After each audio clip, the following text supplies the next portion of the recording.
The conscious mind. In search of a fundamental theory. David J. Chalmers. Acknowledgements. I first became excited by consciousness and the mind-body problem as an undergraduate studying mathematics at the University of Adelaide. Conversations with a number of people, especially Paul Barter, John Baxter, Ben Hambley, and Paul McCann, helped form my ideas. Even then, the subject seemed about as fascinating a problem as there could be. It seemed faintly unreasonable that somebody could be occupied full-time thinking about something that was so much fun. Later, as a graduate student at Oxford, I found that the mind was always occupying my thoughts where mathematics should have been, and I decided to switch fields and eventually to switch continents. Many people were patient and supportive during this difficult time, especially Michael Atiyah, Michael Dummett, and Robin Fletcher. Thanks also to all those who were subjected to hearing about whatever my latest theory of consciousness happened to be. The ideas in this book are a distant descendant. My decision to move to Indiana University to gain a grounding in philosophy, cognitive science, and artificial intelligence was one of the best that I have made. I owe special thanks to Doug Hofstadter. It was his writing that first introduced me to the mysteries of the mind when I was young, and it was the stimulating and comfortable environment of his research lab, the Center for Research on Concepts and Cognition, that allowed these ideas to develop. Although he disagrees with many of the ideas in this book, I would like to think that at some level what I have written remains true to the intellectual spirit of his work. I wrote the first version of this work, then known as Toward a Theory of Consciousness, in a heady 6-month period in 1992 and 1993. I had useful discussions with a number of people at Indiana around this time, everybody at CRCC, especially Bob French and Liana Gabra, and many in other departments, including Mike Dunn, Rob Goldstone, Anil Gupta, Jim Hetmer, Jerry Seligman, and Tim Van Gelder. Thanks also to members of the Consciousness Discussion Group in the back room at Nick's for many enjoyable Monday afternoon conversations. A 2-year McDonnell Fellowship in Philosophy, Neuroscience, and Psychology at Washington University has provided another stimulating environment, as well as a chance to experience Zeno's paradox in finishing this book. I am grateful to the James S. McDonnell Foundation for their support, to all the participants in my graduate seminar on consciousness for discussions that helped to refine the book, and to a number of people for conversation and comments, including Morton Christensen, Andy Clark, Jason Clevenger, Peggy Desodals, Pipa Toribio, and Tad Zawiczki.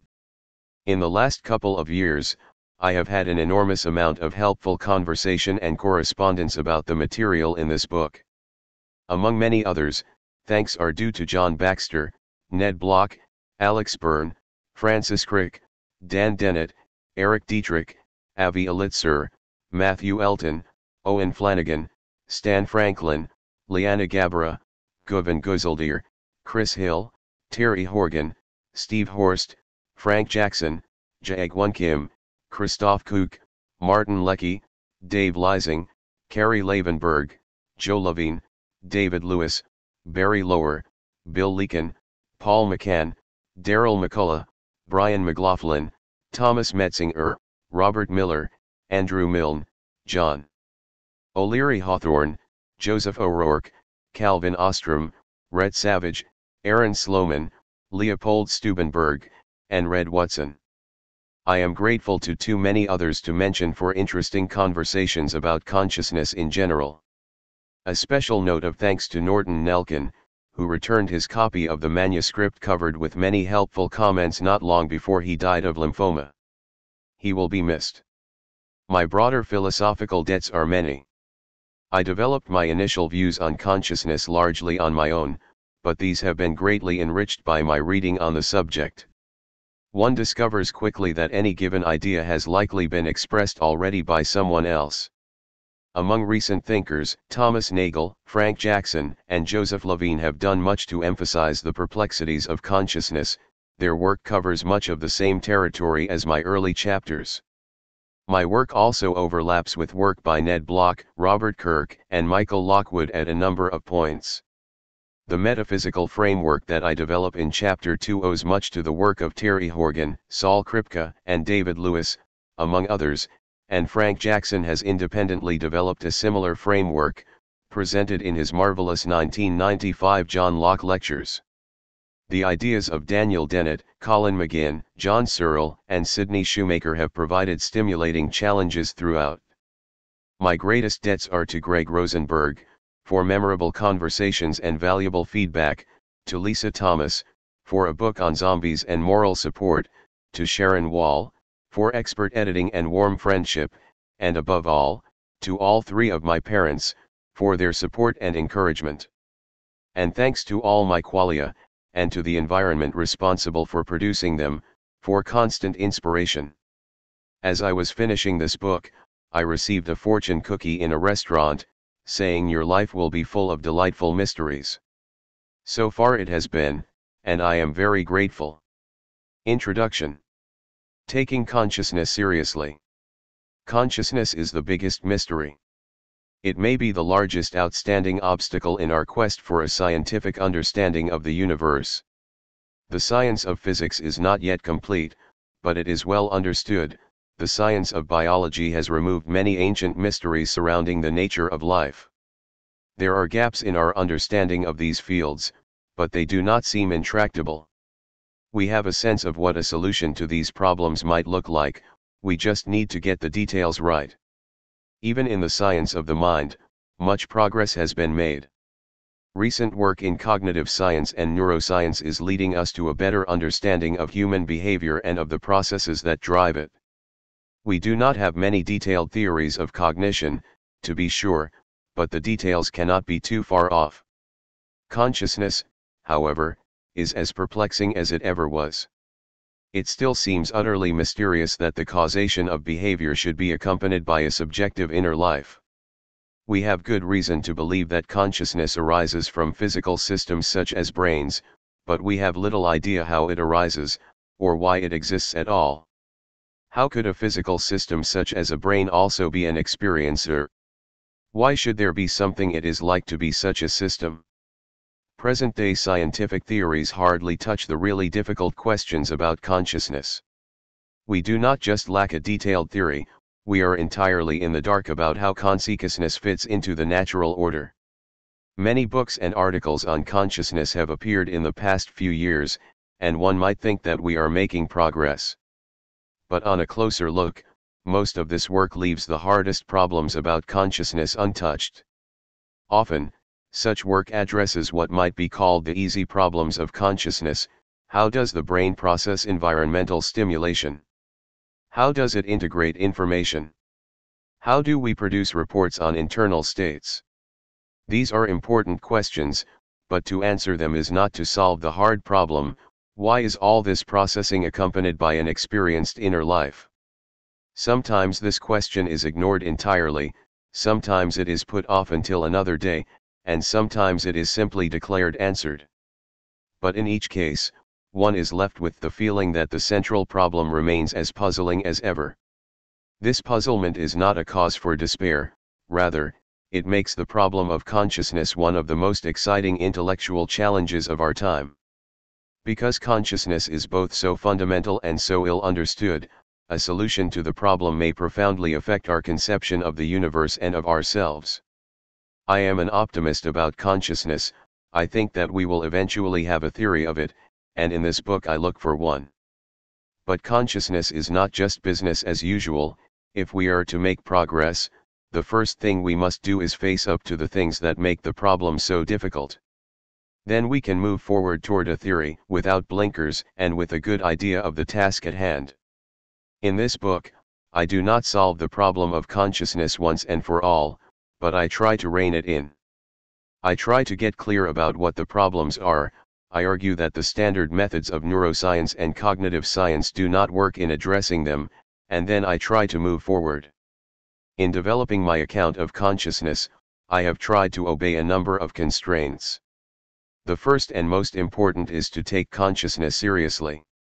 The easiest way to develop a theory of consciousness is to deny its existence, or to redefine the phenomenon in need of explanation as something it is not. This usually leads to an elegant theory, but the problem does not go away. Throughout this book, I have assumed that consciousness exists, and that to redefine the problem as that of explaining how certain cognitive or behavioral functions are performed is unacceptable. This is what I mean by taking consciousness seriously. Some say that consciousness is an illusion, but I have little idea what this could even mean. It seems to me that we are surer of the existence of conscious experience than we are of anything else in the world. I have tried hard at times to convince myself that there is really nothing there, that conscious experience is empty, an illusion. There is something seductive about this notion, which philosophers throughout the ages have exploited, but in the end it is utterly unsatisfying. I find myself absorbed in an orange sensation, and something is going on. There is something that needs explaining, even after we have explained the processes of discrimination and action, there is the experience. True, I cannot prove that there is a further problem, precisely because I cannot prove that consciousness exists. We know about consciousness more directly than we know about anything else, so proof is inappropriate. The best I can do is provide arguments wherever possible, while rebutting arguments from the other side. There is no denying that this involves an appeal to intuition at some point, but all arguments involve intuition somewhere, and I have tried to be clear about the intuitions involved in mine. This might be seen as a great divide in the study of consciousness. If you hold that an answer to the easy problems explains everything that needs to be explained, then you get one sort of theory. If you hold that there is a further hard problem, then you get another. After a point, it is difficult to argue across this divide, and discussions are often reduced to table pounding. To me, it seems obvious that there is something further that needs explaining here. To others, it seems acceptable that there is not. Informal surveys suggest that the numbers run 2 or 3 to 1 in favor of the former view, with the ratio fairly constant across academics and students in a variety of fields. We may simply have to learn to live with this basic division. This book may be of intellectual interest to those who think there is not much of a problem, but it is really intended for those who feel the problem in their bones. By now, we have a fairly good idea of the sort of theory we get if we assume there is no problem. In this work, I have tried to explore what follows given that there is a problem. The real argument of the book is that if one takes consciousness seriously, the position I lay out is where one should end up. The second constraint I have followed is to take science seriously. I have not tried to dispute current scientific theories in domains where they have authority. At the same time, I have not been afraid to go out on a limb in areas where scientists' opinions are as ungrounded as everyone else's. For example, I have not disputed that the physical world is causally closed or that behavior can be explained in physical terms, but if a physicist or a cognitive scientist suggests that consciousness can be explained in physical terms, this is merely a hope ungrounded in current theory, and the question remains open. So I have tried to keep my ideas compatible with contemporary science, but I have not restricted my ideas to what contemporary scientists find fashionable. The third constraint is that I take consciousness to be a natural phenomenon, falling under the sway of natural laws. If so, then there should be some correct scientific theory of consciousness, whether or not we can arrive at such a theory. That consciousness is a natural phenomenon seems hard to dispute. It is an extraordinarily salient part of nature, arising throughout the human species and very likely in many others. And we have every reason to believe that natural phenomena are subject to fundamental natural laws. It would be very strange if consciousness were not. This is not to say that the natural laws concerning consciousness will be just like laws in other domains, or even that they will be physical laws. They may be quite different in kind. The problem of consciousness lies uneasily at the border of science and philosophy. I would say that it is properly a scientific subject matter. It is a natural phenomenon like motion, life, and cognition, and calls out for explanation in the way that these do. But it is not open to investigation by the usual scientific methods. Everyday scientific methodology has trouble getting a grip on it, not least because of the difficulties in observing the phenomenon. Outside the first-person case, data are hard to come by.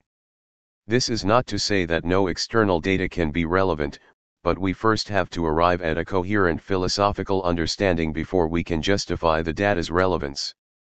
So the problem of consciousness may be a scientific problem that requires philosophical methods of understanding before we can get off the ground. In this book I reach conclusions that some people may think of as anti-scientific.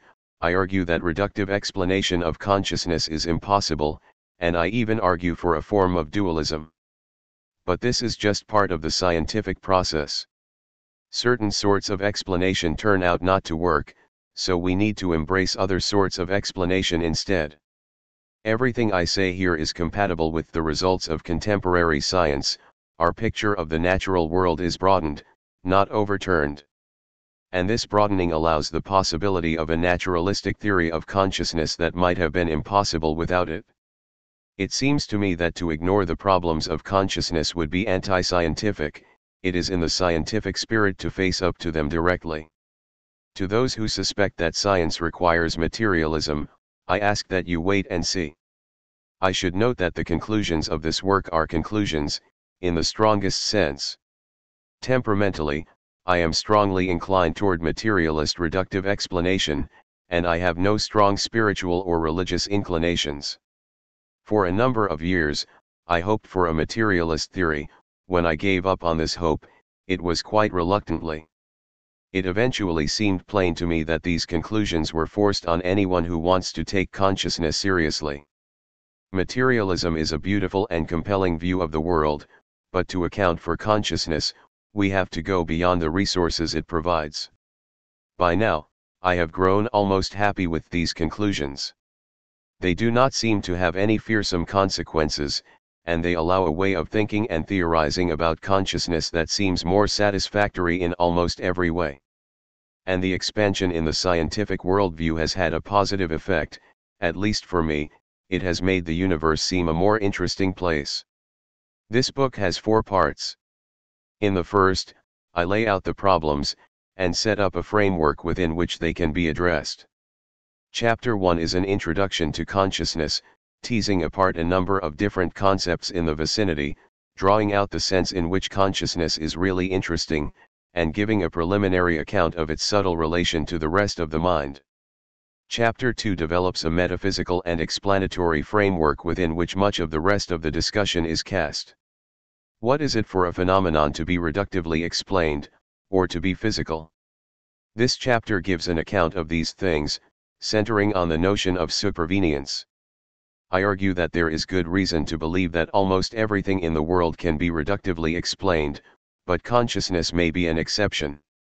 With these preliminaries out of the way, the second part focuses on the irreducibility of consciousness. Chapter 3 argues that standard methods of reductive explanation cannot account for consciousness.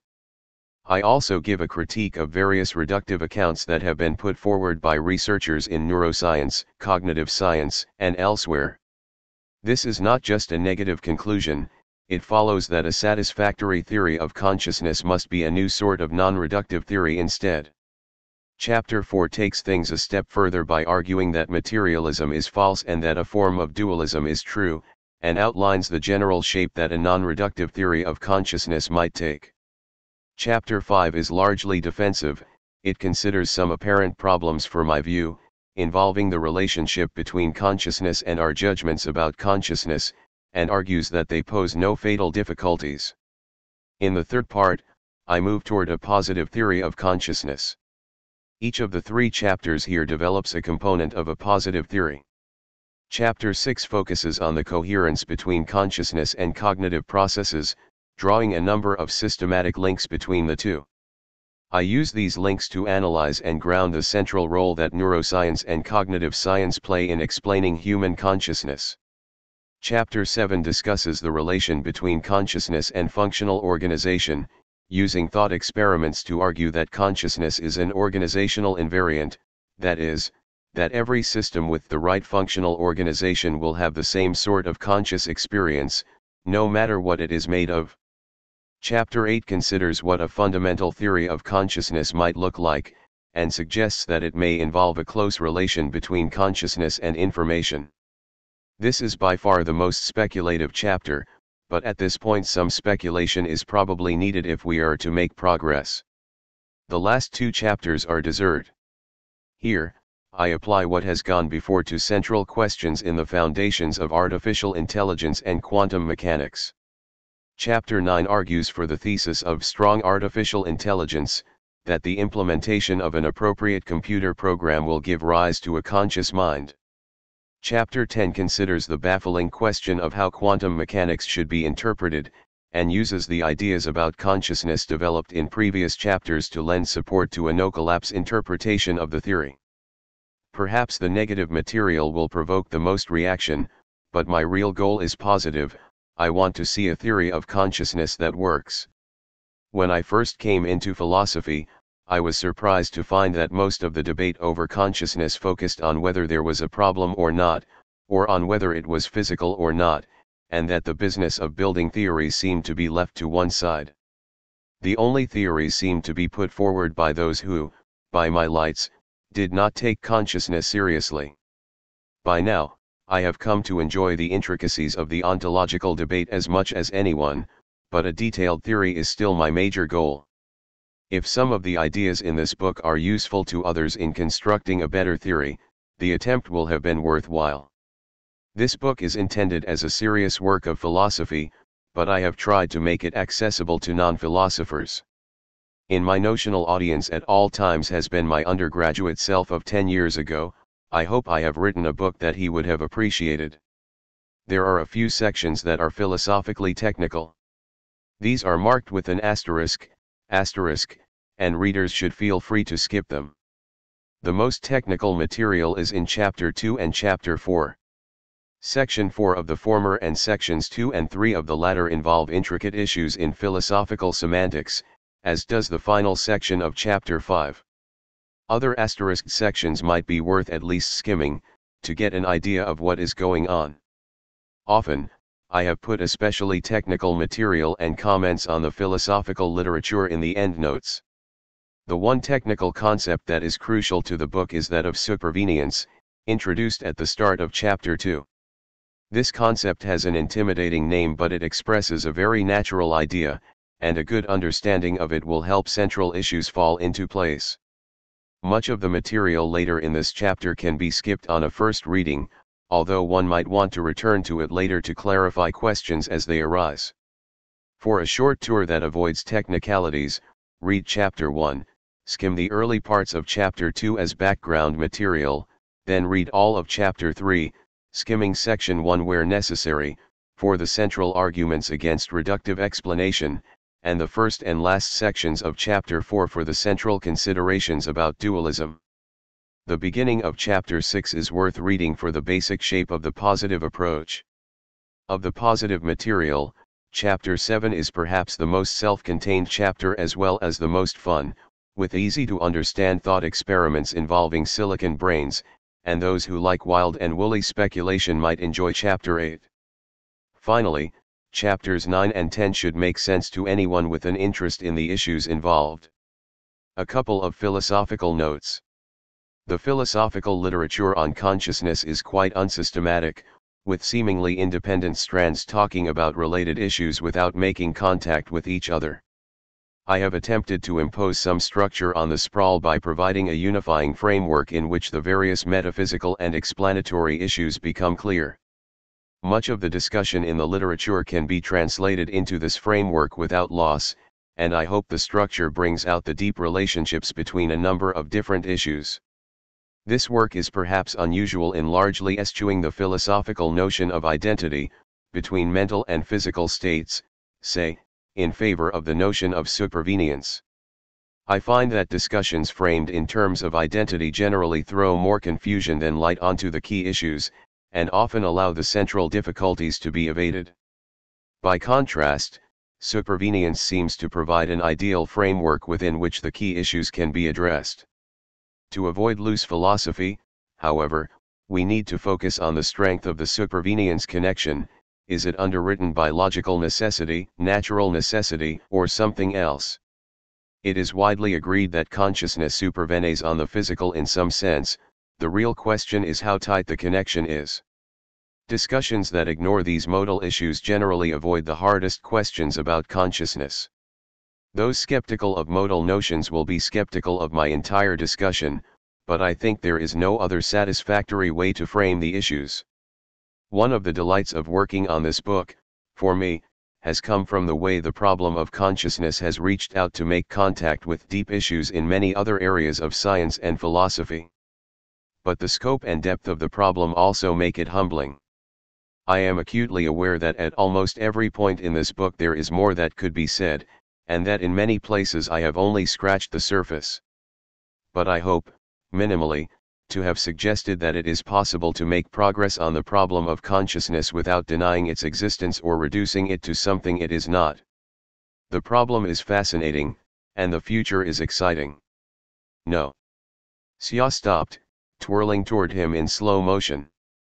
Her icy mint eyes grew wide. You're in danger here. Panic whitened her face as she stared toward the house. Go home now. Before it's too late. And find me the antidote. What kind of antidote? Xia disappeared beyond the junipers, yet her final message burst into Joey's mind like the pop of a firecracker, the antidote for zombie poison. Dion Curtis Reagan, My Zombie Valentine. Part I. Foundations. 1. 2 Concepts of mind. 1. What is consciousness? Conscious experience is at once the most familiar thing in the world and the most mysterious. There is nothing we know about more directly than consciousness, but it is far from clear how to reconcile it with everything else we know. Why does it exist? What does it do? How could it possibly arise from lumpy gray matter? We know consciousness far more intimately than we know the rest of the world, but we understand the rest of the world far better than we understand consciousness. Consciousness can be startlingly intense. It is the most vivid of phenomena, nothing is more real to us. But it can be frustratingly diaphanous. In talking about conscious experience, it is notoriously difficult to pin down the subject matter. The International Dictionary of Psychology does not even try to give a straightforward characterization. Consciousness, the having of perceptions, thoughts, and feelings, awareness. The term is impossible to define except in terms that are unintelligible without a grasp of what consciousness means. Many fall into the trap of confusing consciousness with self-consciousness. To be conscious, it is only necessary to be aware of the external world. Consciousness is a fascinating but elusive phenomenon. It is impossible to specify what it is, what it does, or why it evolved. Nothing worth reading has been written about it. Sutherland, 1989. Almost anyone who has thought hard about consciousness will have some sympathy with these sentiments. Consciousness is so intangible that even this limited attempt at a definition could be disputed. There can arguably be perception and thought that is not conscious, as witnessed by the notions of subliminal perception and unconscious thought. What is central to consciousness, at least in the most interesting sense, is experience. But this is not definition. At best, it is clarification. Trying to define conscious experience in terms of more primitive notions is fruitless. One might as well try to define matter or space in terms of something more fundamental. The best we can do is to give illustrations and characterizations that lie at the same level. These characterizations cannot qualify as true definitions, due to their implicitly circular nature, but they can help to pin down what is being talked about. I presume that every reader has conscious experiences of his or her own. If all goes well, these characterizations will help establish that it is just those that we are talking about. The subject matter is perhaps best characterized as the subjective quality of experience. When we perceive, think, and act, there is a whir of causation and information processing, but this processing does not usually go on in the dark. There is also an internal aspect. There is something it feels like to be a cognitive agent. This internal aspect is conscious experience. Conscious experiences range from vivid color sensations to experiences of the faintest background aromas, from hard-edged pains to the elusive experience of thoughts on the tip of one's tongue, from mundane sounds and smells to the encompassing grandeur of musical experience, from the triviality of a nagging itch to the weight of a deep existential angst, from the specificity of the taste of peppermint to the generality of one's experience of selfhood. All these have a distinct experienced quality. All are prominent parts of the inner life of the mind. We can say that a being is conscious if there is something it is like to be that being, to use a phrase made famous by Thomas Nagel. 1 Similarly, a mental state is conscious if there is something it is like to be in that mental state. To put it another way, we can say that a mental state is conscious if it has a qualitative feel and associated quality of experience. These qualitative feels are also known as phenomenal qualities, or qualia for short. 2 The problem of explaining these phenomenal qualities is just the problem of explaining consciousness. This is the really hard part of the mind-body problem. Why should there be conscious experience at all? It is central to a subjective viewpoint, but from an objective viewpoint it is utterly unexpected. Taking the objective view, we can tell a story about how fields, waves, and particles in the spatio-temporal manifold interact in subtle ways, leading to the development of complex systems such as brains. In principle, there is no deep philosophical mystery in the fact that these systems can process information in complex ways, react to stimuli with sophisticated behavior, and even exhibit such complex capacities as learning, memory, and language. All this is impressive, but it is not metaphysically baffling. In contrast, the existence of conscious experience seems to be a new feature from this viewpoint. It is not something that one would have predicted from the other features alone. That is, consciousness is surprising. If all we knew about were the facts of physics, and even the facts about dynamics and information processing in complex systems, there would be no compelling reason to postulate the existence of conscious experience. If it were not for our direct evidence in the first-person case, the hypothesis would seem unwarranted, almost mystical, perhaps. Yet we know, directly, that there is conscious experience. The question is, how do we reconcile it with everything else we know? Conscious experience is part of the natural world, and like other natural phenomena it cries out for explanation. There are at least two major targets of explanation here. The first and most central is the very existence of consciousness. Why does conscious experience exist? If it arises from physical systems, as seems likely, how does it arise? This leads to some more specific questions. Is consciousness itself physical, or is it merely a concomitant of physical systems? How widespread is consciousness? Do mice, for example, have conscious experience? A second target is the specific character of conscious experiences. Given that conscious experience exists, why do individual experiences have their particular nature? When I open my eyes and look around my office, why do I have this sort of complex experience? At a more basic level, why is seeing red like this, rather than like that? It seems conceivable that when looking at red things, such as roses, one might have had the sort of color experiences that one in fact has when looking at blue things. Why is the experience one way rather than the other? Why, for that matter, do we experience the reddish sensation that we do, rather than some entirely different kind of sensation, like the sound of a trumpet? When someone strikes middle C on the piano, a complex chain of events is set into place. Sound vibrates in the air and a wave travels to my ear. The wave is processed and analyzed into frequencies inside the ear, and a signal is sent to the auditory cortex. Further processing takes place here, isolation of certain aspects of the signal, categorization, and ultimately reaction. All this is not so hard to understand in principle. But why should this be accompanied by an experience? And why, in particular, should it be accompanied by that experience, with its characteristic rich tone and timbre? These are two central questions that we would like a theory of consciousness to answer. Ultimately, one would like a theory of consciousness to do at least the following: it should give the conditions under which physical processes give rise to consciousness, and for those processes that give rise to consciousness, it should specify just what sort of experience is associated. And we would like the theory to explain how it arises, so that the emergence of consciousness seems intelligible rather than magical. In the end, we would like the theory to enable us to see consciousness as an integral part of the natural world. Currently it may be hard to see what such a theory would be like, but without such a theory we could not be said to fully understand consciousness. Before proceeding, a note on terminology. The term consciousness is ambiguous, referring to a number of phenomena. Sometimes it is used to refer to a cognitive capacity, such as the ability to introspect or to report one's mental states. Sometimes it is used synonymously with awakeness.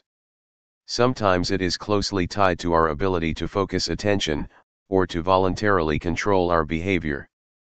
Sometimes to be conscious of something comes to the same thing as to know about something. All of these are accepted uses of the term, but all pick out phenomena distinct from the subject I am discussing, and phenomena that are significantly less difficult to explain. I will say more about these alternative notions of consciousness later, but for now, when I talk about consciousness, I am talking only about the subjective quality of experience, what it is like to be a cognitive agent. A number of alternative terms and phrases pick out approximately the same class of phenomena as consciousness in its central sense. These include experience, qualia, phenomenology, phenomenal, subjective experience, and what it is like. Apart from grammatical differences, the differences among these terms are mostly subtle matters of connotation. To be conscious in this sense is roughly synonymous with to have qualia, to have subjective experience, and so on. Any differences in the class of phenomena picked out are insignificant. Like consciousness, many of these terms are somewhat ambiguous, but I will never use these terms in the alternative senses. I will use all these phrases in talking about the central phenomenon of this book, but consciousness and experience are the most straightforward terms, and it is these terms that will recur. A catalogue of conscious experiences. Conscious experience can be fascinating to attend to. Experience comes in an enormous number of varieties, each with its own character. A far from complete catalogue of the aspects of conscious experience is given in the following pre-theoretical, impressionistic list. Nothing here should be taken too seriously as philosophy, but it should help focus attention on the subject matter at hand. Visual experiences. Among the many varieties of visual experience, color sensations stand out as the paradigm examples of conscious experience, due to their pure, seemingly ineffable qualitative nature. Some color experiences can seem particularly striking, and so can be particularly good at focusing our attention on the mystery of consciousness. In my environment now, there is a particularly rich shade of deep purple from a book on my shelf, an almost surreal shade of green in a photograph of ferns on my wall, and a sparkling array of bright red, green, orange, and blue lights on a Christmas tree that I can see through my window. But any color can be awe-provoking if we attend to it, and reflect upon its nature. Why should it feel like that? Why should it feel like anything at all? How could I possibly convey the nature of this color experience to someone who has not had such an experience? Other aspects of visual experience include the experience of shape, of size, of brightness, and of darkness. A particularly subtle aspect is the experience of depth. As a child, one of my eyes had excellent vision, but the other was very poor. Because of my one good eye, the world looked crisp and sharp, and it certainly seemed three-dimensional. One day, I was fitted with glasses, and the change was remarkable. The world was not much sharper than before, but it suddenly looked more three-dimensional, things that had depth before somehow got deeper, and the world seemed a richer place. If you cover one eye and then uncover it, you can get an idea of the change. In my previous state, I would have said that there was no way for the depth of my vision to improve, the world already seemed as three-dimensional as it could be. The change was subtle, almost ineffable, but extremely striking. Certainly there is an intellectual story one can tell about how binocular vision allows information from each eye to be consolidated into information about distances, thus enabling more sophisticated control of action, but somehow this causal story does not reveal the way the experience felt. Why that change in processing should be accompanied by such a remaking of my experience was mysterious to me as a 10-year-old, and is still a source of wonder today. Auditory experiences. In some ways, sounds are even stranger than visual images. The structure of images usually corresponds to the structure of the world in a straightforward way, but sounds can seem quite independent. My telephone receives an incoming call, an internal device vibrates, a complex wave is set up in the air and eventually reaches my eardrum, and somehow, almost magically, I hear a ring.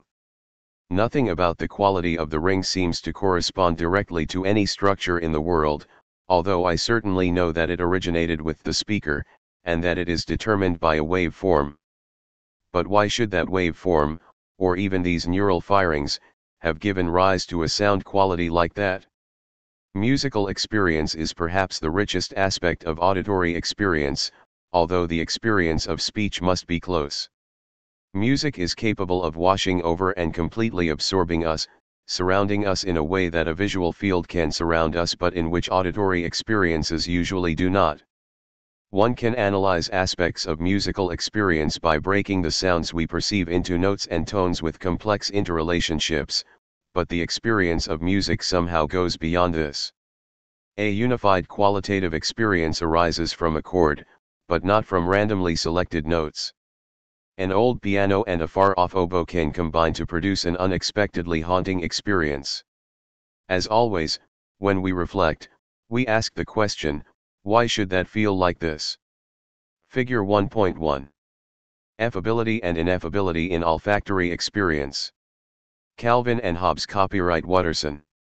Distributed by Universal Press Syndicate. Reprinted with permission. All rights reserved. Tactile experiences. Textures provide another of the richest quality spaces that we experience. Think of the feel of velvet, and contrast it to the texture of cold metal, or a clammy hand, or a stubbly chin. All of these have their own unique quality. The tactile experiences of water, of cotton candy, or of another person's lips are different again. Olfactory experiences. Think of the musty smell of an old wardrobe, the stench of rotting garbage, the whiff of newly mown grass, the warm aroma of freshly baked bread. Smell is in some ways the most mysterious of all the senses, due to the rich, intangible, indescribable nature of smell sensations. Ackerman, 1990, calls it the mute sense, the one without words. While there is something ineffable about any sensation, the other senses have properties that facilitate some description. Visual and auditory experiences have a complex combinatorial structure that can be described. Tactile and taste experiences generally arise from direct contact with some object, and a rich descriptive vocabulary has been built up by reference to these objects. Smell has little in the way of apparent structure and often floats free of any apparent object, remaining a primitive presence in our sensory manifold. Perhaps animals might do better. Figure 1.1.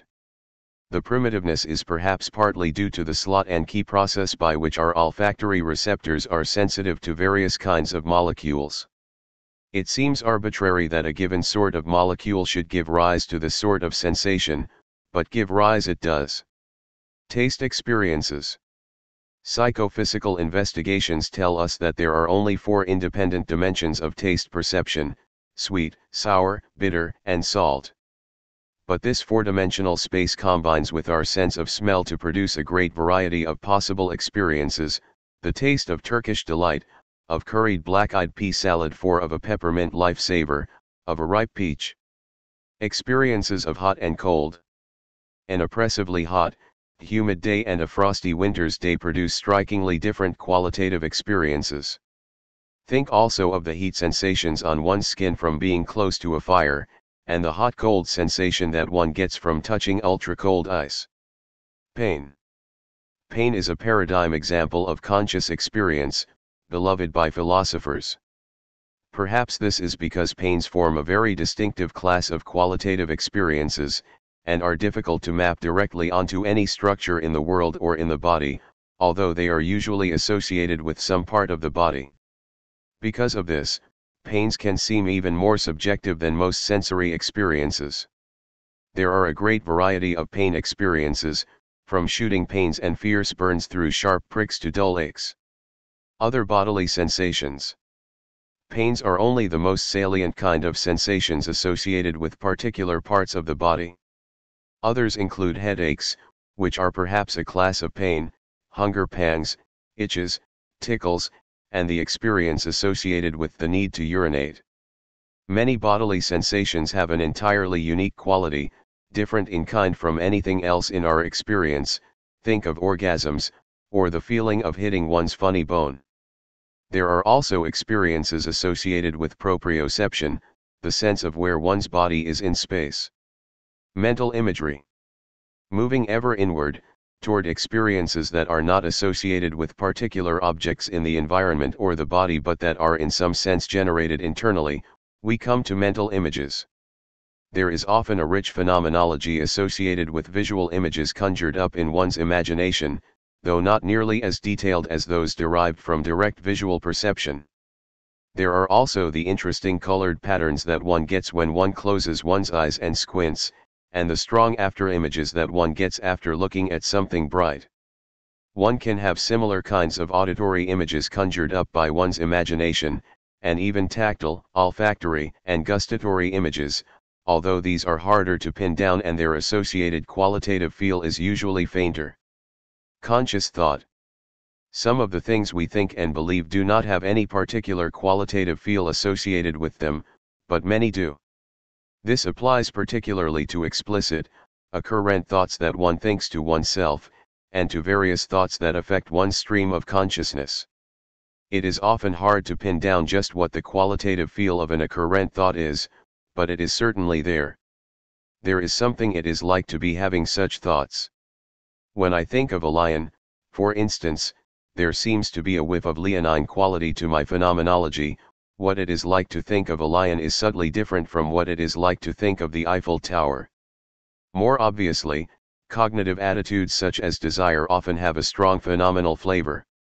Desire seems to exert a phenomenological tug, and memory often has a qualitative component, as with the experience of nostalgia or regret. Emotions. Emotions often have distinctive experiences associated with them. The sparkle of a happy mood, the weariness of a deep depression, the red-hot glow of a rush of anger, the melancholy of regret, all of these can affect conscious experience profoundly, although in a much less specific way than localized experiences such as sensations. These emotions pervade and color all of our conscious experiences while they last. Other more transient feelings lie partway between emotions and the more obviously cognitive aspects of mind. Think of the rush of pleasure one feels when one gets a joke. Another example is the feeling of tension one gets when watching a suspense movie, or when waiting for an important event. The butterflies in one's stomach that can accompany nervousness also fall into this class. The sense of self. One sometimes feels that there is something to conscious experience that transcends all these specific elements, a kind of background hum, for instance, that is somehow fundamental to consciousness and that is there even when the other components are not. This phenomenology of self is so deep and intangible that it sometimes seems illusory, consisting in nothing over and above specific elements such as those listed above. Still, there seems to be something to the phenomenology of self, even if it is very hard to pin down. This catalog covers a number of bases, but leaves out as much as it puts in. I have said nothing, for instance, about dreams, arousal and fatigue, intoxication, or the novel character of other drug-induced experiences. There are also rich experiences that derive their character from the combination of two or many of the components described above. I have mentioned the combined effects of smell and taste, but an equally salient example is the combined experience of music and emotion, which interact in a subtle, difficult to separate way. I have also left aside the unity of conscious experience, the way that all of these experiences seem to be tied together as the experience of a single experiencer. Like the sense of self, this unity sometimes seems illusory. It is certainly harder to pin down than any specific experiences, but there is a strong intuition that unity is there. Sad to say, we will not again be involved this closely with the rich varieties of conscious experience. In addressing the philosophical mysteries associated with conscious experience, a simple color sensation raises the problems as deeply as one's experience of a Bach chorale. The deep issues cut across these varieties in a way that renders consideration of the nature of specific experiences not especially relevant. Still, this brief look at the rich varieties of conscious experience should help focus attention on just what it is that is under discussion, and provides a stock of examples that can be kept in mind during more abstract discussion. Point 5. 2. The phenomenal and the psychological concepts of mind. Conscious experience is not all there is to the mind. To see this, observe that although modern cognitive science has had almost nothing to say about consciousness, it has had much to say about mind in general. The aspects of mind with which it is concerned are different. Cognitive science deals largely in the explanation of behavior, and insofar as it is concerned with mind at all, it is with mind construed as the internal basis of behavior, and with mental states construed as those states relevant to the causation and explanation of behavior. Such states may or may not be conscious. From the point of view of cognitive science, an internal state responsible for the causation of behavior is equally mental whether it is conscious or not. At the root of all this lie two quite distinct concepts of mind. The first is the phenomenal concept of mind. This is the concept of mind as conscious experience, and of a mental state as a consciously experienced mental state. This is the most perplexing aspect of mind and the aspect on which I will concentrate, but it does not exhaust the mental. The second is the psychological concept of mind. This is the concept of mind as the causal or explanatory basis for behavior. A state is mental in this sense if it plays the right sort of causal role in the production of behavior, or at least plays an appropriate role in the explanation of behavior. According to the psychological concept, it matters little whether a mental state has a conscious quality or not. What matters is the role it plays in a cognitive economy. On the phenomenal concept, mind is characterized by the way it feels. On the psychological concept, mind is characterized by what it does. There should be no question of competition between these two notions of mind. Neither of them is the correct analysis of mind. They cover different phenomena, both of which are quite real. I will sometimes speak of the phenomenal and psychological aspects of mind, and sometimes of the phenomenal mind and the psychological mind. At this early stage, I do not wish to beg any questions about whether the phenomenal and the psychological will turn out to be the same thing. Perhaps every phenomenal state is a psychological state, in that it plays a significant role in the causation and explanation of behavior, and perhaps every psychological state has an intimate relation to the phenomenal. For now, all that counts is the conceptual distinction between the two notions. What it means for a state to be phenomenal is for it to feel a certain way, and what it means for a state to be psychological is for it to play an appropriate causal role. These distinct notions should not be conflated, at least at the outset. A specific mental concept can usually be analyzed as a phenomenal concept, a psychological concept, or as a combination of the two. For instance, sensation, in its central sense, is best taken as a phenomenal concept. To have a sensation is to have a state with a certain sort of feel. On the other hand, the concepts of learning and memory might best be taken as psychological. For something to learn, at a first approximation, is for it to adapt its behavioral capacities appropriately in response to certain kinds of environmental stimulation. In general, a phenomenal feature of the mind is characterized by what it is like for a subject to have that feature, while a psychological feature is characterized by an associated role in the causation and/or explanation of behavior. Of course, this usage of the term psychological is a stipulation. It arises from identifying psychology with cognitive science as described above. The everyday concept of a psychological state is probably broader than this, and may well include elements of the phenomenal. But nothing will rest on my use of the term. A potted history. The phenomenal and the psychological aspects of mind have a long history of being conflated. René Descartes may have been partly responsible for this. With his notorious doctrine that the mind is transparent to itself, he came close to identifying the mental with the phenomenal. Descartes held that every event in the mind is a cogitatio, or a content of experience. To this class he assimilated volitions, intentions, and every type of thought. In his reply to the fourth set of objections, he wrote, "As to the fact that there can be nothing in the mind, in so far as it is a thinking thing, of which it is not aware, this seems to me to be self-evident. For there is nothing that we can understand to be in the mind, regarded in this way, that is not a thought or dependent on a thought. If it were not a thought nor dependent on a thought, it would not belong to the mind qua thinking thing, and we cannot have any thought of which we are not aware at the very moment it is in us." If Descartes did not actually identify the psychological with the phenomenal, he at least assumed that everything psychological that is worthy of being called mental has a conscious aspect. 6 To Descartes, the notion of an unconscious mental state was a contradiction. Progress in psychological theory rather than in philosophy was responsible for drawing the two aspects of mind apart. As recently as a century ago, psychologists such as Wilhelm Wundt and William James were recognizably Cartesian in that they used introspection to investigate the causes of behavior, and developed psychological theories on the basis of introspective evidence. In this fashion, phenomenology was made the arbiter of psychology. But developments soon after established the psychological as an autonomous domain. Most notably, Sigmund Freud and his contemporaries solidified the idea that many activities of the mind are unconscious, and that there can be such things as unconscious beliefs and desires. The very fact that this notion seemed coherent is evidence that a non-phenomenal analysis of thought was being used. It appears that Freud construed the notions causally.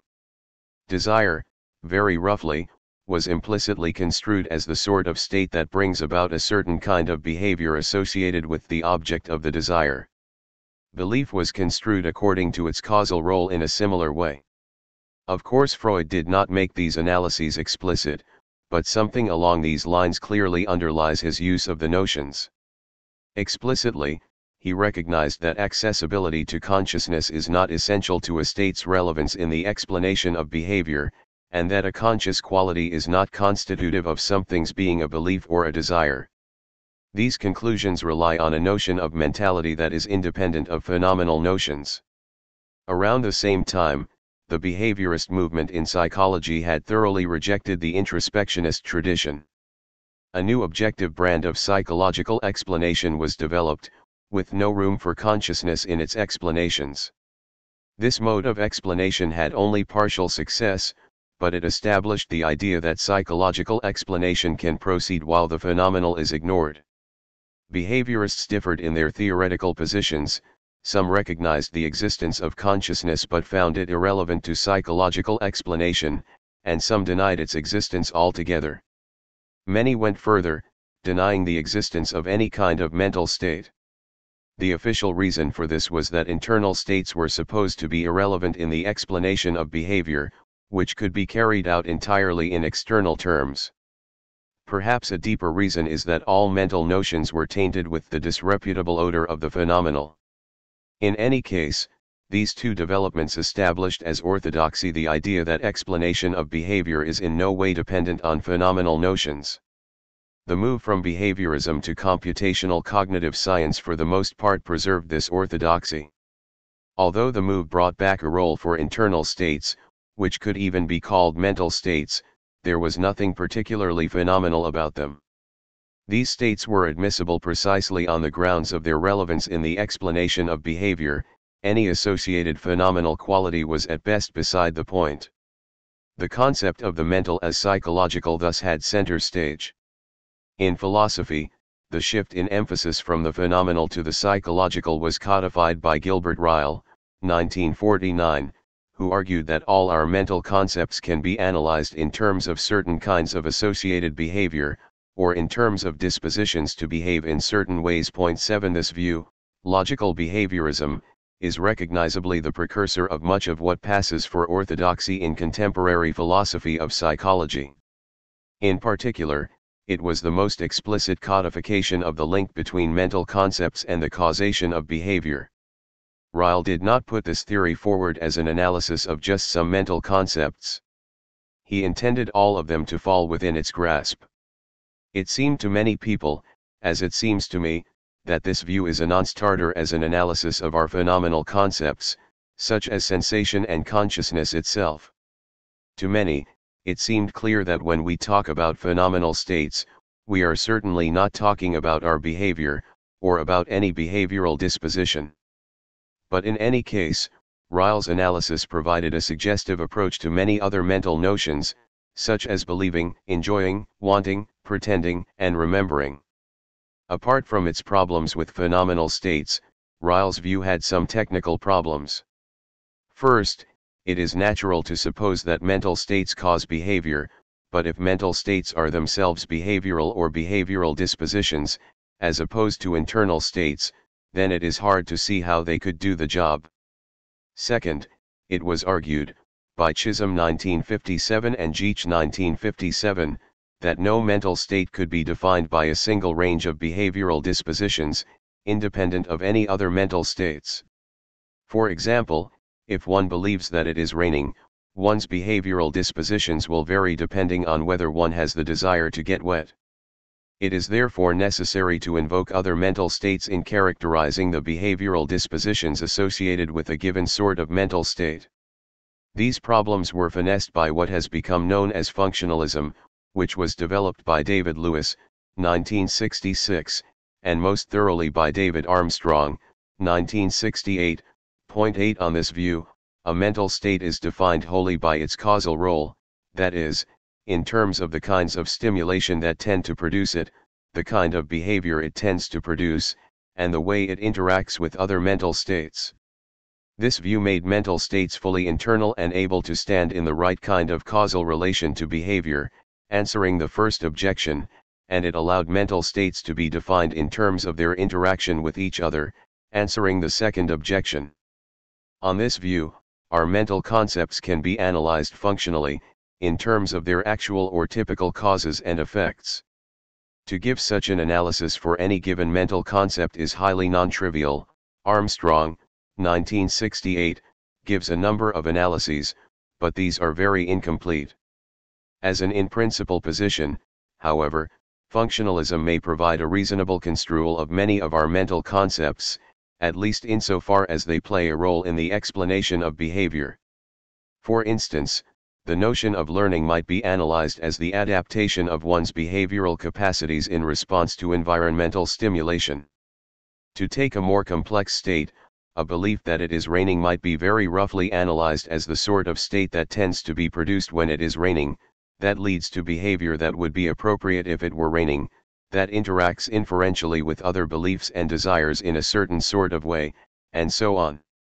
There is a lot of room for working out the details, but many have found the overall idea to be on the right track.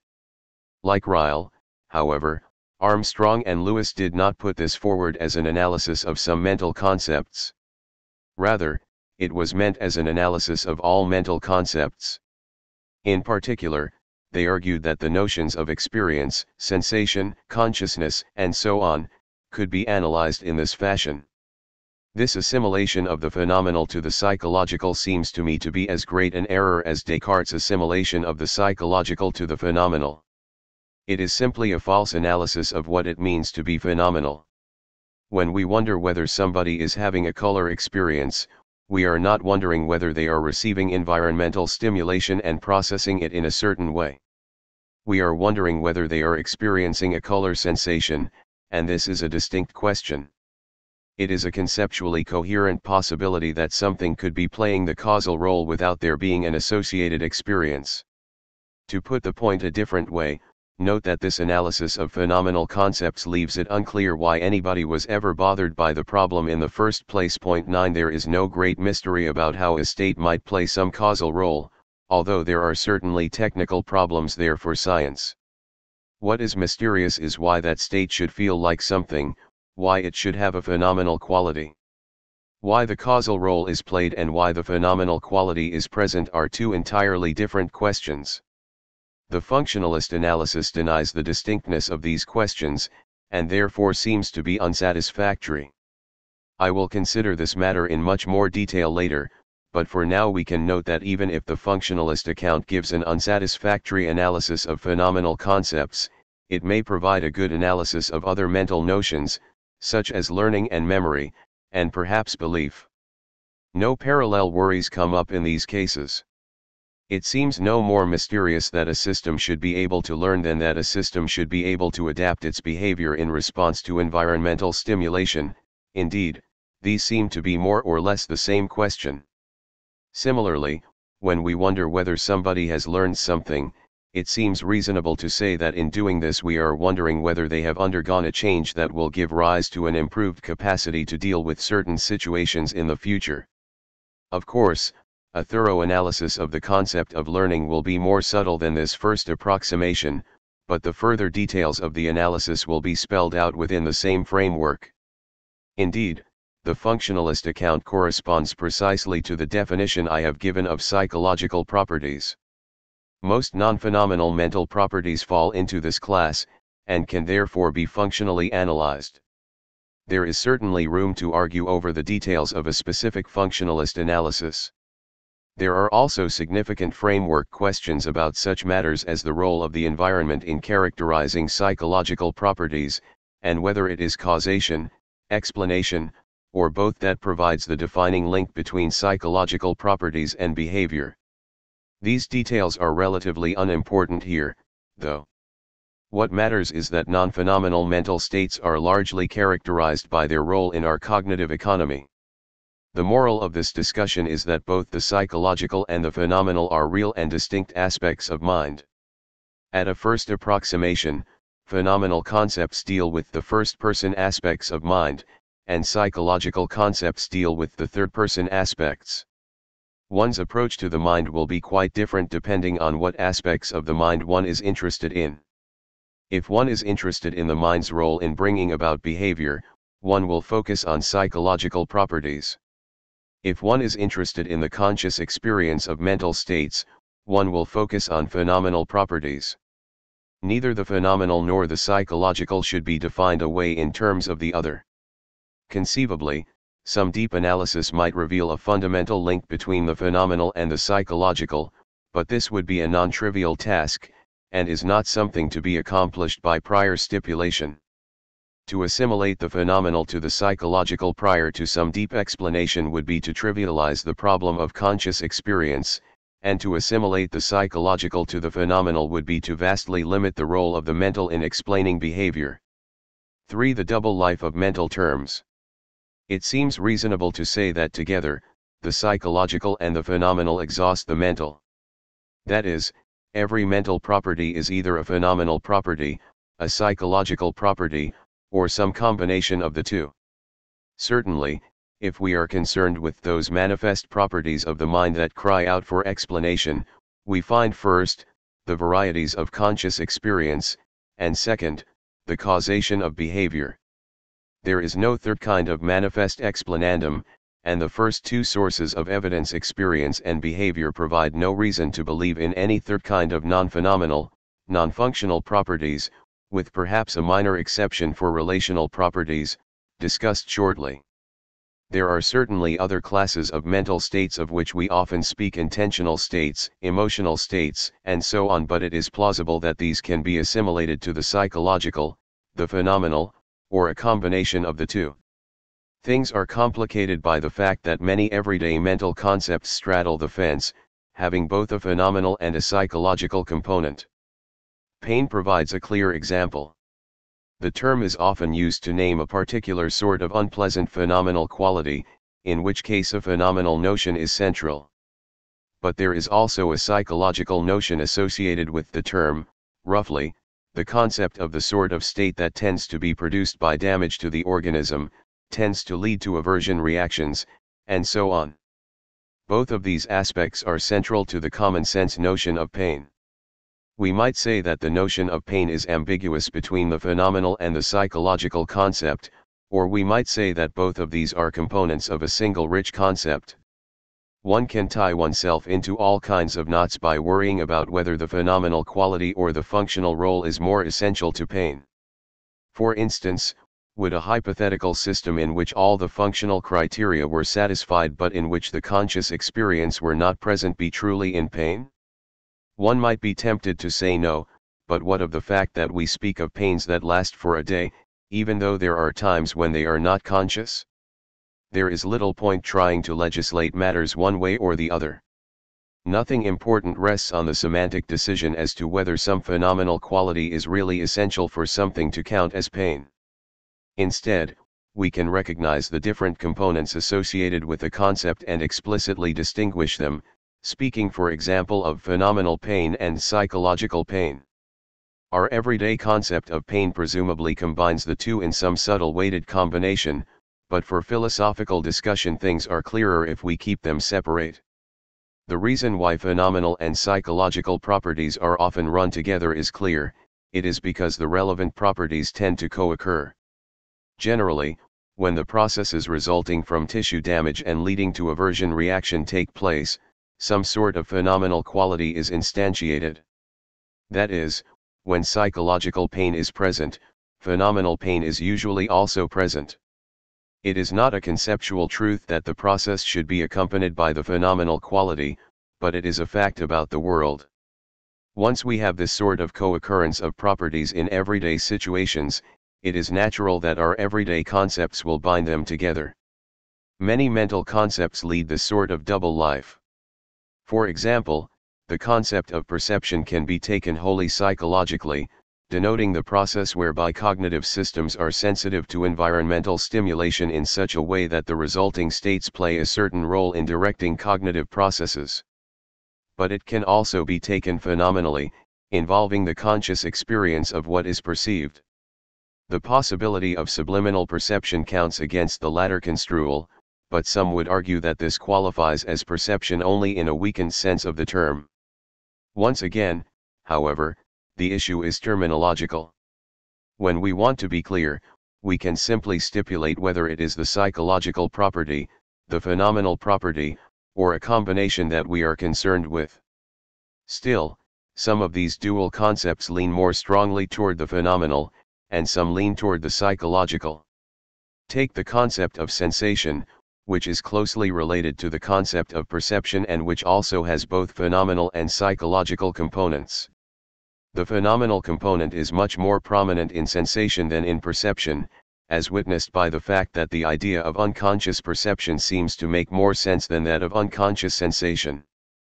Things are still somewhat gray. There remains a sense of perception that requires conscious experience, and a sense of sensation that does not, but these senses seem less central than the alternatives. Perhaps it is most natural to use perception as a psychological term, and sensation as a phenomenal term. This way, we can see sensation as something like perception's phenomenal counterpart.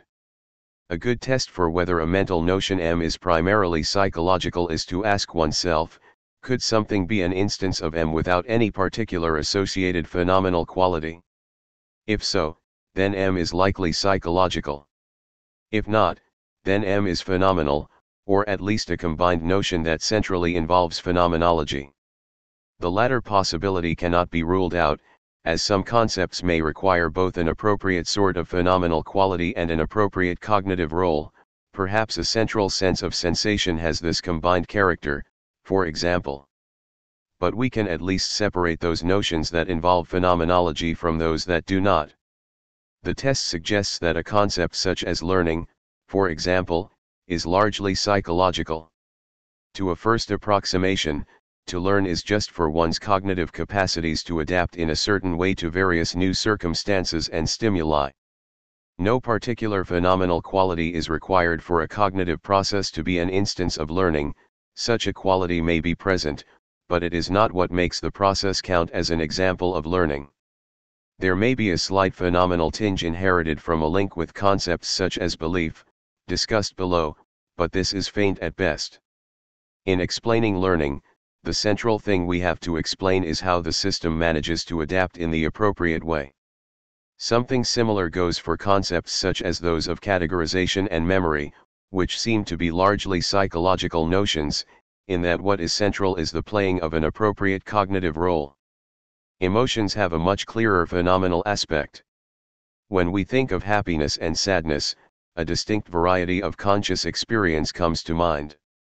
It is not quite obvious whether the phenomenal aspect is essential for a state to be an emotion, however, there is clearly a strong associated psychological property as well. As usual, we need not make any decision on this matter. We can simply talk about the psychological and phenomenal aspects of emotion, and observe that these exhaust the aspects of emotion that require explanation. The most complex case is that of mental states such as belief, often called propositional attitudes because they are attitudes to propositions concerning the world.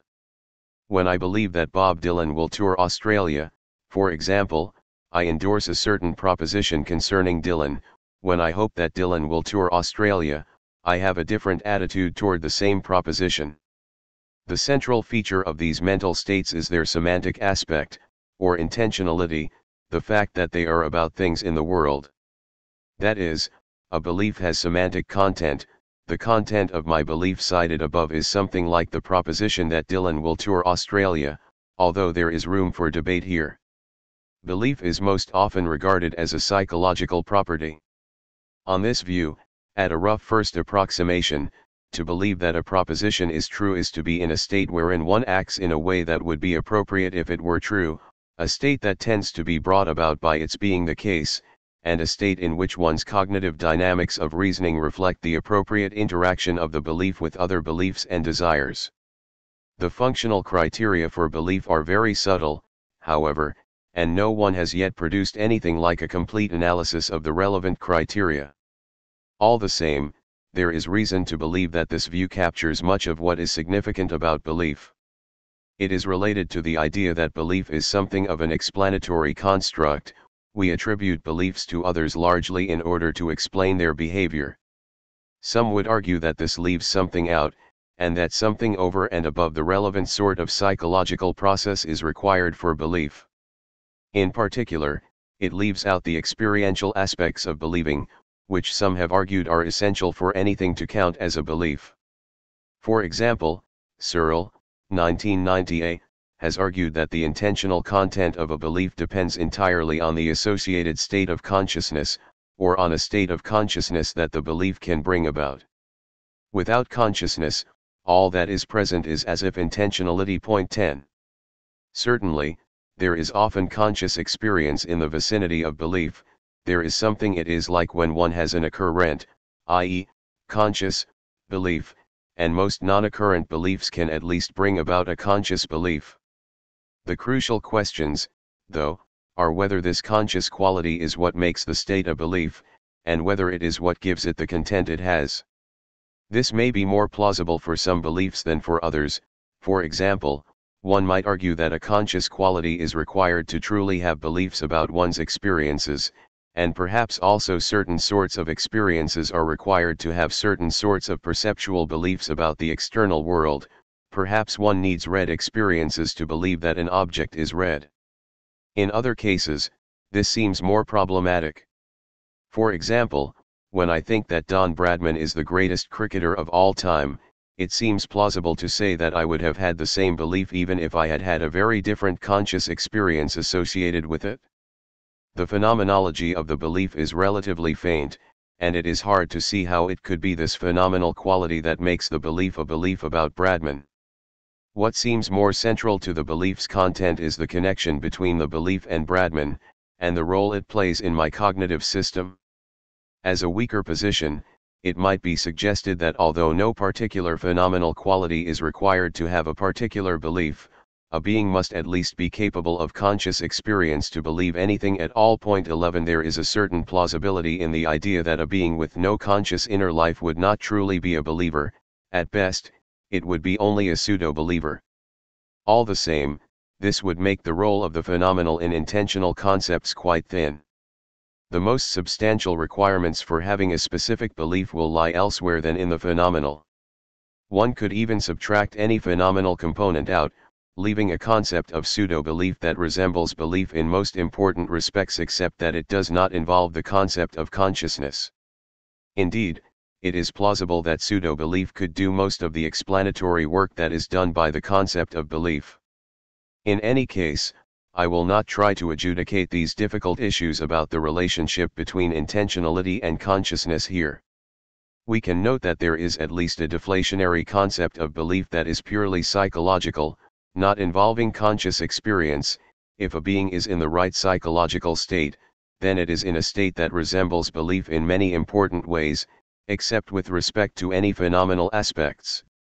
And there is an inflationary concept of belief, on which conscious experience is required for truly believing, and perhaps even on which a specific sort of conscious experience is required for truly believing a specific proposition. Which of these is the true concept of belief will not matter too much for my purposes. What is central is that there is not any feature of belief that outstrips the phenomenal and the psychological. Perhaps a small qualification needs to be made to this. One may need to add a relational element, to account for the fact that certain beliefs may depend on the state of the environment as well as the internal state of the thinker. It has been argued, for example, that to believe that water is wet, a subject must be related in an appropriate way to water in the environment. This relation is usually taken to be a causal relation, so it is possible that one could build this into the characterization of the relevant psychological property, where the causal roles in question stretch outside the head into the environment. If so, then no extra component would be required.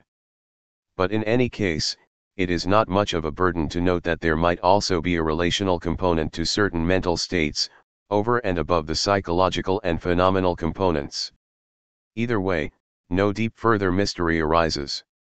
To see that there is no deep further aspect over and above the phenomenal and the psychological/relational aspects of intentional states, note that the manifest phenomena in the vicinity that need explaining fall into two classes, those we have third-person access to, and those we have first-person access to. Those in the former class ultimately come down to behavior, relations to the environment, and so on, and can be subsumed into the class of the psychological and the relational. Those in the latter class come down to the experience associated with believing, for example, the way our concepts seem to reach out into a phenomenal world and thus constitute part of the problem of consciousness, not a separate mystery.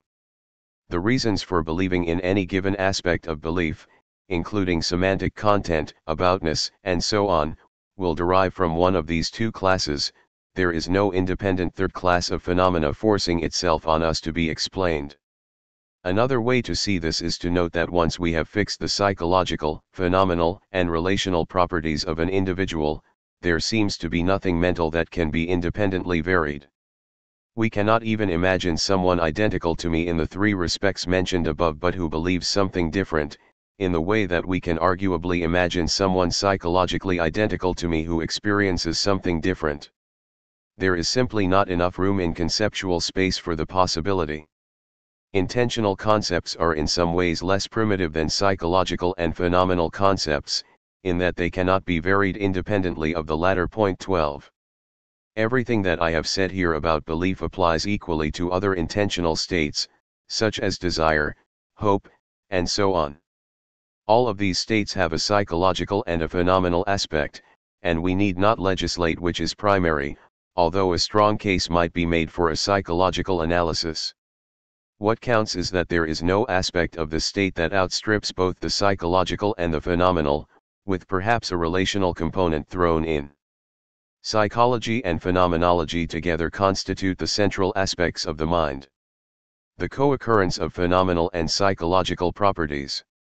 It is a fact about the human mind that whenever a phenomenal property is instantiated, a corresponding psychological property is instantiated. Conscious experience does not occur in a vacuum. It is always tied to cognitive processing, and it is likely that in some sense it arises from that processing. Whenever one has a sensation, for example, there is some information processing going on, a corresponding perception, if you like. Similarly, whenever one has the conscious experience of happiness, the functional role associated with happiness is generally being played by some internal state. Perhaps it is logically possible that one could have the experience without the causation, but it seems to be an empirical fact that they go together.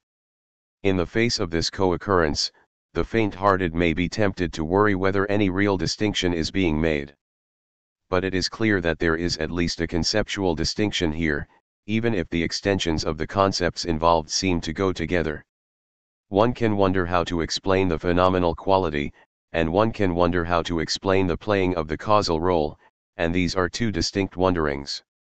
That being said, the co-occurrence of phenomenal and psychological properties reflects something deep about our phenomenal concepts. We have no independent language for describing phenomenal qualities.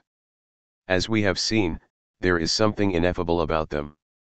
Although greenness is a distinct sort of sensation with a rich intrinsic character, there is very little that one can say about it other than that it is green. In talking about phenomenal qualities, we generally have to specify the qualities in question in terms of associated external properties, or in terms of associated causal roles. Our language for phenomenal qualities is derivative on our non-phenomenal language. As Ryle said, there are no neat sensation words. If one looks at the catalogue of conscious experience that I presented earlier, the experiences in question are never described in terms of their intrinsic qualities. Rather, I used expressions such as the smell of freshly baked bread, the patterns one gets when closing one's eyes, and so on. Even with a term like green sensation, reference is effectively pinned down in extrinsic terms. When we learn the term green sensation, it is effectively by ossenzion we learn to apply it to the sort of experience caused by grass, trees, and so on. Generally, insofar as we have communicable phenomenal categories at all, they are defined with respect either to their typical external associations or to an associated kind of psychological state. For instance, when one speaks of the phenomenal quality of happiness, the reference of the term happiness is implicitly fixed via some causal role, the state where one judges all to be good, jumps for joy, and so on. Perhaps this is one interpretation of Wittgenstein's famous remark, an inner process stands in need of outward criteria. This dependence of phenomenal concepts on causal criteria has led some, including Wittgenstein and Ryle, in some of their moods, to suggest that there is nothing to the meaning of our mental concepts beyond the associated causal criteria. There is a certain plausibility to this. If a phenomenal property is always picked out by invoking a psychological property, why not suppose that there is only one property involved? But this temptation should be resisted. When we talk of a green sensation, this talk is not equivalent simply to talk of a state that is caused by grass, trees, and so on. We are talking about the phenomenal quality that generally occurs when a state is caused by grass and trees. If there is a causal analysis in the vicinity, it is something like the kind of phenomenal state that is caused by grass, trees, and so on. 13. The phenomenal element in the concept prevents an analysis in purely functional terms. In general, when a phenomenal property is picked out with the aid of a psychological property P, the phenomenal notion is not just P. It is the sort of conscious experience that tends to accompany P. And importantly, the very notion of phenomenal quality or conscious experience is not defined in psychological terms. Rather, the notion of conscious experience is something of a primitive, as we saw earlier. If there were a functional analysis of the notion of experience or phenomenal quality, then the analysis in question would yield functional analyses of specific phenomenal properties, but in the absence of such an analysis we cannot draw such a conclusion.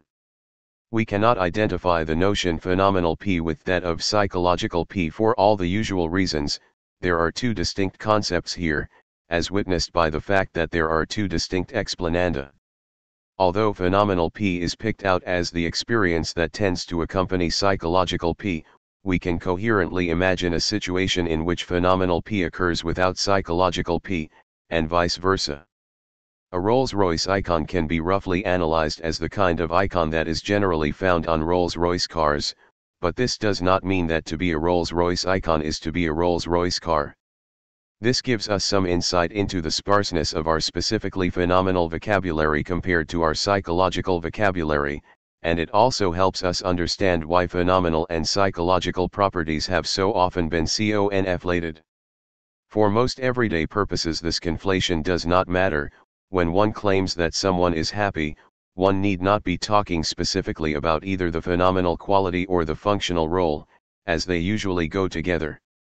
However, for philosophical purposes and in particular for the purposes of explanation, to conflate these properties is fatal.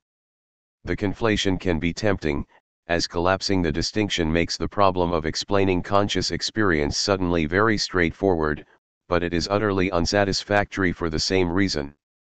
The problem of consciousness cannot be spirited away on purely verbal grounds.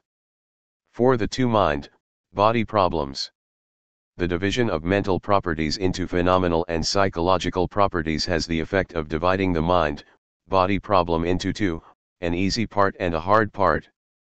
The psychological aspects of mind pose many technical problems for cognitive science, and a number of interesting puzzles for philosophical analysis, but they pose no deep metaphysical enigmas. The question how could a physical system be the sort of thing that could learn, or that could remember, does not have the same bite as the corresponding question about sensations, or about consciousness in general. The reason for this is clear. By our analysis in section 3, learning and memory are functional properties, characterized by causal roles, so the question how could a physical system have psychological property P, comes to the same thing as how could a state of a physical system play such and such a causal role. This is a question for the sciences of physical systems. One simply needs to tell a story about the organization of the physical system that allows it to react to environmental stimulation and produce behavior in the appropriate sorts of ways. While the technical problems are enormous, there is a clearly defined research program for their answer. The metaphysical problems are relatively few. This is not to say that psychological properties pose no philosophical difficulties. There are significant problems in coming up with the correct analyses of these notions, for instance. Even if it is widely accepted that these are functional concepts, there can be significant disagreement about just how the requisite functional analyses should run. Intentional properties such as belief and desire, for example, provide fertile grounds for argument. In particular, the question of just what constitutes the content of a given intentional state is still poorly understood.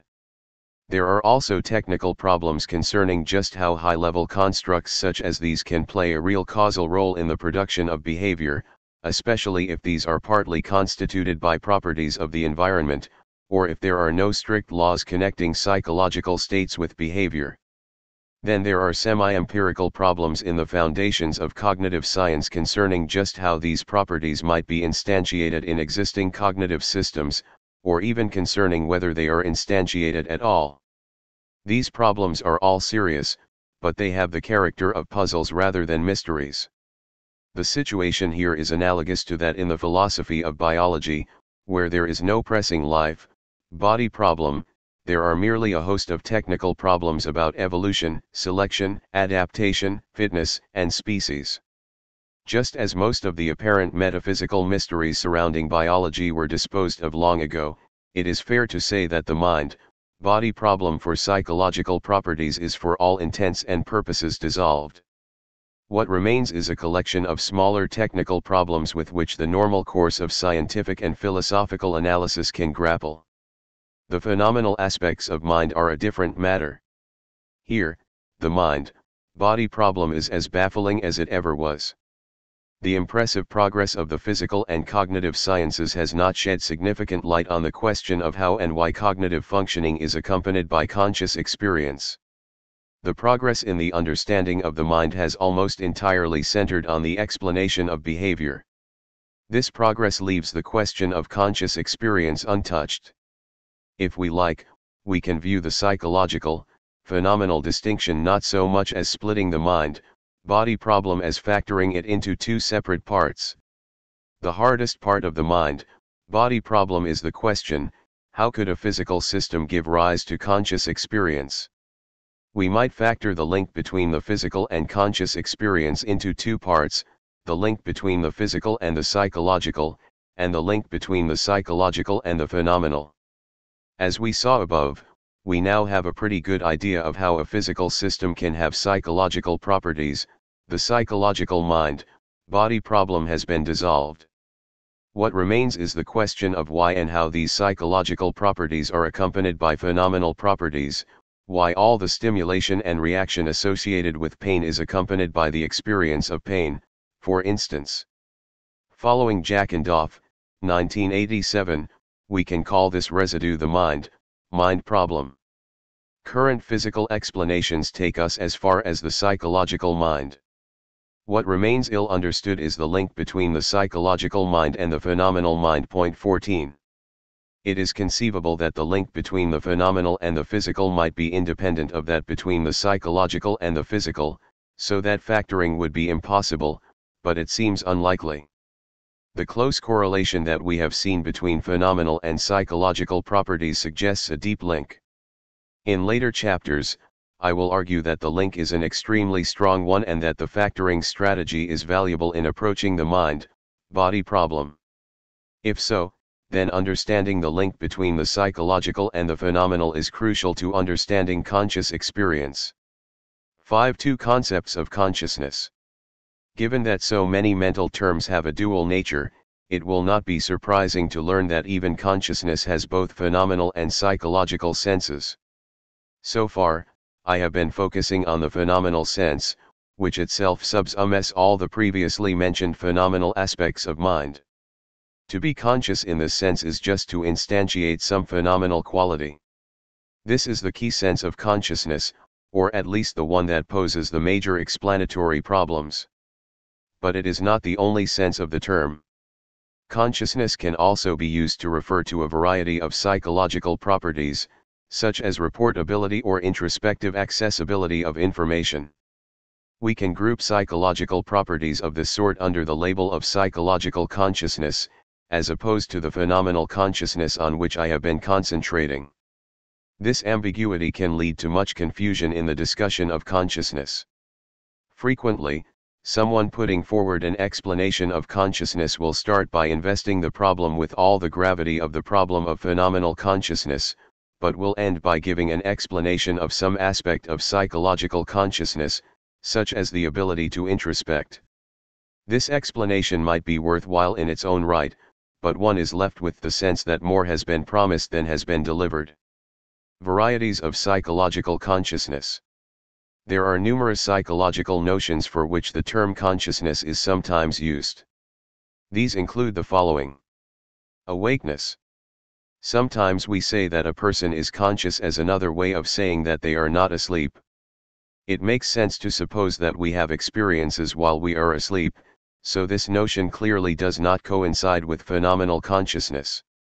Awakeness can plausibly be analyzed in functional terms, perhaps, at a first approximation, in terms of an ability to process information about the world and deal with it in a rational fashion.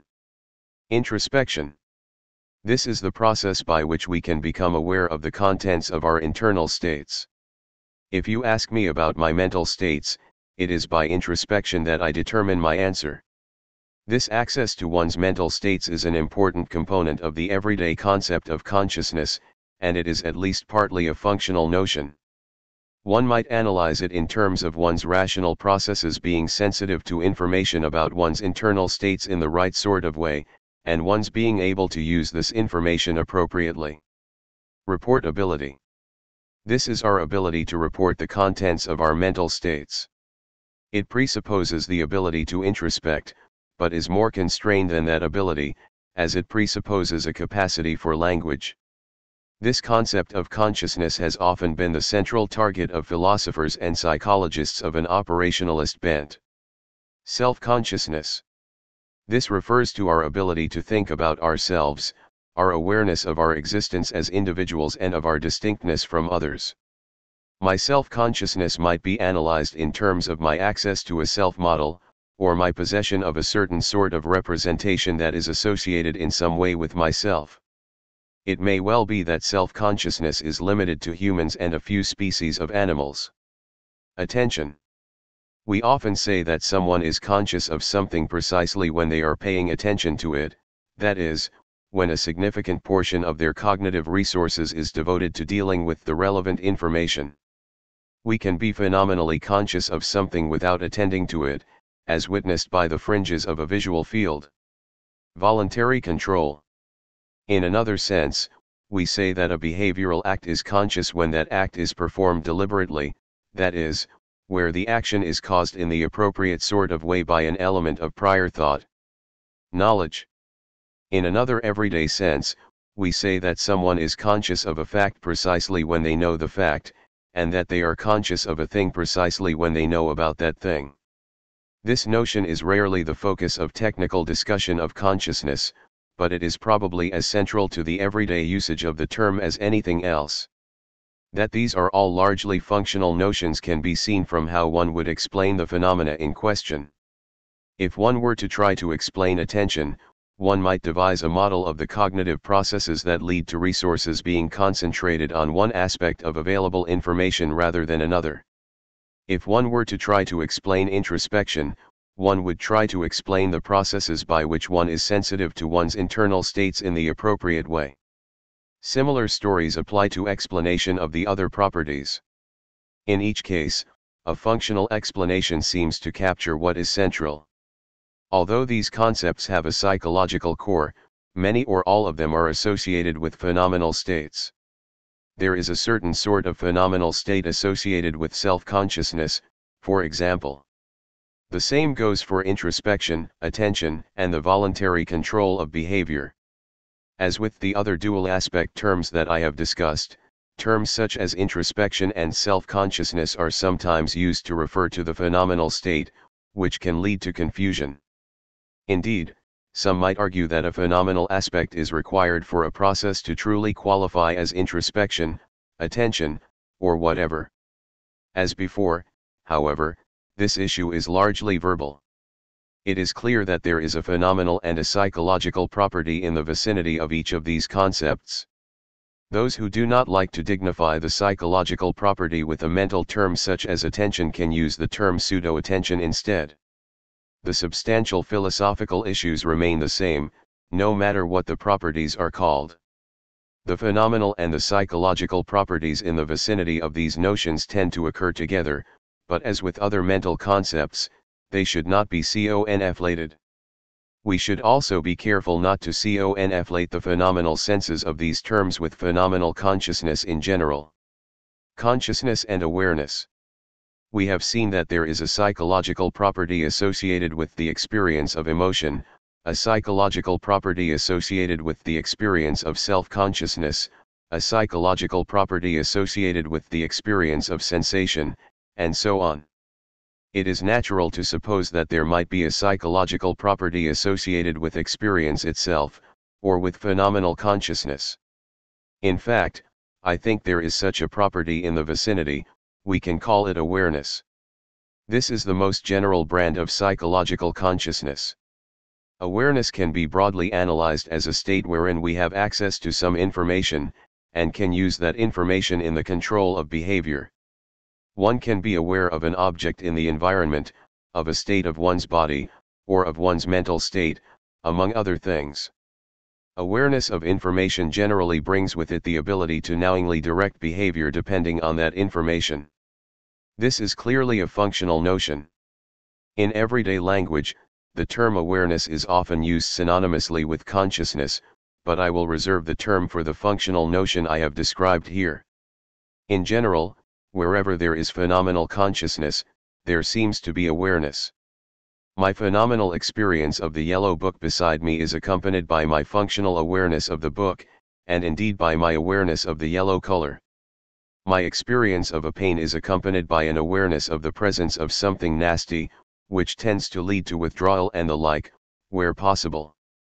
The fact that any conscious experience is accompanied by awareness is made clear by the fact that a conscious experience is reportable. If I am having an experience, I can talk about the fact that I am having it. I may not be paying attention to it, but I at least have the ability to focus on it and talk about it, if I choose. This reportability immediately implies that I am aware in the relevant sense. Of course, an animal or a prelinguistic human might have conscious experience without the ability to report, but such a being would still plausibly have a degree of awareness. Awareness does not entail the ability to report, although the two tend to go together in creatures with language. Consciousness is always accompanied by awareness, but awareness as I have described it need not be accompanied by consciousness. One can be aware of a fact without any particular associated phenomenal experience, for instance.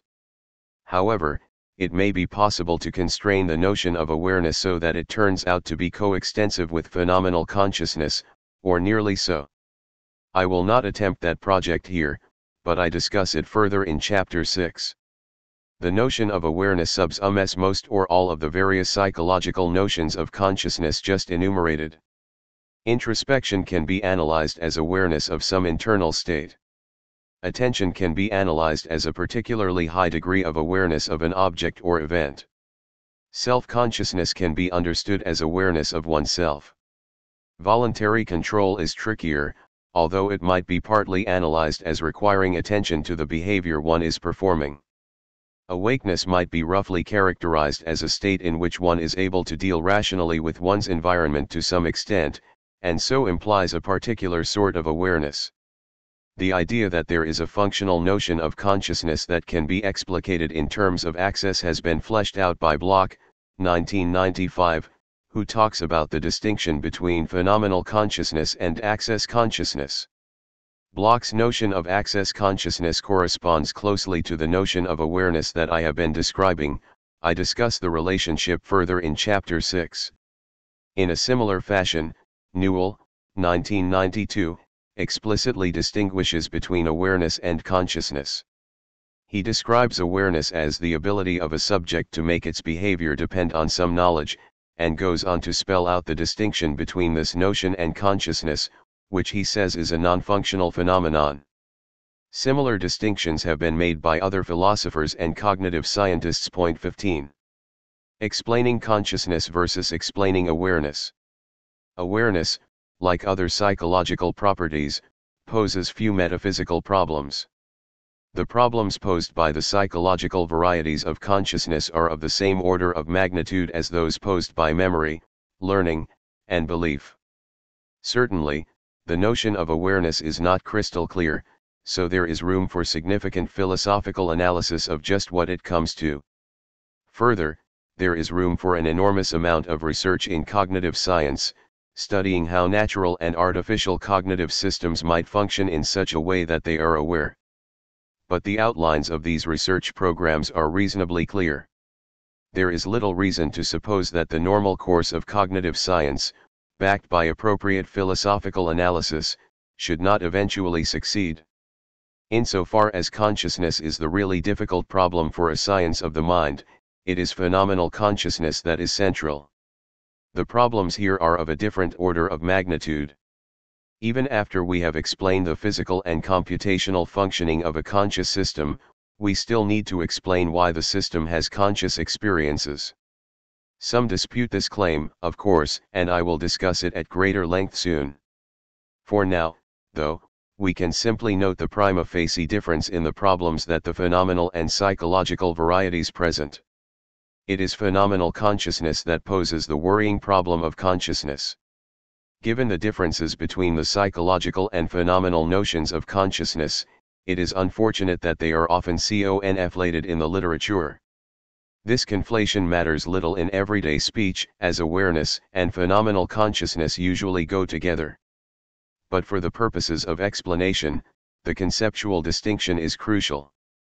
Insofar as any remotely satisfactory explanations of consciousness have been put forward, it is usually a psychological aspect that is explained. The phenomenal aspects generally go untouched. Many recent philosophical analyses of consciousness have concerned themselves primarily with the non-phenomenal aspects. Rosenthal, 1996, argues that a mental state is conscious precisely when there is a higher-order thought about that mental state. This might be a useful analysis of introspective consciousness, and perhaps of other aspects of awareness, but it does not appear to explain phenomenal experience. Point 16. Similarly, Dennett, 1991, spends much of his book outlining a detailed cognitive model, which he puts forward as an explanation of consciousness. On the face of it, the model is centrally a model of the capacity of a subject to verbally report a mental state. It might thus yield an explanation of reportability, of introspective consciousness, and perhaps of other aspects of awareness, but nothing in the model provides an explanation of phenomenal consciousness, although Dennett would put things differently. Armstrong, 1968, confronted by consciousness as an obstacle for his functionalist theory of mind, analyzes the notion in terms of the presence of some self-scanning mechanism.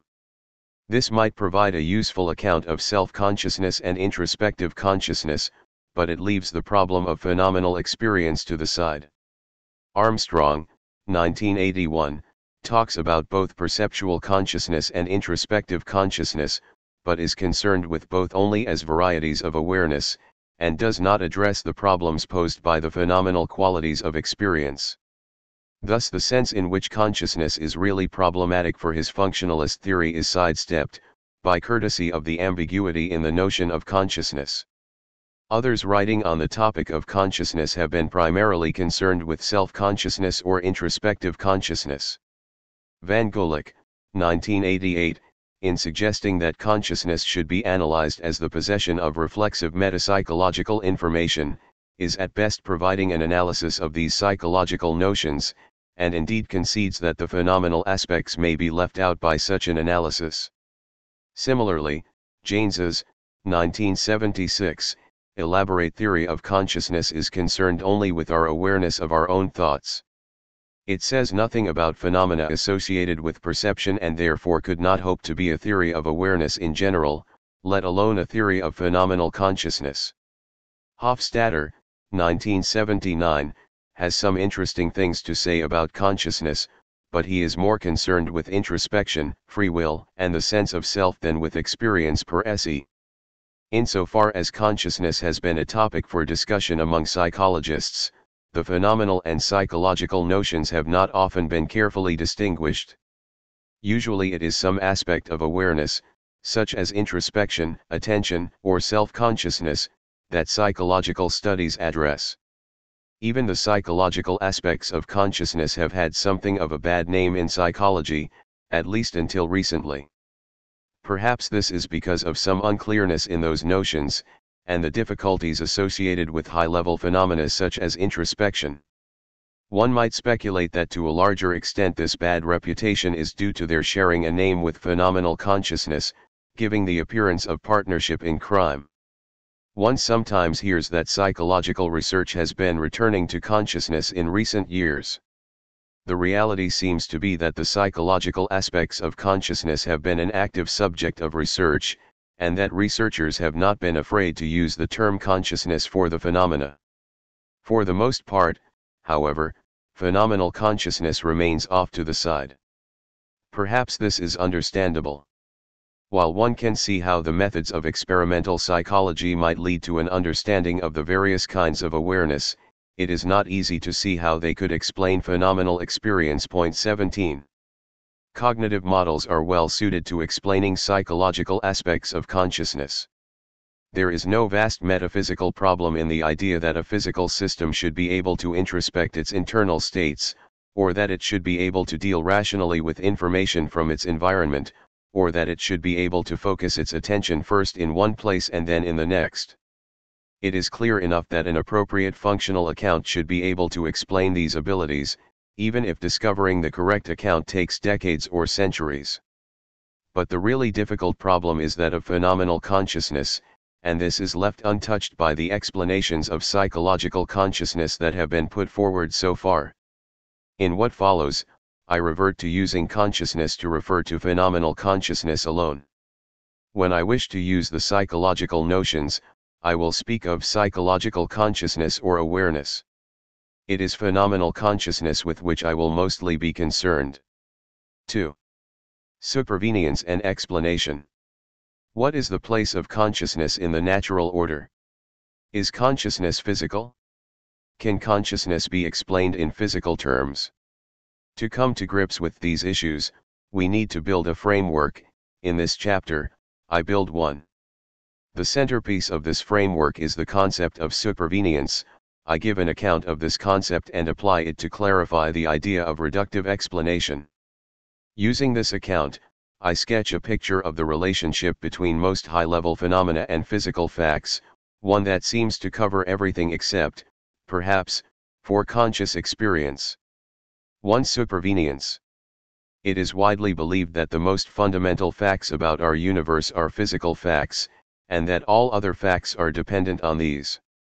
In a weak enough sense of dependent, this may be almost trivially true; in a strong sense, it is controversial.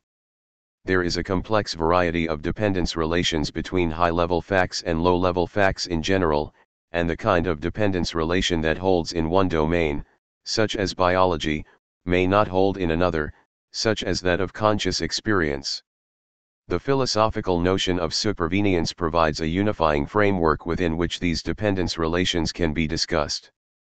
The notion of supervenience formalizes the intuitive idea that one set of facts can fully determine another set of facts. 1. The physical facts about the world seem to determine the biological facts, for instance, in that once all the physical facts about the world are fixed, there is no room for the biological facts to vary. Fixing all the physical facts will simultaneously fix which objects are alive.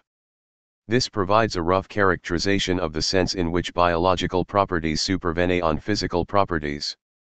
In general, supervenience is a relation between two sets of properties, B properties intuitively, the high-level properties, and A properties, which are the more basic low-level properties. For our purposes, the relevant A properties are usually the physical properties, more precisely, the fundamental properties that are invoked by a completed theory of physics. Perhaps these will include mass, charge, spatiotemporal position, properties characterizing the distribution of various spatiotemporal fields, the exertion of various forces, and the form of various waves, and so on. The precise nature of these properties is not important.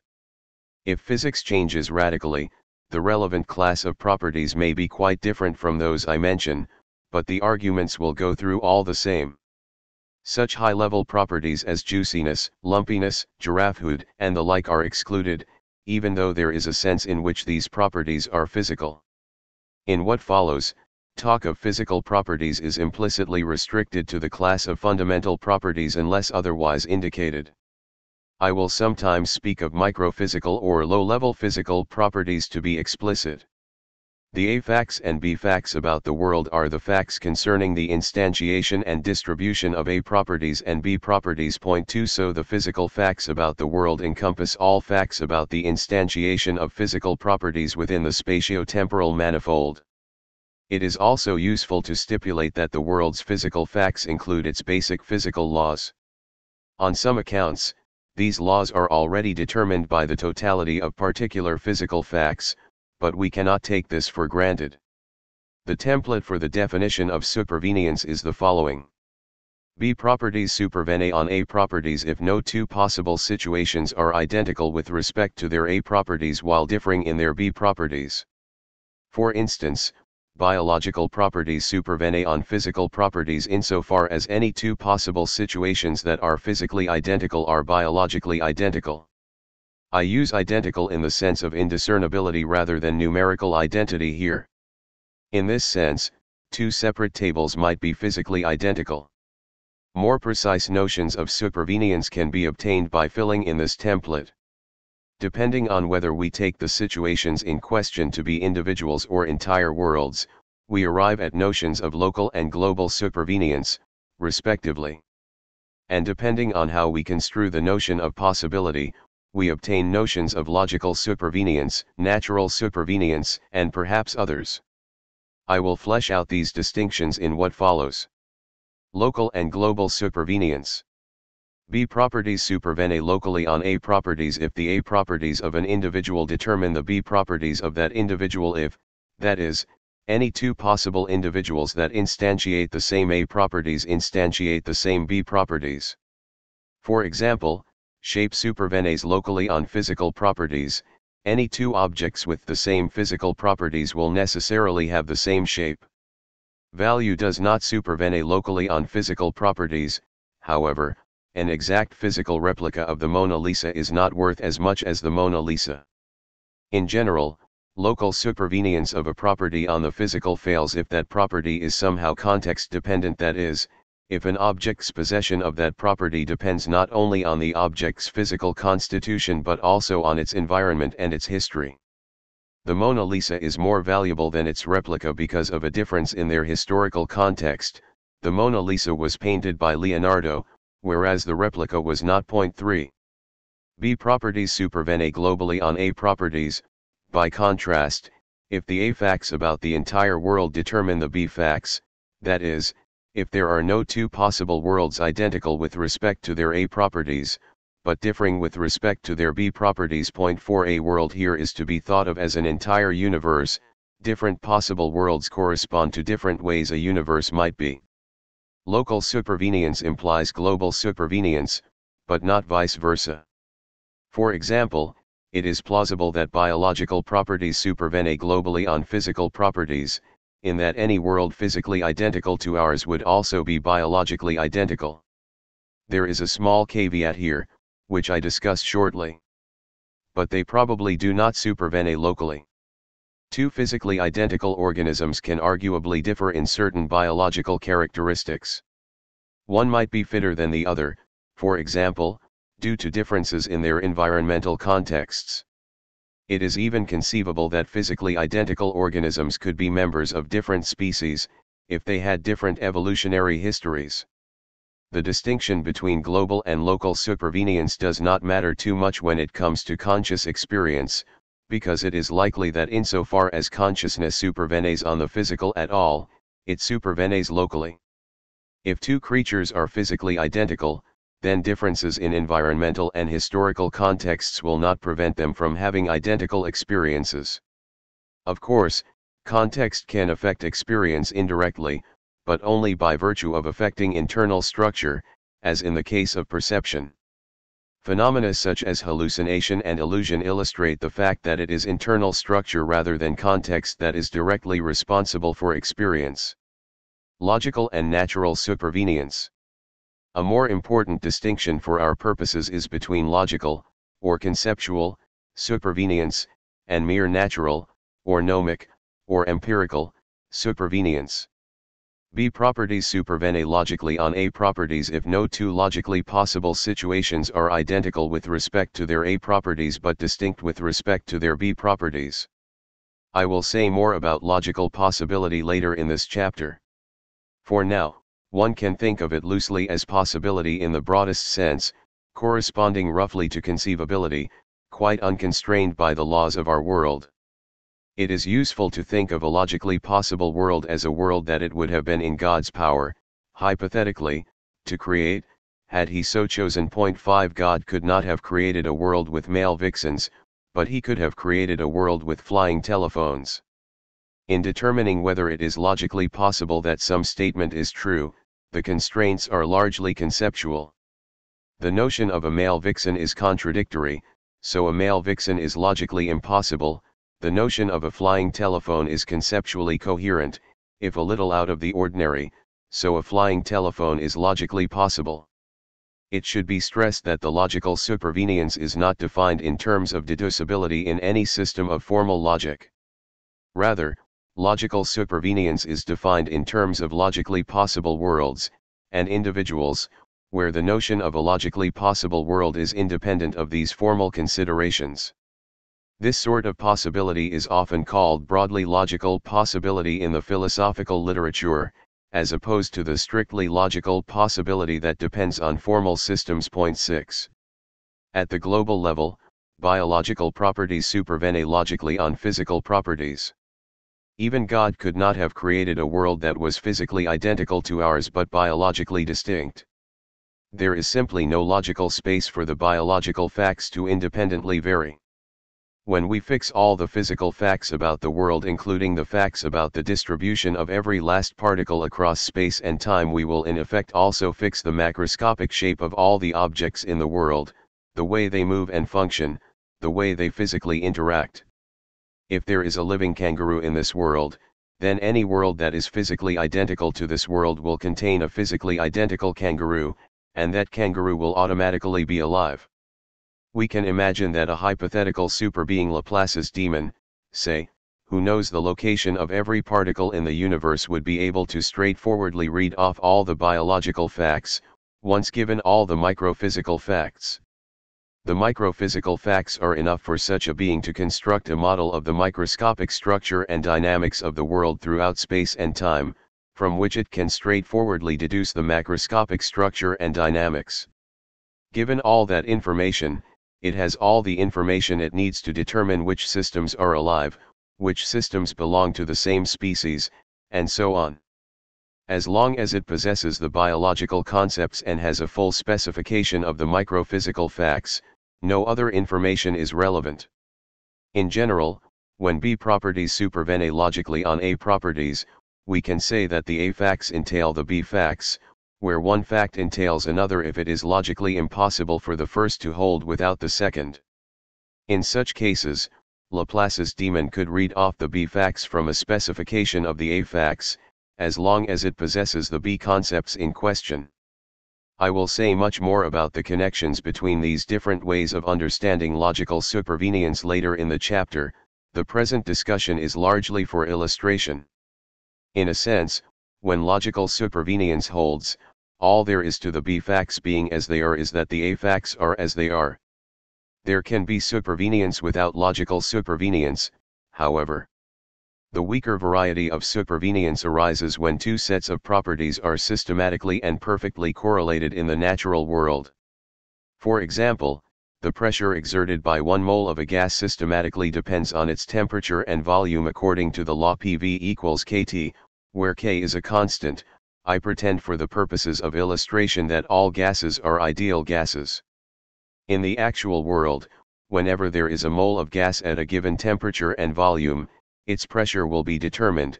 It is empirically impossible that two distinct moles of gas could have the same temperature and volume, but different pressure. It follows that the pressure of a mole of gas supervenes on its temperature and volume in a certain sense. In this example, I am taking the class of A properties to be much narrower than the class of physical properties, for reasons that will become clear. But this supervenience is weaker than logical supervenience. It is logically possible that a mole of gas with a given temperature and volume might have a different pressure. Imagine a world in which the gas constant K is larger or smaller, for example. Rather, it is just a fact about nature that there is this correlation. This is an example of natural supervenience of one property on others. In this instance, pressure supervenes naturally on temperature, volume, and the property of being a mole of gas. In general, B properties supervene naturally on A properties if any two naturally possible situations with the same A properties have the same B properties. A naturally possible situation is one that could actually occur in nature, without violating any natural laws. This is a much stronger constraint than mere logical possibility. The scenario with a different gas constant is logically possible, for example, but it could never occur in the real world, so it is not naturally possible. Among naturally possible situations, any two moles of gas with the same temperature and volume will have the same pressure. Intuitively, natural possibility corresponds to what we think of as real empirical possibility. A naturally possible situation is one that could come up in the real world, if the conditions were right. These include not just actual situations but counterfactual situations that might have come up in the world's history, if boundary conditions had been different, or that might come up in the future, depending on how things go. A mile-high skyscraper is almost certainly naturally possible, for example, even though none has actually been constructed. It is even naturally possible, although wildly improbable, that a monkey could type Hamlet. We can also think of a naturally possible situation as one that conforms to the laws of nature of our world. 7 For this reason, natural possibility is sometimes called gnomic or nomological possibility. 8 From the Greek term nomos for law. There are a vast number of logically possible situations that are not naturally possible. Any situation that violates the laws of nature of our world falls into this class. A universe without gravity, for example, or with different values of fundamental constants. Science fiction provides many situations of this sort, such as anti-gravity devices and perpetual motion machines. These are easy to imagine, but almost certainly could never come to exist in our world. In the reverse direction, any situation that is naturally possible will be logically possible. The class of natural possibilities is therefore a subset of the class of logical possibilities. To illustrate this distinction, both a cubic mile of gold and a cubic mile of uranium-235 seem to be logically possible, but as far as we know, only the first is naturally possible. A stable, cubic mile of uranium-235 could not exist in our world. Natural supervenience holds when, among all naturally possible situations, those with the same distribution of A properties have the same distribution of B properties, that is, when the A facts about a situation naturally necessitate the B facts.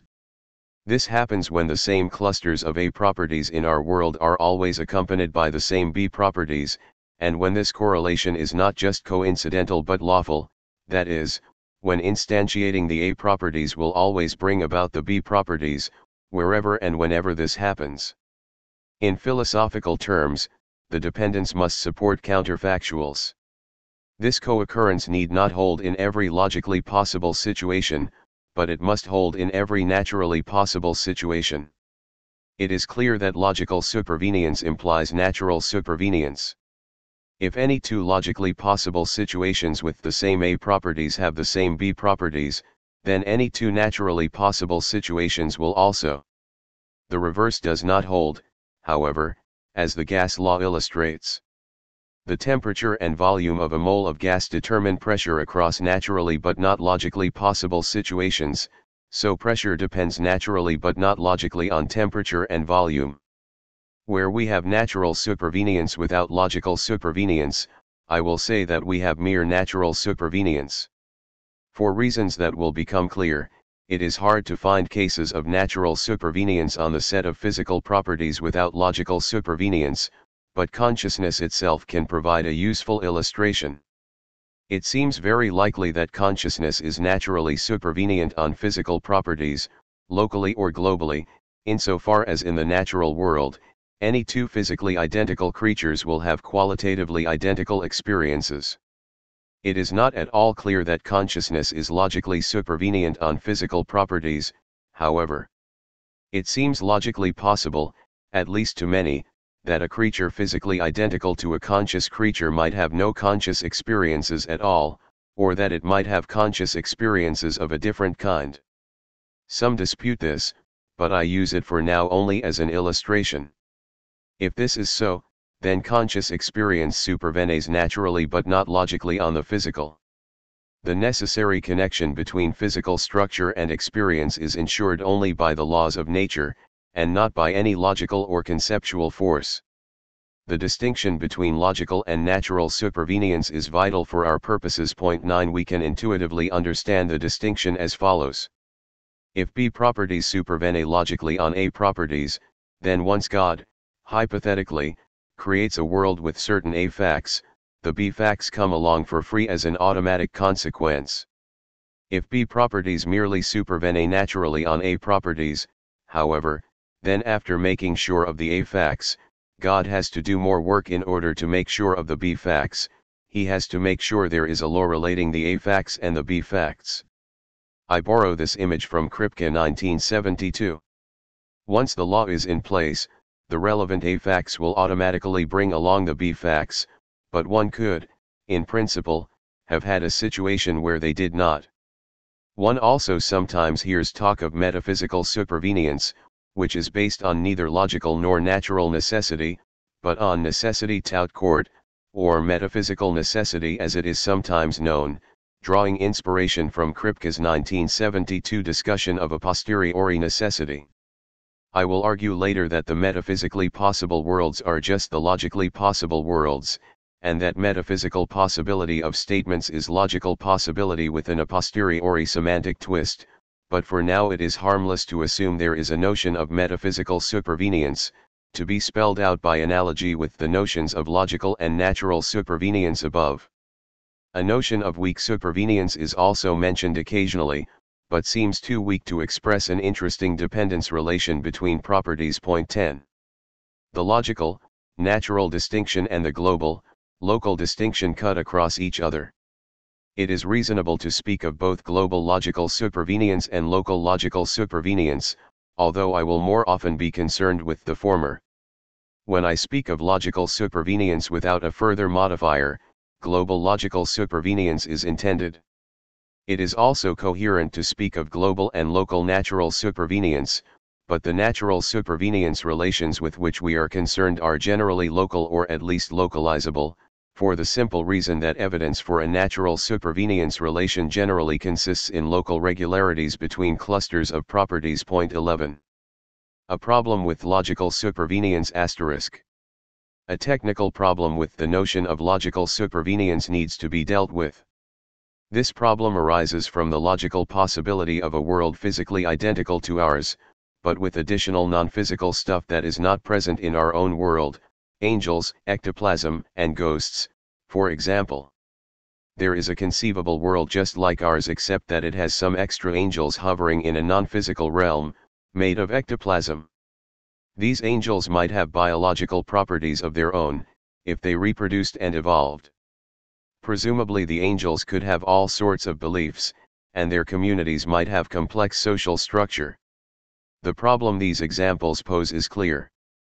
The angel world is physically identical to ours, but it is biologically distinct. If the angel world is logically possible, then according to our definition biological properties are not supervenient on physical properties. But we certainly want to say that biological properties are supervenient on physical properties, at least in this world if not in the angel world, assuming there are no angels in the actual world. Intuitively, it seems undesirable for the mere logical possibility of the angel world to stand in the way of the determination of biological properties by physical properties in our own world. This sort of problem has caused some, example Haugland 1982, Petrie 1987, to suggest that logical possibility and necessity are too strong to serve as the relevant sort of possibility and necessity in supervenience relations, and that a weaker variety such as natural possibility and necessity should be used instead. But this would render useless the very useful distinction between logical and natural supervenience outlined above, and would also ignore the fact that there is a very real sense in which the biological facts about our world are logically determined by the physical facts. Others, example Teller 1989, have bitten the bullet by stipulating that worlds with extra non-physical stuff are not logically or metaphysically possible, despite appearances, but this makes logical and metaphysical possibility seem quite arbitrary. Fortunately, such moves are not required. It turns out that it is possible to retain a useful notion of logical supervenience compatible with the possibility of these worlds, as long as we fix the definition appropriately. Point 12.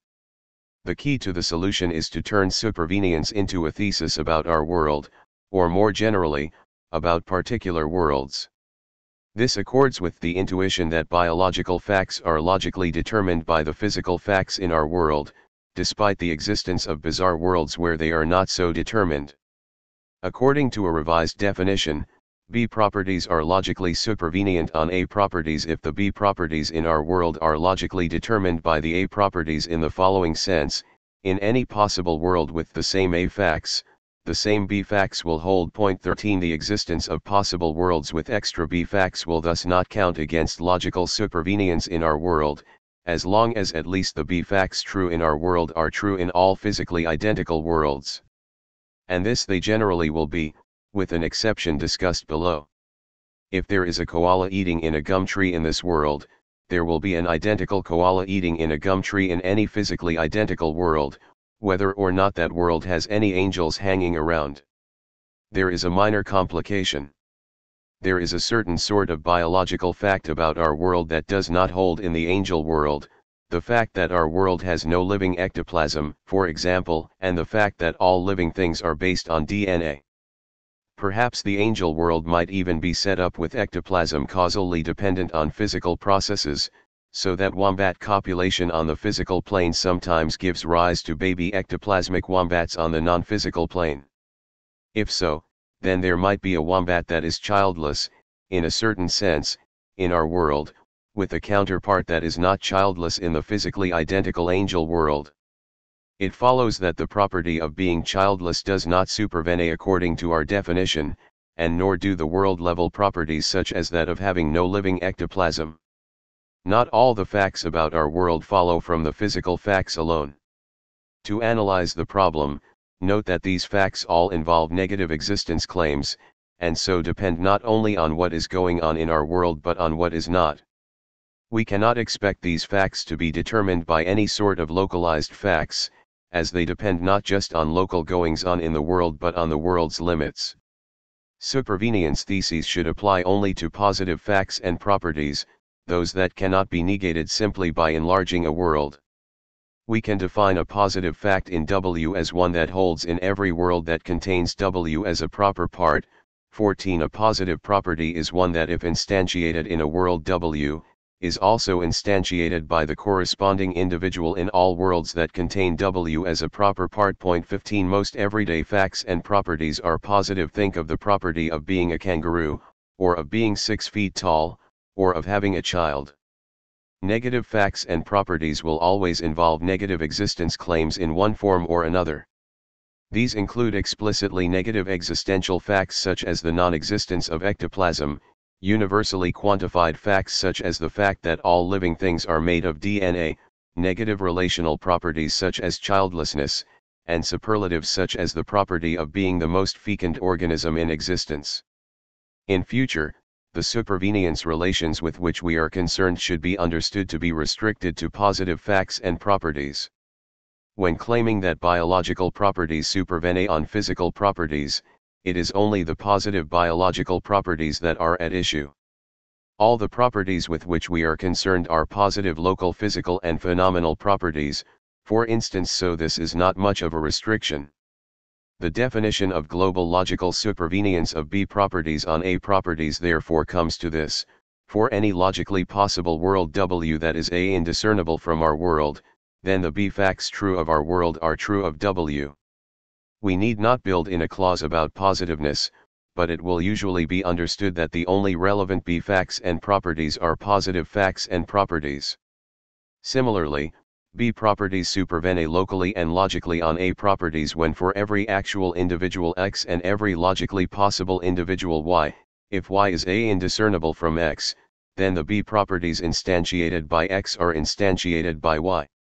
More briefly and more generally, B properties supervene logically on A properties if the B facts about actual situations are entailed by the A facts, where situations are understood as worlds and individuals in the global and local cases respectively.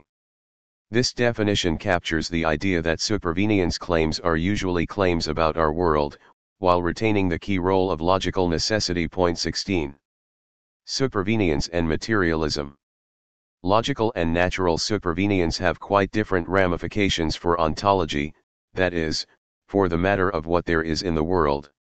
If B properties are logically supervenient on A properties, then there is a sense in which once the A facts are given, the B facts are a free lunch. Once God, hypothetically, made sure that all the physical facts in our world held, the biological facts came along for free. The B facts merely redescribe what is described by the A facts. They may be different facts. A fact about elephants is not a microphysical fact, but they are not further facts. With mere natural supervenience, the ontology is not so straightforward. Contingent lawful connections connect distinct features of the world. In general, if B properties are merely naturally supervenient on A properties in our world, then there could have been a world in which our A facts held without the B facts. As we saw before, once God fixed all the A facts, in order to fix the B facts he had more work to do. The B facts are something over and above the A facts, and their satisfaction implies that there is something new in the world. With this in mind we can formulate precisely the widely held doctrine of materialism, or physicalism, which is generally taken to hold that everything in the world is physical, or that there is nothing over and above the physical, or that the physical facts in a certain sense exhaust all the facts about the world. In our language, materialism is true if all the positive facts about the world are globally logically supervenient on the physical facts. This captures the intuitive notion that if materialism is true, then once God fixed the physical facts about the world, all the facts were fixed. Or at least, all the positive facts were fixed. The restriction to positive facts is needed to ensure that worlds with extra ectoplasmic facts do not count against materialism in our world. Negative existential facts such as there are no angels are not strictly logically supervenient on the physical, but their non-supervenience is quite compatible with materialism. In a sense, to fix the negative facts, God had to do more than fix the physical facts, he also had to declare, "That's all." If we wanted, we could add a second order "that's all" fact to the supervenience space in the definition of materialism, in which case the positive fact constraint could be removed. According to this definition, materialism is true if all the positive facts about our world are entailed by the physical facts. 17 That is, materialism is true if for any logically possible world W that is physically indiscernible from our world, all the positive facts true of our world are true of W. This is equivalent in turn to the thesis that any world that is physically indiscernible from our world contains a copy of our world as a proper or improper part, which seems an intuitively correct definition. 18 This matches the definition of physicalism given by Jackson 1994, whose criterion is that every minimal physical duplicate of our world is a duplicate simpliciter of our world. 19 I will discuss this matter at much greater length in Chapter 4, where this definition of materialism will be further justified. Some may object to the use of logical possibility rather than possibility tout court or metaphysical possibility. Those people may substitute metaphysical possibility for logical possibility in the definition above. Later, I will argue that it comes to the same thing. 2. Reductive explanation. The remarkable progress of science over the last few centuries has given us good reason to believe that there is very little that is utterly mysterious about the world. For almost every natural phenomenon above the level of microscopic physics, there seems in principle to exist a reductive explanation, that is, an explanation wholly in terms of simpler entities. In these cases, when we give an appropriate account of lower-level processes, an explanation of the higher-level phenomenon falls out. Biological phenomena provide a clear illustration. Reproduction can be explained by giving an account of the genetic and cellular mechanisms that allow organisms to produce other organisms. Adaptation can be explained by giving an account of the mechanisms that lead to appropriate changes in external function in response to environmental stimulation. Life itself is explained by explaining the various mechanisms that bring about reproduction, adaptation, and the like. Once we have told the lower-level story in enough detail, any sense of fundamental mystery goes away, the phenomena that needed to be explained have been explained. One can tell a similar story for most natural phenomena. In physics, we explain heat by telling an appropriate story about the energy and excitation of molecules. In astronomy, we explain the phases of the moon by going into the details of orbital motion and optical reflection. In geophysics, earthquakes are explained via an account of the interaction of subterranean masses. In cognitive science, to explain a phenomenon such as learning, all we have to do is explain various functional mechanisms, the mechanisms that give rise to appropriate changes in behavior in response to environmental stimulation. At a first approximation, any worries about the experience of learning aside.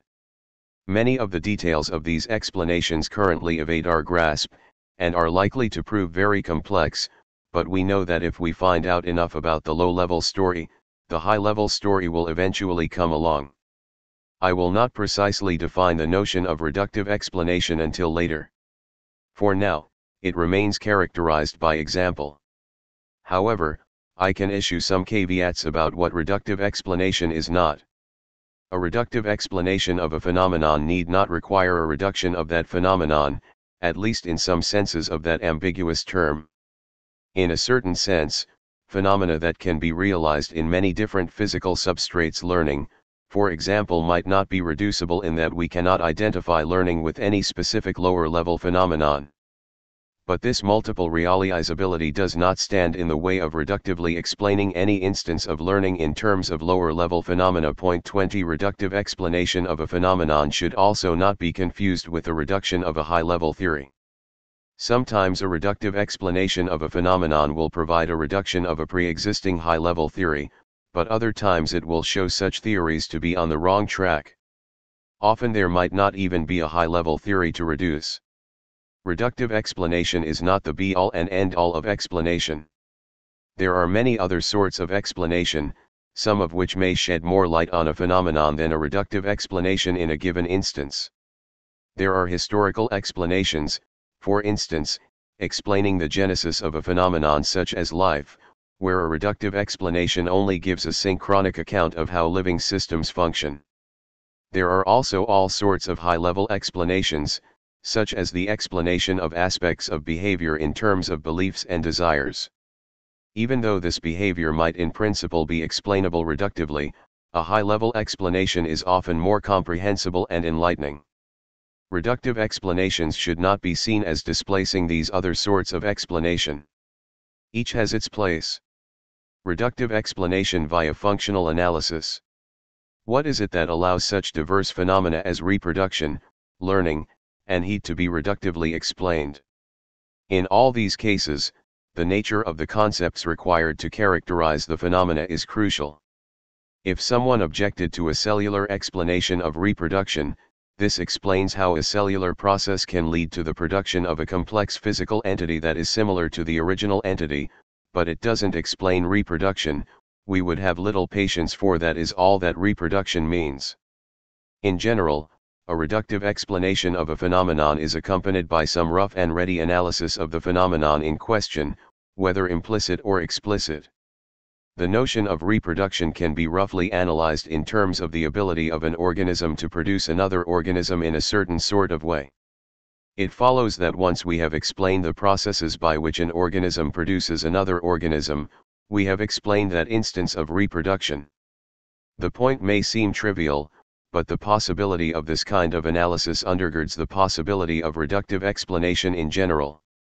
Without such an analysis, there would be no explanatory bridge from the lower-level physical facts to the phenomenon in question. With such an analysis in hand, all we need to do is to show how certain lower-level physical mechanisms allow the analysis to be satisfied, and an explanation will result. For the most interesting phenomena that require explanation, including phenomena such as reproduction and learning, the relevant notions can usually be analyzed functionally. The core of such notions can be characterized in terms of the performance of some function or functions, where function is taken causally rather than teleologically, or in terms of the capacity to perform those functions. It follows that once we have explained how those functions are performed, then we have explained the phenomena in question. Once we explain how an organism performs the function of producing another organism, we have explained reproduction, for all it means to reproduce is to perform that function. The same goes for an explanation of learning. All it means for an organism to learn, roughly, is for its behavioral capacities to adapt appropriately in response to environmental stimulation. If we explain how the organism is able to perform the relevant functions, then we have explained learning. At most, we may have failed to explain any phenomenal aspects of learning, which I leave aside here for obvious reasons. If there is a phenomenal element to the concept of learning, then that part of learning may go unexplained, but I concentrate on the psychological aspects of learning here, which are plausibly the core of the concept. Explaining the performance of these functions is quite straightforward, in principle. As long as the results of such functions are themselves characterizable physically, and all physical events have physical causes, then there should be a physical explanation for the performance of any such function. One need only show how certain sorts of states are responsible for the production of appropriate resultant states, by a causal process in accord with the laws of nature. Of course, the details of this kind of physical explanation can be non-trivial. Indeed, the details constitute the vast bulk of any reductive explanation, while the analysis component is often trivial. But once the relevant details are in, A story about low-level physical causation will explain how the relevant functions are performed, and will therefore explain the phenomenon in question. Even a physical notion such as heat can be construed functionally. Roughly, heat is the kind of thing that expands metals, is caused by fire, leads to a particular sort of sensation, and the like. Once we have an account of how these various causal relations are fulfilled, then we have an account of heat. Heat is a causal role concept, characterized in terms of what it is typically caused by and of what it typically causes, under appropriate conditions. Once empirical investigation shows how the relevant causal role is played, the phenomenon is explained. There are some technical complications here, but they are inessential. For example, Kripke, 1980, has pointed out a difference between a term such as heat and the associated description of a causal role. Given that heat is realized by the motion of molecules, then the motion of molecules might qualify as heat in a counterfactual world, whether or not those molecules play the relevant causal role. It remains the case, however, that explaining heat involves explaining the fulfillment of the causal role, rather than explaining the motion of molecules. To see this, note that the equivalence of heat with the motion of molecules is known a posteriori. We know this as a result of explaining heat. The concept of heat that we had a priori before the phenomenon was explained was roughly that of the thing that plays this causal role in the actual world. Once we discover how that causal role is played, we have an explanation of the phenomenon. As a bonus, we know what heat is. It is the motion of molecules, as the motion of molecules is what plays the relevant causal role in the actual world. A second minor complication is that many causal role concepts are somewhat ambiguous between the state that plays a certain causal role and the actual performance of that role. Heat can be taken to denote either the molecules that do the causal work or the causal process, heating, itself. Similarly, perception can be used to refer to either the act of perceiving or the internal state that arises as a result. Nothing important turns on this ambiguity, however. An explanation of how the causal role is played will explain heat or perception in either of these senses. A third complication is that many causal role concepts are partly characterized in terms of their effect on experience. For example, heat is naturally construed as the cause of heat sensations. Does this mean that we have to explain heat sensations before we can explain heat? Of course, we have no good account of heat sensations, or of experience generally. So what happens in practice is that part of the phenomenon is left unexplained. If we can explain how molecular motion comes about in certain conditions, and causes metals to expand, and stimulates our skin in certain ways, then the observation that this motion is correlated with heat sensations is good enough. From the correlation, we infer that there is almost certainly a causal connection. To be sure, no explanation of heat will be complete until we have an account of how that causal connection works, but the incomplete account is good enough for most purposes. It is somewhat paradoxical that we end up explaining almost everything about a phenomenon except for the details of how it affects our phenomenology, but it is not a problem in practice. It would not be a happy state of affairs if we had to put the rest of science on hold until we had a theory of consciousness. Reductive explanations in cognitive science. The paradigm of reductive explanation via functional analysis works beautifully in most areas of cognitive science, at least in principle. As we saw in the previous chapter, most non-phenomenal mental concepts can be analyzed functionally. Psychological states are characterizable in terms of the causal role they play. To explain these states, we explain how the relevant causation is performed. In principle, one can do this by giving an account of the underlying neurophysiology. If we explain how certain neurophysiological states are responsible for the performance of the functions in question, then we have explained the psychological state. We need not always descend to the neurophysiological level, however. We can frequently explain some aspect of mentality by exhibiting an appropriate cognitive model, that is, by exhibiting the details of the abstract causal organization of a system whose mechanisms are sufficient to perform the relevant functions, without specifying the physiochemical substrate in which this causal organization is implemented. In this way, we give a how possibly explanation of a given aspect of psychology, in that we have shown how the appropriate causal mechanisms might support the relevant mental processes. If we are interested in explaining the mental states of an actual organism or type of organism, example learning in humans, as opposed to the possibility of learning in general, this sort of explanation must be supplemented with a demonstration that the causal organization of the model mirrors the causal organization of the organism in question. To explain the possibility of learning, we can exhibit a model whose mechanisms lead to the appropriate changes in behavioral capacity in response to various kinds of environmental stimulation. A connectionist learning model, for example. To explain human learning, we must also demonstrate that such a model reflects the causal organization responsible for the performance of such functions in humans. The second step is usually difficult. We cannot exhibit such a correspondence directly, due to our ignorance of neurophysiology, so we usually have to look for indirect evidence, such as qualitative similarities in patterns of response, measurements of timing, and the like. This is one reason why cognitive science is currently in an undeveloped state. But as usual, the in-principle possibility of such explanation is a straightforward consequence of the functional nature of psychological concepts.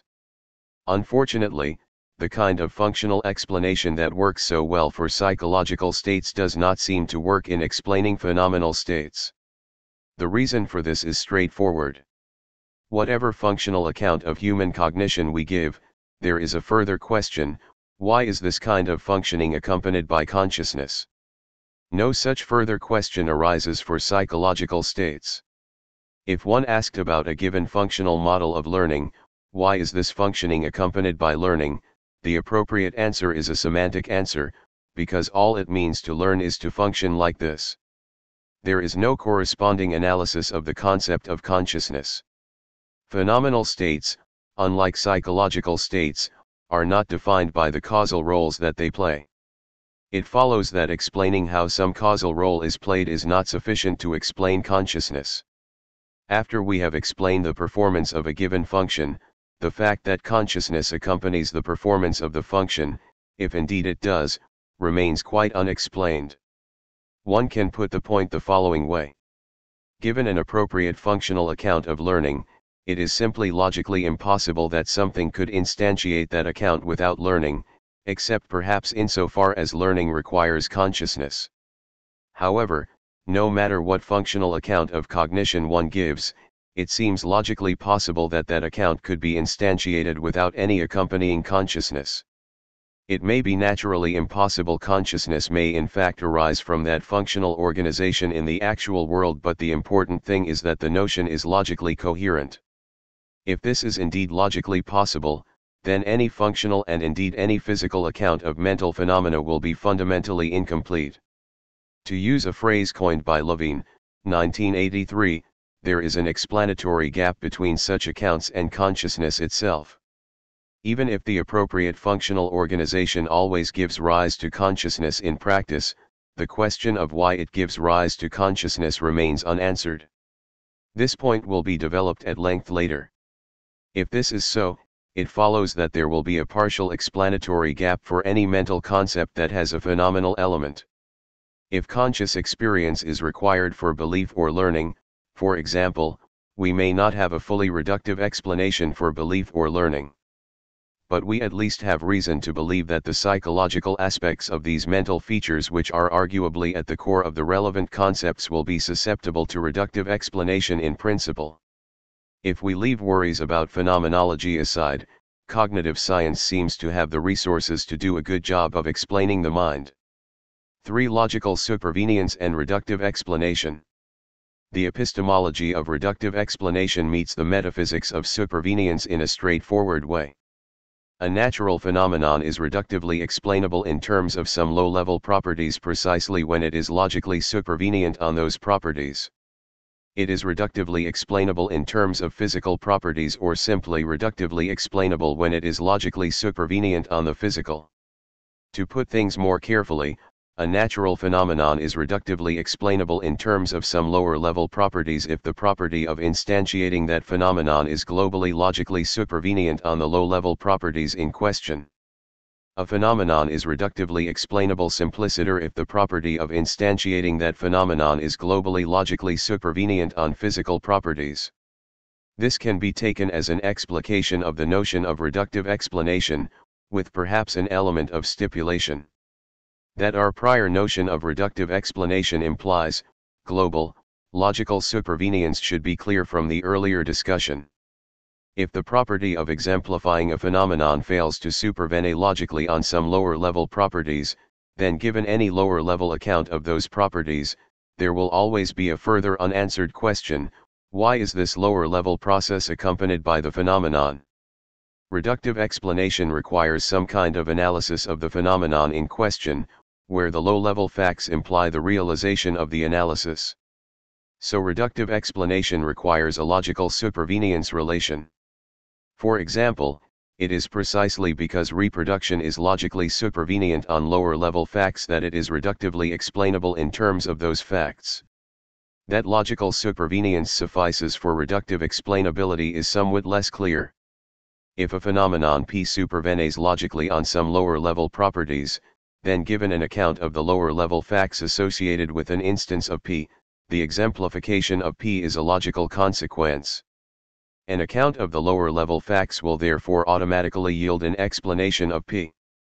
Nevertheless, such an explanation can sometimes seem unsatisfactory, for two reasons. First, the lower-level facts might be a vast hodgepodge of arbitrary-seeming details without any clear explanatory unity. An account of all the molecular motions underlying an instance of learning might be like this, for example. Second, it is possible that different instances of P might be accompanied by very different sets of low-level facts, so that explanations of particular instances do not yield an explanation of the phenomenon as a type. One option is to hold that logical supervenience is merely necessary for reductive explanation, rather than sufficient. This is all that is required for my arguments about consciousness in the next chapter. But it is more useful to note that there is a useful notion of reductive explanation such that logical supervenience is both necessary and sufficient.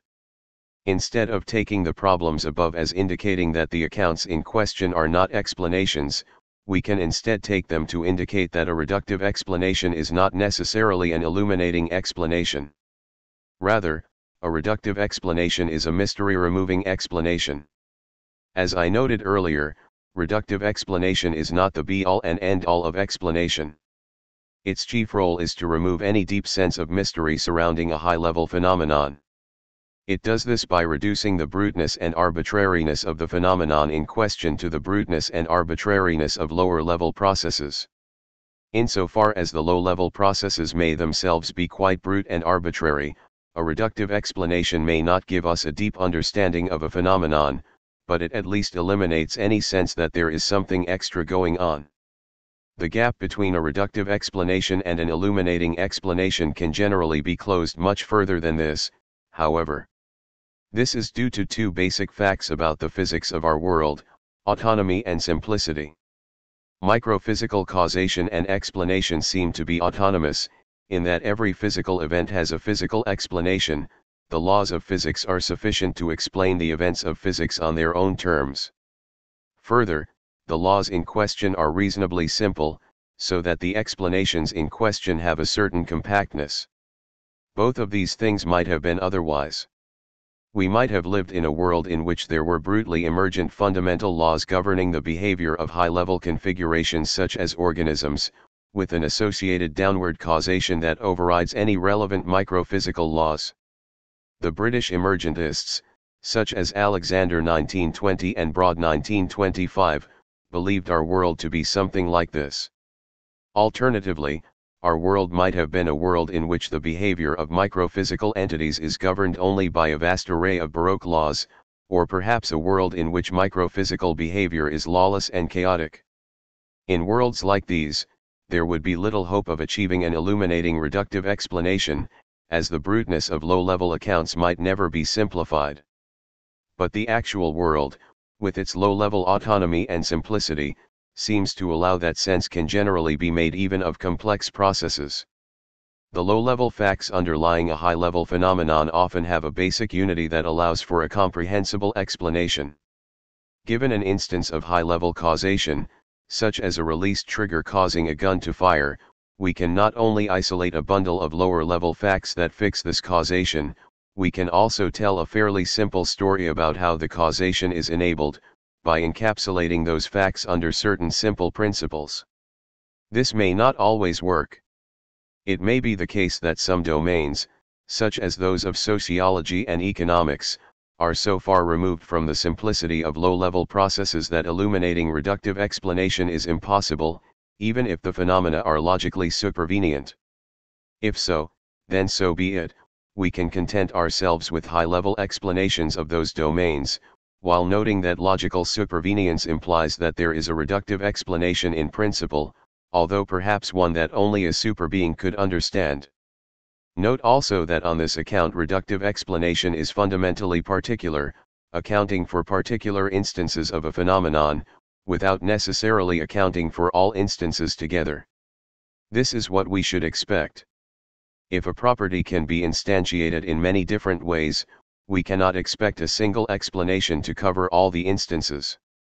Temperature is instantiated quite differently in different media, for example, and there are different explanations for each.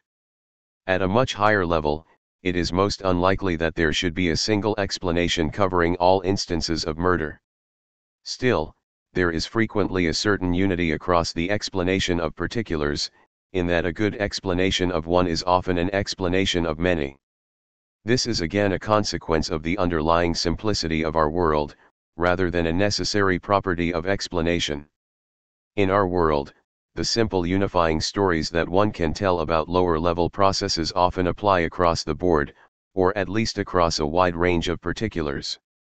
It is also frequently the case, especially in the biological sciences, that the particulars have a common ancestry that leads to a similarity in the low-level processes involved. So the second problem mentioned, that of unifying the explanations of specific instances of a phenomenon, is not as much of a problem as it might be. In any case, it is the explanation of particulars that is central. There is much more that could be said about closing the gap between reductive explanation and illuminating explanation, but the matter deserves a lengthy treatment in its own right and is not too important for my purposes. What is most important is that if logical supervenience fails, as I will argue it does for consciousness, then any kind of reductive explanation fails, even if we are generous about what counts as explanation. Also important is that logical supervenience removes any residual metaphysical mystery about a high-level phenomenon, by reducing any brutality in that phenomenon to brutality in lower-level facts. Of secondary importance is that if logical supervenience holds, then some sort of reductive explanation is possible. Although such explanations can fail to be illuminating or useful, this failure is not nearly as fundamental as the failure of explanation in domains where logical supervenience does not hold. Further notes on reductive explanation. A few further notes. First, a practical reductive explanation of a phenomenon does not usually go all the way to the microphysical level.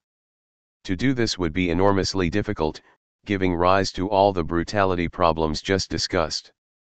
Instead, high-level phenomena are explained in terms of some properties at a slightly more basic level, as when reproduction is explained in terms of cellular mechanisms, or the phases of the moon are explained in terms of orbital motion.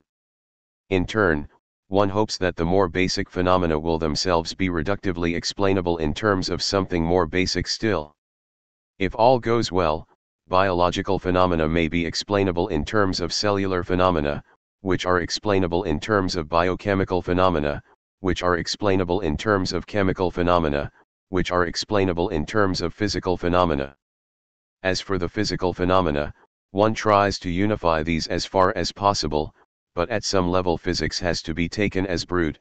There may be no explanation of why the fundamental laws or boundary conditions are the way they are.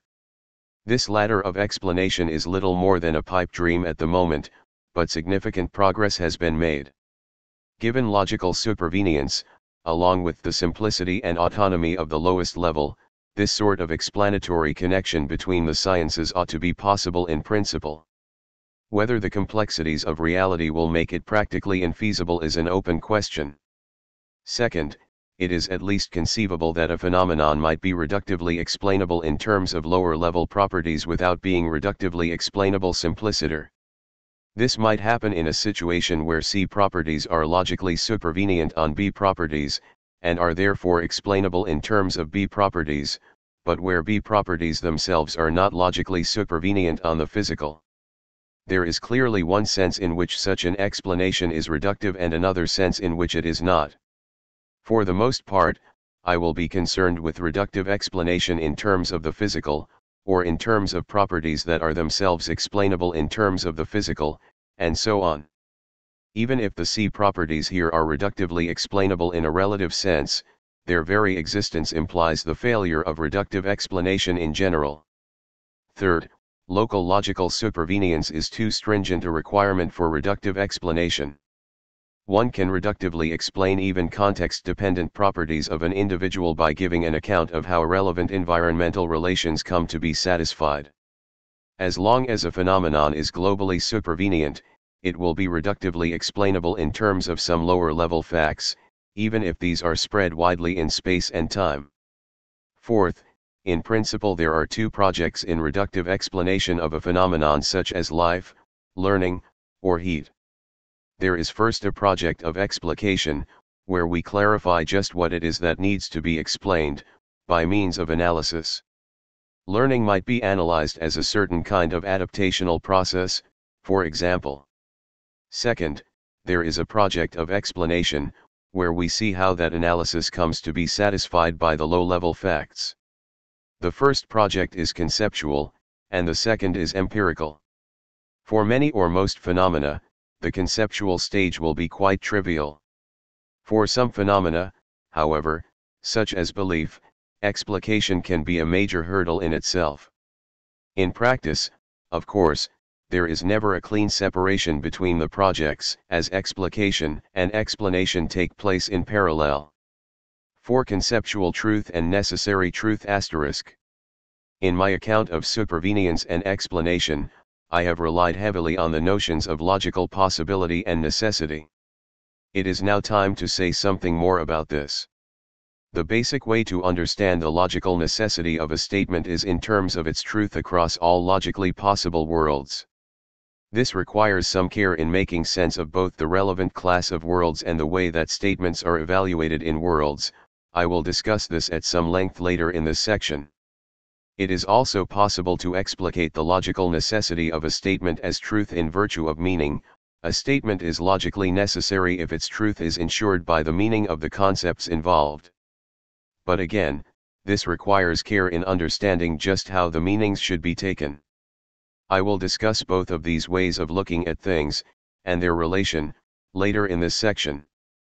As before, the notion of logical necessity is not to be identified with a narrow notion involving derivability in first-order logic, or some other syntactic formalism. Indeed, it is arguable that the justification of the axioms and rules in these formalisms depends precisely on their logical necessity in the broader, more primitive sense. All this requires taking seriously, at least to some extent, the notion of conceptual truth, that is, the notion that some statements are true or false simply by virtue of the meanings of the terms involved. Key elements of my discussion so far have depended on characterizations of various concepts. I have accounted for the reductive explanation of reproduction, for example, by arguing that low-level details entail that certain functions are performed, and that performance of these functions is all there is to the concept of reproduction. The notion of conceptual truth has had a bad name in some circles since the critique by Quine, 1951, who argued that there is no useful distinction between conceptual truths and empirical truths.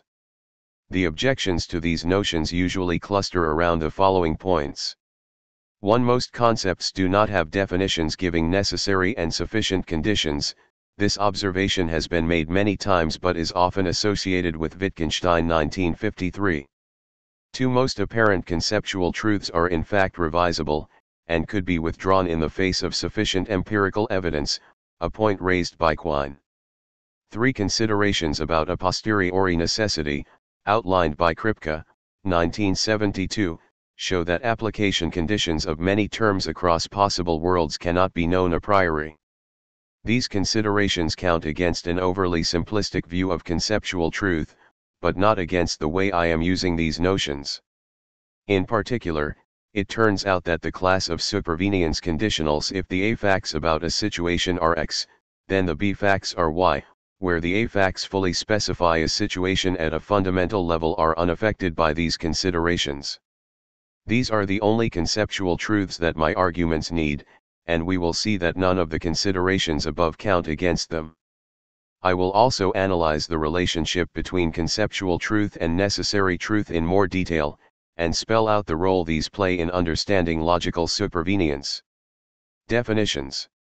The absence of cut and dried definitions is the least serious of the difficulties with conceptual truth. None of my arguments depend on the existence of such definitions. I occasionally rely on analyses of various notions, but these analyses need only be rough and ready, without any pretense at providing precise necessary and sufficient conditions. Most concepts, example life, are somewhat vague in their application, and there is little point trying to remove that vagueness by arbitrary precision. Instead of saying a system is alive if and only if it reproduces, adapts with utility 800 or greater, and metabolizes with efficiency 75%, or exhibits these in a weighted combination with such and such properties, we can simply note that if a system exhibits these phenomena to a sufficient degree, then it will be alive, by virtue of the meaning of the term. If an account of relevant low-level facts fixes the facts about a system's reproduction, utility, metabolism, and so on, then it also fixes the facts about whether the system is alive, insofar as that matter is factual at all. We can sum this up with a schematic diagram, figure 2.1, showing how a high-level property P might depend on two low-level parameters A and B, each of which can take on a range of values. If we had a crisp definition in terms of necessary and sufficient conditions, then we would have something like the picture at left, where the dark rectangle represents the region in which property P is instantiated. Instead, the dependence is invariably something like the picture at right, where the boundaries are vague and there is a large area in which the matter of P-hood is indeterminate, but there is also an area in which the matter is clear. It may be indeterminate whether bacteria or computer viruses are alive, but there is no doubt that dogs are alive. Given an example in the determinate area, exemplifying A and B to sufficient degrees that P is exemplified, the conditional if X is A and B to this degree, then X is P is a conceptual truth, despite the lack of a clean definition of P. Any indeterminacy in such conditionals, in the gray areas, will reflect indeterminacy in the facts of the matter, which is as it should be. The picture can straightforwardly be extended to dependence of a property on an arbitrary number of factors, and to supervenience conditionals in general. Figure 2.1. Two ways in which a property P might depend on properties A and B. Importantly, then, one set of facts can entail another set without there being a clean definition of the latter notions in terms of the former. The above case provides an example. There is no simple definition of P in terms of A and B, but the facts about A and B in an instance entail the facts about P. For another example, think about the roundness of closed curves in two-dimensional space, figure 2.2. There is certainly no perfect definition of roundness in terms of simpler mathematical notions. Nevertheless, take the figure at left, specified by the equation 2x2 plus 3y2 equals 1. There is a fact of the matter: this figure is round insofar as there are ever facts about roundness at all, compared to the figure at right, which is certainly not round. Further, this fact is entailed by the basic description of the figure in mathematical terms. Given that description, and the concept of roundness, the fact that the figure is round is determined. Given that A facts can entail B facts without a definition of B facts in terms of A facts, the notion of logical supervenience is unaffected by the absence of definitions. In thinking about more complex issues and objections concerning logical supervenience, it may be worthwhile to keep this example in mind. We can put the point by saying that the sort of meaning of a concept that is relevant in most cases is not a definition, but an intention, a function specifying how the concept applies to different situations. Sometimes an intension might be summarizable in a definition, but it need not be, as these cases suggest. But as long as there is a fact of the matter about how concepts apply in various situations, then we have an intension, and as I will discuss shortly, this will generally be all the meaning that my arguments will need. Figure 2.2. The round curve 2x2 plus 3y2 equals 1 and non-round friend. Revisability.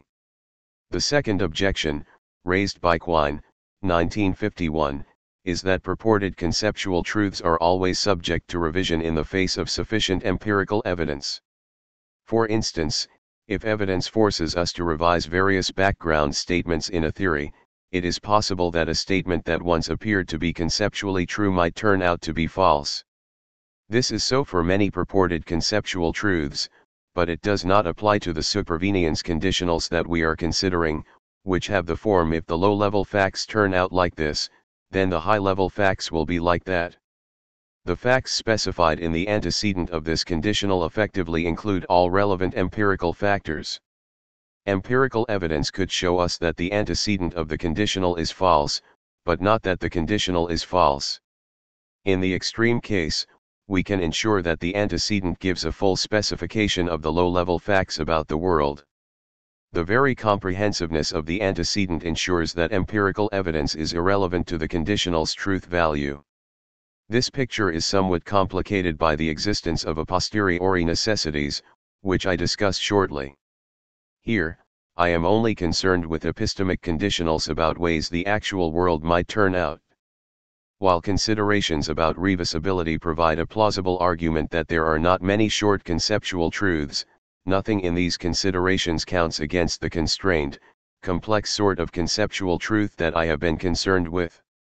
The upshot of these observations is that the truth conditions of a high-level statement may not be easily localizable, as all sorts of factors might have some kind of indirect relevance, but the global truth conditions provided by a supervenience conditional are not threatened. Indeed, if meaning determines a function from possible worlds to reference classes, an intension, and if possible worlds are finitely describable, in terms of arrangement of basic qualities in those worlds, say, then there will automatically be a vast class of conceptually true conditionals that result. A posteriori necessity. It has traditionally been thought that all conceptual truths are knowable a priori, as are all necessary truths, and that the classes of a priori truths, necessary truths, and conceptual truths are closely related or even coextensive. Saul Kripke's book Naming and Necessity, 1972, threw a wrench into this picture by arguing that there is a large class of necessarily true statements whose truth is not knowable a priori. An example is the statement water is H2O. We cannot know this to be true a priori, for all we know, or for all we knew at the beginning of inquiry, water is made out of something else, perhaps XYZ. Kripke argues that nevertheless, given that water is H2O in the actual world, then water is H2O in all possible worlds. It follows that water is H2O is a necessary truth despite its a posteriori nature. This raises a few difficulties for the framework I have presented. For example, on some accounts these necessary truths are conceptual truths, implying that not all conceptual truths are knowable a priori. On alternative accounts, such statements are not conceptual truths, but then the link between conceptual truth and necessity is broken. At various points in this book, I use a priori methods to gain insight into necessity. This is the sort of thing that Kripke's account is often taken to challenge. On analysis, I think it can be seen that these complications do not change anything fundamental to my arguments, but it is worth taking the trouble to get clear about what is going on. I will spend some time setting up a systematic framework for dealing with these issues, which will recur. In particular, I will present a natural way of capturing Kripke's insights in a two-dimensional picture of meaning and necessity. This framework is a synthesis of ideas suggested by Kripke, Putnam, Kaplan, Stalnaker, Lewis, Evans, Davies, and Humberstone, and others who have addressed these two-dimensional phenomena.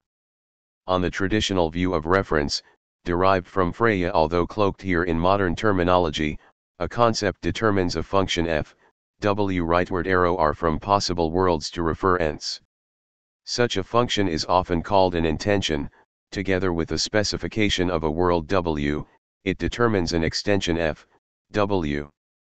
In Freya's own view, every concept had a sense, which was supposed to determine the reference of the concept depending on the state of the world, so these senses correspond closely to intentions. The sense was often thought of as the meaning of the concept in question. More recent work has recognized that no single intention can do all the work that a meaning needs to do. The picture developed by Kripke complicates things by noting that reference in the actual world and in counterfactual possible worlds is determined by quite different mechanisms. In a way, the Kripke picture can be seen to split the free gene picture into two separate levels. Kripke's insight can be expressed by saying that there are in fact two intentions associated with a given concept. That is, there are two quite distinct patterns of dependence of the referent of a concept on the state of the world. First, there is the dependence by which reference is fixed in the actual world, depending on how the world turns out. If it turns out one way, a concept will pick out one thing, but if it turns out another way, the concept will pick out something else. Second, there is the dependence by which reference in counterfactual worlds is determined, given that reference in the actual world is already fixed. Corresponding to each of these dependencies is an intention, which I will call the primary and secondary intentions, respectively. The primary intention of a concept is a function from worlds to extensions reflecting the way that actual world reference is fixed. In a given world, it picks out what the referent of the concept would be if that world turned out to be actual. Take the concept water.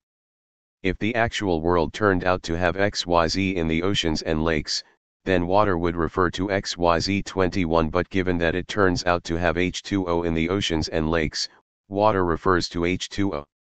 So the primary intention of water maps the XYZ world to XYZ, and the H2O world to H2O. At a rough approximation, we might say that the primary intention picks out the dominant clear, drinkable liquid in the oceans and lakes, or more briefly, that it picks out the watery stuff in a world. However, given that water turns out to refer to H2O in the actual world, Kripke notes, as does Putnam 1975, that it is reasonable to say that water is H2O in every counterfactual world.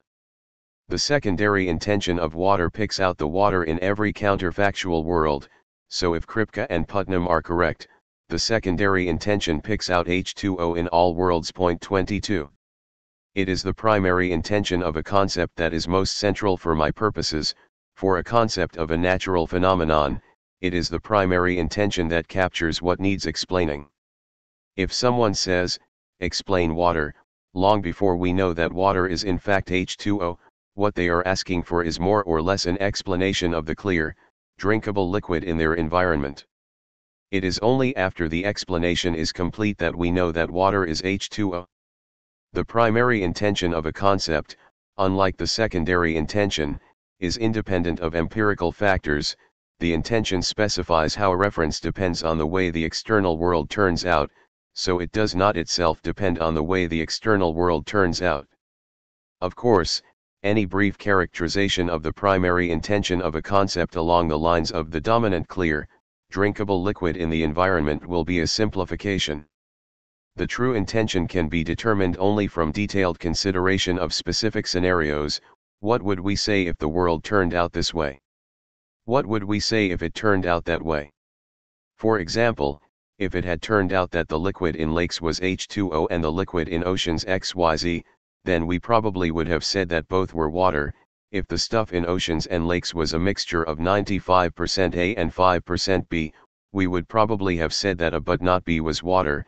If it turned out that a substance neither clear nor drinkable bore an appropriate microphysical relation to the clear, drinkable liquid in our environment, we would probably call that substance water too, as we do in the case of ice or of dirty water. The full conditions for what it takes to qualify as water will be quite vague at the edges and need not be immediately apparent on reflection, but none of this makes much difference to the picture I am describing. I will use watery stuff as a term of art to encapsulate the primary intention, whatever it is. Point 23. In certain cases, the decision about what a concept refers to in the actual world involves a large amount of reflection about what is the most reasonable thing to say, as, for example, with questions about the reference of mass when the actual world turned out to be one in which the theory of general relativity is true. 24. Or perhaps with questions about what qualifies as belief in the actual world. So consideration of just what the primary intention picks out in various actual world candidates may involve a corresponding amount of reflection. But this is not to say that the matter is not a priori. We have the ability to engage in this reasoning independently of how the world turns out. Perhaps the reports of experiments confirming relativity are disputed, so we are not sure whether the actual world has turned out to be a relativistic world. Either way, we have the ability to reason about what mass will refer to if that state of affairs turns out to be actual. Various intricacies arise in analyzing the primary intentions of concepts used by individuals within a linguistic community. These might be handled by noting that an individual's concept may have a primary intention that involves deference to a surrounding community's concept. So my concept elm might pick out what those around me call elms, but in any case this sort of problem is irrelevant to the issues I will be concerned with, for which we might as well assume that there is just one person in the community, or that all individuals are equally well informed, or even that the community is a giant individual. There are also a few technical problems that might come up in using primary intentions to build a general semantic theory. For example, is the reference of a concept essential to the concept? Might different speakers associate different primary intentions with the same word? But I am not trying to build a full semantic theory here, and we can abstract away from this sort of concern.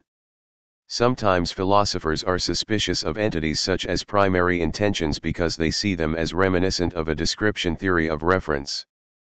But descriptions play no essential part in this framework. I use them merely to flesh out some of the character of the relevant functions from possible worlds to extensions. It is the function itself, rather than any summarizing description, that is truly central. This picture is quite compatible with the causal theory of reference. We need simply note that the primary intention of a concept such as water may require an appropriate causal connection between the referent and the subject. Indeed, we are led to believe in a causal theory of reference in the first place precisely by considering various ways the actual world might turn out, and noting what the referent of the concept would turn out to be in those cases, that is, by evaluating the primary intention of a concept at those worlds. Given that the actual world reference of water is fixed by picking out the watery stuff, one might think that water is watery stuff in all possible worlds. Kripke and Putnam pointed out that this is not so. If water is H2O in the actual world, then water is H2O in all possible worlds. In a world, Putnam's twin Earth, in which the dominant clear, drinkable liquid is XYZ rather than H2O, this liquid is not water, it is merely watery stuff. All this is captured by the secondary intention of water, which picks out the water in all worlds, that is, it picks out H2O in all worlds. The secondary intention of a concept such as water is not determined a priori, as it depends on how things turn out in the actual world.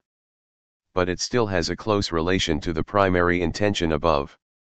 In this case, the secondary intention is determined by first evaluating the primary intention at the actual world, and then rigidifying this evaluation so that the same sort of thing is picked out in all possible worlds.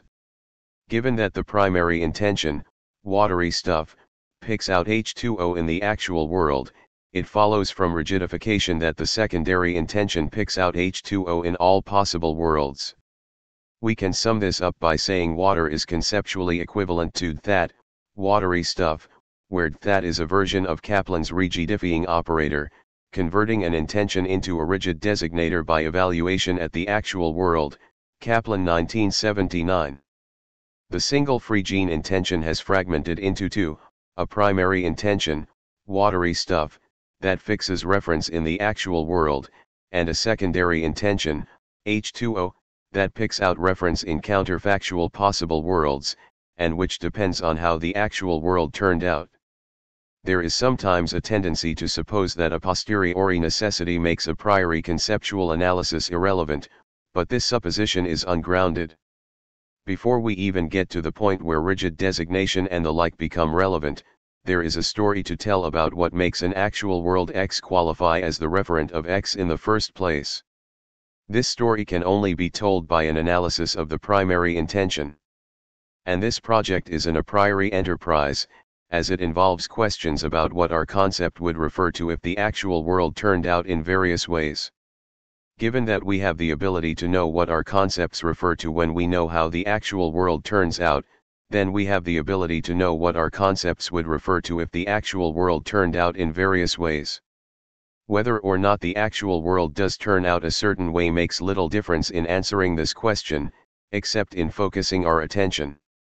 Both the primary and secondary intentions can be seen as functions f, w rightward arrow are from possible worlds to extensions, where the possible worlds in question are seen in subtly different ways. We might say that the primary intention picks out the referent of a concept in a world when it is considered as actual, that is, when it is considered as a candidate for the actual world of the thinker, whereas the secondary intention picks out the referent of a concept in a world when it is considered as counterfactual, given that the actual world of the thinker is already fixed. When the XYZ world is considered as actual, my term water picks out XYZ in the world, but when it is considered as counterfactual, water picks out H2O. The distinction between these two ways of looking at worlds corresponds closely to Kaplan's, 1989, distinction between the context of utterance of an expression and the circumstances of evaluation. When we consider a world W as counterfactual, we keep the actual world as the context of utterance, but use W as a circumstance of evaluation. For example, if I utter there is water in the ocean in this world and evaluate it in the XYZ world, water refers to H2O and the statement is false. But when we consider W as actual, we think of it as a potential context of utterance, and wonder how things would be if the context of the expression turned out to be W. If the context of my sentence there is water in the ocean turned out to be the XYZ world, then the statement would be true when evaluated at that world. The primary intention is therefore closely related to what Kaplan calls the character of a term, although there are a few differences. 25 and the secondary intention corresponds to what he calls a term's content. There is a slight asymmetry in that a context of utterance but not the circumstance of evaluation is what Quine, 1969, calls a centered possible world. This is an ordered pair consisting of a world and a center representing the viewpoint within that world of an agent using the term in question. The center consists in, at least, a marked individual and time. This suggestion comes from Lewis, 1979. Quine suggests that the center might be a point in space-time. Such a center is necessary to capture the fact that a term like water picks out a different extension for me than for my twin on twin Earth, despite the fact that we live in the same universe. 26 It is only our position in the universe that differs, and it is this position that makes a relevant difference to the reference fixing process. This phenomenon arises in an especially obvious way for indexical terms such as I, whose reference clearly depends on who is using the term and not just on the overall state of the world. The primary intention of I picks out the individual at the center of a centered world. The secondary intention of my concept I picks out David Chalmers in all possible worlds. There is a less overt indexical element in notions such as water, however, which can be roughly analyzed as that, the dominant clear, drinkable liquid in our environment. 27 It is this indexical element that requires primary intentions to depend on centered worlds. Once actual world reference is fixed, however, no center is needed to evaluate reference in a counterfactual world. The circumstance of evaluation can therefore be represented by a simple possible world without a center. All this can be formalized by noting that the full story about reference in counterfactual worlds is not determined a priori by a singly indexed function f, w rightward arrow r. Instead, reference in a counterfactual world depends both on that world and on the way the actual world turns out. That is, a concept determines a doubly indexed function. F, W asterisk times W rightward arrow R, where W asterisk is the space of centered possible worlds, and W is the space of ordinary possible worlds. The first parameter represents contexts of utterance, or ways the actual world might turn out, whereas the second parameter represents circumstances of evaluation, or counterfactual possible worlds. Equivalently, a concept determines a family of functions. FV, W rightward arrow R. For each representing a way the actual world might turn out, where FV, W, equals F, V, W. For water, if A is a world in which watery stuff is H2O, then Fa picks out H2O in any possible world. Given that in our world water did turn out to be H2O, this Fa specifies the correct application conditions for water across counterfactual worlds. If our world had turned out to be a different world B in which watery stuff was XYZ, then the relevant application conditions would have been specified by FB, a different intention which picks out XYZ in any possible world. The function f is determined a priori, as all a posteriori factors are included in its parameters. From f we can recover both of our singly indexed intentions. The primary intention is the function f, W asterisk rightward arrow are determined by the diagonal mapping f, WF, W, W, where W is identical to W except that the center is removed. This is the function whereby reference in the actual world is fixed. The secondary intention is the mapping Fa, WF, A, W, where A is our actual world. This intention picks out reference in counterfactual worlds. An immediate consequence is that the primary intention and secondary intention coincide in their application to the actual world, F, A, equals Fa, A, equals F, A. In the reverse direction, the doubly indexed function f and therefore the secondary intention Fa can usually be derived from the primary intention f, with the aid of a rule about how the secondary intention depends on the primary intention and the actual world A. This rule depends on the type of concept. For a concept that is a rigid designator, the rule is that in a world W, the secondary intention picks out in W whatever the primary intention picks out in A, or perhaps, for natural kind terms, whatever has the same underlying structure as what the primary intention picks out in A. More formally, let D, R times W rightward arrow R be a projection operator that goes from a class picked out in some world to members of that class in another possible world. Then the secondary intention Fa is just the function D, F, A, comma, which we can think of as that applied to the intention given by F. For other concepts, derivation of the secondary intention from the primary intention will be easier. With descriptive expressions such as doctor, square, and watery stuff, rigid designation plays no special role, they apply to counterfactual worlds independently of how the actual world turns out. In these cases, the secondary intention is a simple copy of the primary intention, except for differences due to centering. The framework I have outlined can handle both sorts of concepts. Property terms, such as hot, can be represented in one of two ways in an intentional framework. We can see the intention of a property as a function from a world to a class of individuals, the individuals that instantiate the property, or from a world to properties themselves. Either way of doing things is compatible with the current framework. We can easily find a primary and a secondary intention in either case, and it is easy to move back and forth between the two frameworks. I will usually do things the first way, however, so that the primary intention of hot picks out the entities that qualify as hot things in the actual world, depending on how it turns out, and the secondary intention picks out the hot things in a counterfactual world, given that the actual world has turned out as it has. Both the primary and the secondary intentions can be thought of as candidates for the meaning of a concept. I think there is no point choosing one of these to qualify as the meaning. The term meaning here is largely an honorific. We might as well think of the primary and secondary intentions as the a priori and a posteriori aspects of meaning, respectively. If we make this equation, both of these intentions will back a certain kind of conceptual truth, or truth in virtue of meaning. The primary intention backs a priori truths, such as water is watery stuff. Such a statement will be true no matter how the actual world turns out, although it need not hold in all non-actual possible worlds.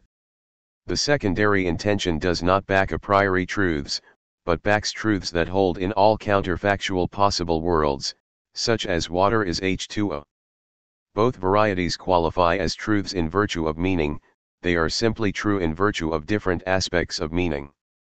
It is also possible to see both as varieties of necessary truth. The latter corresponds to the more standard construal of a necessary truth. The former, however, can also be construed as truth across possible worlds, as long as these possible worlds are construed as contexts of utterance, or as ways the actual world might turn out. On this subtly different construal, a statement S is necessarily true if no matter how the actual world turns out, it would turn out that S was true.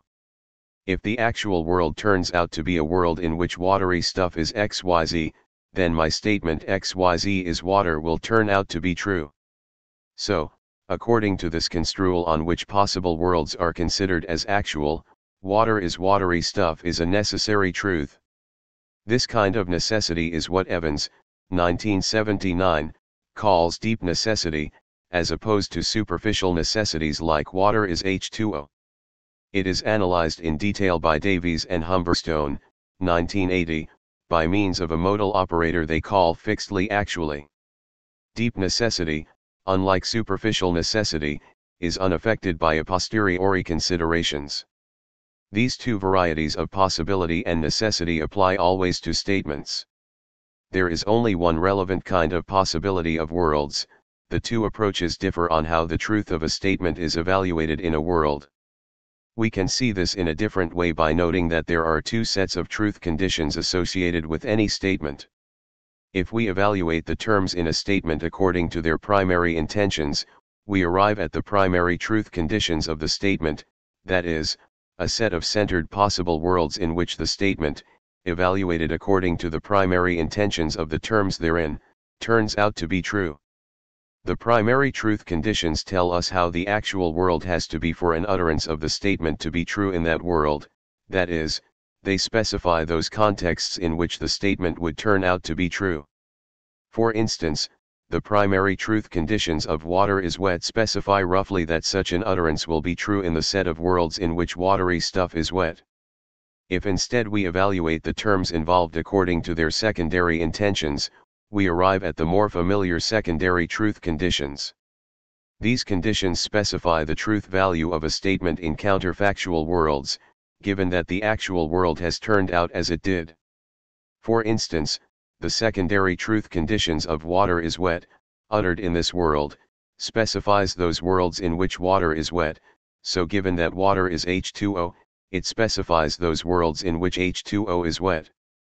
Note that there is no danger of an ambiguity in actual world truth. The primary and secondary truth conditions will always specify the same truth value when evaluated at the actual world. If we see a proposition as a function from possible worlds to truth values, then these two sets of truth conditions yield two propositions associated with any statement. Composing the primary intentions of the terms involved yields a primary proposition, which holds in precisely those contexts of utterance in which the statement would turn out to express a truth. This is the diagonal proposition of Stalnaker 1978. Strictly speaking, it is a centered proposition, or a function from centered worlds to truth values. The secondary intentions yield a secondary proposition, which holds in those counterfactual circumstances in which the statement, as uttered in the actual world, is true. The secondary proposition is Kaplan's content of an utterance and is more commonly seen as the proposition expressed by a statement, but the primary proposition is also central. The two kinds of necessary truth of a statement correspond precisely to the necessity of the two kinds of associated proposition.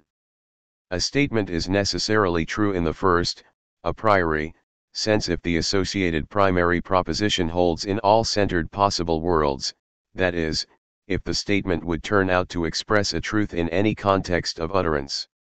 A statement is necessarily true in the a posteriori sense if the associated secondary proposition holds in all possible worlds, that is, if the statement as uttered in the actual world is true in all counterfactual worlds. The first corresponds to Evans's deep necessity, and the second to the more familiar superficial necessity. To illustrate, take the statement water is H2O. The primary intensions of water and H2O differ, so that we cannot know a priori that water is H2O, the associated primary proposition is not necessary, it holds in those centered worlds in which the watery stuff has a certain molecular structure. Nevertheless, the secondary intensions coincide, so that water is H2O is true in all possible worlds when evaluated according to the secondary intentions, that is, the associated secondary proposition is necessary. Kripken a posteriori necessity arises just when the secondary intentions in a statement back a necessary proposition, but the primary intentions do not.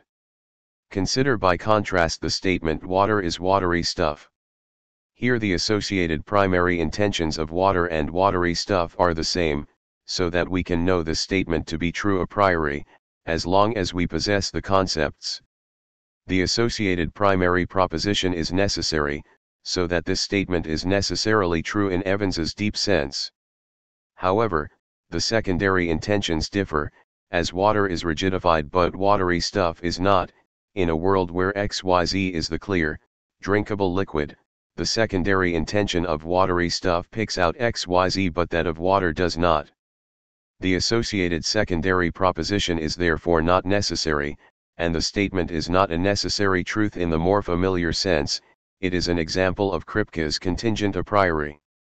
In general, many apparent problems that arise from these Kripken considerations are a consequence of trying to squeeze the doubly indexed picture of reference into a single notion of meaning or of necessity.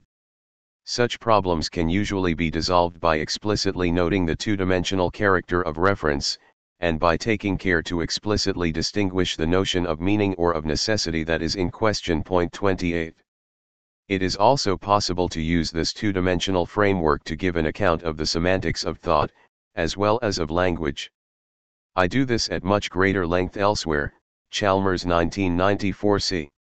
This aspect of the framework will not be central here, but it is worth mentioning, as it will come up in one or two minor places. The basic idea is very similar. Given an individual's concept in thought, we can assign a primary intention corresponding to what it will pick out depending on how the actual world turns out, and a secondary intention corresponding to what it picks out in counterfactual worlds, given that the actual world turns out as it has.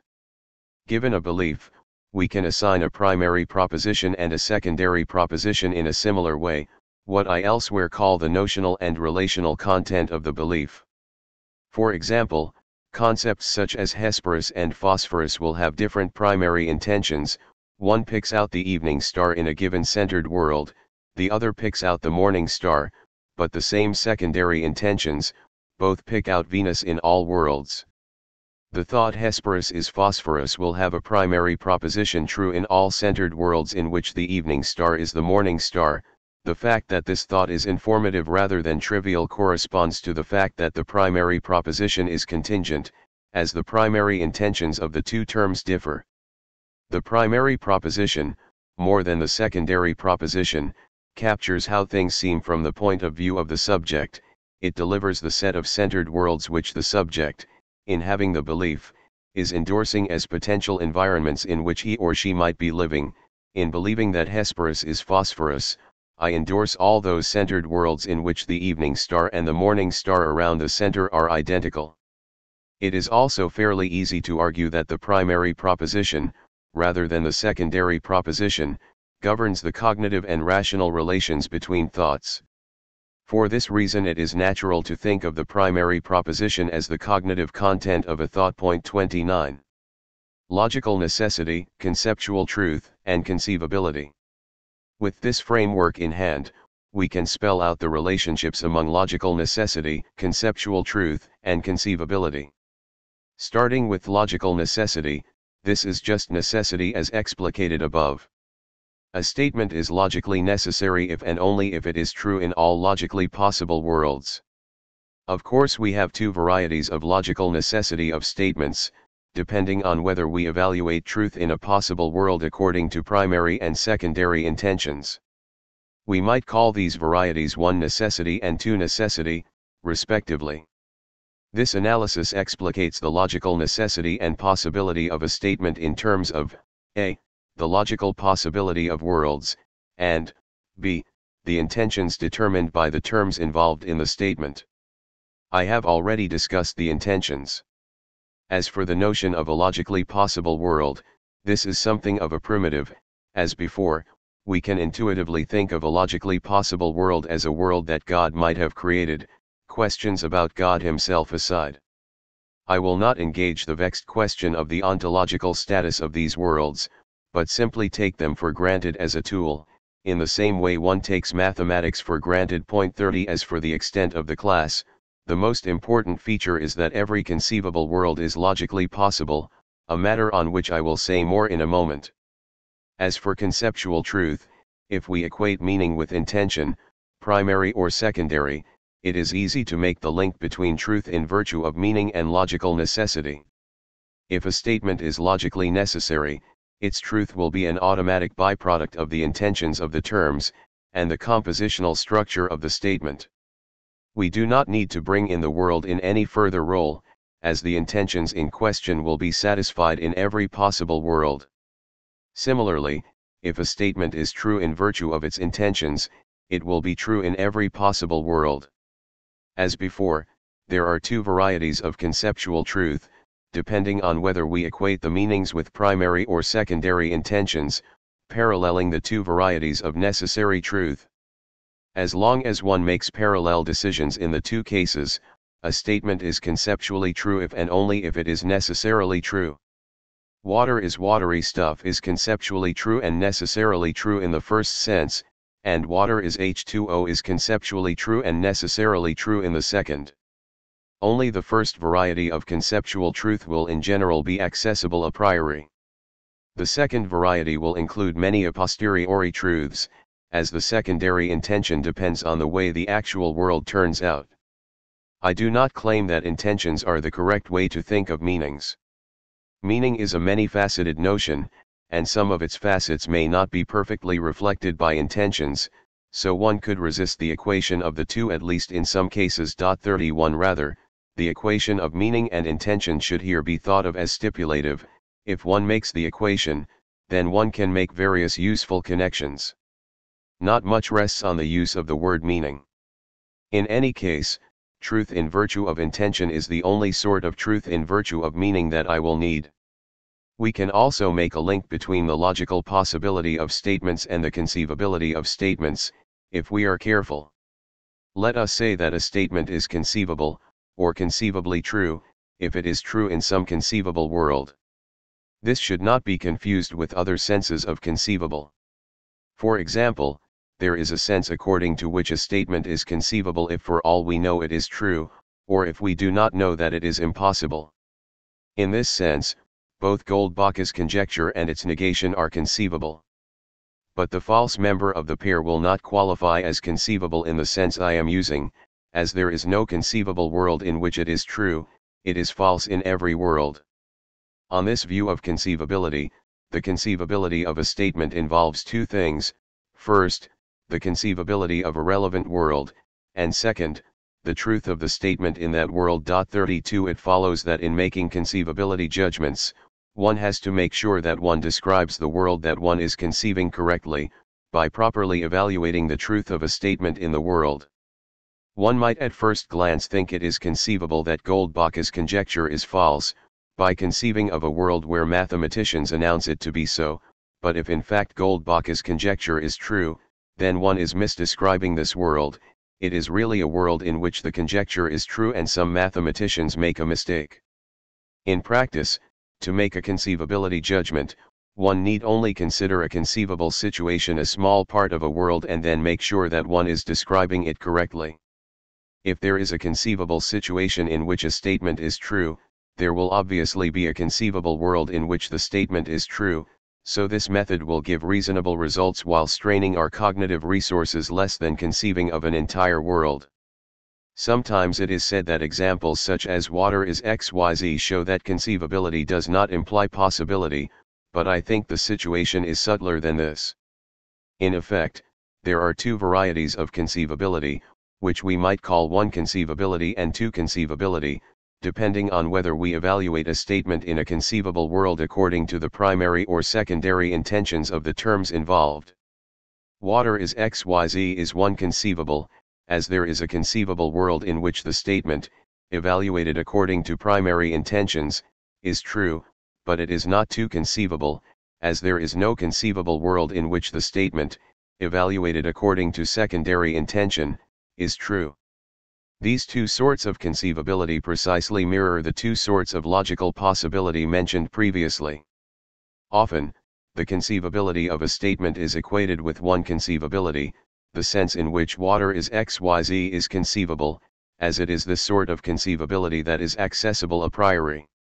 And most often, the possibility of a statement is equated with two possibility, the sense in which water is XYZ is impossible. Taken this way, conceivability does not imply possibility. But it remains the case that one conceivability implies one possibility, and two conceivability implies two possibility. One simply has to be careful not to judge one conceivability when two possibility is relevant. That is, one has to be careful not to describe the world that one is conceiving, the XYZ world, say, according to primary intentions, when secondary intentions would be more appropriate. 33. It follows from all this that the oft-cited distinction between logical and metaphysical possibility stemming from the Kripken cases on which it is held to be logically possible but not metaphysically possible that water is XYZ is not a distinction at the level of worlds, but at most a distinction at the level of statements. A statement is logically possible in this sense if it is true in some world when evaluated according to primary intentions. A statement is metaphysically possible if it is true in some world when evaluated according to secondary intentions. The relevant space of worlds is the same in both cases. 34. Most importantly, none of the cases we have seen give reason to believe that any conceivable worlds are impossible. Any worries about the gap between conceivability and possibility apply at the level of statements, not worlds. Either we use a statement to misdescribe a conceived world, as in the Kripken case, and the second Goldbach case, or we claim that a statement is conceivable without conceiving of a world at all, as in the first Goldbach case. So there seems to be no reason to deny that conceivability of a world implies possibility. I will henceforth take this for granted as a claim about logical possibility. Any variety of possibility for which conceivability does not imply possibility will then be a narrower class. Someone might hold that there is a narrower variety of metaphysically possible worlds, but any reason for believing in such a class would have to be quite independent of the standard reasons I have considered here. In any case, it is logical possibility that is central to the issues about explanation. A stronger metaphysical modality might at best be relevant to issues about ontology, materialism, and the like. I will discuss it when those issues become relevant in Chapter 4. An implication in the other direction, from logical possibility to conceivability, is trickier in that limits on our cognitive capacity imply that there are some possible situations that we cannot conceive, perhaps due to their great complexity. However, if we understand conceivability as conceivability in principle, perhaps conceivability by a superbeing, then it is plausible that logical possibility of a world implies conceivability of the world, and therefore that logical possibility of a statement implies conceivability of the statement, in the relevant sense. In any case, I will be more concerned with the other implication.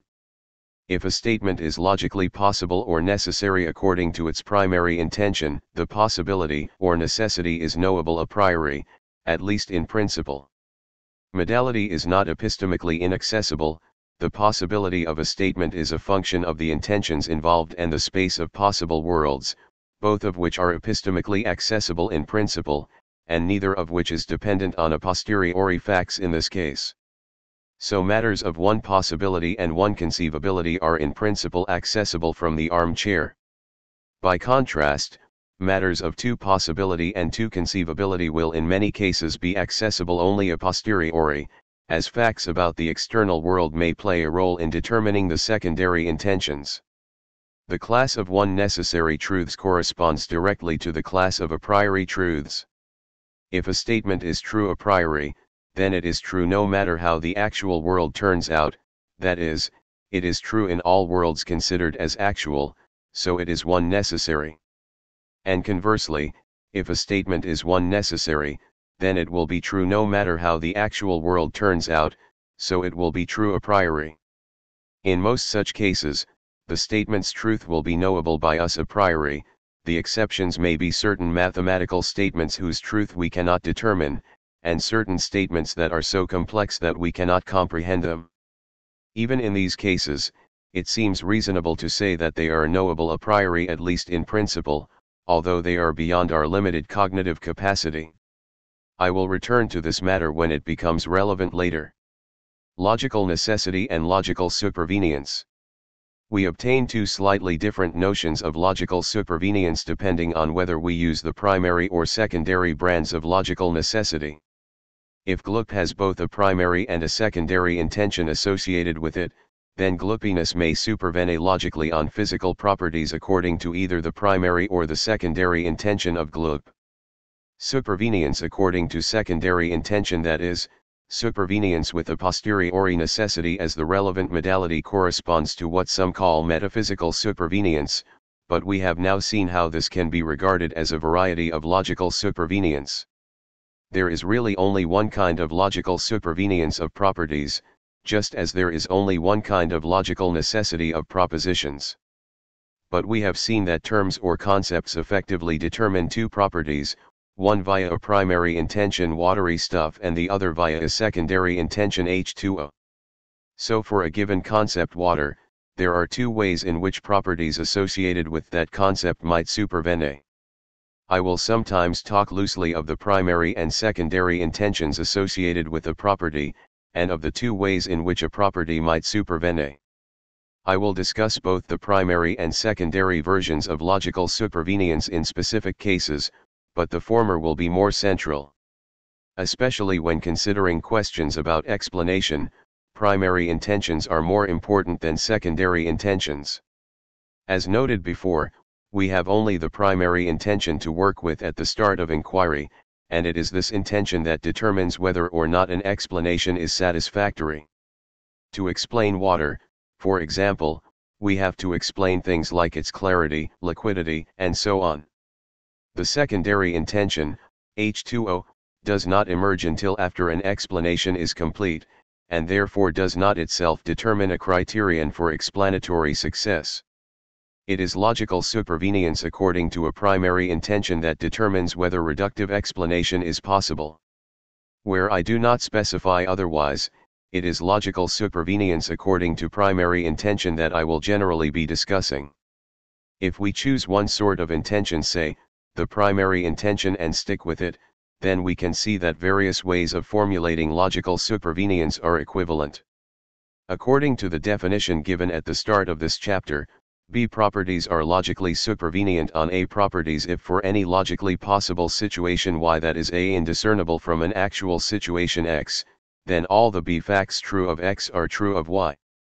Or more simply, B properties are logically supervenient on A properties if for any actual situation X, the A facts about X entail the B facts about X, where P entails Q is understood as it is logically impossible that P and not Q.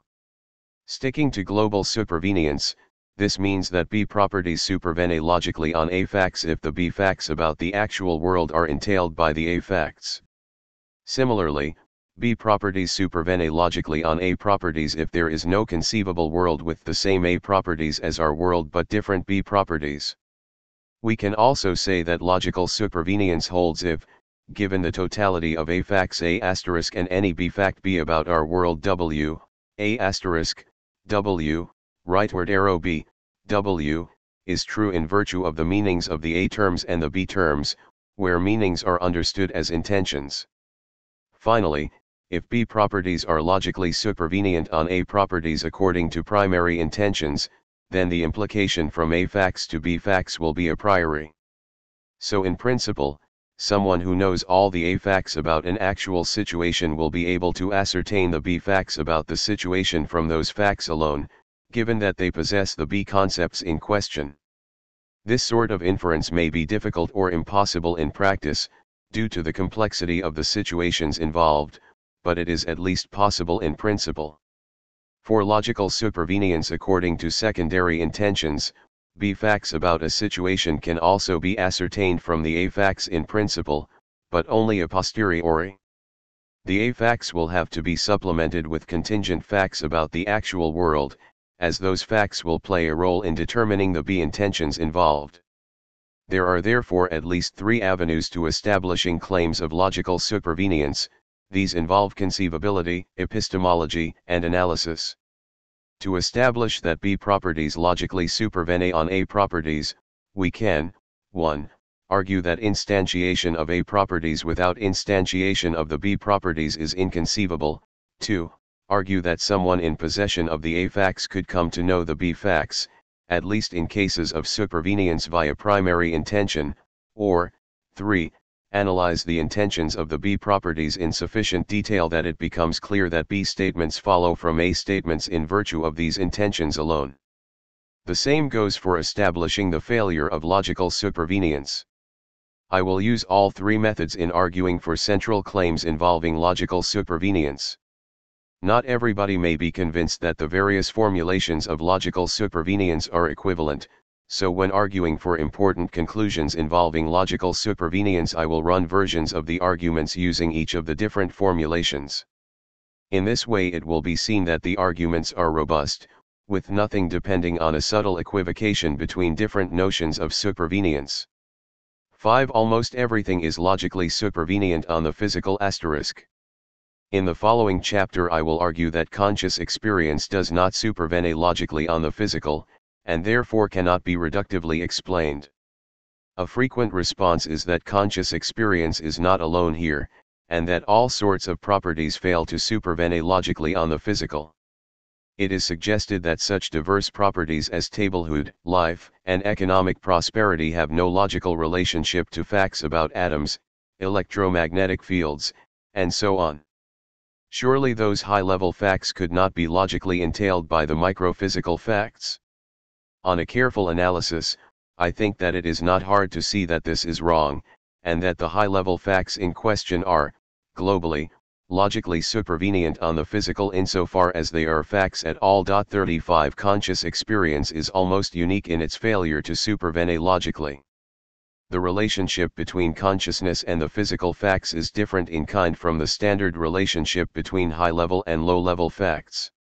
There are various ways to make it clear that most properties supervene logically on physical properties. Here I will only be concerned with properties that characterize natural phenomena, that is, contingent aspects of the world that need explaining. The property of being an angel might not supervene logically on the physical, but angels are not something that we have reason to believe in, so this failure need not concern us. I will also not concern myself with facts about abstract entities such as mathematical entities and propositions, which need to be treated separately. 36. It should be noted that in claiming that most high-level properties supervene on the physical, I am not suggesting that high-level facts and laws are entailed by microphysical laws, or even by microphysical laws in conjunction with microphysical boundary conditions. That would be a strong claim, and although it might have some plausibility if qualified appropriately, the evidence is not yet in. I am making the much weaker claim that high-level facts are entailed by all the microphysical facts, perhaps along with microphysical laws. This enormously comprehensive set includes the facts about the distribution of every last particle and field in every last corner of space-time, from the atoms in Napoleon's hat to the electromagnetic fields in the outer ring of Saturn. Fixing this set of facts leaves very little room for anything else to vary, as we shall see. Before moving to the arguments, I should note some harmless reasons why logical supervenience on the physical sometimes fails. First, some high-level properties fail to supervene logically because of a dependence on conscious experience. Perhaps conscious experience is partly constitutive of a property like love, for example. The primary, although not the secondary, intentions associated with some external properties such as color and heat may also be dependent on phenomenal qualities, as we will see. If so, then love and perhaps heat do not supervene logically on the physical. These should not be seen as providing counterexamples to my thesis, as they introduce no new failure of logical supervenience. Perhaps the best way to phrase the claim is to say that all facts supervene logically on the combination of physical facts and phenomenal facts, or that all facts supervene logically on the physical facts modulo conscious experience. Similarly, a dependence on conscious experience may hinder the reductive explainability of some high-level phenomena, but we can still say that they are reductively explainable modulo conscious experience. Second, an indexical element enters into the application of some primary intentions, although not secondary intentions, as we saw earlier. The primary intention of water, for example, is something like the clear, drinkable liquid in our environment, so that if there is watery H2O and watery XYZ in the actual universe, which of them qualifies as water depends on which is in the environment of the agent using the term. In principle, we therefore need to add a center representing the location of an agent to the supervenience space in some cases. This yields logical supervenience and reductive explanation modulo conscious experience and indexicality. Finally, cases where the high-level facts are indeterminate do not count against logical supervenience. The claim is only that insofar as the high-level facts are determinate, they are determined by the physical facts. If the world itself does not suffice to fix the high-level facts, we cannot expect the physical facts to. Some might suggest that logical supervenience would fail if there were two equally good high-level theories of the world that differed in their description of the high-level facts. One theory might hold that a virus is alive, for instance, whereas another might hold that it is not, so the facts about life are not determined by the physical facts. This is not a counterexample, however, but a case in which the facts about life are indeterminate. Given indeterminacy, we are free to legislate the terms one way or the other where it is convenient. If the facts are determinate, for example, if it is true that viruses are alive, then one of the descriptions is simply wrong. Either way, insofar as the facts about the situation are determinate at all, they are entailed by the physical facts. I will argue for the ubiquity of logical supervenience using arguments that appeal to conceivability, to epistemological considerations, and to analysis of the concepts involved. Conceivability.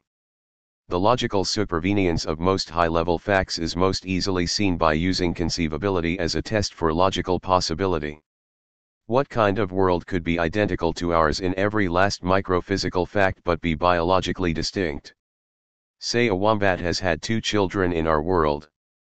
The physical facts about our world will include facts about the distribution of every particle in the spatio-temporal hunk corresponding to the wombat, and its children, and their environments, and their evolutionary histories. If a world shared those physical facts with ours, but was not a world in which the wombat had 2 children, what could that difference consist in? Such a world seems quite inconceivable. Once a possible world is fixed to have all those physical facts the same, then the facts about womanhood and parenthood are automatically fixed. These biological facts are not the sort of thing that can float free of their physical underpinnings even as a conceptual possibility.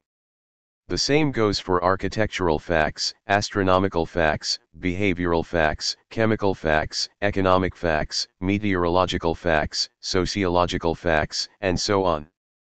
A world physically identical to ours, but in which these sort of facts differ, is inconceivable. In conceiving of a microphysically identical world, we conceive of a world in which the location of every last particle throughout space and time is the same. It follows that the world will have the same macroscopic structure as ours, and the same macroscopic dynamics.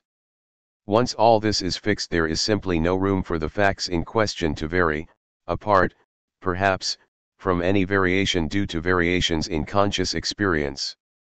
Furthermore, this inconceivability does not seem to be due to any contingent limits in our cognitive capacity. Such a world is inconceivable in principle. Even a superbeing, or God, could not imagine such a world. There is simply not anything for them to imagine. Once they imagine a world with all the physical facts, they have automatically imagined a world in which all the high-level facts hold. A physically identical world in which the high-level facts are false is therefore logically impossible, and the high-level properties in question are logically supervenient on the physical. Epistemology. Moving beyond conceivability intuitions, we can note that if there were a possible world physically identical to ours but biologically distinct, then this would raise radical epistemological problems. How would we know that we were not in that world rather than this one? How would we know that the biological facts in our world are as they are? To see this, note that if I were in the alternative world, it would certainly look the same as this one. It instantiates the same distribution of particles found in the plants and animals in this world. Indistinguishable patterns of photons are reflected from those entities. No difference would be revealed under even the closest examination. It follows that all the external evidence we possess fails to distinguish the possibilities. Insofar as the biological facts about our world are not logically supervenient, there is no way we can know those facts on the basis of external evidence. In actuality, however, there is no deep epistemological problem about biology. We come to know biological facts about our world on the basis of external evidence all the time, and there is no special skeptical problem that arises. It follows that the biological facts are logically supervenient on the physical. The same goes for facts about architecture, economics, and meteorology. There is no special skeptical problem about knowing these facts on the basis of external evidence, so they must be logically supervenient on the physical. We can back up this point by noting that in areas where there are epistemological problems, there is an accompanying failure of logical supervenience, and that conversely, in areas where logical supervenience fails, there are accompanying epistemological problems. Most obviously, there is an epistemological problem about consciousness, the problem of other minds. This problem arises because it seems logically compatible with all the external evidence that beings around us are conscious, and it is logically compatible that they are not. We have no way to peek inside a dog's brain, for instance, and observe the presence or absence of conscious experience. The status of this problem is controversial, but the mere prima facie existence of the problem is sufficient to defeat an epistemological argument, parallel to those above, for the logical supervenience of consciousness. By contrast, there is not even a prima facie problem of other biologies, or other economies. Those facts are straightforwardly publicly accessible, precisely because they are fixed by the physical facts. Question: why doesn't a similar argument force us to the conclusion that if conscious experience fails to supervene logically, then we can't know about even our own consciousness? Answer: because conscious experience is at the very center of our epistemic universe. The skeptical problems about non-supervenient biological facts arise because we only have access to biological facts by external, physically mediated evidence. External non-supervenient facts would be out of our direct epistemic reach. There is no such problem with our own consciousness. Another famous epistemological problem concerns facts about causation. As Hume argued, external evidence only gives us access to regularities of succession between events. It does not give us access to any further fact of causation. So if causation is construed as something over and above the presence of a regularity, as I will assume it must be, it is not clear that we can know that it exists. Once again, this skeptical problem goes hand in hand with a failure of logical supervenience. In this case, facts about causation fail to supervene logically on matters of particular physical fact. Given all the facts about distribution of physical entities in spacetime, it is logically possible that all the regularities therein arose as a giant cosmic coincidence without any real causation. At a smaller scale, given the particular facts about any apparent instance of causation, it is logically possible that it is a mere succession. We infer the existence of causation by a kind of inference. To the best explanation to believe otherwise would be to believe in vast, inexplicable coincidences, but belief in causation is not forced on us in the direct way that belief in biology is forced on us. I have sidestepped problems about the supervenience of causation by stipulating that the supervenience base for our purposes includes not just particular physical facts but all the physical laws. It is reasonable to suppose that the addition of laws fixes the facts about causation. But of course there is a skeptical problem about laws paralleling the problem about causation, witness Hume's problem of induction, and the logical possibility that any apparent law might be an accidental regularity. As far as I can tell, these two problems exhaust the epistemological problems that arise from failure of logical supervenience on the physical. There are some other epistemological problems that in a sense precede these, because they concern the existence of the physical facts themselves. First, there is Descartes' problem about the existence of the external world. It is compatible with our experiential evidence that the world we think we are seeing does not exist. Perhaps we are hallucinating, or we are brains in vats. This problem can be seen to arise precisely because the facts about the external world do not supervene logically on the facts about our experience. Idealists, positivists, and others have argued controversially that they do. Note that if these views are accepted, the skeptical problem falls away. There is also an epistemological problem about the theoretical entities postulated by science: electrons, quarks, and such. Their absence would be logically compatible with the directly observable facts about objects in our environment, and some have therefore raised skeptical doubts about them. This problem can be analyzed as arising from the failure of theoretical facts to supervene logically on observational facts. In both these cases, skeptical doubts are perhaps best quelled by a form of inference to the best explanation, just as in the case of causation, but the in-principle possibility that we are wrong remains. In any case, I am bypassing this sort of skeptical problem by giving myself the physical world for free, and fixing all physical facts about the world in the supervenience base, thereby assuming that the external world exists, and that there are electrons, and so on. Given that those facts are known, there is no room for skeptical doubts about most high-level facts, precisely because they are logically supervenient. To put the matter the other way around, all our sources of external evidence supervene logically on the microphysical facts, so that insofar as some phenomenon does not supervene on those facts, external evidence can give us no reason to believe in it. One might wonder whether some further phenomena might be posited via inference to the best explanation, as above, to explain the microphysical facts. Indeed, this process takes us from particular facts to simple underlying laws, and hence yields causation, but then the process seems to stop. It is in the nature of fundamental laws that they are the end of the explanatory chain, except, perhaps, for theological speculation. This leaves phenomena that we have internal evidence for, namely conscious experience, and that is all.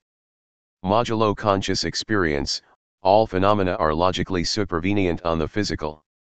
We can also make an epistemological case for logical supervenience more directly, by arguing that someone in possession of all the physical facts could in principle come to know all the high-level facts, given that they possess the high-level concepts involved. True, one could never in practice ascertain the high-level facts from the set of microphysical facts. The vastness of the latter set is enough to rule that out. Even less am I suggesting that one could perform a formal derivation. Formal systems are irrelevant for reasons canvassed earlier. But as an in-principle point, there are various ways to see that someone, a superbeing, armed with only the microphysical facts and the concepts involved, could infer the high-level facts. The simplest way is to note that in principle one could build a big mental simulation of the world and watch it in one's mind's eye, so to speak. Say that a man is carrying an umbrella. From the associated microphysical facts, one could straightforwardly infer facts about the distribution and chemical composition of mass in the man's vicinity, giving a high-level structural characterization of the area. One could determine the existence of a male fleshy bip straightforwardly enough. For instance, from the structural information one could note that there was an organism atop two longish legs that were responsible for its locomotion, that the creature has male anatomy, and so on. It would be clear that he was carrying some device that was preventing drops of water, otherwise prevalent in the neighborhood, from hitting him. Doubts that this device is really an umbrella could be assuaged by noting from its physical structure that it can fold and unfold, from its history that it was hanging on a stand that morning, and was originally made in a factory with others of a similar kind, and so on. Doubts that the fleshy biped is really a human could be assuaged by noting the composition of his DNA, his evolutionary history, his relation to other beings, and so on. We need only assume that the being possesses enough of the concept involved to be able to apply it correctly to instances, that is, the being possesses the intention. If so, then the microphysical facts will give it all the evidence it needs to apply the concepts, and to determine that there really is a person carrying an umbrella here. The same goes for almost any sort of high-level phenomena, tables, life, economic prosperity. By knowing all the low-level facts, a being in principle can infer all the facts necessary to determine whether or not this is an instance of the property involved. Effectively, what is happening is that a possible world compatible with the microphysical facts is constructed, and the high-level facts are simply read off that world using the appropriate intention, as the relevant facts are invariant across physically identical possible worlds. Hence the high-level facts are logically supervenient on the physical. Analyzability. So far, I have argued that microphysical facts fix high-level facts without saying much explicitly about the high-level concepts involved. In any specific case, however, this entailment relationship relies on a concept's intention. If microphysical facts entail a high-level fact, this is because the microphysical facts suffice to fix those features of the world in virtue of which the high-level intention applies.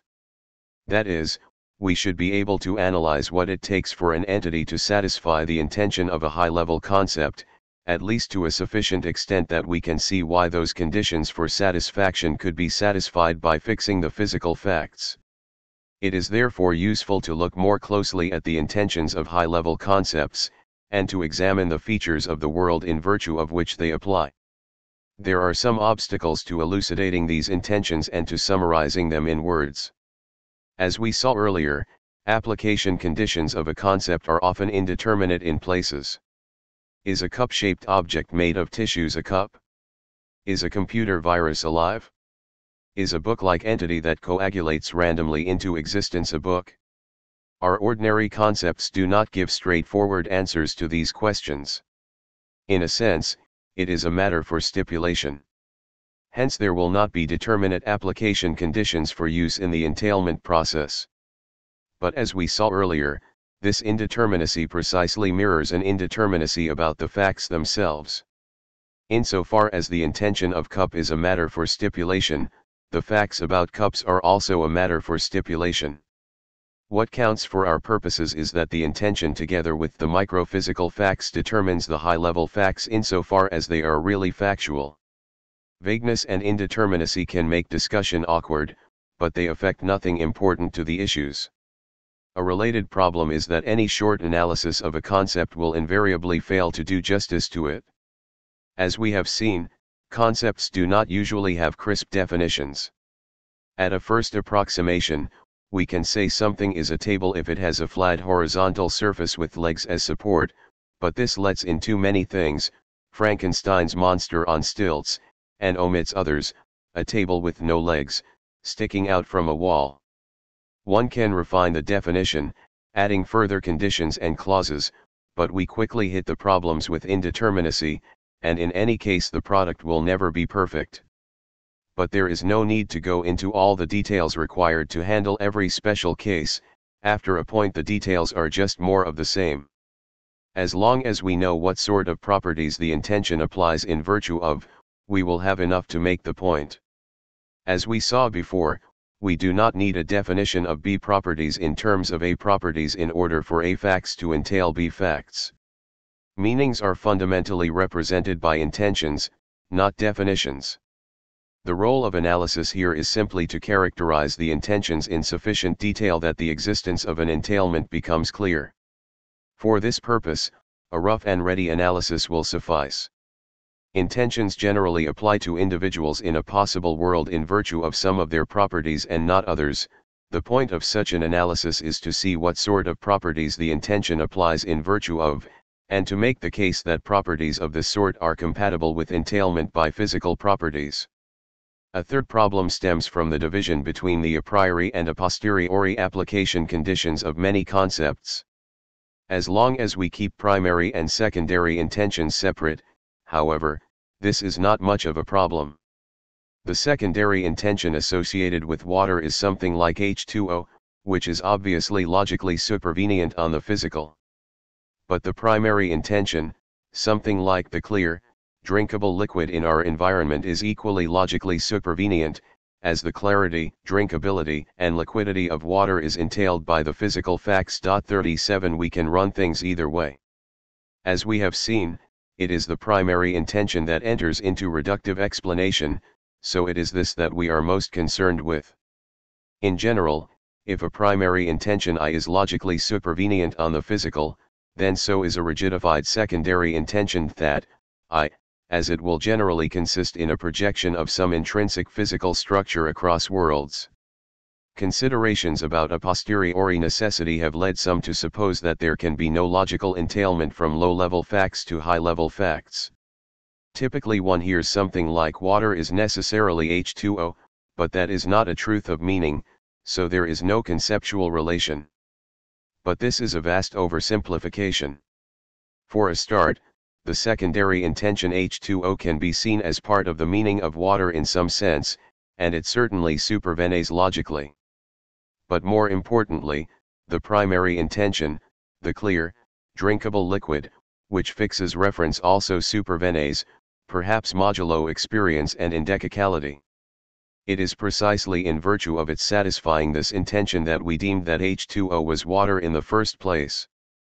Given the primary intention I, the high-level facts are derivable unproblematically from the microphysical facts, modulo the contribution of experience and indecicality. The Kripken observation that the concept is better represented as that I affects this derivability not at all. The semantic phenomenon of rigidification does not alone make an ontological difference. With these obstacles out of the way, we can look at the intentions associated with various high-level concepts. In most cases these are characterizable in functional or structural terms, or as a combination of the two. For example, the sorts of things relevant to something's being a table include, 1. That it have a flat top and be supported by legs, and, 2. That people use it to support various objects. The first of these is a structural condition, that is, a condition on the intrinsic physical structure of the object. The second is a functional condition, that is, it concerns the external causal role of an entity, characterizing the way it interacts with other entities. Structural properties are clearly entailed by microphysical facts. So are functional properties in general, although this is slightly less straightforward. Such properties depend on a much wider supervenience base of microphysical facts, so that facts about an object's environment will often be relevant, and insofar as such properties are characterized dispositionally, something is soluble if it would dissolve if immersed in water, one needs to appeal to counterfactuals. But the truth values of those counterfactuals are fixed by the inclusion of physical laws in the antecedent of our supervenience conditionals, so this is not a problem. To take another example, the conditions on life roughly come down to some combination of the ability to reproduce, to adapt, and to metabolize. Among other things, as usual, we need not legislate the weights, or all other relevant factors. These properties are all characterizable functionally, in terms of an entity's relation to other entities, its ability to convert external resources to energy, and its ability to react appropriately to its environment. These functional properties are all derivable, in principle, from the physical facts. As usual, even if there is no perfect definition of life in functional terms, this sort of characterization shows us that life is a functional property, whose instantiation can therefore be entailed by physical facts. A complication is raised by the fact that functional properties are often characterized in terms of a causal role relative to other high-level entities. It follows that logical supervenience of the properties depends on the logical supervenience of the other high-level notions involved, where these notions may themselves be characterized functionally. This is ultimately not a problem, as long as causal roles are eventually cashed out by non-functional properties, typically either by structural or phenomenal properties. There may be some circularity in the interdefinability of various functional properties. Perhaps it is partly constitutive of a stapler that it delivers staples, and partly constitutive of staples that they are delivered by staplers. This circularity can be handled by cashing out the causal roles of all the properties simultaneously. 38 As long as the analyses have a non-circular part that is ultimately grounded in structural or phenomenal properties. The appeal to phenomenal properties may seem to count against logical supervenience on the physical, but see below. In any case, it is compatible with logical supervenience modulo conscious experience. Many properties are characterized relationally, in terms of relations to an entity's environment. Usually such relations are causal, so that the properties in question are functional, but this is not always so. Witness the property of being on the same continent as a duck. Similarly, some properties are dependent on history, although these can usually be construed causally. To be a kangaroo, a creature must have appropriate ancestors. In any case, these properties pose no problems for logical supervenience, as the relevant historical and environmental facts will themselves be fixed by the global physical facts. Even a complex social fact such as there was economic prosperity in the 1950s 39 is characterizable in mostly functional terms, and so can be seen to be entailed by the physical facts. A full analysis would be very complicated and would be made difficult by the vagueness of the notion of prosperity, but to get an idea how it might go, one can ask why we say that there was economic prosperity in the 1950s.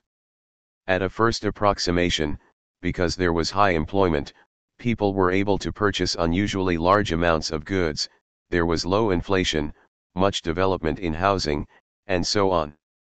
We can in turn give rough and ready analyses of the notion of housing, the kind of place people sleep and eat in, of employment, organized labor for reward, and of monetary notions.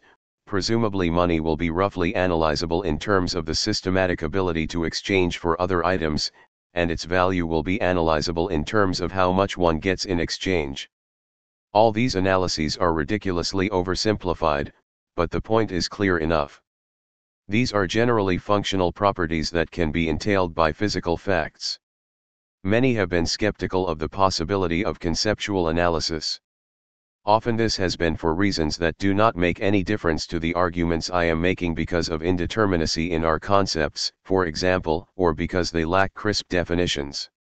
Sometimes this skepticism may have arisen for deeper reasons. Nevertheless, if what I have said earlier in this chapter is correct, and if the physical facts about a possible world fix the high-level facts, we should expect to be able to analyze the intention of the high-level concept in question, at least to a good approximation, in order to see how its application can be determined by physical facts. This is what I have tried to do in the examples given here. Other examples can be treated similarly. Point 40. I am not advocating a program of performing such analyses in general. Concepts are too complex and unruly for this to do much good, and any explicit analysis is usually a pale shadow of the real thing. What counts is the general point that most high-level concepts are not primitive, unanalyzable notions. They are generally analyzable to the extent that their intentions can be seen to specify functional or structural properties. It is in virtue of this analyzability that high-level facts are in principle derivable from microphysical facts and reductively explainable in terms of physical facts. Some problem cases. There are some types of properties that might be thought to provide particular difficulties for logical supervenience, and therefore for reductive explanation. I will examine a number of such candidates, paying particular attention to the question of whether the associated phenomena pose problems for reductive explanation analogous to the problems posed by consciousness. It seems to me that with a couple of possible exceptions, no significant new problems arise here. Consciousness-dependent properties. As discussed already, some concepts' primary intentions involve a relation to conscious experience.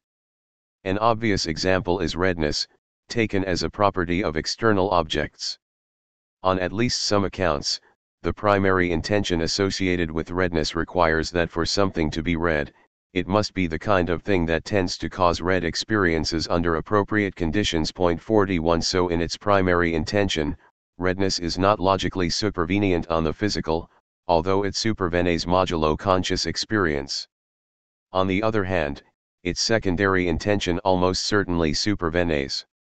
If it turns out that in the actual world, the sort of thing that tends to cause red experience is a certain surface reflectance, then objects with that reflectance are red even in worlds in which there is no conscious being to see them.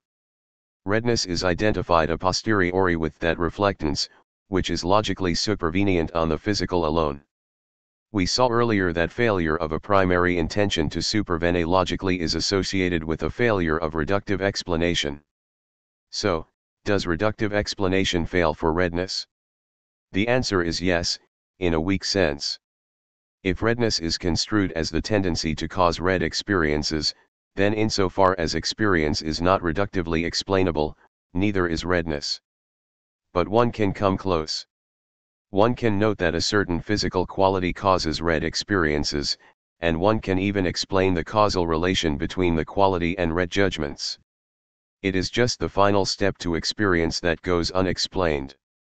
In practice, our strictures on explanation are weak enough that this sort of thing counts. To explain a phenomenon to which reference is fixed by some experience, we do not require an explanation of experience. Otherwise we would wait a long time. The same goes for phenomena such as heat, light, and sound. Although their secondary intentions determine structural properties, molecular motion, the presence of photons, waves in air, their primary intentions involve a relation to conscious experience. Heat is the thing that causes heat sensations, light causes visual experiences, and so on. But as Nagel, 1974, and Sear L.E., 1992, have noted, we do not require an explanation of heat sensations when explaining heat. Explanation modulo experience is good enough. Other properties depend even more directly on conscious experience, in that experience not only plays a role in reference fixation but is partly constitutive of the a posteriori notion as well. The property of standing next to a conscious person is an obvious example. On some accounts, mental properties such as love and belief, although not themselves phenomenal properties, have a conceptual dependence on the existence of conscious experience. If so, then in a world without consciousness, such properties would not be exemplified. Such properties therefore are not logically supervenient even a posteriori, and reductive explanation fails even more strongly than in the above cases. But they are logically supervenient and reductively explainable modulo conscious experience, so no further failure of reductive explanation arises here. Intentionality. It is worth separately considering the status of intentionality, as this is sometimes thought to pose problems analogous to those posed by consciousness. It is plausible, however, that any failure of intentional properties to supervene logically is derivative on the non-supervenience of consciousness. As I noted in Chapter 1, there seems to be no conceivable world that is physically and phenomenally identical to ours, but in which intentional contents differ. Point 42. If phenomenology is partly constitutive of intentional content, as some philosophers suggest, then intentional properties may fail to supervene logically on the physical, but they will supervene modulo conscious experience. The claim that consciousness is partly constitutive of content is controversial, but in any case there is little reason to believe that intentionality fails to supervene in a separate, non-derivative way. Leaving any phenomenological aspects aside, intentional properties are best seen as a kind of third-person construct in the explanation of human behavior, and should therefore be analyzable in terms of causal connections to behavior and the environment. If so, then intentional properties are straightforwardly logically supervenient on the physical. Lewis, 1974, makes a thorough attempt at explicating the entailment from physical facts to intentional facts by giving an appropriate functional analysis. More recent accounts of intentionality, such as those by Dennett, 1987, DeTake, 1981, and Fodor, 1987, can be seen as contributing to the same project. None of these analyses are entirely compelling, but it may be that a more sophisticated descendant might do the job. There is no argument analogous to the arguments against the supervenience of consciousness showing that intentionality cannot supervene logically on physical and phenomenal properties. Point 43. Indeed, conceivability arguments indicate that intentional properties must be logically supervenient on these if such properties are instantiated at all, and epistemological arguments lead us to a similar conclusion. So there is no separate ontological problem of intentionality. Moral and aesthetic properties. It is often held that there is no conceptual connection from physical properties to moral and aesthetic properties. According to Moore, 1922, nothing about the meaning of notions such as goodness allows that facts about goodness should be entailed by physical facts. In fact, Moore claimed that there is no conceptual connection from natural facts to moral facts, where the natural may include the mental as well as the physical, so supervenience modulo conscious experience does not help here. Does this mean that moral properties are as problematic as conscious experience? There are two disanalogies, however.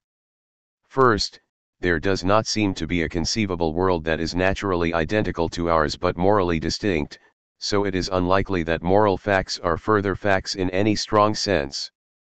Second, moral facts are not phenomena that force themselves on us. When it comes to the crunch, we can deny that moral facts exist at all. Indeed, this reflects the strategy taken by moral anti-realists such as Blackburn, 1971, and Hare, 1984. These anti-realists argue that because moral facts are not entailed by natural facts and are not plausibly queer further facts, they have no objective existence and morality should be realisticized into a construct or projection of our cognitive apparatus. The same strategy cannot be taken for phenomenal properties, whose existence is forced upon us. For moral properties, there are at least two reasonable alternatives available. The first is anti-realism of some sort, perhaps relativizing objective moral facts into subjective moral facts, 44, or embracing a view on which moral discourse does not state facts at all. The second is to claim that there is an a priori connection from natural facts to moral facts, one that, contra Moore, can be seen to hold in virtue of an analysis and explication of moral concepts. If a concept such as good determines a stable non-indexical primary intention, then the second position follows: we will have an a priori function from naturally specified worlds to moral facts. If it only determines an indexical primary intention, or if different subjects can equally reasonably associate different primary intentions with the concept, or if it determines no primary intention at all, then a version of the first position will follow. Some other positions are sometimes taken, but none seem tenable. Moore held that there is a non-conceptual a priori connection between natural and moral facts that we obtain through a mysterious faculty of moral intuition, but this view is widely rejected. It is hard to see what could ground such intuition's truth or falsity. A position on which moral properties supervene by a fundamental gnomic link seems out of the question, as there is no conceivable world in which the natural facts are the same as ours but in which the moral facts are different. A popular position among contemporary moral realists, see, example Boyd 1988, Brink 1989, is that moral facts supervene on natural facts with a posteriori necessity, that is, they supervene according to the secondary but not the primary intentions of moral concepts. This position is difficult to maintain, however, given that even a posteriori equivalences must be grounded in a priori reference fixation. Even though it is a posteriori that water is H2O, the facts about water follow from the microphysical facts a priori. Similarly, if moral concepts have a primary intention and if naturally identical centered worlds are morally identical, an a priori link from natural facts to moral facts would seem to follow. Horgan and Simmons 1992a, 1992b provide a critique along these lines. Aesthetic properties can be treated in a similar way. If anything, an anti-realist treatment is even more plausible here. In the final analysis, although there are interesting conceptual questions about how the moral and aesthetic domains should be treated, they do not pose metaphysical and explanatory problems comparable to those posed by conscious experience. Names. On many accounts, example Kaplan 1989, there is no analysis associated with a name such as Rolf Harris, which simply picks out its referent directly. Does this mean that the property of being Rolf Harris fails to supervene logically on the physical? There is no problem about the supervenience of the secondary intention. Example Rolf might be the person conceived from a given sperm and egg in all possible worlds, but the absence of a primary intention might be thought to pose problems for reductive explanation. Still, it is plausible that even though there is no primary intention that is shared across the community, every individual use of the name has a primary intention attached. When I use the name Rolf Harris, there is some systematic way in which its referent depends on the way the world turns out. For me, the primary intention might be something like the man called Rolf Harris's who bangs around on paint cans, and who bears the appropriate causal relation to me. 45 Such an intention will supervene logically. Rather than justifying this in detail, however, it is easier to note that any failure of logical supervenience will not be accompanied by an explanatory mystery.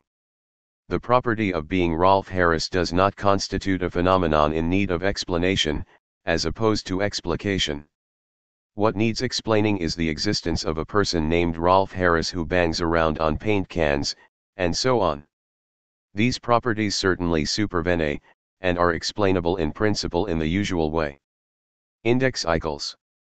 Reference fixation of many concepts, from water to my dog, involves an index cycle element.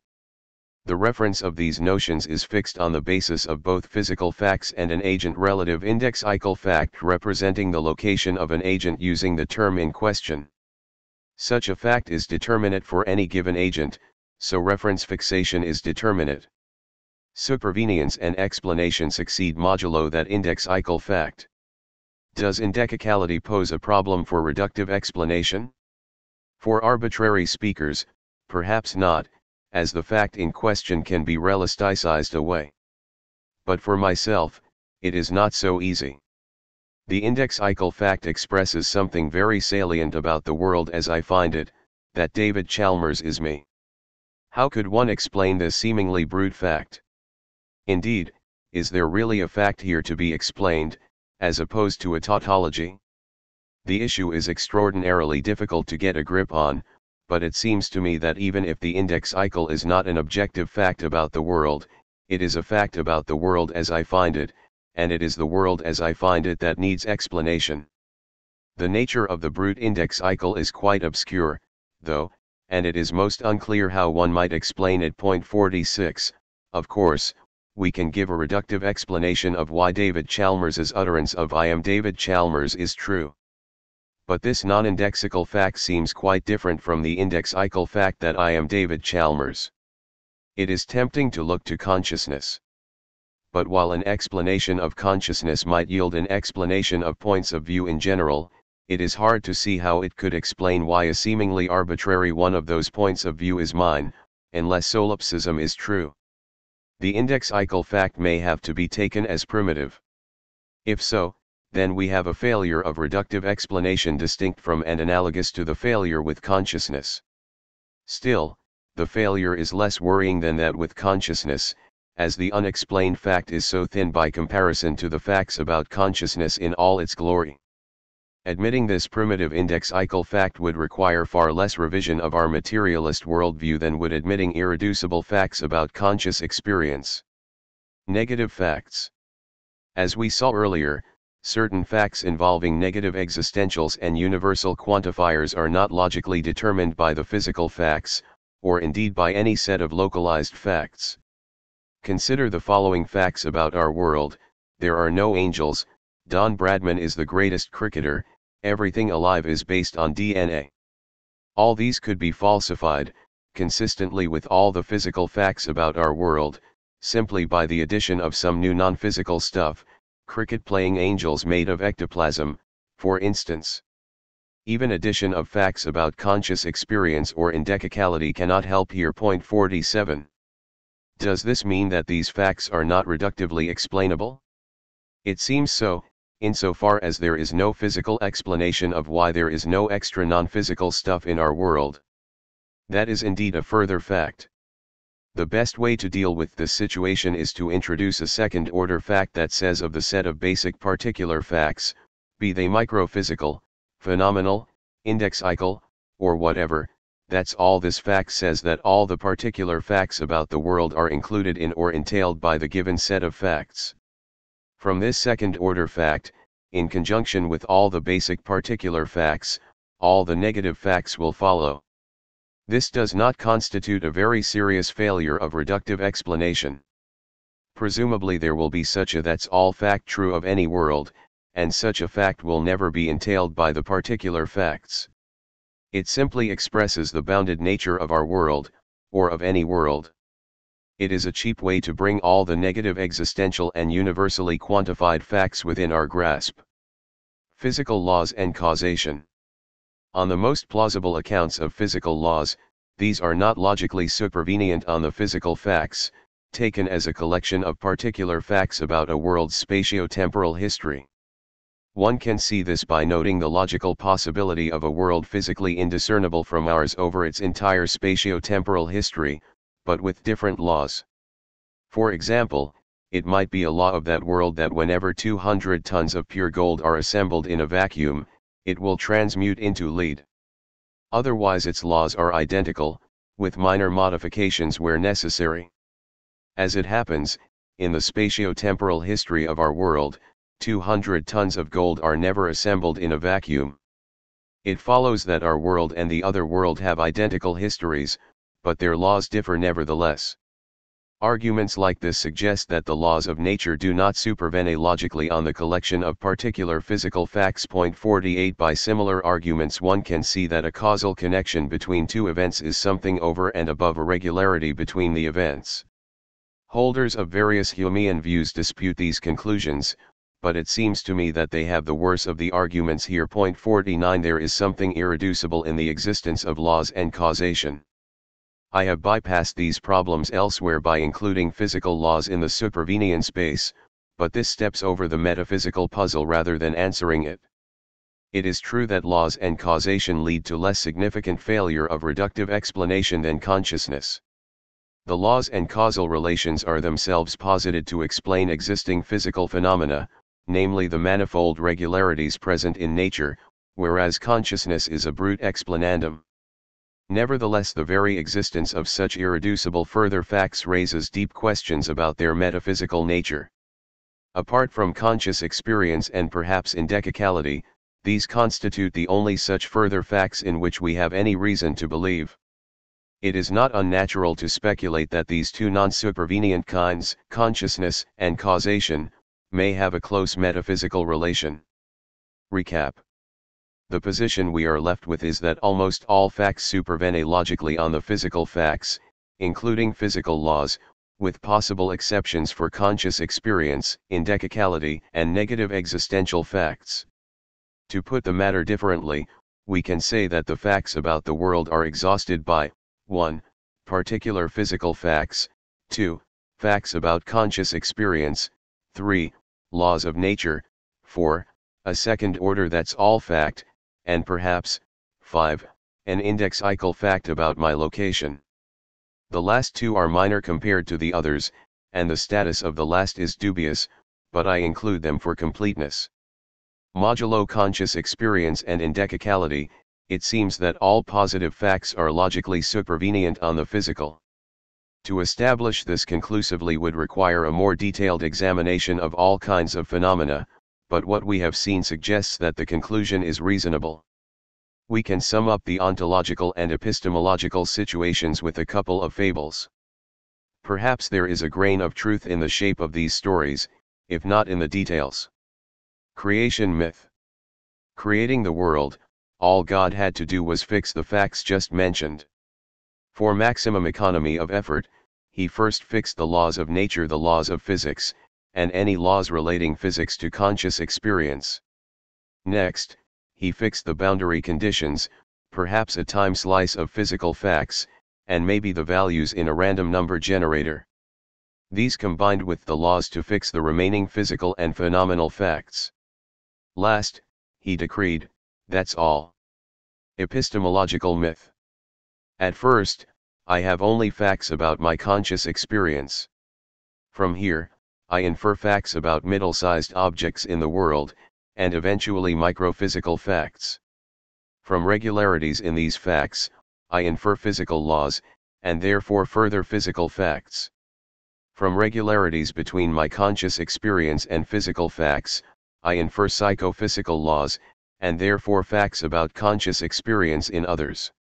I seem to have taken the abductive process as far as it can go, so I hypothesize, that's all. The world is much larger than it once seemed, so I single out the original conscious experiences as mine. Note the very different order involved from the two perspectives. One could almost say that epistemology recapitulates ontology backward. Note also that it seems beyond God's powers to fix my index-ical fact. Perhaps this is another reason to be skeptical about it. The logical supervenience of most high-level phenomena is a conclusion that has not been as widely accepted as it might have been, even among those who discuss supervenience. Although the matter is often not discussed, many have been wary about invoking the conceptual modality as relevant to supervenience relations. As far as I can tell, there have been a number of separate reasons for this hesitation, none of which are ultimately compelling. First, the problem with logically possible physically identical worlds with extra non-physical stuff, angels, ectoplasm, has led some to suppose that supervenience relations cannot be logical, Haugeland 1982, Petrie 1987, but we have seen how to fix this problem. Second, many have supposed that considerations about a posteriori necessity demonstrate that supervenience relations cannot be underwritten by meanings, Brink 1989, Teller 1984, but we have seen that supervenience relations based on a posteriori necessity can be seen as a variety of logical supervenience. Third, there is a general skepticism about the notion of conceptual truth, deriving from Quine, but we have seen that this is a red herring here. Fourth, worries about reducibility have led some to suppose that supervenience is not generally a conceptual relation, Hellman and Thompson 1975, but it is unclear that there are any good arguments against reducibility that are also good arguments against logical supervenience. Fifth, the very phenomenon of conscious experience is sometimes invoked to demonstrate that supervenience relations cannot be logical in general, Seeger 1988, but we have seen that conscious experience is almost unique in its failure to supervene logically. Finally, the claim that supervenience relations are not generally logical is often stated without argument, presumably as something that any reasonable person must believe, Bacon 1986, Heil 1992, point 50. It is plausible that every supervenience relation of a high-level property upon the physical is ultimately either, 1. A logical supervenience relation of either the primary or secondary variety, or, 2. A contingent natural supervenience relation. If neither of these holds for some apparent supervenience relation, then we have good reason to believe that there are no objective high-level facts of the kind in question, as, perhaps, for moral facts. I will argue further in Chapter 4 that there is no deep variety of supervenience intermediate between the logical and the natural. This provides a unified explanatory picture, in principle. Almost every phenomenon is reductively explainable, in the weak sense outlined earlier, except for conscious experience and perhaps indecicality, along with the rock-bottom microphysical facts and laws, which have to be taken as fundamental. It is worth taking a moment to answer a query posed by Blackburn, 1985, and Horgan, 1993. How do we explain the supervenience relations themselves? For a logical supervenience relation based on the primary intention of a concept, this is a simple matter of giving an appropriate analysis of the concept, perhaps in functional or structural terms, and noting that its reference is invariant across physically identical worlds. Here, the supervenience conditional is itself an a priori conceptual truth. For a logical supervenience relation based on a secondary intention, the supervenience can be explained by noting that the primary intention of the concept picks out some actual world referent that is projected, by rigidification, invariantly across physically identical worlds. All we need here for an explanation is an a priori conceptual analysis combined with contingent facts about the actual world. 51 On the other hand, a mere natural supervenience relation will itself be a contingent law. At best it will be explainable in terms of more fundamental laws, at worst, the supervenience law will itself be fundamental. In either case, one explains certain regularities in the world by invoking fundamental laws, just as one does in physics, and as always, fundamental laws are where explanation must stop. Mere natural supervenience is ontologically expensive, as we have seen, so it is fortunate that logical supervenience is the rule and natural supervenience the exception. Part 2. The irreducibility of consciousness. 3. Can consciousness be reductively explained? 1. Is consciousness logically supervenient on the physical? Almost everything in the world can be explained in physical terms. It is natural to hope that consciousness might be explained this way, too. In this chapter, however, I will argue that consciousness escapes the net of reductive explanation. No explanation given wholly in physical terms can ever account for the emergence of conscious experience. This may seem to be a negative conclusion, but it leads to some strong positive consequences that I will bring out in later chapters. To make the case against reductive explanation, we need to show that consciousness is not logically supervenient on the physical. In principle, we need to show that it does not supervene globally, that is, that all the microphysical facts in the world do not entail the facts about consciousness. In practice, it is easier to run the argument locally, arguing that in an individual, microphysical facts do not entail the facts about consciousness. When it comes to consciousness, local and global supervenience plausibly stand and fall together, so it does not matter much which way we run the argument. If consciousness supervenes at all, it almost certainly supervenes locally. If this is disputed, however, all the arguments can be run at the global level with straightforward alterations. How can we argue that consciousness is not logically supervenient on the physical? There are various ways. We can think about what is conceivable, in order to argue directly for the logical possibility of a situation in which the physical facts are the same but the facts about experience are different. We can appeal to epistemology, arguing that the right sort of link between knowledge of physical facts and knowledge of consciousness is absent. And we can appeal directly to the concept of consciousness, arguing that there is no analysis of the concept that could ground an entailment from the physical to the phenomenal. In what follows I will give arguments using all three of these strategies. The first two are essentially arguments from conceivability, the second two are arguments from epistemology, and the fifth is an argument from analysis. There is some element of redundancy among the 5 arguments, but together they make a strong case. One can also do things more directly, making the case against reductive explanation without explicitly appealing to logical supervenience. I have taken that route elsewhere, but here I will give the more detailed analysis to allow a fuller case. All the same, the case against reductive explanation and the critique of existing reductive accounts, in section 2 onward, should make sense even without this analysis. Some readers might like to proceed there directly, at least on a first reading. A technical note: the burden of this chapter is to argue, in effect, that there is no a priori entailment from physical facts to phenomenal facts. The sort of necessity that defines the relevant supervenience relation is the a priori version of logical necessity, where primary intentions are central. As we saw in Chapter 2, this is the relation that is relevant to issues about explanation. Matters of a posteriori necessity can be set to one side.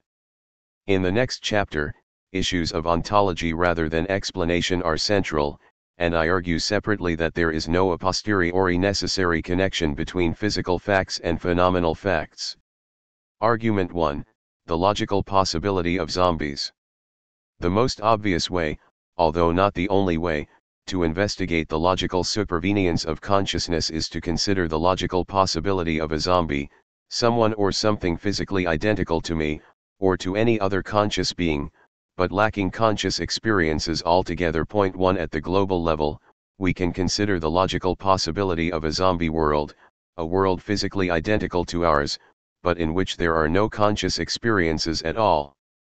In such a world, everybody is a zombie. So let us consider my zombie twin.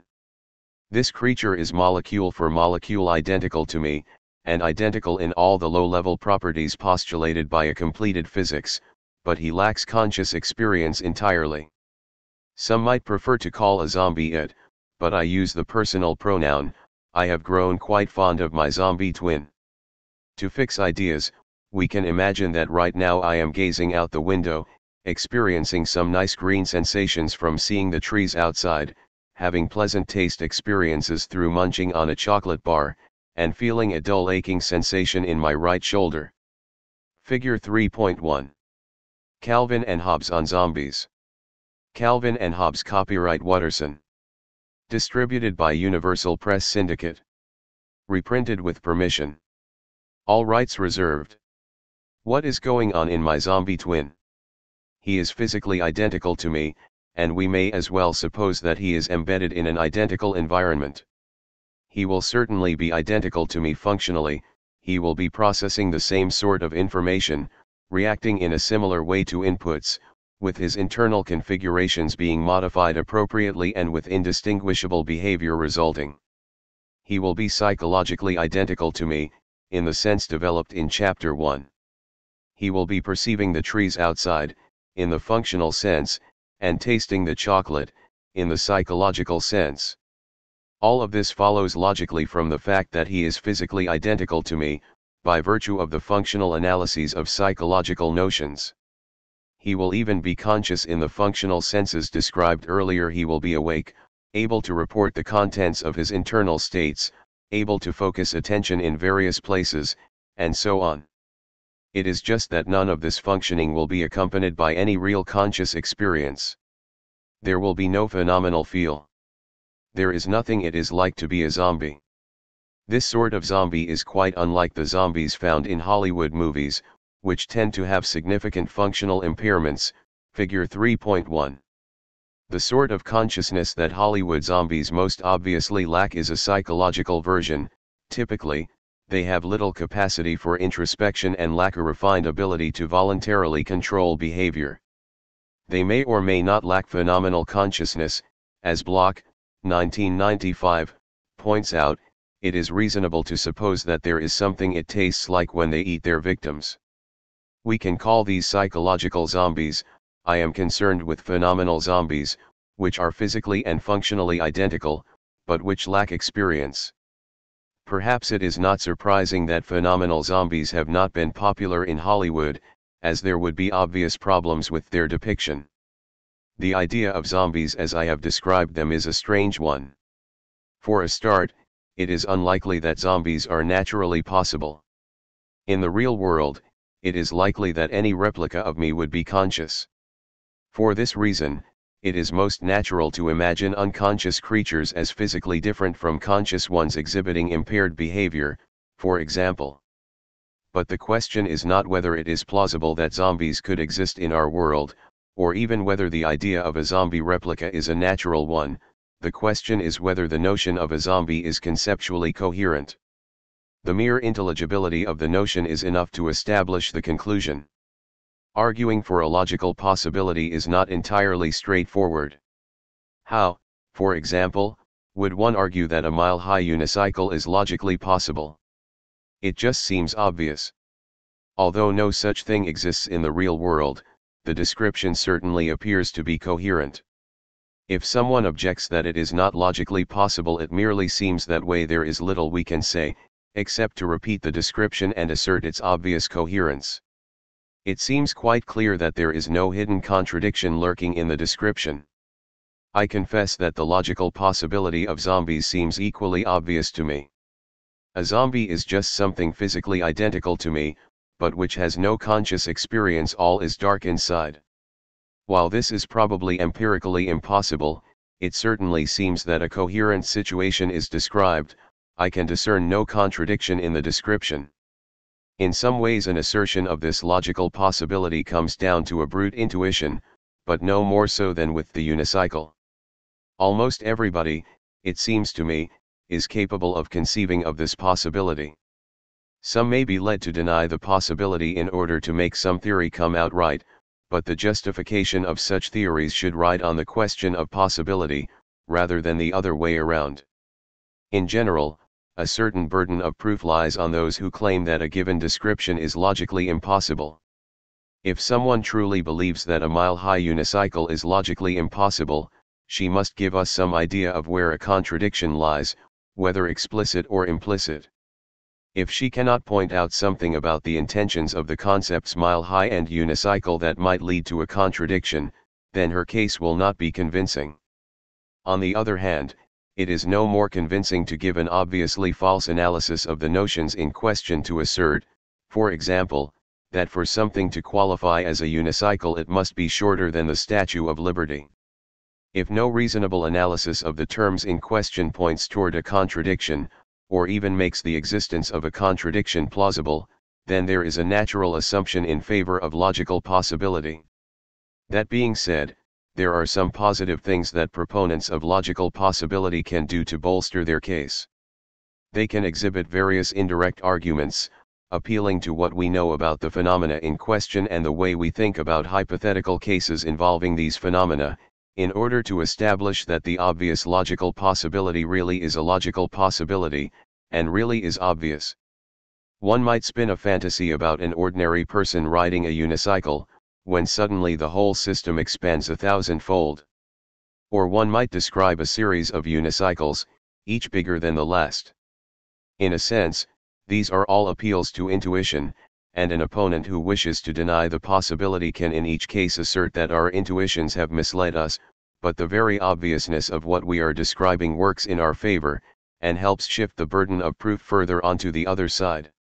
For example, we can indirectly support the claim that zombies are logically possible by considering non-standard realizations of my functional organization. Point to my functional organization, that is, the pattern of causal organization embodied in the mechanisms responsible for the production of my behavior can in principle be realized in all sorts of strange ways. To use a common example, Block 1978, the people of a large nation such as China might organize themselves so that they realize a causal organization isomorphic to that of my brain, with every person simulating the behavior of a single neuron, and with radio links corresponding to synapses. The population might control an empty shell of a robot body, equipped with sensory transducers and motor effectors. Many people find it implausible that a setup like this would give rise to conscious experience, that somehow a group mind would emerge from the overall system. I am not concerned here with whether or not conscious experience would in fact arise. I suspect that in fact it would, as I argue in Chapter 7. All that matters here is that the idea that such a system lacks conscious experience is coherent. A meaningful possibility is being expressed, and it is an open question whether consciousness arises or not. We can make a similar point by considering my silicon isomorph, who is organized like me but who has silicon chips where I have neurons. Whether such an isomorph would in fact be conscious is controversial, but it seems to most people that those who deny this are expressing a coherent possibility. From these cases it follows that the existence of my conscious experience is not logically entailed by the facts about my functional organization. But given that it is conceptually coherent that the group mind setup or my silicon isomorph could lack conscious experience, it follows that my zombie twin is an equally coherent possibility. For it is clear that there is no more of a conceptual entailment from biochemistry to consciousness than there is from silicon or from a group of homunculi.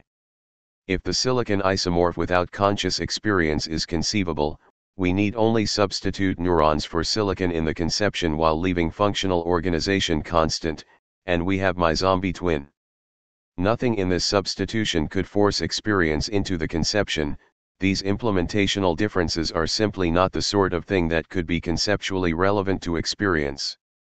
So consciousness fails to logically supervene on the physical. The argument for zombies can be made without an appeal to these non-standard realizations, but these have a heuristic value in eliminating a source of conceptual confusion. To some people, intuitions about the logical possibility of an unconscious physical replica seem less than clear at first, perhaps because the familiar co-occurrence of biochemistry and consciousness can lead one to suppose a conceptual connection. Considerations of the less familiar cases remove these empirical correlations from the picture, and therefore make judgments of logical possibility more straightforward. Point 3. But once it is accepted that these non-conscious functional replicas are logically possible, the corresponding conclusion concerning a physical replica cannot be avoided. Some may think that conceivability arguments are unreliable. For example, sometimes it is objected that we cannot really imagine in detail the many billions of neurons in the human brain. Of course this is true, but we do not need to imagine each of the neurons to make the case. Mere complexity among neurons could not conceptually entail consciousness. If all that neural structure is to be relevant to consciousness, it must be relevant in virtue of some higher level properties that it enables. So it is enough to imagine the system at a coarse level, and to make sure that we conceive it with appropriately sophisticated mechanisms of perception, categorization, high bandwidth access to information contents, reportability, and the like. No matter how sophisticated we imagine these mechanisms to be, the zombie scenario remains as coherent as ever. Perhaps an opponent might claim that all the unimagined neural detail is conceptually relevant in some way independent of its contribution to sophisticated functioning, but then she owes us an account of what that way might be, and none is available.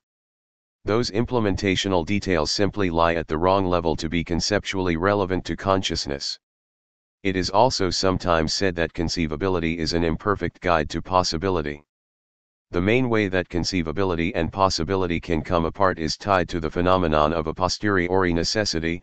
For example, the hypothesis that water is not H2O seems conceptually coherent, but water is arguably H2O in all possible worlds. But a posteriori necessity is irrelevant to the concerns of this chapter.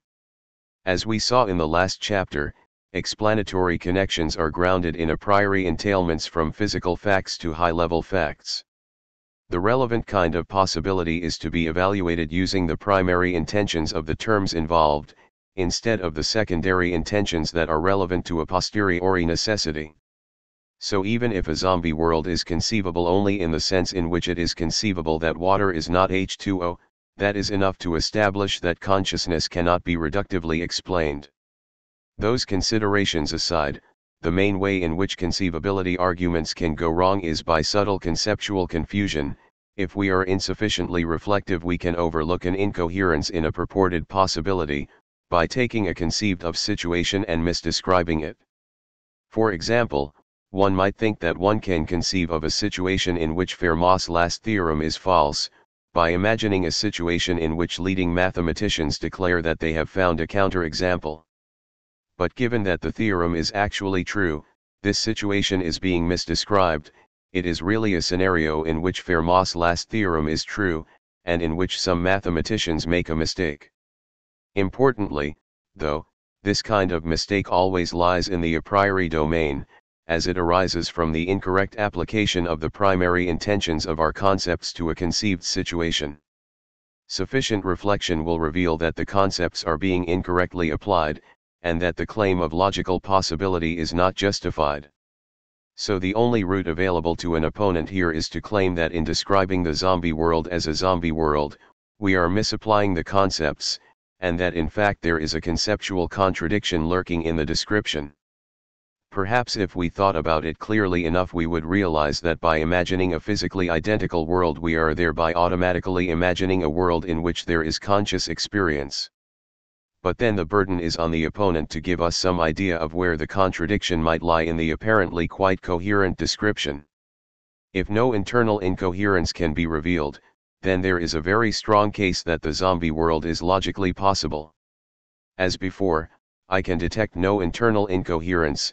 I have a clear picture of what I am conceiving when I conceive of a zombie.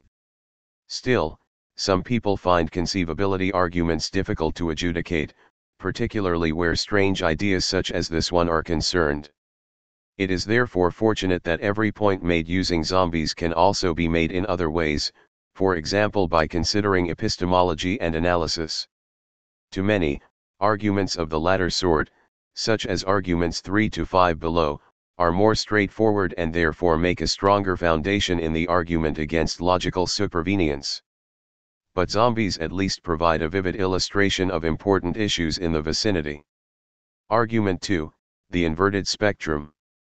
Even in making a conceivability argument against logical supervenience, it is not strictly necessary to establish the logical possibility of zombies or a zombie world.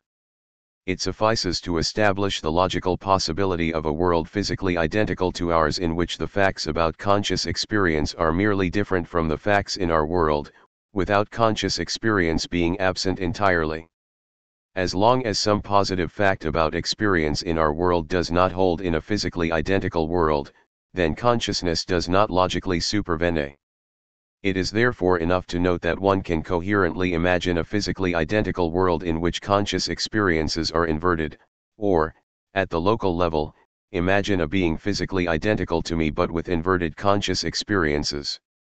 One might imagine, for example, that where I have a red experience, my inverted twin has a blue experience, and vice versa.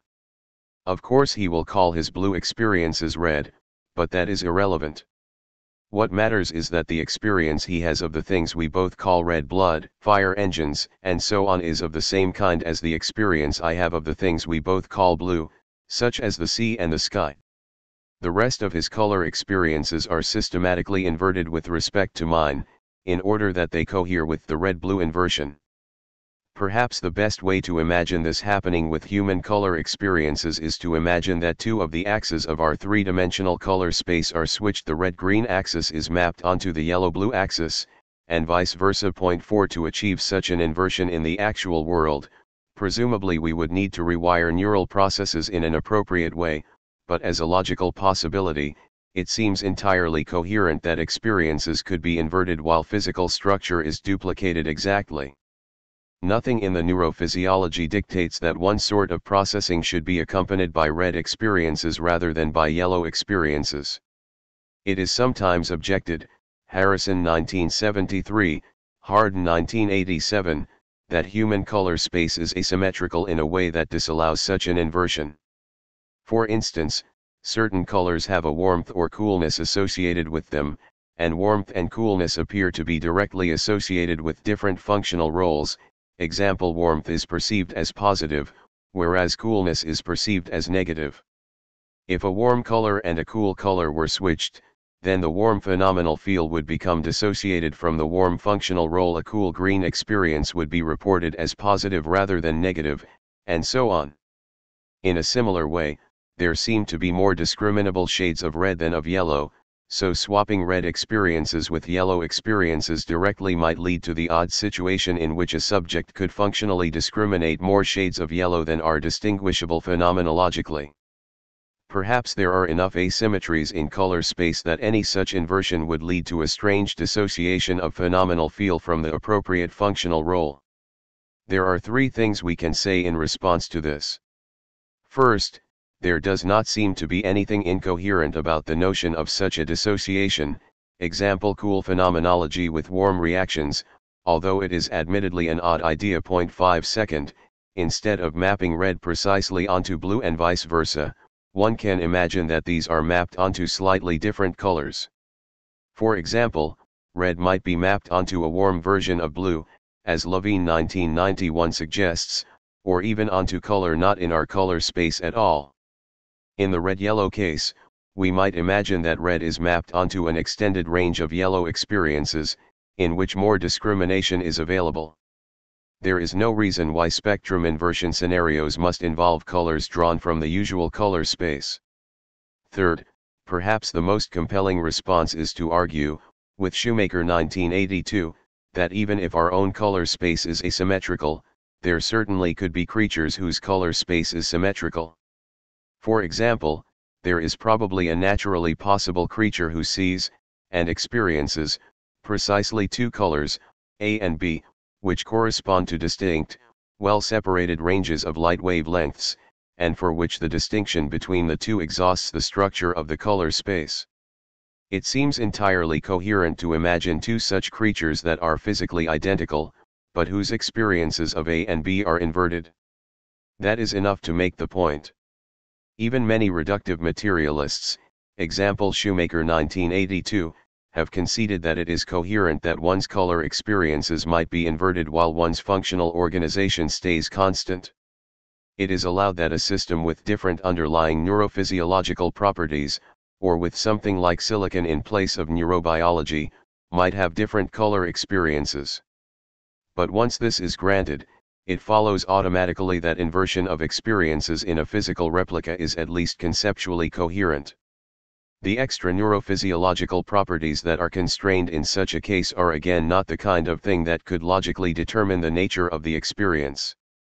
Even if there is some sort of a posteriori identification between certain neurophysiological structures and certain experiences, as Shoemaker believes, we must still allow that a different pattern of associations is conceivable, in the sense of conceivability that is relevant to reductive explanation. While the possibility of inverted spectra and the possibility of zombies both establish that consciousness fails to supervene logically, the first establishes a conclusion strictly weaker than the second. Somebody might conceivably hold that inverted spectra but not zombies are logically possible. If this were the case, then the existence of consciousness could be reductively explained, but the specific character of particular conscious experiences could not be. Argument 3, from epistemic asymmetry. As we saw earlier, consciousness is a surprising feature of the universe. Our grounds for belief in consciousness derive solely from our own experience of it. Even if we knew every last detail about the physics of the universe, the configuration, causation, and evolution among all the fields and particles in the spatio-temporal manifold, that information would not lead us to postulate the existence of conscious experience. My knowledge of consciousness, in the first instance, comes from my own case, not from any external observation. It is my first-person experience of consciousness that forces the problem on me. From all the low-level facts about physical configurations and causation, we can in principle derive all sorts of high-level facts about macroscopic systems, their organization, and the causation among them. One could determine all the facts about biological function, and about human behavior and the brain mechanisms by which it is caused. But nothing in this vast causal story would lead one who had not experienced it directly to believe that there should be any consciousness. The very idea would be unreasonable, almost mystical, perhaps. It is true that the physical facts about the world might provide some indirect evidence for the existence of consciousness. For example, from these facts one could ascertain that there were a lot of organisms that claimed to be conscious, and said they had mysterious subjective experiences. Still, this evidence would be quite inconclusive, and it might be most natural to draw an eliminativist conclusion that there was in fact no experience present in these creatures, just a lot of talk. Eliminativism about conscious experience is an unreasonable position only because of our own acquaintance with it. If it were not for this direct knowledge, consciousness could go the way of the vital spirit.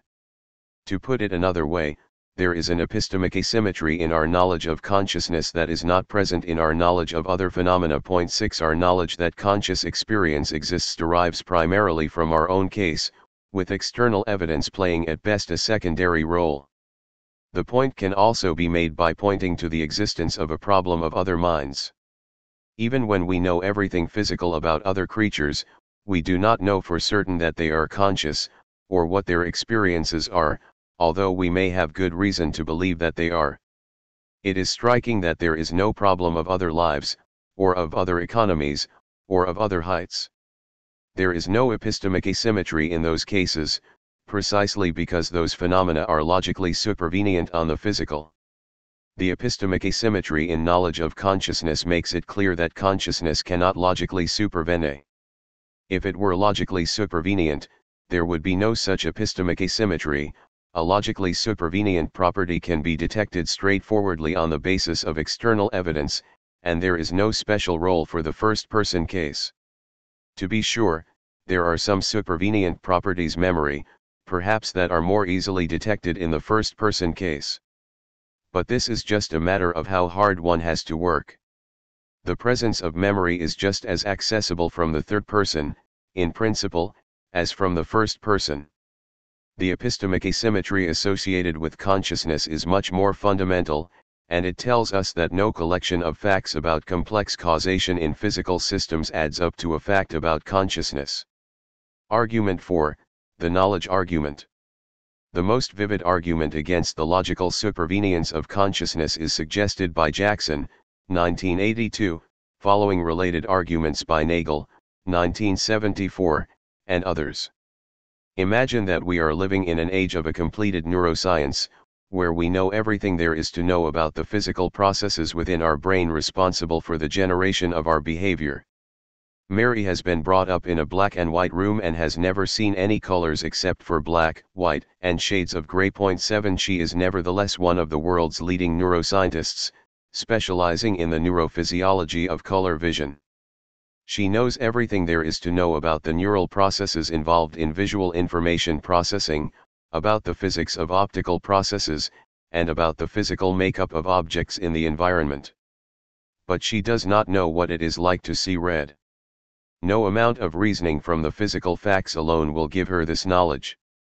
It follows that the facts about the subjective experience of color vision are not entailed by the physical facts.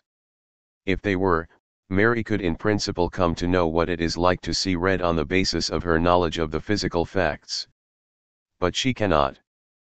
Perhaps Mary could come to know what it is like to see red by some indirect method, such as by manipulating her brain in the appropriate way. The point, however, is that the knowledge does not follow from the physical knowledge alone. Knowledge of all the physical facts will in principle allow Mary to derive all the facts about a system's reactions, abilities, and cognitive capacities, but she will still be entirely in the dark about its experience of red. A related way to make this point is to consider systems quite different from ourselves, perhaps much simpler, such as bats or mice, and note that the physical facts about these systems do not tell us what their conscious experiences are like, if they have any at all. Nagel focuses on this sort of issue. Once all the physical facts about a mouse are in, the nature of its conscious experience remains an open question. It is consistent with the physical facts about a mouse that it has conscious experience, and it is consistent with the physical facts that it does not. From the physical facts about a bat, we can ascertain all the facts about a bat, except the facts about its conscious experiences. Knowing all the physical facts, we still do not know what it is like to be a bat. Along similar lines, we can consider a computer, designed as a simple cognitive agent. Perhaps it has the intelligence of a dog, but similar to us in certain respects, such as its capacity for perceptual discrimination. In particular, it categorizes color stimuli in a manner quite similar to ours, grouping things that we would call red under one category and things we would call green under another. Even if we know every detail about the computer's circuits, questions remain. 1. Is the computer experiencing anything at all when it looks at roses? 2. If it is it experiencing the same sensory color quality that we have when we look at a rose, or some quite different quality? These are entirely meaningful questions, and knowing all the physical facts does not force one answer rather than another onto us. The physical facts therefore do not logically entail the facts about conscious experience. Jackson put his argument forward as an argument against materialism rather than against reductive explanation. There have been many replies to the argument. I will discuss them in the next chapter, where materialism rather than reductive explanation will be at issue. But for now it is interesting to note that most of the objections to the argument against materialism have conceded the point that is relevant to the argument against reductive explanation, that knowledge of what red is like is factual knowledge that is not entailed a priori by knowledge of the physical facts. The only way that the conclusion can be evaded is to deny that knowing what red experience is like gives knowledge of a fact at all. This is the strategy taken by Lewis, 1990, and Nemiro, 1990, who argue that all Mary is lacking is an ability, such as the ability to recognize red things. I discuss this suggestion in the next chapter. Here, I simply note that insofar as it seems clear that when she sees red for the first time, Mary is discovering something about the way the world is, it seems clear that the knowledge she is gaining is knowledge of a fact. Argument 5, from the absence of analysis. If proponents of reductive explanation are to have any hope of defeating the arguments above, they will have to give us some idea of how the existence of consciousness might be entailed by physical facts. While it is not fair to expect all the details, one at least needs an account of how such an entailment might possibly go. But any attempt to demonstrate such an entailment is doomed to failure. For consciousness to be entailed by a set of physical facts, one would need some kind of analysis of the notion of consciousness, the kind of analysis whose satisfaction physical facts could imply, and there is no such analysis to be had. The only analysis of consciousness that seems even remotely tenable for these purposes is a functional analysis. Upon such an analysis, it would be seen that all there is to the notion of something's being conscious is that it should play a certain functional role. For example, one might say that all there is to a state's being conscious is that it be verbally reportable, or that it be the result of certain kinds of perceptual discrimination, or that it make information available to later processes in a certain way, or whatever. But on the face of it, these fail miserably as analyses. They simply miss what it means to be a conscious experience. Although conscious states may play various causal roles, they are not defined by their causal roles.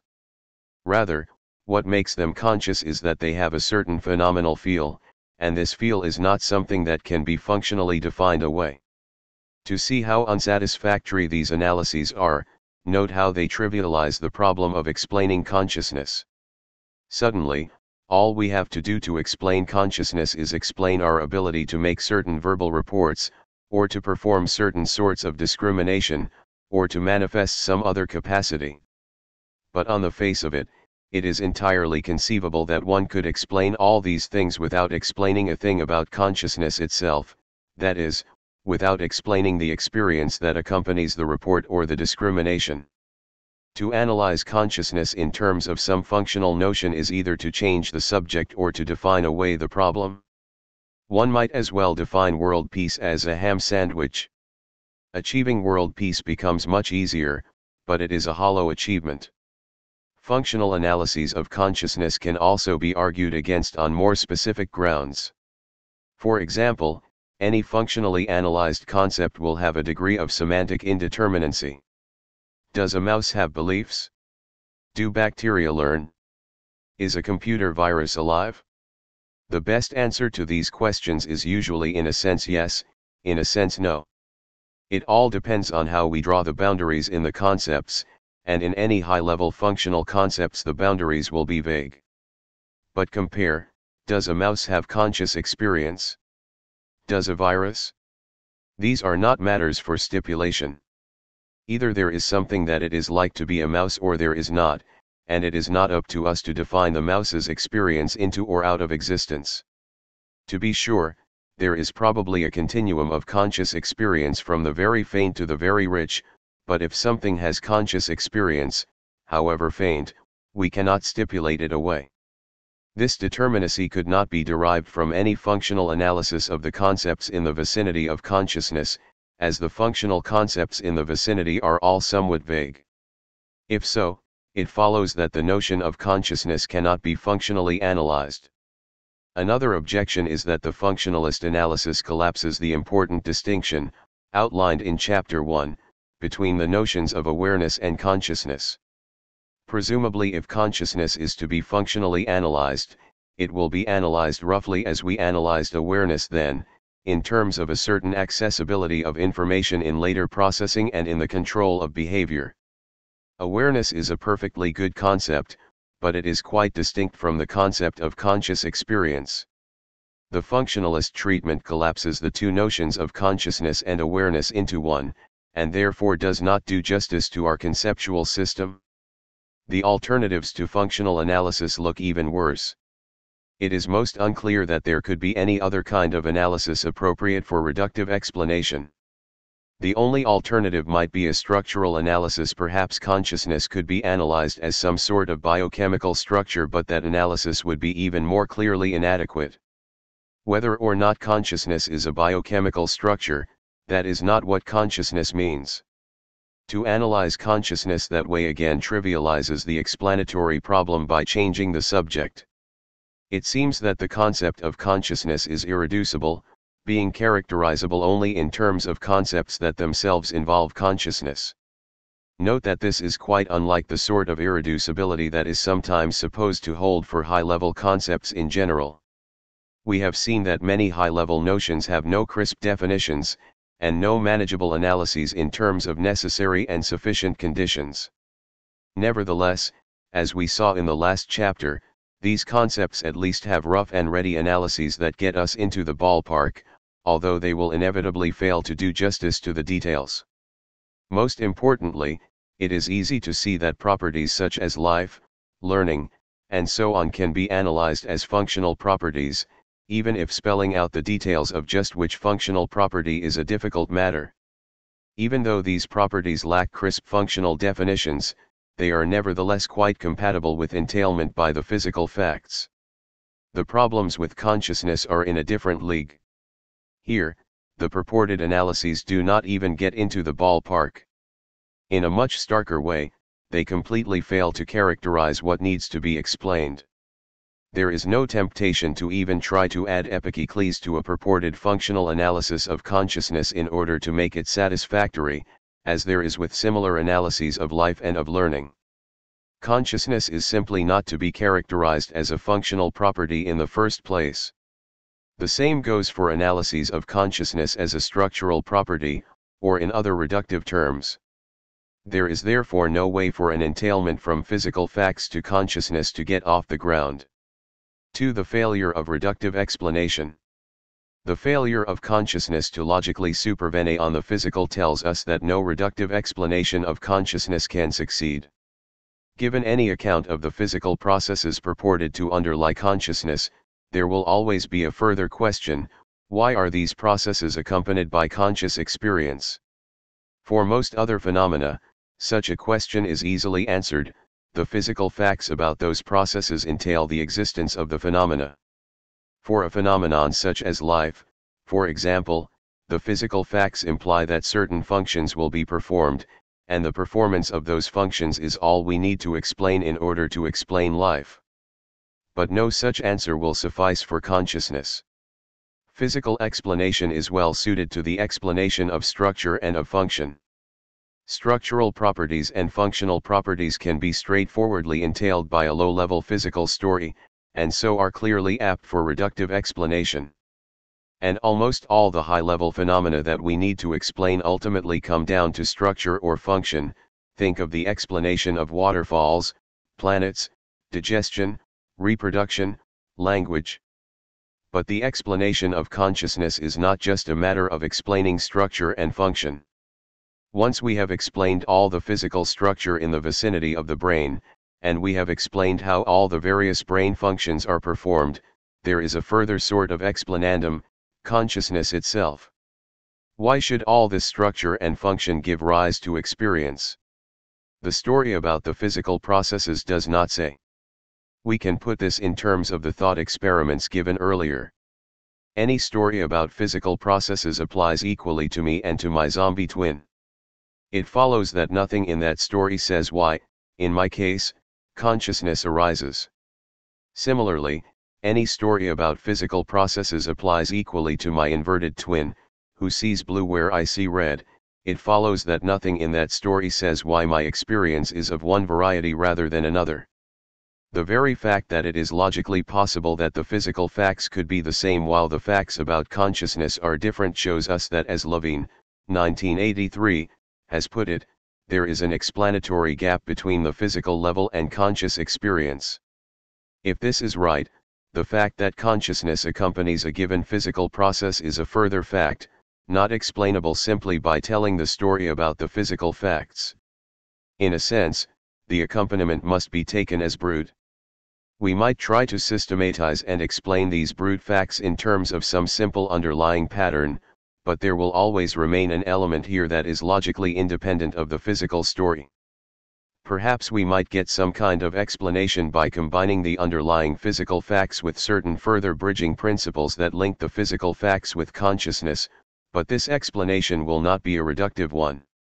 The very need for explicit bridging principles shows us that consciousness is not being explained reductively, but is being explained on its own terms. Of course, nothing I have said implies that physical facts are irrelevant to the explanation of consciousness. We can still expect physical accounts to play a significant role in a theory of consciousness, giving information about the physical basis of consciousness, for example, and perhaps yielding a detailed correspondence between various aspects of physical processing and aspects of conscious experience. Such accounts may be especially useful in helping to understand the structure of consciousness, the patterns of similarity and difference between experiences, the geometric structure of phenomenal fields, and so on. I say much more about these and other things that physical explanation can tell us about experience in a non-reductive framework in Chapter 6. But a physical account, alone, is not enough. At this point, a number of objections naturally arise. Objection 1, are we setting the standards too high? Some might argue that explanation of any high-level phenomena will postulate bridge laws in addition to a low-level account, and that it is only with the aid of these bridge laws that the details of the high-level phenomena are derived. However, as the discussion in the last chapter suggests, and as is carefully argued by Horgan 1978, in such cases the bridge laws are not further facts about the world. Rather, the connecting principles themselves are logically supervenient on the low-level facts. The extreme case of such a bridging principle is a supervenience conditional, which we have seen is usually a conceptual truth. Other more localized bridging principles, such as the link between molecular motion and heat, can at least be derived from the physical facts. For consciousness, by contrast, such bridging principles must be taken as primitive. It is interesting to see how a typical high-level property such as life, say, evades the arguments put forward in the case of consciousness. First, it is straightforwardly inconceivable that there could be a physical replica of a living creature that was not itself alive. Perhaps a problem might arise due to context-dependent properties. Would a replica that forms randomly in a swamp be alive, or be human? But fixing environmental facts eliminates even that possibility. Second, there is no inverted life possibility analogous to the inverted spectrum. Third, when one knows all the physical facts about an organism, and possibly about its environment, one has enough material to know all the biological facts. Fourth, there is no epistemic asymmetry with life. Facts about life in others are as accessible, in principle, as facts about life in ourselves. Fifth, the concept of life is plausibly analyzable in functional terms. To be alive is roughly to possess certain capacities to adapt, reproduce, and metabolize. As a general point, most high-level phenomena come down to matters of physical structure and function, and we have good reason to believe that structural and functional properties are logically supervenient on the physical. Objection 2, couldn't a vitalist have said the same thing about life? All this notwithstanding, a common reaction to the sort of argument I have given is to reply that a vitalist about life might have said the same things. Point 8, for example, a vitalist might have claimed that it is logically possible that a physical replica of me might not be alive, in order to establish that life cannot be reductively explained. And a vitalist might have argued that life is a further fact, not explained by any account of the physical facts. But the vitalist would have been wrong. By analogy, might not the opponent of reductive explanation for consciousness also be wrong? I think this reaction misplaces the source of vitalist objections. Vitalism was mostly driven by doubt about whether physical mechanisms could perform all the complex functions associated with life, adaptive behavior, reproduction, and the like. At the time, very little was known about the enormous sophistication of biochemical mechanisms, so this sort of doubt was quite natural. But implicit in these very doubts is the conceptual point that when it comes to explaining life, it is the performance of various functions that needs to be explained. Indeed, it is notable that as physical explanation of the relevant functions gradually appeared, vitalist doubts mostly melted away. With consciousness, by contrast, the problem persists even when the various functions are explained. presented with a full physical account showing how physical processes perform the relevant functions, a reasonable vitalist would concede that life has been explained. There is not even conceptual room for the performance of these functions without life. Perhaps some ultra-strong vitalist would deny even this, claiming that something is left out by a functional account of life, the vital spirit, perhaps. But the obvious rejoinder is that unlike experience, the vital spirit is not something we have independent reason to believe in. Insofar as there was ever any reason to believe in it, it was as an explanatory construct. We must have such a thing in order to be able to do such amazing stuff. But as an explanatory construct, the vital spirit can be eliminated when we find a better explanation of how the functions are performed. Conscious experience, by contrast, forces itself on one as an explanandum and cannot be eliminated so easily. One reason a vitalist might think something is left out of a functional explanation of life is precisely that nothing in a physical account explains why there is something it is like to be alive. Perhaps some element of belief in a vital spirit was tied to the phenomena of one's inner life. Many have perceived a link between the concepts of life and experience, and even today it seems reasonable to say that one of the things that needs to be explained about life is the fact that many living creatures are conscious. But the existence of this sort of vitalist doubt is of no comfort to the proponent of reductive explanation of consciousness, as it is a doubt that has never been overturned. Objection 3, is conceivability a guide to possibility? Philosophers are often suspicious of arguments that give a key role to conceivability, frequently responding that conceivability does not suffice for possibility. This is a subtle issue that I have discussed earlier and will discuss again, but here, the subtleties are not especially relevant. When it comes to matters of explanation, it is clear that conceivability is central. If on reflection we find it conceivable that all these physical processes could take place in the absence of consciousness, then no reductive explanation of consciousness will be satisfactory. The further question of why we exist and not zombies will always arise. Even if conceivability is tied to the limits of human capacity, explanation is tied to the limits of human capacity in a similar way. Another way to put the point is to note that reductive explanation of a phenomenon in terms of the physical requires an a priori implication from the physical facts to the relevant high-level facts, logical supervenience according to primary intention, as I put it earlier. If such a connection does not hold, then we will always be able to raise the further question of why the physical processes give rise to consciousness. We have seen that in almost all domains, the right sort of connection holds, making reductive explanation possible, but it does not seem to hold for conscious experience. One can question whether ontological views such as materialism turn on these a priori links I discuss that matter in the next chapter, but when it comes to reductive explanation, such links are crucial. Objection 4, isn't this a collection of circular intuitions? It might be further objected that the arguments I have given consist, at bottom, in a collection of intuitions. There is certainly a sense in which all these arguments are based on intuition, but I have tried to make clear just how natural and plain these intuitions are, and how forced it is to deny them.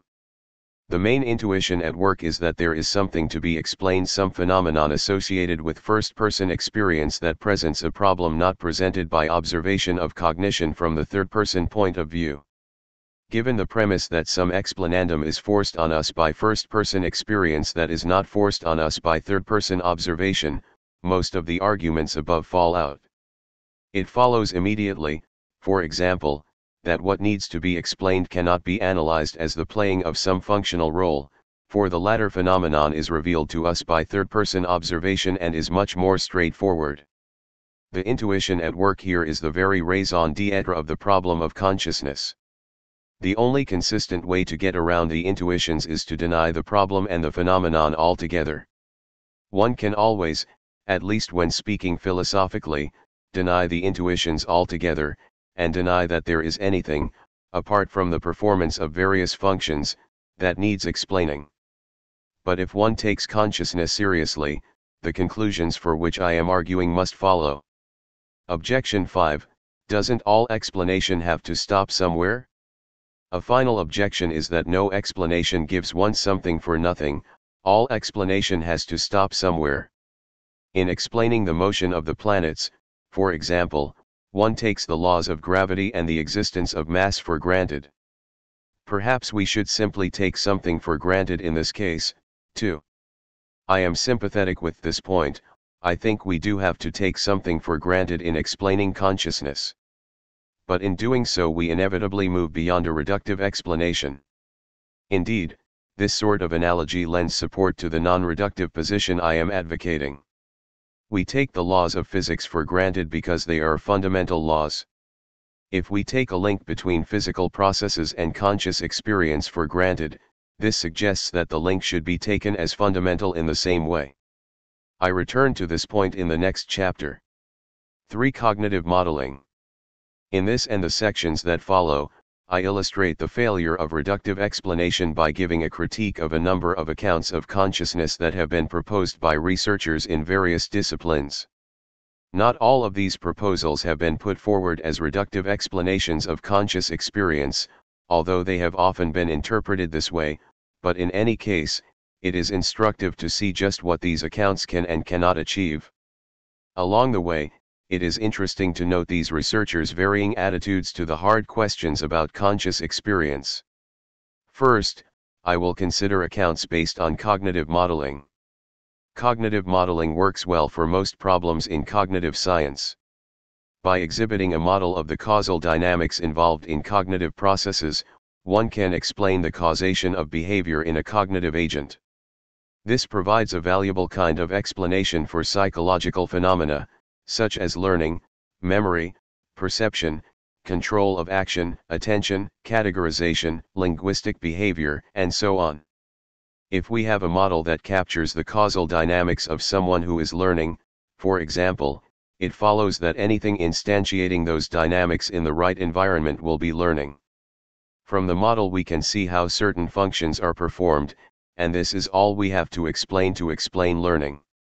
But this is insufficient to explain consciousness. For any model we exhibit, it remains a further question why realization of the model should be accompanied by consciousness. This is not a question that description and analysis of the model alone can answer. It is sometimes objected that purported models of consciousness are untestable, as there is no way to verify whether or not instantiations of the model are conscious. This is a problem, but there is a deeper problem. Even if we had, per impossible, an experience meter that could peek in and tell us whether an instantiation was conscious, this would only establish a correlation. We would know that whenever the model is instantiated, consciousness goes along with it. But it would not explain consciousness, in the way that such models explain other mental phenomena. Such models can certainly explain consciousness in the psychological senses thereof, where it is construed as some kind of cognitive or functional capacity. Many existing models of consciousness can be most charitably interpreted in this light. We can see these as providing explanations of reportability, or of attention, or of introspective abilities, and so on. None of them, however, gives us anything close to an explanation of why these processes should be accompanied by conscious experience. Some examples will illustrate this. The first example is the cognitive model presented by Bernard Baars, 1988, as part of a book-length treatment of consciousness from the standpoint of cognitive psychology. Baars brings all sorts of experimental evidence to bear in establishing his main thesis: consciousness is a kind of global workspace in a distributed system of intelligent information processors. When processors gain access to the global workspace, they broadcast a message to the entire system, as if they had written it on a blackboard. The contents of the global workspace are the contents of consciousness. Baars uses this model to explain a remarkable number of properties of human processing. The model provides a very suggestive framework for explaining a subject's access to information, and its role in attention, reportability, voluntary control, and even the development of a self-concept. The global workspace framework is therefore well suited to explaining consciousness in its whole bundle of psychological senses. There is at least a general theory of awareness on offer. but there is no reductive explanation of experience to be found here. The question of why these processes should give rise to experience is simply not addressed. One might suppose that according to the theory, the contents of experience are precisely the contents of the workspace. But even if this is so, nothing internal to the theory explains why it is that the information within the global workspace is experienced. The best the theory can do is to say that the information is experienced because it is globally accessible. But now the question arises in a different form: why should global accessibility give rise to conscious experience? This bridging question is not addressed in Bars's work. Bars mentions this sort of worry briefly. A skeptical reader may wonder whether we are truly describing conscious experience, or whether, instead, we can only deal with incidental phenomena associated with it. p. 27. His response is to note that scientific theories tend to at least approach the thing itself. For instance, biology explains inheritance itself, and not just associated phenomena. But this is simply to ignore the ways in which consciousness is different in kind from these phenomena, as we have seen. With inheritance, various functions are all there is to explain. With consciousness, there is a further explanandum, experience itself. Bars's theory can therefore be seen as an interesting approach to the cognitive processes underlying consciousness, and one that gives us much indirect insight into consciousness, but it leaves the key questions: why is there consciousness and how does it arise from cognitive processing, untouched. Daniel Dennett has also put forward a cognitive model of consciousness. In fact, he has put forward at least two of them. The first, Dennett 1978c, is a box and lines model, consisting in an account of the flow of information between various modules, figure 3.2. Central to the model are, 1. A perceptual module, 2. A short-term memory store M, which receives information from the perceptual module, 3. A control system, which interacts with the memory store by a question and answer process, and which can direct attention to the contents of the perceptual module, and 4. A public relations unit, which receives speech act commands from the control system and converts them into public language utterances. Figure 3.2. Dennett's cognitive model of consciousness. Redrawn from Figure 9.1, p. 155, from Daniel C. Dennett, Brainstorms, Philosophical Essays on Mind and Psychology, the MIT Press. Copyright 1987 by Bradford Books, Publishers. By permission of the MIT Press. What might this model explain? Although it is in a very simplified form, as Dennett would concede, it might be fleshed out to provide an explanation of reportability, that is, of our ability to report the contents of our internal states. It also provides the skeleton of an explanation of our ability to bring perceptual information to bear on the control of behavior, to introspect our internal states, and so on. But it tells us nothing about why there should be something it is like to be a system undergoing these processes. In Consciousness Explained, 1991, Dennett puts forward a more sophisticated account that draws on much recent work in cognitive science. The model proposed here is essentially a pandemonium model, consisting in many small agents competing for attention, with the agent that shouts the loudest playing the primary role in the direction of later processing.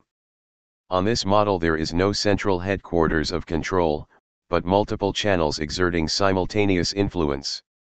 Dennett supplements this account with appeals to neuroscience, evolutionary biology, and connectionist models and production systems in artificial intelligence.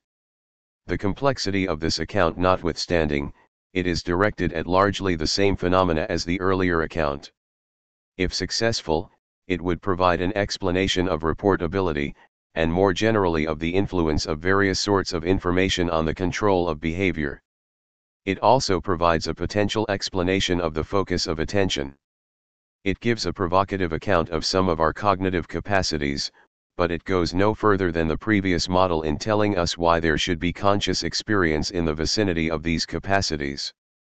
Unlike most authors who put forward cognitive models, Dennett claims explicitly that his models are the sort of thing that could explain everything about experience that needs explaining. In particular, he thinks that to explain consciousness, one only needs to explain such functional phenomena as reportability and control. Any phenomenon that is apparently omitted is a chimera. Sometimes he seems to take it as a basic premise that once one has explained the various functions, one has explained everything. See, example Dennett 1993a, p. 210, but he occasionally puts forward arguments, some of which I will consider later. Point 9. The same sort of critique could be directed at cognitive model approaches to consciousness by Chitchland, 1995, Johnson Laird, 1988, Schulleis, 1972, 1988a, 1988b, and many others. All provide intriguing accounts of the performance of cognitive functions, but all leave the really hard questions untouched. 4. Neurobiological explanation. Neurobiological approaches to consciousness have recently become popular. Like cognitive models, these have much to offer in explaining psychological phenomena, such as the varieties of awareness. They can also tell us something about the brain processes that are correlated with consciousness. But none of these accounts explains the correlation. We are not told why brain processes should give rise to experience at all. From the point of view of neuroscience, the correlation is simply a brute fact. From a methodological standpoint, it is not obvious how one can begin to develop a neuroscientific theory. How does one perform the experiments that detect a correlation between some neural process and consciousness? What usually happens is that theorists implicitly rely on some psychological criterion for consciousness, such as the focus of attention, the control of behavior, and most frequently the ability to make verbal reports about an internal state. One then notes that some neurophysiological property is instantiated when these criteria are present, and one's theory of consciousness is off the ground. The very fact that such indirect criteria are relied upon, however, makes it clear that no reductive explanation of consciousness is being given. At best, a neurophysiological account might be able to explain why the relevant psychological property is instantiated. The question of why the psychological property in question should be accompanied by conscious experience is left unanswered. Because these theories gain their purchase by assuming a link between psychological properties and conscious experience, it is clear that they do nothing to explain that link. We can see this by examining some recent neuroscientific accounts of consciousness. Much recent attention in neuroscience has focused on certain 40 Hz oscillations in the visual cortex and elsewhere. Francis Crick and Christoph Koch, 1990, have hypothesized that this sort of oscillation may be the fundamental neural feature responsible for conscious experience, and have advocated the development of a neurobiological theory along these lines. Point 10. Why 40 Hz oscillations? Primarily because evidence suggests that these oscillations play an important role in the binding of various kinds of information into a unified whole. Two different kinds of information about a scene, the shape and location of an object, for instance, may be represented quite separately, but this theory suggests that the separate neural representations may have a common frequency and phase in their oscillations, allowing the information to be bound together by later processes and stored in working memory. In this way, all sorts of disparate information might be integrated into the contents of consciousness. Such a theory might indeed provide neurobiological insight into binding and working memory, and perhaps eventually could be elaborated into an account of how information is brought to bear in an integrated way in the control of behavior. But the key question remains unanswered: why should these oscillations be accompanied by conscious experience? The theory provides a partial answer, because these oscillations are responsible for binding. But the question of why binding itself should be accompanied by experience is not addressed. The theory gains its purchase by assuming a link between binding and consciousness, and therefore does nothing to explain it. Crick and Koch seem sympathetic with the big problem of consciousness, calling it the major puzzle confronting the neural view of the mind. They argue that pure cognitive level approaches are doomed to be unsuccessful, and that neural level theories are required. but they give us no reason to believe that their theory is better suited than cognitive theories when it comes to answering the really difficult questions. Indeed, they do not claim that their project handles the problem of experience. In a published interview, Cook is quite clear about the limitations of the approach. Well, let's first forget about the really difficult aspects, like subjective feelings, for they may not have a scientific solution. The subjective state of play, of pain, of pleasure, of seeing blue, of smelling a rose. There seems to be a huge jump between the materialistic level, of explaining molecules and neurons, and the subjective level. Let's focus on things that are easier to study, like visual awareness. You're now talking to me, but you're not looking at me, you're looking at the cappuccino, and so you are aware of it. You can say, it's a cup and there's some liquid in it. If I give it to you, you'll move your arm and you'll take it, you'll respond in a meaningful manner. That's what I call awareness. Point 11.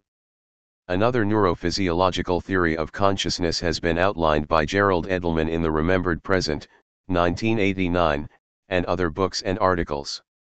The central element of his theory involves reentrant neural circuits by which perceptual signals can be conceptually categorized before they contribute to memory. Perceptual information and internal state interact in a subtle way, as depicted in Figure 3.3, to give rise to primary consciousness. His model of higher-order consciousness brings in a new memory element through semantic bootstrapping, which yields concepts of the self, past, and future. All this is linked to language production through Broca's and Wernicke's areas. Much of Edelman's work is devoted to the explanation of perception, memory, and language, rather than of consciousness. Insofar as it is devoted to consciousness, the discussion is often vague, but it seems that what ultimately might be explained by this sort of model is perceptual awareness, that is, the effects of perceptual processing on later processes and on the control of behavior and aspects of self-consciousness, especially the origin of the concept of the self. Figure 3.3. Edelman's scheme for higher-order consciousness. Redrawn from Figure 12-4, p. 132, from Bright Air, Brilliant Fire by Gerald M. Edelman. Copyright 1992 by Basic Books, Inc. By permission of Basic Books, a division of HarperCollins, Inc. Edelman gives no account of how all this processing should give rise to conscious experience. He simply takes it that there is a correlation. He is upfront about this, noting that phenomenal experience is the hardest problem for a theory of consciousness, and that no physical theory will take us all the way to qualia. This suggests an approach to the problem of qualia. As a basis for a theory of consciousness, it is sensible to assume that, just as in ourselves, qualia exist in other conscious human beings, whether they are considered as scientific observers or as subjects.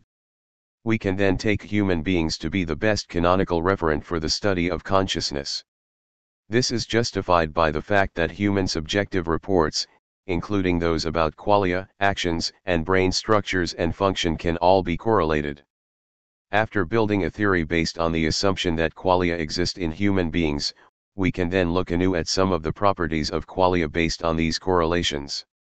It is our ability to report and correlate while individually experiencing qualia that opens up the possibility of a scientific investigation of consciousness. Edelman 1992, p. 115. As before, because this theory is based on the assumption of correlation, it is clear that a reductive explanation of experience is not on offer. Most of the time Edelman claims only to be explaining the processes that underlie conscious experience. He does not claim to be explaining experience itself. Point 12. 5. The appeal to new physics. Sometimes it is held that the key to the explanation of consciousness may lie in a new sort of physical theory. Perhaps, in arguing that consciousness is not entailed by the physics of our world, we have been tacitly assuming that the physics of our world is something like physics as we understand it today, consisting in an arrangement of particles and fields in the spatio-temporal manifold, undergoing complex processes of causation and evolution. An opponent might agree that nothing in this sort of physics entails the existence of consciousness, but argue that there might be a new kind of physical theory from which consciousness falls out as a consequence. It is not easy to evaluate this claim in the absence of any detailed proposal. One would at least like to see an example of how such a new physics might possibly go. Such an example need not be plausible in the light of current theories, but there would have to be a sense in which it would recognizably be physics.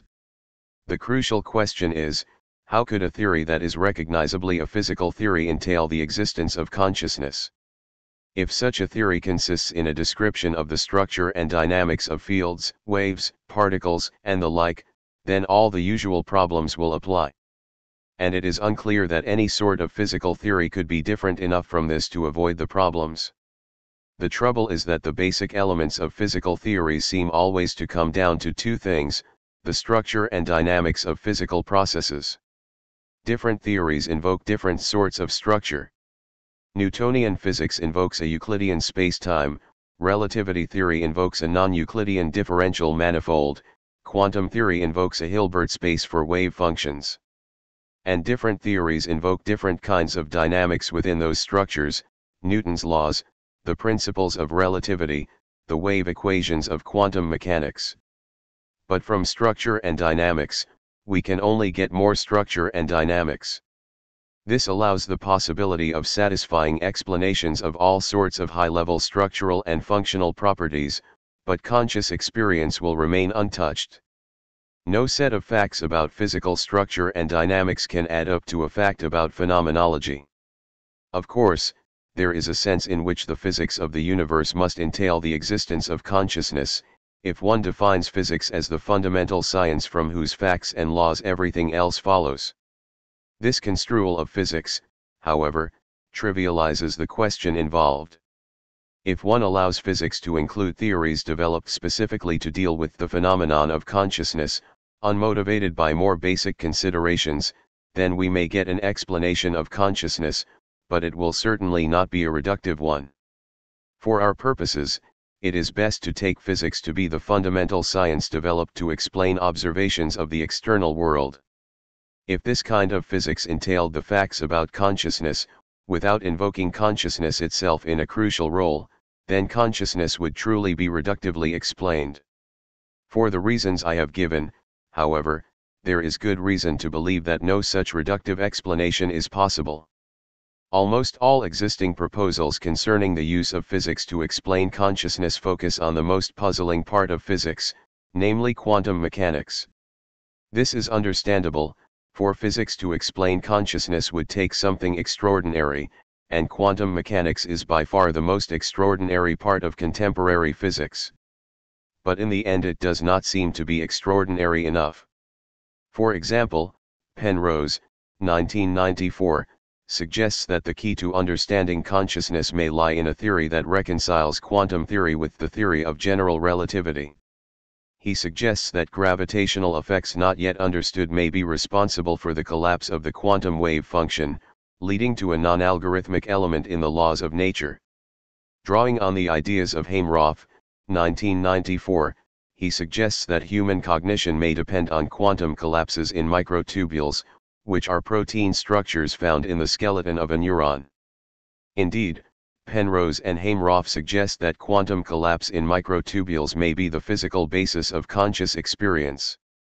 These ideas are extremely speculative, but they could at least conceivably help to explain certain elements of human cognitive functioning. Penrose suggests that the non-algorithmic element in collapse could explain certain aspects of our mathematical insight, which he believes goes beyond the capacity of any algorithmic system. Hameroff suggests that the collapse of a superposed wave function might help explain certain aspects of human decision-making. But nothing here seems to help with the explanation of conscious experience.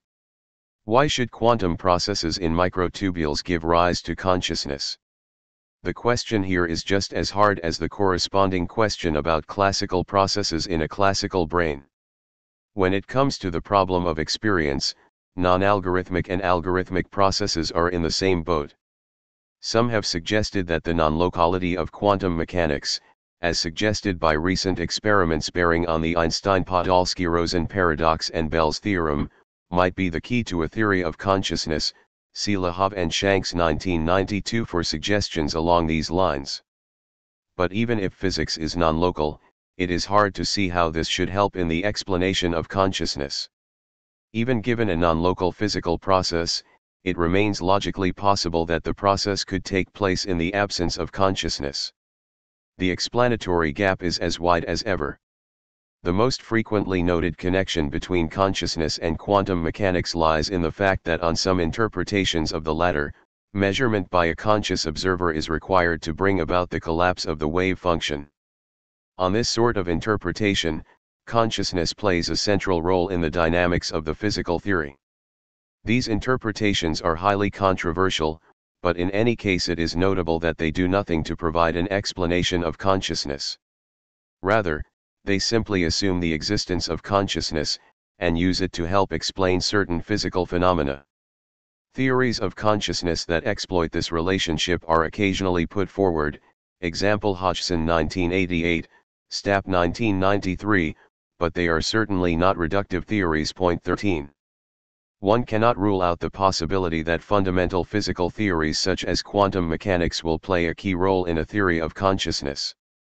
For example, perhaps consciousness will turn out to be associated with certain fundamental physical properties, or with certain configurations of those properties, or perhaps there will be a more subtle link. But all the same, there is little hope that this sort of theory will provide a wholly physical explanation of consciousness. When it comes to reductive explanation, physics-based theories are no better off than neurobiological and cognitive theories. 6. Evolutionary explanation. Even those who take consciousness seriously are often drawn to the idea of an evolutionary explanation of consciousness. After all, consciousness is such a ubiquitous and central feature that it seems that it must have arisen during the evolutionary process for a reason. In particular, it is natural to suppose that it arose because there is some function that it serves that could not be achieved without it. If we could get a clear enough idea of the relevant function, then we would have some idea of why consciousness exists. Unfortunately, this idea overestimates what an evolutionary explanation can provide us.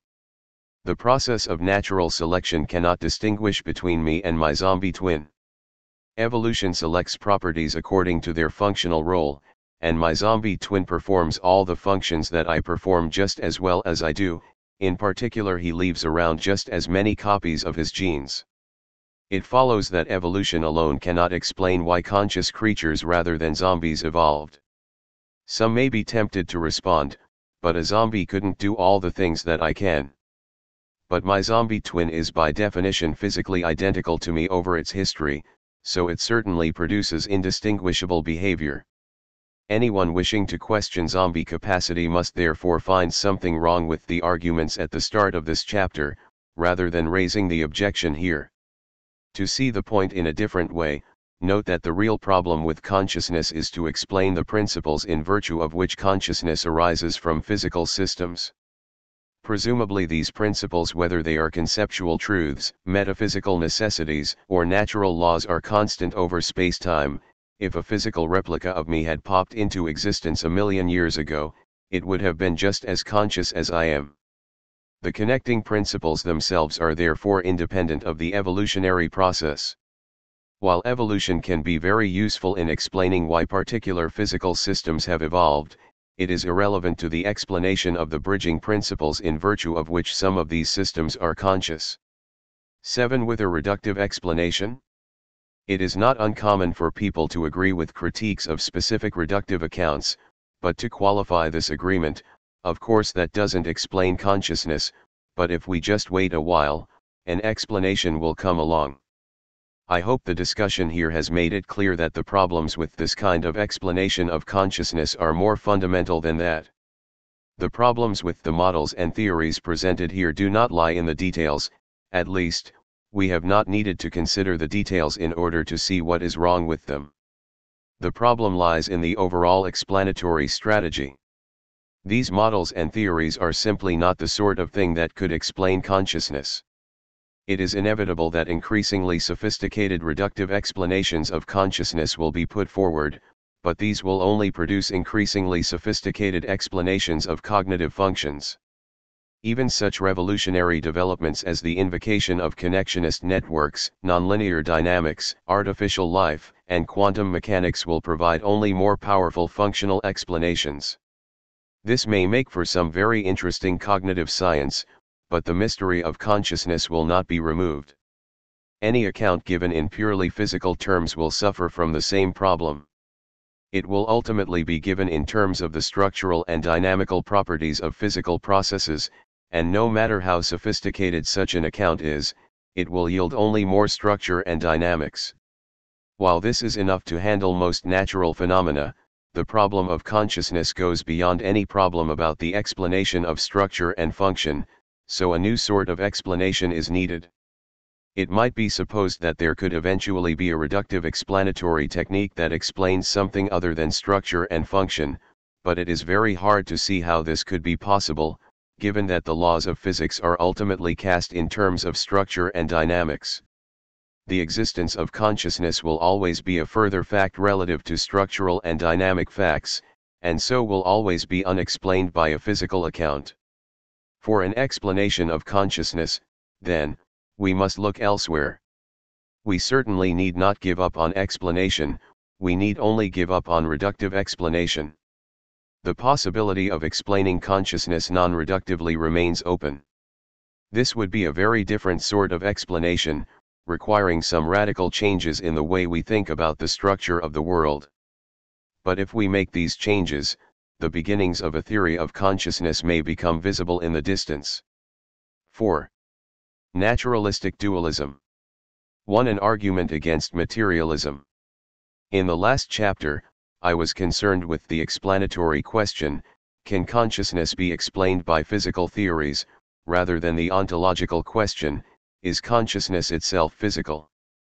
But the two questions are closely related, and in this chapter I will draw out the ontological consequences of the arguments in the last chapter. In particular, the failure of logical supervenience directly implies that materialism is false. There are features of the world over and above the physical features. The basic argument for this goes as follows. 1. In our world, there are conscious experiences.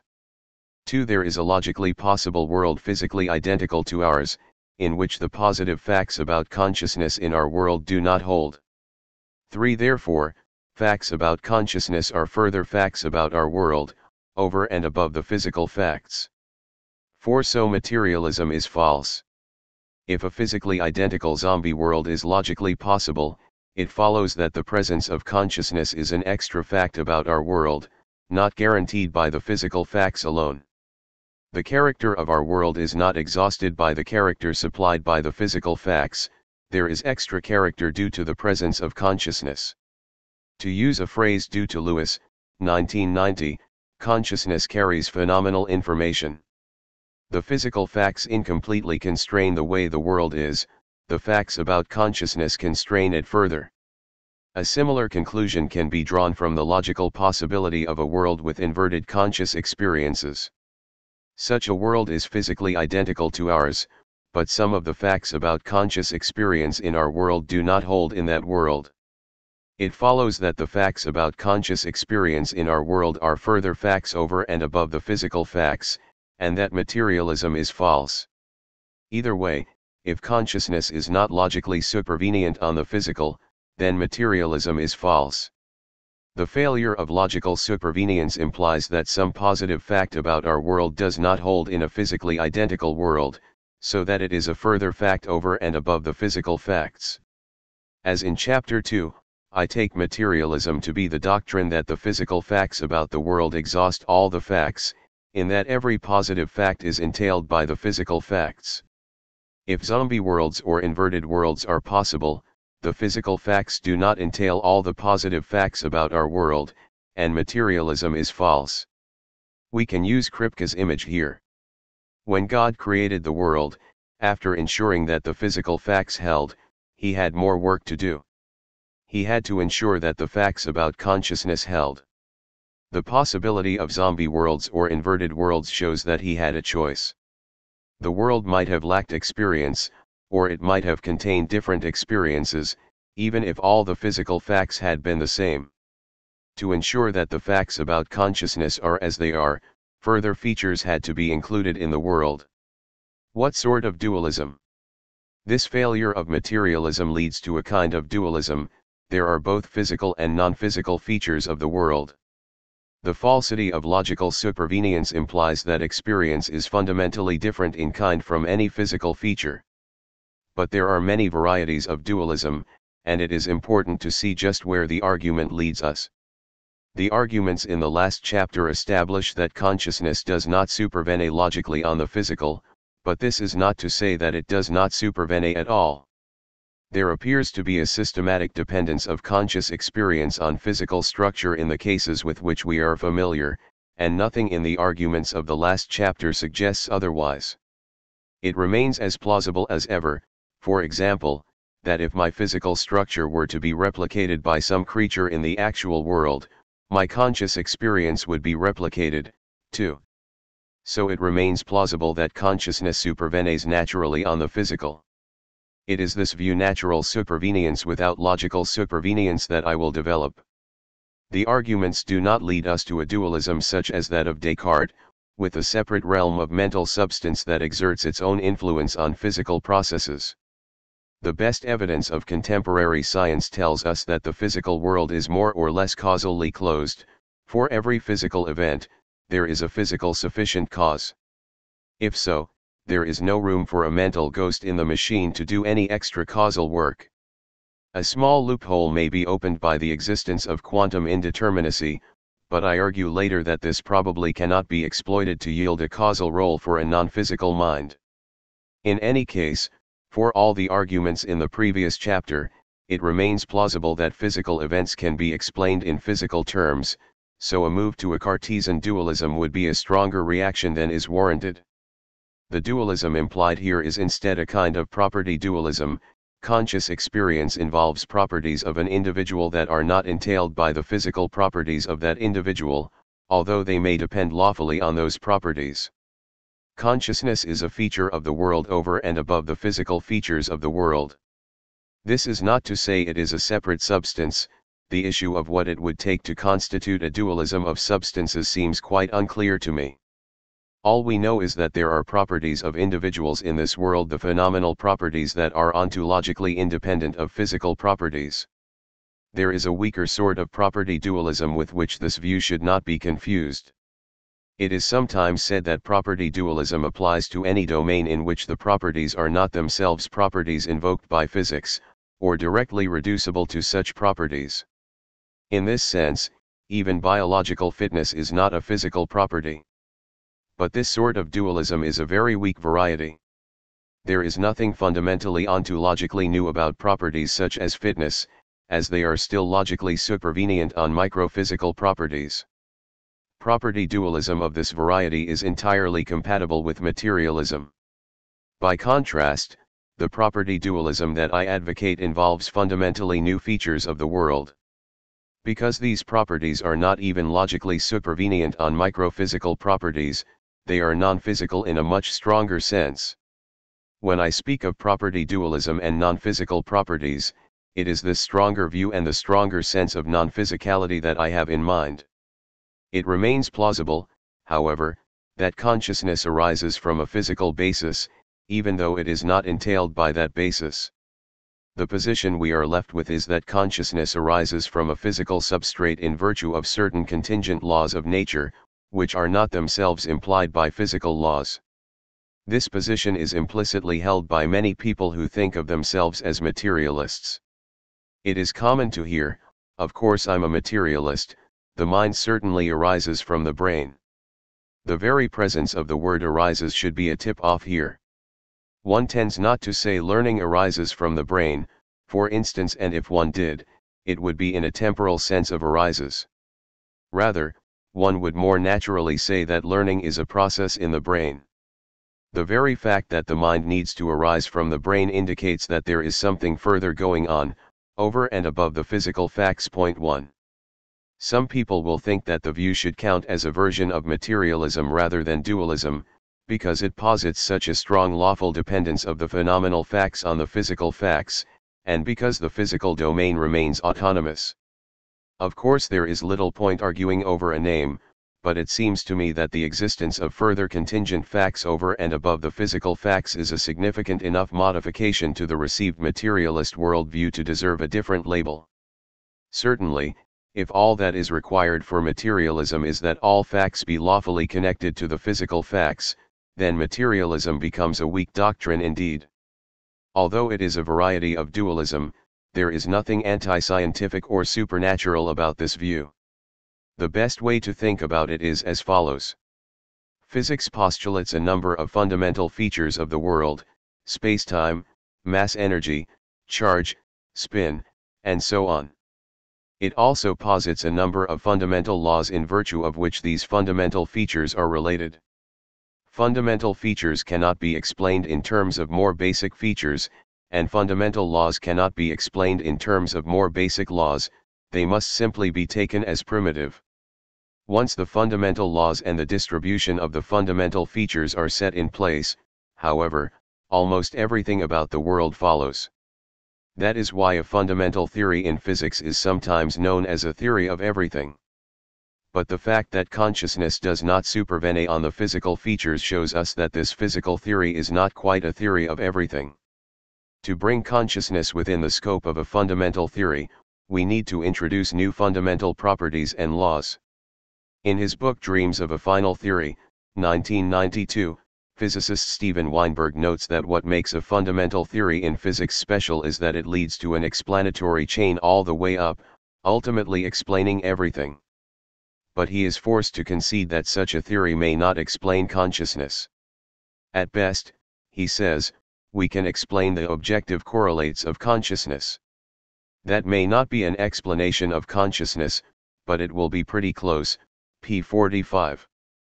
But it is not close enough, of course. It does not explain everything that is happening in the world. To be consistent, we must acknowledge that a truly final theory needs an additional component. There are two ways this might go. Perhaps we might take experience itself as a fundamental feature of the world, alongside space-time, spin, charge, and the like. That is, certain phenomenal properties will have to be taken as basic properties. Alternatively, perhaps there is some other class of novel fundamental properties from which phenomenal properties are derived. Previous arguments have shown that these cannot be physical properties, but perhaps they are non-physical properties of a new variety, on which phenomenal properties are logically supervenient. Such properties would be related to experience in the same way that basic physical properties are related to non-basic properties such as temperature. We could call these properties proto-phenomenal properties, as they are not themselves phenomenal but together they can yield the phenomenal. Of course it is very hard to imagine what a proto-phenomenal property could be like, but we cannot rule out the possibility that they exist. Most of the time, however, I will speak as if the fundamental properties are themselves phenomenal. Where we have new fundamental properties, we also have new fundamental laws.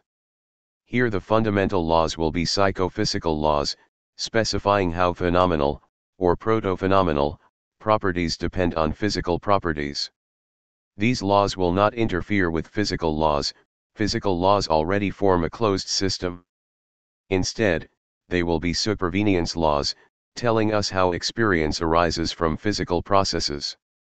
We have seen that the dependence of experience on the physical cannot be derived from physical laws, so any final theory must include laws of this variety. Of course, at this stage we have very little idea what the relevant fundamental theory will look like, or what the fundamental psychophysical laws will be. But we have reason to believe that such a theory exists. There is good reason to believe that there is a lawful relationship between physical processes and conscious experience, and any lawful relationship must be supported by fundamental laws. The case of physics tells us that fundamental laws are typically simple and elegant. We should expect the same of the fundamental laws in a theory of consciousness. Once we have a fundamental theory of consciousness to accompany a fundamental theory in physics, we may truly have a theory of everything. Given the basic physical and psychophysical laws, and given the distribution of the fundamental properties, we can expect that all the facts about the world will follow. Developing such a theory will not be straightforward, but it ought to be possible in principle. In a way, what is going on here with consciousness is analogous to what happened with electromagnetism in the 19th century. There had been an attempt to explain electromagnetic phenomena in terms of physical laws that were already understood, involving mechanical principles and the like, but this was unsuccessful. It turned out that to explain electromagnetic phenomena, features such as electromagnetic charge and electromagnetic forces had to be taken as fundamental, and Maxwell introduced new fundamental electromagnetic laws. Only this way could the phenomena be explained. In the same way, to explain consciousness, the features and laws of physical theory are not enough. For a theory of consciousness, new fundamental features and laws are needed. This view is entirely compatible with a contemporary scientific worldview, and is entirely naturalistic. On this view, the world still consists in a network of fundamental properties related by basic laws, and everything is to be ultimately explained in these terms. All that has happened is that the inventory of properties and laws has been expanded, as happened with Maxwell. Further, nothing about this view contradicts anything in physical theory, rather, it supplements that theory. A physical theory gives a theory of physical processes, and a psychophysical theory tells us how those processes give rise to experience. To capture the spirit of the view I advocate, I call it naturalistic dualism. It is naturalistic because it posits that everything is a consequence of a network of basic properties and laws, and because it is compatible with all the results of contemporary science. And as with naturalistic theories in other domains, this view allows that we can explain consciousness in terms of basic natural laws. There need be nothing especially transcendental about consciousness, it is just another natural phenomenon. All that has happened is that our picture of nature has expanded. Sometimes naturalism is taken to be synonymous with materialism, but it seems to me that a commitment to a naturalistic understanding of the world can survive the failure of materialism. If a reader doubts this, I point to the rest of this work as evidence. Some might find a certain irony in the name of the view, but what is most important is that it conveys the central message: to embrace dualism is not necessarily to embrace mystery. In some ways, those who hold this sort of dualism may be temperamentally closer to materialists than to dualists of other varieties. This is partly because of its avoidance of any transcendental element and its commitment to natural explanation, and partly because of its commitment to the physical causation of behavior. Conversely, by avoiding any commitment to a ghost in the machine, this view avoids the worst implausibilities of the traditional dualist views. One often hears that the successes of cognitive science and neuroscience make dualism implausible, but not all varieties of dualism are affected equally. These successes are all grounded in physical explanations of behavior and of other physical phenomena, and so do not distinguish between the materialist and the naturalistic dualist view. Two final notes. Some will wonder why, if experience is fundamental, it does not qualify as a physical property. After all, is not physics just the science of what is truly fundamental? In reply, certainly if we define physics that way, experience will indeed qualify as a physical property, and the supervenience laws will count as laws of physics. But on a more natural reading of physics and physical, experience does not qualify. Experience is not a fundamental property that physicists need to posit in their theory of the external world. Physics forms a closed, consistent theory even without experience. Given the possibility of a zombie world, there is a clear sense in which experience is superfluous to physics as it is usually understood. It is therefore more natural to consider experience as a fundamental property that is not a physical property, and to consider the psychophysical laws as fundamental laws of nature that are not laws of physics. But nothing much turns on the terminological issue, as long as the shape of the view is clear. I should also note that although I call the view a variety of dualism, it is possible that it could turn out to be a kind of monism. Perhaps the physical and the phenomenal will turn out to be two different aspects of a single encompassing kind, in something like the way that matter and energy turn out to be two aspects of a single kind. Nothing that I have said rules this out, and in fact I have some sympathy with the idea. But it remains the case that if a variety of monism is true, it cannot be a materialist monism. It must be something broader. Objections. There are a number of objections that might be raised to the argument against materialism at the beginning of this chapter. Some of these are objections to premise. 2. The denial of logical supervenience. I have dealt with objections of that sort in the previous chapter. Here, I will deal with objections to the step from the failure of logical supervenience to the falsity of materialism. The most serious objections of this sort are those that invoke a posteriori necessity. I will deal with these in the next section. Here I will deal with some more minor objections. Sometimes it is argued that consciousness might be an emergent property, in a sense that is still compatible with materialism. In recent work on complex systems and artificial life, it is often held that emergent properties are unpredictable from low-level properties, but that they are physical all the same. Examples are the emergence of self-organization in biological systems, or the emergence of flocking patterns from simple rules in simulated birds, Langton 1990, Reynolds 1987. But emergent properties of this sort are not analogous to consciousness. What is interesting about these cases is that the relevant properties are not obvious consequences of low-level laws, but they are still logically supervenient on low-level facts. If all the physical facts about such a system over time are given, then the fact that self-organization is occurring will be straightforwardly derivable. This is just what we would expect, as properties such as self-organization and flocking are straightforwardly functional and structural. If consciousness is an emergent property, it is emergent in a much stronger sense. There is a stronger notion of emergence, used by the British emergentists, example Broad 1925, according to which emergent properties are not even predictable from the entire ensemble of low-level physical facts. It is reasonable to say, as the British emergentists did, that conscious experience is emergent in this sense. But this sort of emergence is best counted as a variety of property dualism. Unlike the more innocent examples of emergence given above, the strong variety requires new fundamental laws in order that the emergent properties emerge. Another objection is that consciousness and the physical might be two aspects of the same thing, in the way that the morning star and the evening star are two aspects of Venus. If so, consciousness might in a sense be physical. But again, we have to ask, is the phenomenal aspect entailed by the physical aspect? If it is, we have a variety of materialism, but we are back to the arguments in Chapter 3. If it is not, then the phenomenal aspect provides further contingency in the world over and above the physical aspect, and the duality of the aspects gives us a kind of property dualism. Perhaps it may turn out that the duality of the physical and the phenomenal can be subsumed under a grander monism, but this will not be a monism of the physical alone. A third objection is suggested by the work of Searle, 1992. Like me, Searle holds that consciousness is merely naturally supervenient on the physical. He allows that a zombie replica is logically possible, holding that consciousness is merely caused by states of the brain.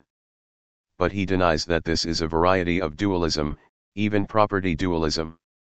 This might seem to be a mere terminological issue, but Searle insists that the ontological status of consciousness is the same as that of physical features such as liquidity, so the issue is not merely terminological.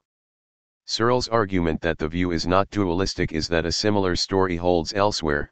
For example, H2O causes liquidity, but no one is a dualist about liquidity. It seems clear that this is a false analogy, however. Given all the microphysical facts about a particular batch of H2O, it is logically impossible that those facts could hold without liquidity being instantiated. The notion of a non-liquid replica of a batch of liquid H2O is simply incoherent. It follows that the relation between the microphysical facts and liquidity is much tighter than a simple causal relation. The microphysical features do not cause liquidity, they constitute it. This is entirely different from what is going on in the case of consciousness, so the analogy fails. Consciousness is ontologically novel in a much more significant way than liquidity. Point 2. Finally, some will find the argument for dualism that I have given reminiscent of the argument given by Descartes. Descartes argued that he could imagine his mind existing separately from his body, so his mind could not be identical to his body. This sort of argument is generally regarded to be flawed. Just because one can imagine that A and B are not identical, it does not follow that A and B are not identical. Think of the morning star and the evening star, for example. Might not my argument make a similar mistake? The zombie world only shows that it is conceivable that one might have a physical state without consciousness. It does not show that a physical state and consciousness are not identical. This is to misunderstand the argument, however. It is crucial that the argument, as I have put it, does not turn on questions of identity but of supervenience. The form of the argument is not, one can imagine physical state P without consciousness, therefore consciousness is not physical state P. The form of the argument is rather, one can imagine all the physical facts holding without the facts about consciousness holding, so the physical facts do not exhaust all the facts. This is an entirely different sort of argument. In general, modal arguments for dualism that are cast in terms of identity are less conclusive than modal arguments cast in terms of supervenience. This is one reason why I have put things in terms of supervenience throughout, and avoided talk of identity almost entirely. It seems to me that the issues about supervenience are the most fundamental here. One might nevertheless try to reply to this argument with a strategy analogous to the reply to Descartes. For example, one might note that my strategy still relies on a sort of inference from conceivability to possibility that might be questioned. I consider strategies along these lines in the next section. 2 Objections from a posteriori necessity *. A popular response to this sort of argument is to object that it only establishes that a zombie world is logically possible, which is quite different from being metaphysically possible. Whereas conceptual coherence suffices for logical possibility, metaphysical possibility is more constrained. The point is also often made by suggesting that there is a difference between conceivability and true possibility. Although it may be the case that a zombie world is conceivable, something more is required in order to show that it is possible in the metaphysical sense relevant to the falsity of materialism. This objection is most often accompanied by an appeal to Kripke's Naming and Necessity, 1980, which demonstrates the existence of necessary truths such as water is H2O whose necessity is only knowable a posteriori. In the terms of these objectors, it is logically possible that water is not H2O, but it is not metaphysically possible. It is not unnatural to suppose that zombies might be logically possible but metaphysically impossible in a similar way. If so, this would arguably be enough to save materialism. This is by far the most common strategy of materialists who are persuaded that there is no entailment between physical and phenomenal concepts. On this view, there can be a conceptual gap without a metaphysical gap. The view offers the enticing prospect of taking consciousness seriously while nevertheless holding on to materialism. Unfortunately, upon close examination the view can be seen quite straightforwardly to fail. The notion of a posteriori necessity cannot carry the burden that this argument requires, and in fact is something of a red herring in this context. Point 3. We can best see this by using the two-dimensional framework for dealing with a posteriori necessity developed in Chapter 2, Section 4. Recall that in this framework there are two intensions, functions from possible worlds to reference, associated with any concept, a primary intention, determined a priori, that fixes reference in the actual world, and a secondary intention, determined a posteriori, that picks out reference in counterfactual worlds. The primary intention associated with water is something like watery stuff. The secondary intention is H2O, which is derived from the primary intention by applying Kaplan's that operator, that, watery stuff, picks out H2O in all possible worlds, as watery stuff is H2O in the actual world. Logical possibility comes down to the possible truth of a statement when evaluated according to the primary intentions involved, what I called one possibility in Chapter 2. The primary intentions of water and H2O differ, so it is logically possible in the sense that water is not H2O. Metaphysical possibility comes down to the possible truth of a statement when evaluated according to the secondary intentions involved, that is, to possibility. The secondary intentions of water and H2O are the same, so it is metaphysically necessary that water is H2O. The objection therefore comes down to the point that in using arguments from conceivability and the like, we have demonstrated the possibility of a zombie world using the primary intentions of the notions involved, but not using the more appropriate secondary intentions. While the primary intention of phenomenal notions may not correspond to that of any physical notion, the secondary intentions may be the same. If so, then phenomenal and physical/functional concepts may pick out the same properties a posteriori despite the a priori distinction. Such an objection might be made by an advocate of psychofunctionalism, see Block 1980, which equates phenomenal properties with functional properties a posteriori, or by an advocate of a view that equates phenomenal properties with certain neurophysiological properties a posteriori. The easiest way to see that none of this affects the argument for dualism is to note that the argument I have given goes through if we concentrate on the primary intention throughout and ignore the secondary intention. We saw in Chapter 2 that it is the primary intention that is most relevant to explanation, but it also serves us well in the argument for dualism. For note that whether or not the primary and secondary intentions coincide, the primary intention determines a perfectly good property of objects in possible worlds.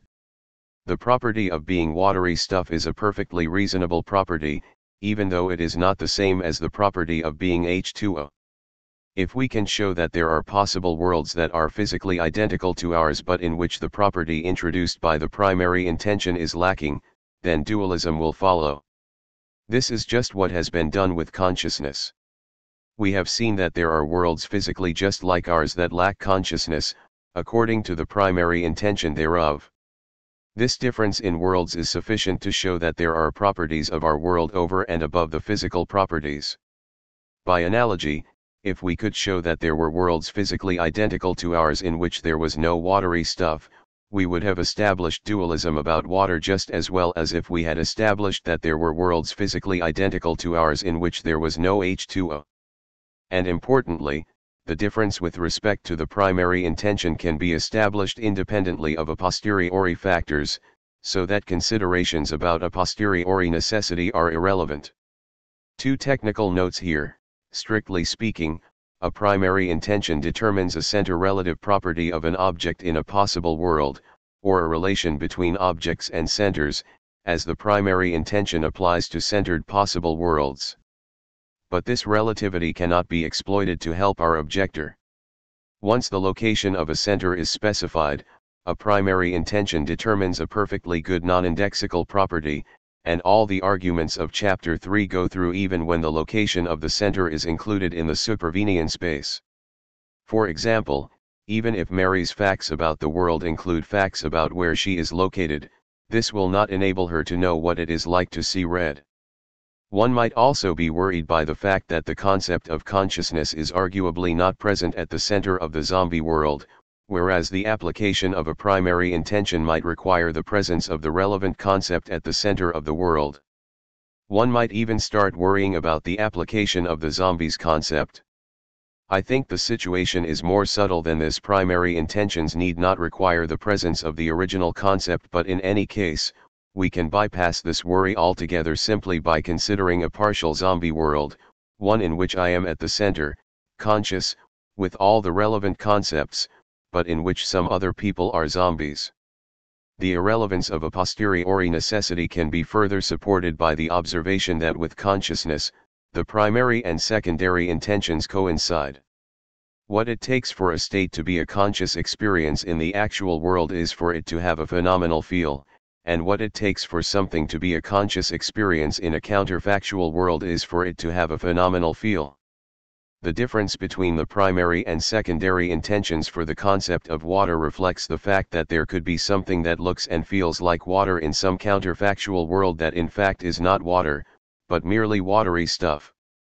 But if something feels like a conscious experience, even in some counterfactual world, it is a conscious experience.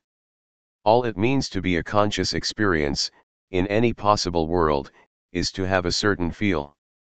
Kripke makes a similar point, although he puts the point in terms of essential properties rather than in terms of meaning. Even if someone insists that the primary and the secondary intentions differ, however, the argument still goes through. We simply focus on the primary intention used to fix reference, as above. For instance, if consciousness comes to that, has a phenomenal feel, then we simply focus on the intention has a phenomenal feel. The arguments in Chapter 3 establish that there is a possible world in which my replica lacks a phenomenal feel, so the property of having a phenomenal feel is a fact over and above the physical facts, and the argument for dualism is successful. Point 4. The most general way to make the point is to note that nothing about Kripke's a posteriori necessity renders any logically possible worlds impossible. It simply tells us that some of them are misdescribed, because we are applying terms according to their primary intentions rather than the more appropriate secondary intentions. One might have thought it possible a priori that water is XYZ, rather than H2O. In conceiving this, one imagines something like a world in which XYZ is the liquid found in oceans and lakes. However, Kripke's analysis shows us that due to the way the actual world turns out, we are misdescribing this world as one in which XYZ is water, as we are describing it with the primary intention instead of the more appropriate secondary intention. Strictly speaking, it is a world in which XYZ is watery stuff. These considerations cannot show the impossibility of this apparently possible world, they simply show us the correct way to describe it. As we saw in Chapter 2, Kripke considerations show us that the secondary intention Fa, W rightward arrow R sometimes differs from the primary intention F, W asterisk rightward arrow R. This puts some a posteriori constraints on the application conditions of concepts, but the relevant space of worlds stays constant throughout. The only difference between the arguments of the two functions involves the location of a center. So although there may be two kinds of possibility of statements, there is only one relevant kind of possibility of worlds. It follows that if there is a conceivable world that is physically identical to ours but which lacks certain positive features of our world, then no considerations about the designation of terms such as consciousness can do anything to rule out the metaphysical possibility of the world. We can simply forget the semantics of these terms, and note that the relevant possible world clearly lacks something, whether or not we call it consciousness. The Kripke considerations might tell us at best how this world and the relevant features should be appropriately described, but they have no effect on its possibility, and the mere possibility of such a world, no matter how it is described, is all the argument for dualism needs to succeed. An alternative strategy. There is a quite different way in which one might appeal to a posteriori necessity in order to avoid dualism. It might be argued that to claim that the zombie world is physically identical to ours is to misdescribe it. Just as the XYZ world seems to contain water but does not, the zombie world seems physically identical while being physically different. This may sound strange, but there is a way to cash it out. An opponent might argue that there are properties essential to the physical constitution of the world that are not accessible to physical investigation. In conceiving of a physically identical world, we are really only conceiving of a world that is identical from the standpoint of physical investigation, while differing in the inaccessible essential properties, which are also the properties that guarantee consciousness. For example, it might be that for something to qualify as an electron in a counterfactual world, it is not sufficient that it be causally related to other physical entities in the way that an electron is. Some hidden essence of electronhood might also be required. On this view, the concept of an electron is something like that, the entity that plays the electron role. Reference to electrons is fixed by an extrinsic characterization, but is then rigidified so that entities with the same intrinsic nature are picked out in counterfactual worlds, regardless of whether they play the appropriate role, and so that entities that play the role in those worlds do not qualify as electrons unless they have the appropriate intrinsic nature. The same might go for properties such as mass, which might be understood as that, the property that plays the mass role. The essential nature of electrons or of mass would then be hidden to physical theory, which characterizes electrons and mass only extrinsically. If so, it might be that the relevant essential properties are themselves phenomenal or proto-phenomenal properties, so that their instantiation could guarantee the existence of consciousness in our world. If this were the case, the zombie world that we are conceiving would lack these hidden essential properties and would therefore fail to be physically identical to our world. The zombie world would give the same results as our world when evaluated according to the primary intentions of physical predicates, which apply on the basis of extrinsic relations, but not when evaluated according to the secondary intentions, which require the hidden essence. Given this, conscious experience might supervene metaphysically on physical properties after all. An argument very much like this is given by Maxwell 1978, and is also suggested by the approach in Lockwood 1989.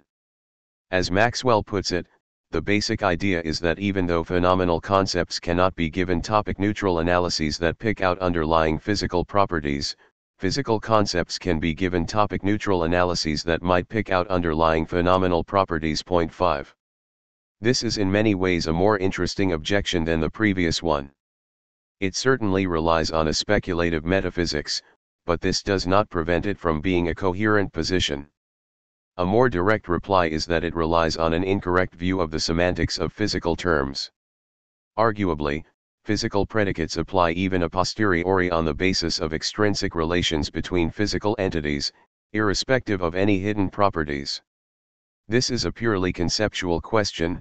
If electrons in our world have hidden proto-phenomenal properties, would we call an otherwise identical counterfactual entity that lacks those properties an electron? I think we would. Not only is reference to electrons fixed by the role that electrons play in a theory, the very concept of an electron is defined by that role, which determines the application of the concept across all worlds.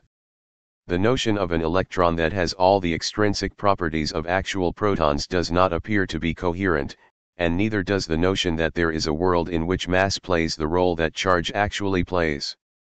The semantic account given above predicts that these notions should be coherent, and so gives a false account of the concepts. Semantic intuitions may differ, but as usual there is a reply that runs deeper than the semantic intuitions. Even if we allow that certain hidden properties could be constitutive of physical properties, the difference between this view and the property dualism that I have advocated is small. It remains the case that the world has phenomenal properties that are not fixed by the properties that physics reveals. After ensuring that a world is identical to ours from the standpoint of our physical theories, God has to expend further effort to make that world identical to ours across the board. The dualism of physical and non-physical properties is replaced on this view by a dualism of accessible and hidden physical properties, but the essential point remains. The view that physical entities have an intrinsic proto-phenomenal nature is one to which I will return, but the metaphysics of the view remains much the same regardless of the approach we take to the semantics of physical predicates. As before, secondary intentions and a posteriori necessity make only a semantic and not a metaphysical difference. However the view is spelled out, it admits phenomenal or proto-phenomenal properties as fundamental, and so remains closer to a version of dualism, or perhaps an idealism or a neutral monism, as I discuss later, than to a version of materialism. Strong metaphysical necessity. The two-dimensional analysis just discussed establishes that an invocation of Kripken a posteriori necessity has no force against the argument from supervenience. This sort of necessity does not put a posteriori constraints on the space of possible worlds, but merely constrains the way in which certain terms are used to describe them. So if there is a logically possible world that is identical to ours in all physical respects but not in all positive respects, then these considerations cannot count against the world's metaphysical possibility. Some may claim, however, that the relevant worlds might be metaphysically impossible nevertheless. It could be held that there is a modality of metaphysical possibility that is distinct from and more constrained than logical possibility, and that arises for reasons independent of the Kripken considerations. On this view, there are fewer metaphysically possible worlds than there are logically possible worlds, and the a posteriori necessity of certain statements can stem from factors quite independent of the semantics of the terms involved. We can call this hypothesized modality strong metaphysical necessity, as opposed to the weak metaphysical necessity introduced by the Kripken framework. On this view, there are worlds that are entirely conceivable, even according to the strongest strictures on conceivability, but which are not possible at all. This is a gap between conceivability and possibility much stronger than any gap found elsewhere. There is a sense in which the truth of statements such as water is XYZ is conceivable but not possible, but these examples never rule out the possibility of any conceivable world. They are merely instances in which such a world is misdescribed. Strong metaphysical necessity goes beyond this. On this position, zombie world may correctly describe the world that we are conceiving, even according to a secondary intention. It is just that the world is not metaphysically possible. Point 6. The short answer to this objection is that there is no reason to believe that such a modality exists. Such metaphysical necessities will put constraints on the space of possible worlds that are brute and inexplicable.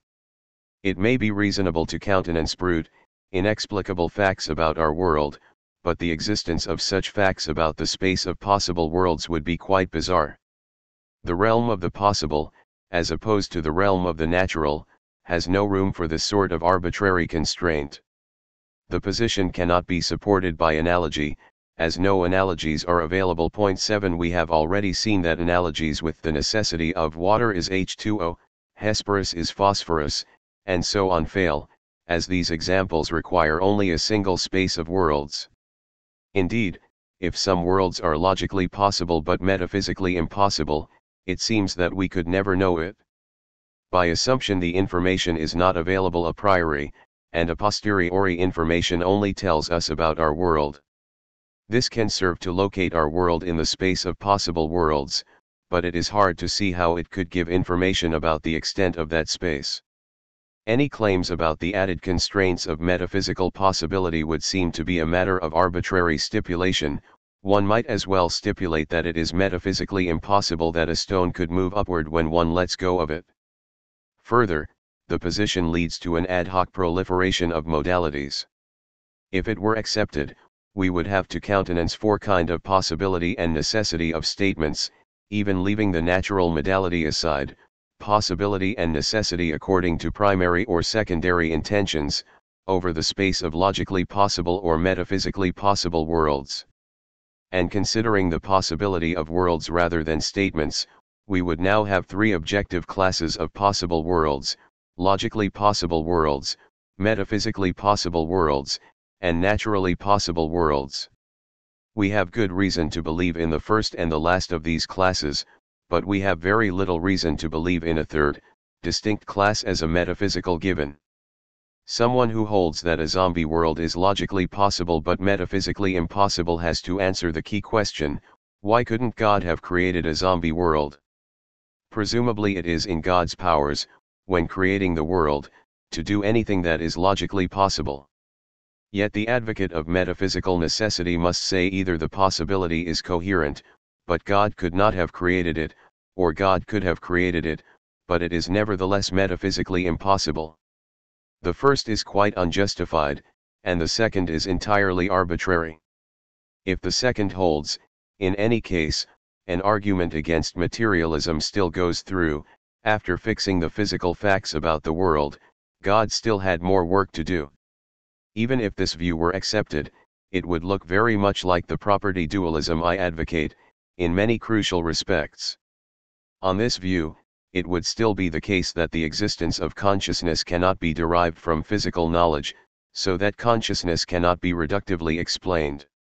And it would remain the case that we would need certain primitive connecting principles to explain the supervenience of the phenomenal on the physical. The only difference between the views is that the relevant psychophysical principles are deemed to be brute laws of necessity rather than laws of nature. For all explanatory purposes in constructing a theory, we are left in the same position in which property dualism leaves us. The main difference is in an ontological stipulation. The only real motivation for this view would seem to be to save materialism at all costs, perhaps because of perceived problems with dualism. But this sort of materialism seems far more mysterious than the dualist alternative. The invocation of brute metaphysically necessary principles constraining the space of possible worlds introduces an element much more problematic, and indeed far less naturalistic, than the mere invocation of further natural laws postulated by property dualism. In the end, the invocation of a new degree of necessity is a sort of solution by ad hoc stipulation that raises as many problems as it answers. The view saves materialism only at the cost of making it entirely mysterious how consciousness could be physical. Point 8. Cognitive limitations. There is a final position that might be taken by a materialist who finds the zombie world conceivable but still wants to save materialism. In the position discussed above, the materialist accepts that the zombie notion is entirely coherent, even to a maximally rational being, but nevertheless denies its metaphysical possibility, thus leading to a two-layered picture of logically and metaphysically possible worlds. But a materialist might also argue that the apparent conceivability arises from some sort of impaired rationality, so that if we were only more intelligent we would see that the description of the world is not coherent after all. On this view, the world is not really even logically possible, it is just that the limitations of human cognitive faculties mislead us into believing that it is. This may be one interpretation of the position of McGinn 1989. One might try to support this position by analogy with the necessity of certain complex mathematical truths that lie beyond our powers of mathematical insight. If our mathematical powers are computable, such truths must exist, by Gödel's theorem, and even if not, they may well exist all the same. Perhaps Goldbach's conjecture is an example, or perhaps the continuum hypothesis or its negation. These truths are necessary even though they are not knowable a priori by us, nor are they grounded in a combination of a priori knowable and empirical factors in the manner of Kripken necessities. Perhaps the implication from physical facts to phenomenal facts is a necessity of this form, somehow beyond our powers of modal comprehension. 9. The analogy is imperfect, however. In the mathematical case, our modal reasoning leaves the matter open, our conceivability intuitions do not tell us anything one way or the other. There may be some weak sense in which it is conceivable that the statements are false, for example, they are false for all we know, but this is not a sense that delivers a conceivable world where they fail. In the zombie case, by contrast, the matter is not left open, there seems to be a clearly conceivable world in which the implication is false. To save materialism, the possibility of this world has to be ruled out despite the best evidence of our modal powers, but nothing in the mathematical case comes close to providing an example whereby an apparently possible world is ruled out in this way. Once again, any gap between conceivability and possibility that the materialist might invoke here must be sui generis, unsupported by relevant analogies elsewhere. Point 10. Of course, a materialist might bite the bullet and make a case for a sui generis cognitive impairment. To do this, she would have to hold that the arguments in Chapter 3 all go wrong in ways that we cannot appreciate. Apart from requiring that imperfect rationality leads our conceivability intuitions to go massively astray, the view also requires that a smarter version of Mary really could know what it is like to see red on the basis of physical information, and that there is an analysis of phenomenal concepts to support the implication from physical to phenomenal facts, perhaps a structural or functional analysis, although one whose correctness lies beyond our powers of appreciation. While it must be conceded that any philosophical argument could go wrong because of cognitive impairment, in the absence of any substantial reason to believe this sort of objection seems quite ad hoc. As before, the main motivation would seem to be a desire to hang on to materialism at all costs.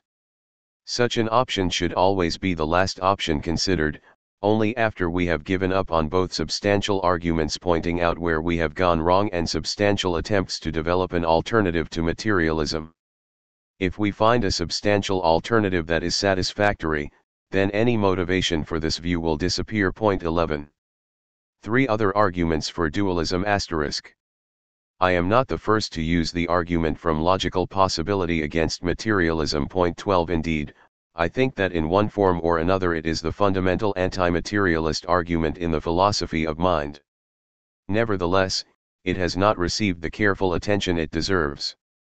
More attention has focused on two anti-materialist arguments by Jackson, 1982, and Kripke, 1972.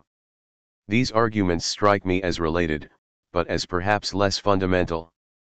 Jackson's argument is important for the entry it provides to the argument from logical supervenience, and the most compelling portion of Kripke's argument depends on the argument from logical supervenience, as we will see.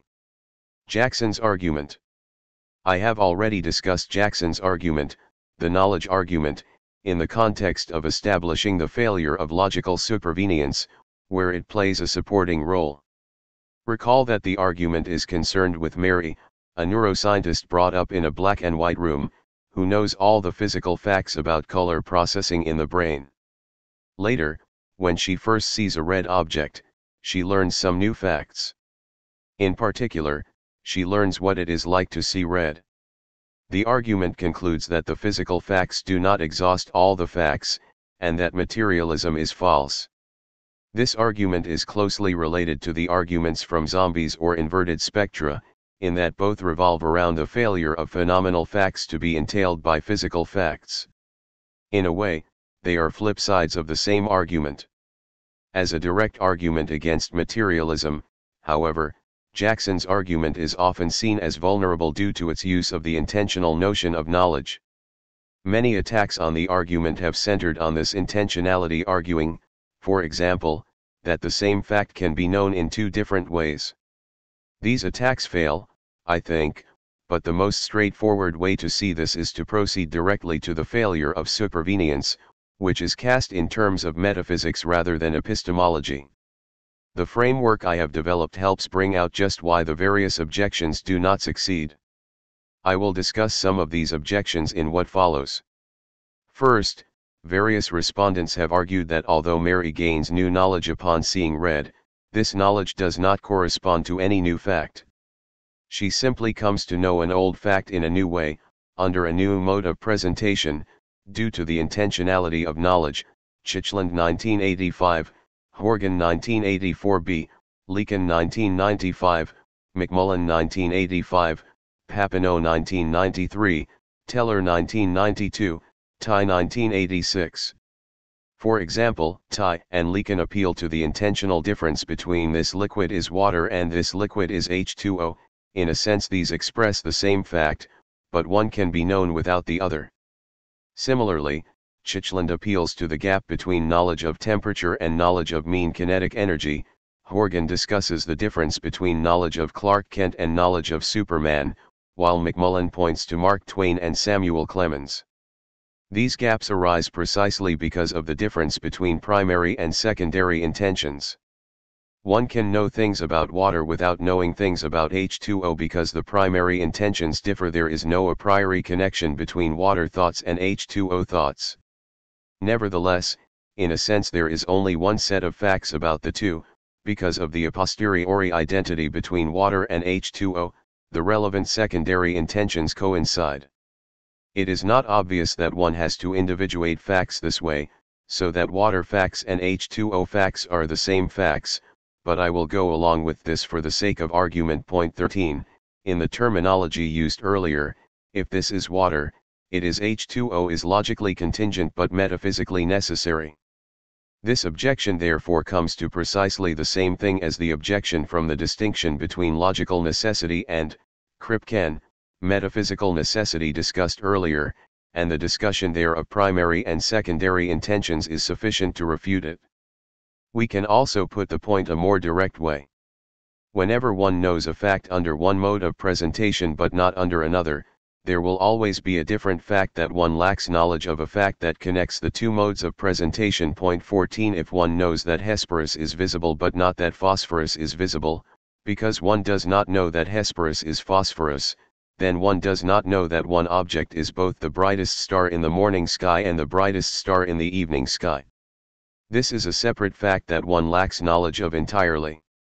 Similarly, if one knows that Superman can fly but not that Clark Kent can fly, then one does not know that there is an individual who is both the lead reporter at the Daily Planet and who wears a cape. If one knows that water is wet but not that H2O is wet, one does not know that the stuff in the lakes is made out of H2O molecules. And so on. More formally, say that A is G and B is G are the same fact in this sense, but one cannot connect the two facts a priori. This must be because A equals B and the secondary intentions are the same, but the primary intentions are different. Perhaps A is equivalent to that, P, and B to that, Q. If one knows that A is G but not that B is G, then one lacks the factual knowledge that something is both P and Q. More generally, one lacks the factual knowledge that something is both P and Q, where these are any identifying descriptions such that one knows that A is P and that B is Q. This fact is quite separate from the facts that one initially possessed. Even when interpreted according to secondary intentions, there will be a possible world in which A is F but in which nothing is both P and Q, or both P and Q. As in section 2, there is the complication that P and Q may be index relative properties, but this changes nothing fundamental. To make the unknown novel fact strictly non-indexical, one need only move to the fact there exists a point with property X from which P and Q pick out the same thing. X is a backup just in case one knows of some other location from which P and Q pick out the same thing. In such a case, we simply make X specific enough to distinguish oneself from those other locations. The extreme case where one lacks any distinguishing self-knowledge reduces to the pure indexical case, discussed below. It follows that if Mary gains any factual knowledge that she previously lacked, even if it is only knowledge of an old fact under a different mode of presentation, then there must be some truly novel fact that she gains knowledge of. In particular, she must come to know a new fact involving that mode of presentation. Given that she already knew all the physical facts, it follows that materialism is false. The physical facts are in no sense exhaustive. This rejoinder may seem less straightforward than the corresponding rejoinder to the argument from logical possibility. The supervenience framework eliminates the less clear-cut question of how to individuate pieces of knowledge, and so makes discussion less confusing. All the same, close analysis shows that water, H2O analogies and related objections fail equally either way. Despite the fact that this is easily the most popular response to the knowledge argument, it is also easily the weakest of the major replies. It simply does not hold up to scrutiny. A second, more sophisticated objection, due to Lohr, 1990, also holds that Mary gains new knowledge of old facts because of intentionality, but explicitly goes beyond the usual water, H2O analogies. Lohr recognizes that analogies with the usual examples cannot do the job for the materialist, as, in our terminology, such analogies allow that physical and phenomenal notions have distinct primary intentions, and the anti-materialist can simply apply the argument to the property corresponding to the primary intention. As Lohr puts it, even though heat and some statistical mechanical predicate designate the same property, secondary intention, they nevertheless introduce distinct properties, primary intention. So he takes the argument further, and argues that two predicates can introduce the same property, that is, share the same primary intention even when the sameness is not knowable a priori.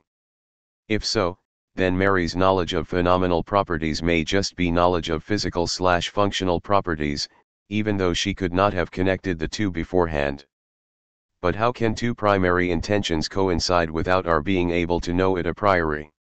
Only if the space of possible worlds is smaller than we would have thought a priori.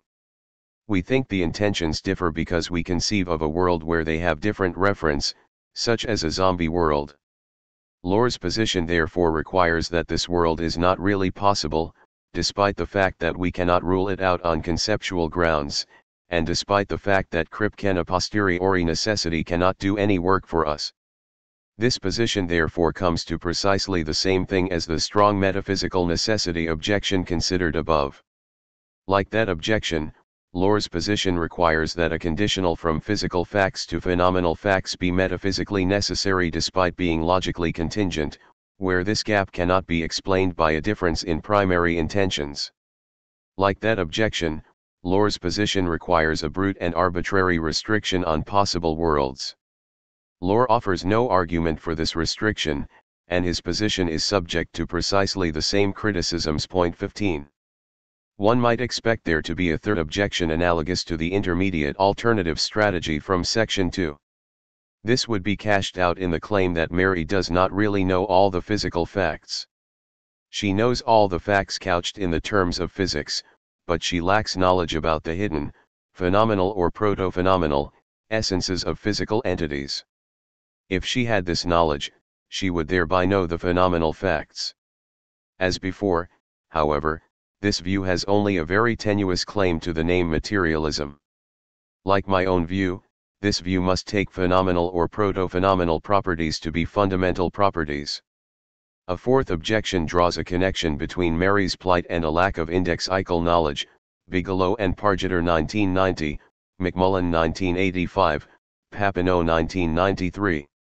Although Mary gains new knowledge, it is argued that this is no more puzzling than other cases where someone who knows all the relevant objective facts discovers something new, for example, an omniscient amnesiac who discovers I am Rudolph Lincoln's, or a well-informed insomniac who does not know that it is 3:49 a.m. now, see Perry 1979 and Lewis 1979. In these cases, there is gap between physical knowledge and indexical knowledge, just as there is a gap between physical knowledge and phenomenal knowledge in Mary's case. The connection might be drawn in two ways. First, an objector might try to reduce phenomenal knowledge to indexical knowledge, arguing that all that Mary lacks is indexical knowledge. Second, one might try to draw an analogy between the two cases, arguing that in the indexical case the epistemic gap does not lead to an ontological gap, indexicality does not falsify materialism, so that the phenomenal case need not lead to an ontological gap either. The reduction strategy clearly fails. As we saw in Chapter 2, indexicals accompany facts about conscious experience in their failure to supervene logically on physical facts, but they are all settled by the addition of a thin indexical fact about the location of the agent in question. But even when we give Mary perfect knowledge about her indexical relation to everything in the physical world, her knowledge of red experiences will not be improved in the slightest. In lacking phenomenal knowledge, she lacks far more than someone lacking indexical knowledge. The analogy strategy is more interesting. One might respond by arguing for an ontological gap even in the indexical case, see, example Nagel 1983, but a more straightforward response is available. To see this, note that in the indexical case, an argument analogous to that in section 1 does not get off the ground. There is no conceivable uncentered world in which the physical facts are the same as ours, but in which the indexical facts differ. In uncentered worlds, indexical facts do not even apply. There is a relevant conceivable centered world, to be sure, but it is uncentered worlds that are relevant to the ontological question. If not, there is an ontological gap in the indexical case as well, so the objector's argument does not get started. Point 16. So in this case alone we can explain away the epistemic gap by noting that epistemic connections are determined by centered primary intentions, whereas ontological connections are determined by properties corresponding to uncentered intentions. Indeed, this is reflected in the single loophole that was found in the argument of section 2, and in the analogous argument in this section, the fact that primary intentions determine only center relative properties.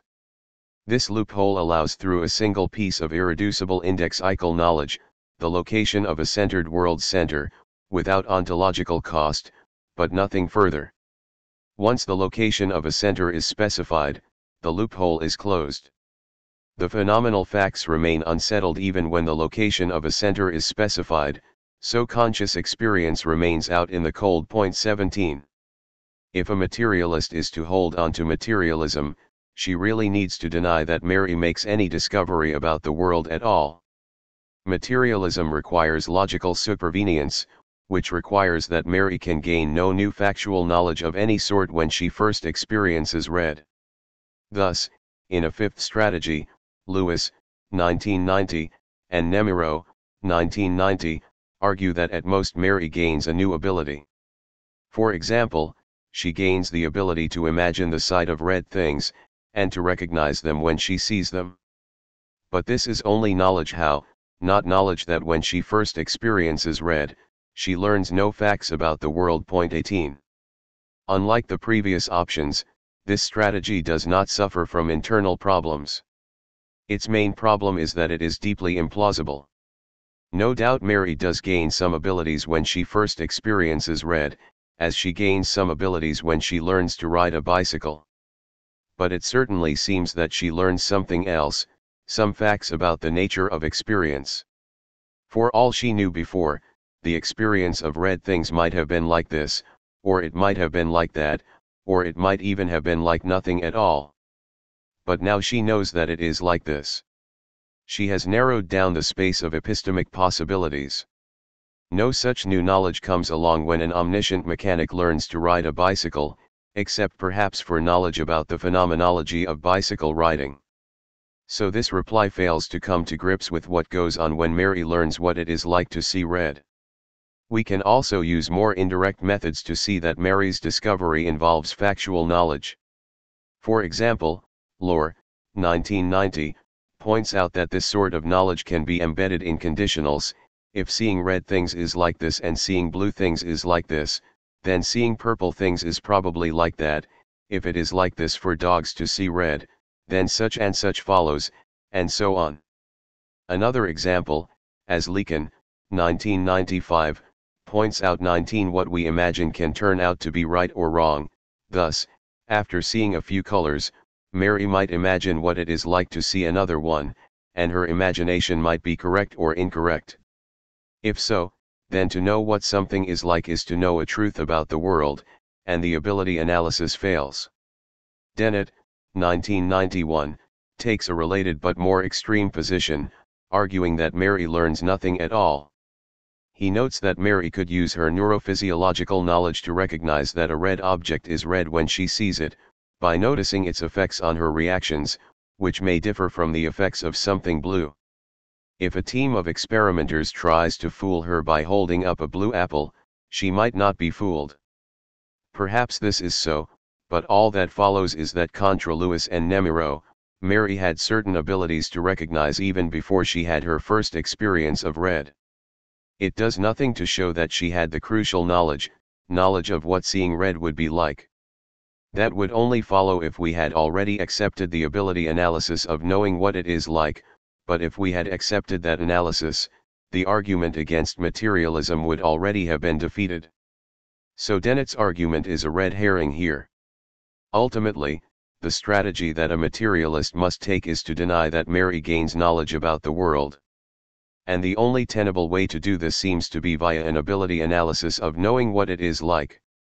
This is the only position with the internal coherence to ensure that it is not defeated by technical objections, just as analytic functionalism is ultimately the most coherent way for a materialist to resist the argument from logical supervenience.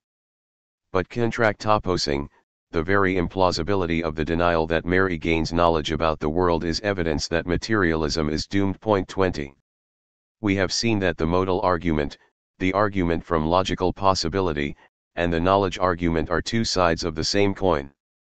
I think that in principle each succeeds on its own, but in practice they work best in tandem. 21. Taking the knowledge argument alone, most materialists find it hard to deny that Mary gains knowledge about the world, but often deny the step from there to the failure of materialism. Taking the modal argument alone, most materialists find it hard to deny the argument from the conceivability of zombies or inverted spectra to the failure of materialism, but often deny the premise. But taking the two together, the modal argument buttresses the knowledge argument where help is needed, and vice versa. In perhaps the most powerful combination of the two arguments, we can use the knowledge argument to compellingly establish the failure of logical supervenience, and the modal argument to compellingly make the step from that failure to the falsity of materialism. Kripke's argument. Kripke's argument was directed at the identity thesis put forward by Place, 1957, and Smart, 1959, but it can be seen to have a broad force against all forms of materialism. I will discuss the strengths and weaknesses of this argument in some detail, to support the conclusion that the parts that succeed are precisely those parts that correspond to the argument from logical supervenience. The argument goes roughly as follows: according to the identity thesis, certain mental states, such as pains, and brain states, such as C fibers firing, are identical, even though pain and C fibers firing do not mean the same thing. The identity here was originally supposed to be contingent rather than necessary, just as the identity between water and H2O is contingent. Against this, Kripke argues that all identities are necessary.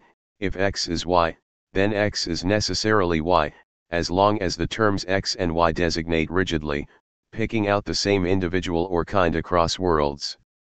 Water is necessarily H2O, he argues, that is, water is H2O in every possible world.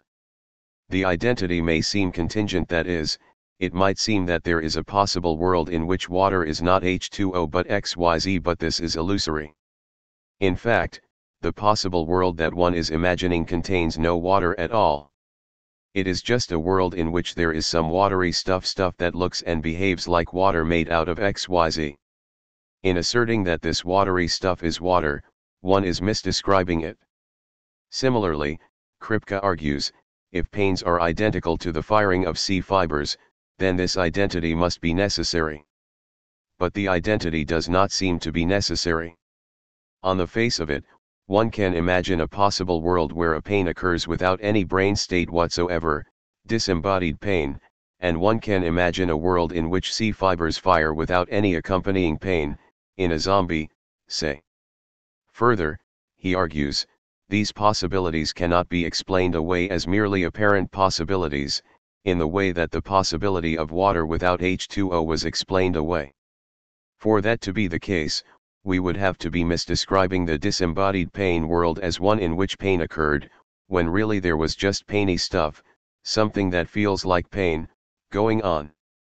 Similarly, we would have to be misdescribing the zombie as lacking pain, when all it really lacks is painy stuff. On such an account, the zombie would presumably have real pain, which is the firing of C fibers, it is just that it doesn't feel like real pain. But this cannot be the case. According to Kripke, all it is for something to be pain is for it to feel like pain. There is no distinction between pain and painy stuff, in the way that there is a distinction between water and watery stuff. One could have something that felt like water without it being water, but one could not have something that felt like pain without it being pain. Pain's feel is essential to it. So the possibility of the pains without the brain states, and vice versa, cannot be dismissed as before. Those possible worlds really are possible, and mental states are not necessarily identical to brain states. It follows that they cannot be identical to brain states at all. Kripke runs the argument in two different ways, once against token identity theories and once against type identity theories. Token identity theories hold that particular pains, such as my pain now, are identical to particular brain states, such as the C fibers firing in my head now. Kripke argues in the above fashion that a particular pain could occur without the particular associated brain state, and vice versa, so they cannot be identical. Type identity theories hold that mental states and brain states are identical as types. Pain, for example, might be identical as a type to the firing of C fibers. Kripke holds that this is straightforwardly refuted by the fact that one could instantiate the mental state type without the brain state type, and vice versa. Overall, we can count 4 separate arguments here, divided according to the target, token or type identity theories, and according to the method of argument, from the possibility of disembodiment or from the possibility of zombies. There are some obvious differences between Kripke's argument and the argument I have given. For a start, Kripke's argument is couched entirely in terms of identity, whereas I have relied on the notion of supervenience. Second, Kripke's argument is closely tied to his theoretical apparatus involving rigid designators and a posteriori necessity, whereas that apparatus plays only a secondary role in my argument, in answering certain objections. Third, Kripke's argument is usually seen to rely on a certain essentialism about various states, whereas no such doctrine is invoked in my argument. Fourth, my argument nowhere appeals to the possibility of disembodiment, as Kripke's does. Nevertheless, there are obvious similarities. Both are modal arguments involving necessity and possibility in key roles. And both appeal to the logical possibility of dissociating physical states from the associated phenomenal states. I will now discuss what succeeds and what fails in Kripke's arguments, starting with those against token identity. These are generally held to be inconclusive. This is largely because they rely on intuitions about what counts as that very thing across possible worlds, and such intuitions are notoriously unreliable. Kripke's claim that one could have that very pain state without that very brain state relies on the claim that what is essential to that pain state is its feel, and only its feel. But such claims about the essential properties of individuals are hard to justify. The token identity theorist can respond by arguing that it is just as plausible that the firing of C fibers is an essential property of the state. Of course, C fiber firing does not seem to be essential to pain as a type, but who is to say that it is not essential to this particular pain token, especially if that token is identical to a brain state? If it is, then one simply could not have the particular pain in question without the particular brain state. A line like this is taken by Feldman 1974, who argues that painfulness need not be essential to a particular pain, and by McGinn 1977, who in effect argues that both painfulness and C fiber firing might be essential to a particular pain. If so, then in imagining a disembodied version of my pain, one is not imagining that very pain but a separate, numerically distinct pain. The same goes for imagining my C fiber firing without pain. So the arguments against token identity are inconclusive, although the arguments against type identity may survive. Next, the argument from disembodiment does not establish a conclusive case against materialism. It might refute a type identity thesis of the kind put forward by Place and Smart, but materialism does not require such a thesis. Point 22 as Boyd, 1980, notes, the materialist need not hold that mental states are physical states in all possible worlds. It is compatible with materialism that in some worlds mental states are constituted out of non-physical stuff, as long as in this world they are physically constituted. The possibility of disembodiment only establishes the possibility of dualism, rather than its truth. Point 23 to illustrate this, we can note that few would argue that the possibility of non-physical life implies dualism about biology. An argument against the identity thesis may be all that Kripke intended, but in any case the more general version of materialism survives. This leaves the argument from the possibility of instantiating physical states without the corresponding phenomenal states essentially an argument from the possibility of zombies. Curiously, this is the part of Kripke's argument that has received the least critical attention, with most commentators focusing on the possibility of disembodiment. As before, the argument that zombies yield against strong type identity theses may be irrelevant, due to the fact that materialism does not require such a thesis, but there is a more general argument lurking here.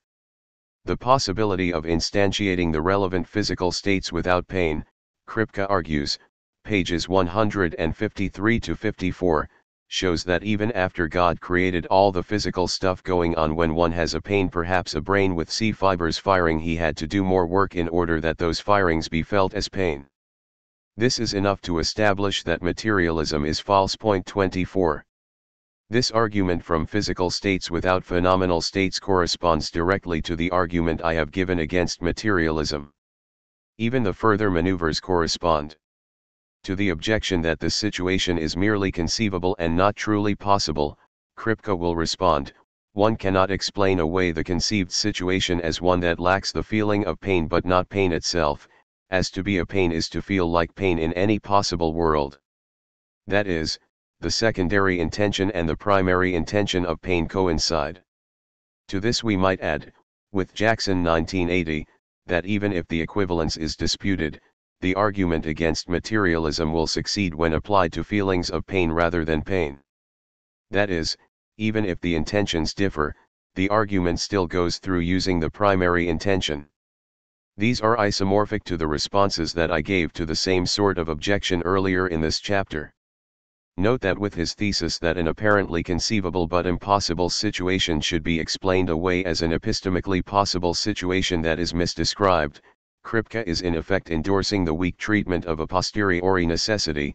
The spaces of conceivable and possible worlds are the same, but a posteriori factors put constraints on their correct description. Point 25. To see this, note that an advocate of strong metaphysical necessity, on which the space of possible worlds is a proper subset of the space of conceivable worlds, would not advocate such a thesis. On such a view, we might correctly describe an epistemically possible situation, but it might still be, brutally, metaphysically impossible. Kripke's reliance on the misdescription strategy, by contrast, suggests an implicit endorsement of the two-dimensional framework. Indeed, all his examples of misdescription can be seen as cases in which a world is described under primary rather than secondary intentions. This argument from physical states without phenomenal states strikes me as the most conclusive part of Kripke's discussion. It is frequently overlooked amidst the discussion of identity theses, disembodiment, and the like. Even Kripke assigns this aspect of his discussion a non-central role. All the same, I think it is this part of the discussion that ultimately carries the burden of Kripke's argument.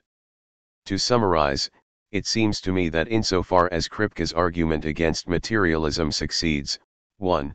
The possibility of disembodiment is inconclusive as an argument against materialism but inessential to the case. 2.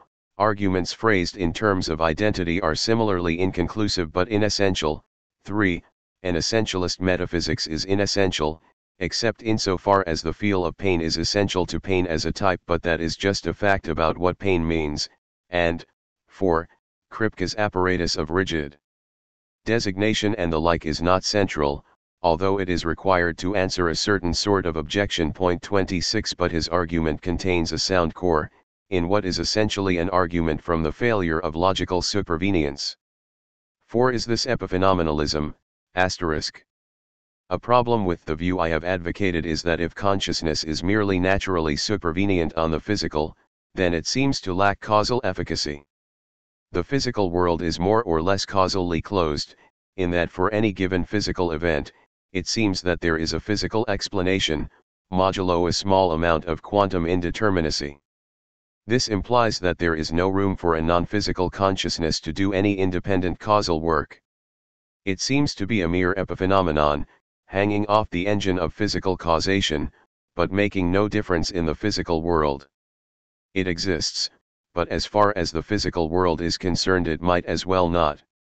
Huxley, 1874, advocated such a view, but many people find it counterintuitive and repugnant.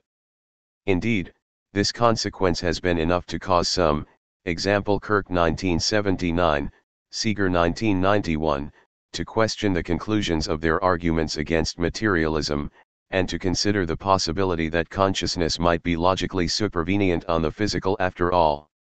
This argument has been formalized in different but related ways by Kirk, 1979, Horgan, 1987, and Seeger, 1991.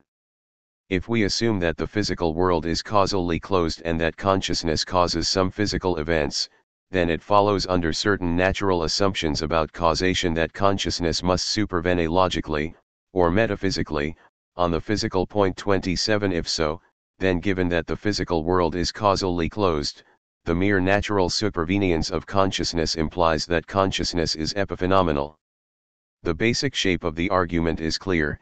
If it is possible to subtract the phenomenal from our world and still retain a causally closed world Z, then everything that happens in Z has a causal explanation that is independent of the phenomenal, as there is nothing phenomenal in Z.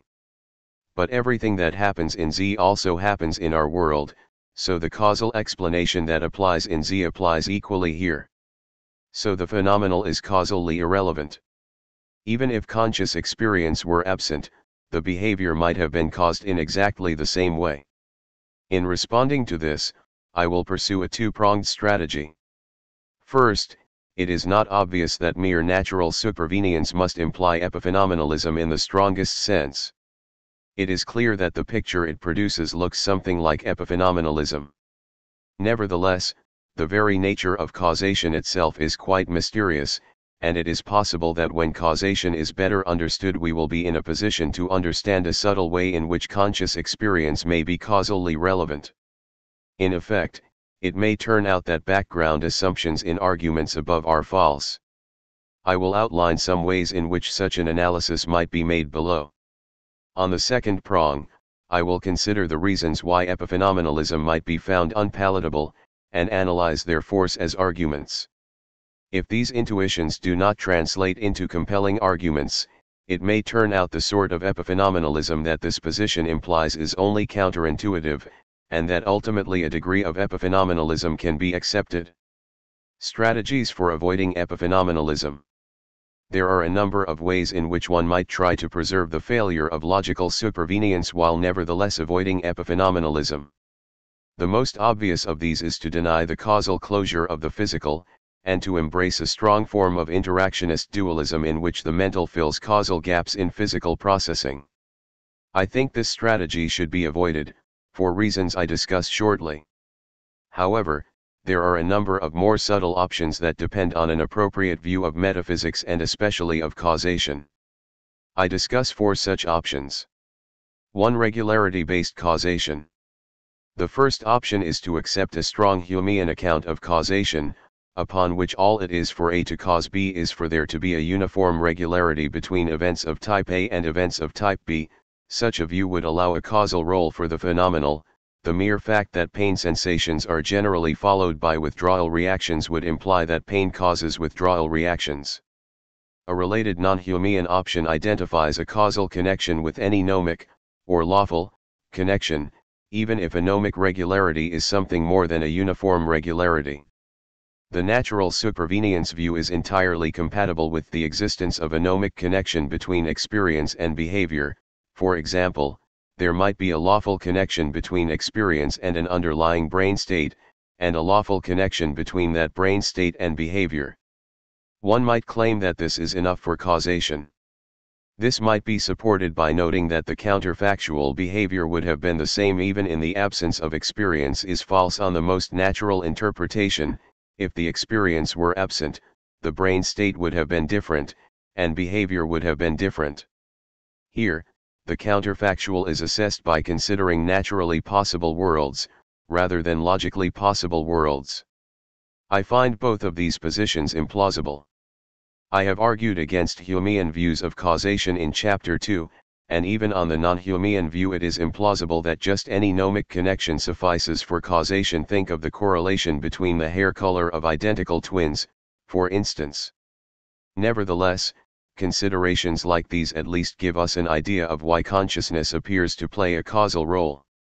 There are all sorts of systematic regularities between conscious experiences and later physical events, each of which leads us to infer a causal connection. Faced with such regularities, we would expect people to infer a causal relation for broadly Humean reasons. This can therefore explain away some of our intuitions that consciousness is causally efficacious, thus supporting the second prong of the strategy. 2. Causal overdetermination. Perhaps we might claim that a physical state and a phenomenal state, though wholly distinct, might both qualify as causing a later physical state. If physical state P1 is associated with phenomenal state Q1, then perhaps it is true both that Pi causes a later physical state P2 and that Q1 causes P2. This is counterintuitive. P1 is already a sufficient cause of P2, so Q1 would seem to be causally redundant. But it is not obvious that Q1 could not stand in a causal relation to P1 nevertheless. This may be especially reasonable if we adopt a non-reductive view of causation, of the sort advocated by Tooley 1987. Perhaps there is an irreducible causal connection between the two physical states, and a separate irreducible causal connection between the phenomenal state and the physical state. This sort of causal overdetermination of events is often regarded with suspicion, but it is hard to demonstrate conclusively that there is something wrong with it. The nature of causation is sufficiently ill understood that overdetermination cannot yet be ruled out. I will not pursue this line myself, but it nevertheless deserves to be taken seriously. 3. The non-supervenience of causation. A third strategy rests with the very nature of causation itself. We saw in Chapter 2 that there are two classes of facts that do not supervene logically on particular physical facts, facts about consciousness and facts about causation. It is natural to speculate that these two failures might be intimately related, and that consciousness and causation have some deep metaphysical tie. Both are quite mysterious, after all, and two mysteries might be more neatly wrapped into one. Perhaps, for instance, experience itself is a kind of causal nexus, perhaps it somehow realizes Hume's unknowable causal relation, or perhaps the relationship is more complex. A relationship like this might suggest a role for experience in causation that is more subtle than the usual sort of causation, but nevertheless avoids the strongest form of epiphenomenalism. A proposal like this has been developed by Rosenberg, 1996, who argues that many of the problems of consciousness are precisely paralleled by problems about causation. He argues that because of these parallels, it may be that experience realizes causation, or some aspects of causation, in the actual world. On this view, causation needs to be realized by something in order to support its many properties, and experience is a natural candidate. If this is so, it may be that it is the very existence of experience that allows for causal relations to exist, so that there is a subtle sort of relevance for experience in causation. Of course, this proposal is extremely speculative, and faces some problems. For a start, it seems to lead to a version of panpsychism, the view that everything is conscious, which many find counterintuitive. Further, the zombie world is still a problem. It seems that we can imagine all that causation going on without experience, so that experience might still seem epiphenomenal. A response might be that causation has to be realized by something. In the zombie world it is realized by something else, but experience is still relevant in this world in virtue of realizing causation here. It is not obvious to me that causation has to be realized by something with any further properties. If it need not be, then the phenomenal nature of causation might still be redundant. But again, the metaphysics of causation is as yet far from clear, and this proposal is certainly worth investigating. 4. The intrinsic nature of the physical.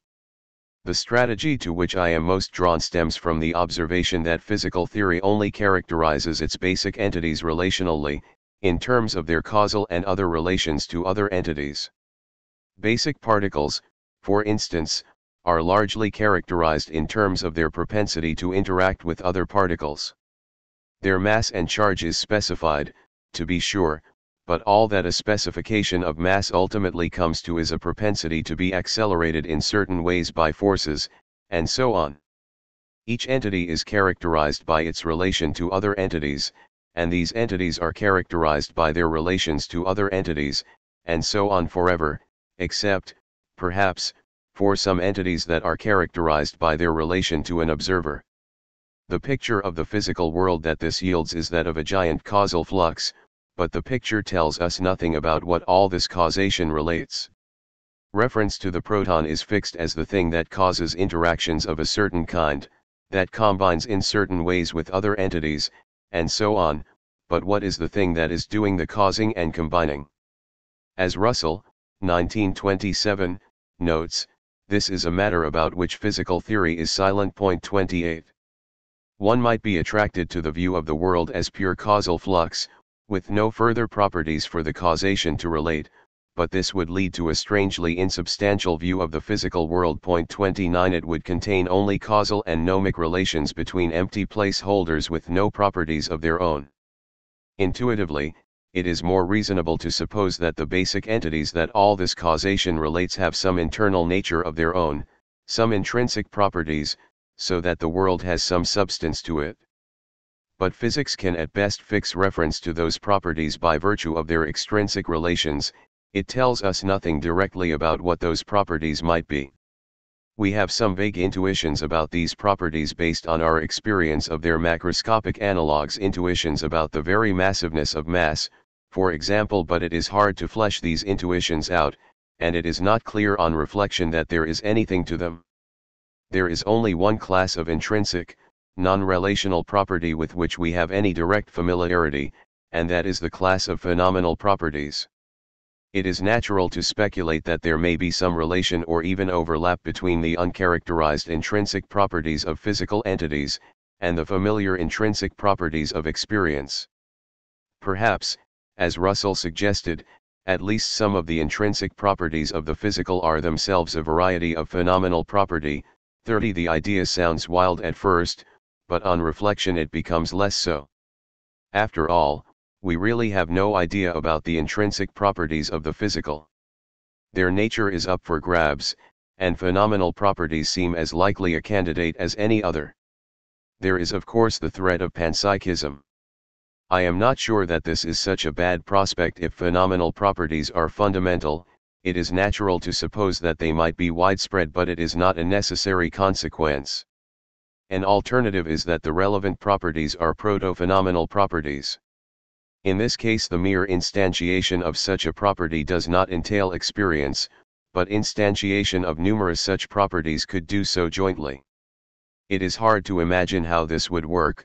We know that it cannot work for standard physical properties, but these intrinsic properties are quite foreign to our conception. The possibility cannot be ruled out a priori. Either way, this sort of intimate link suggests a kind of causal role for the phenomenal.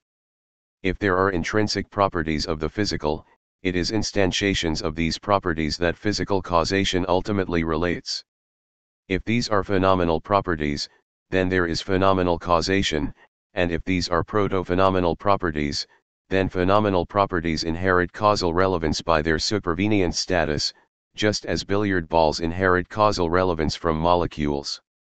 In either case, the phenomenology of experience in human agents may inherit causal relevance from the causal role of the intrinsic properties of the physical. Of course, this would be a subtler kind of causal relevance than the usual kind. It remains the case, for example, that one can imagine removing the phenomenal properties, with the pattern of causal flux remaining the same. But now the response is that in imagining such a scenario, one is effectively altering the intrinsic properties of physical entities and replacing them by something else. Of course, the trouble is that we are not used to imagining intrinsic properties of the physical at all. Thus one is simply moving to a world where something else is doing the causation. If there could be a world of pure causal flux, this argument would fail, but such a world is arguably logically impossible, as there is nothing in such a world for causation to relate. This position is rather akin to the second position described in section 2, where electrons have a hidden essence to which physical descriptions merely fix reference. I think that for the reasons given there, the intrinsic properties should not be identified with physical properties such as mass. It seems reasonable to say that there is still mass in the zombie world, despite differences in its intrinsic nature. If so, then mass is an extrinsic property that can be realized by different intrinsic properties in different worlds. But whichever way we make this semantic decision, the position retains an essential duality between the properties that physics deals with directly and the hidden intrinsic properties that constitute phenomenology. There is a sense in which this view can be seen as a monism rather than a dualism, but it is not a materialist monism. Unlike physicalism, this view takes certain phenomenal or proto-phenomenal properties as fundamental. What it finally delivers is a network of intrinsic properties, at least some of which are phenomenal or proto-phenomenal, and which are related according to certain causal/dynamic laws. These properties realize the extrinsic physical properties, and the laws connecting them realize the physical laws. In the extreme case in which all the intrinsic properties are phenomenal, the view might be best seen as a version of idealism. It is an idealism very unlike Berkeley's, however. The world is not supervenient on the mind of an observer, but rather consists in a vast causal network of phenomenal properties underlying the physical laws that science postulates. A less extreme case in which intrinsic properties are proto-phenomenal, or in which some are neither phenomenal nor proto-phenomenal, is perhaps best regarded as a version of Russell's neutral monism. The basic properties of the world are neither physical nor phenomenal, but the physical and the phenomenal are constructed out of them. From their intrinsic natures in combination, the phenomenal is constructed, and from their extrinsic relations, the physical is constructed. On this view, the most basic laws will be those that connect the basic intrinsic properties. The familiar physical laws capture the relational shape of these laws, while abstracting away from the intrinsic properties. Psychophysical laws can be reinterpreted as laws that connect intrinsic properties, or properties constructed out of these, to their relational profiles, or to complex relational structures. Thus these laws do not dangle ontologically from physical laws. Rather, both are consequences of the truly basic laws. But the epistemological order differs from the ontological order. We are led first to the relational structure of the causal network, and only slowly to the underlying intrinsic properties. For everyday explanatory purposes, it is therefore most useful to continue to think of this view in terms of a network of physical laws, with further principles connecting the physical to the phenomenal. All this metaphysical speculation may need to be taken with a pinch of salt, but it shows that the issue of epiphenomenalism is not cut and dried. There are a number of subtle issues about causation and about the nature of experience that will need to be understood better before we can say for certain whether experience is epiphenomenal. In any case, I will now set aside the metaphysical speculation and return to a less lofty plane, although I will return to some of these issues in Chapter 8. It remains the case that natural supervenience feels epiphenomenalistic. We might say that the view is epiphenomenalistic to a first approximation. If it allows some causal relevance for experience, it does so in a subtle way. I think we can capture this first approximation sense by noting that the view makes experience explanatorily irrelevant. We can give explanations of behavior in purely physical or computational terms, terms that neither involve nor imply phenomenology. If experience is tied in some intimate way to causation, it is in a way that these explanations can abstract away from. One might find even explanatory irrelevance troubling. I will say much more about it in the next chapter. Some have been tempted to avoid epiphenomenalism by leaping into the strong metaphysical necessity position of section 2 of this chapter.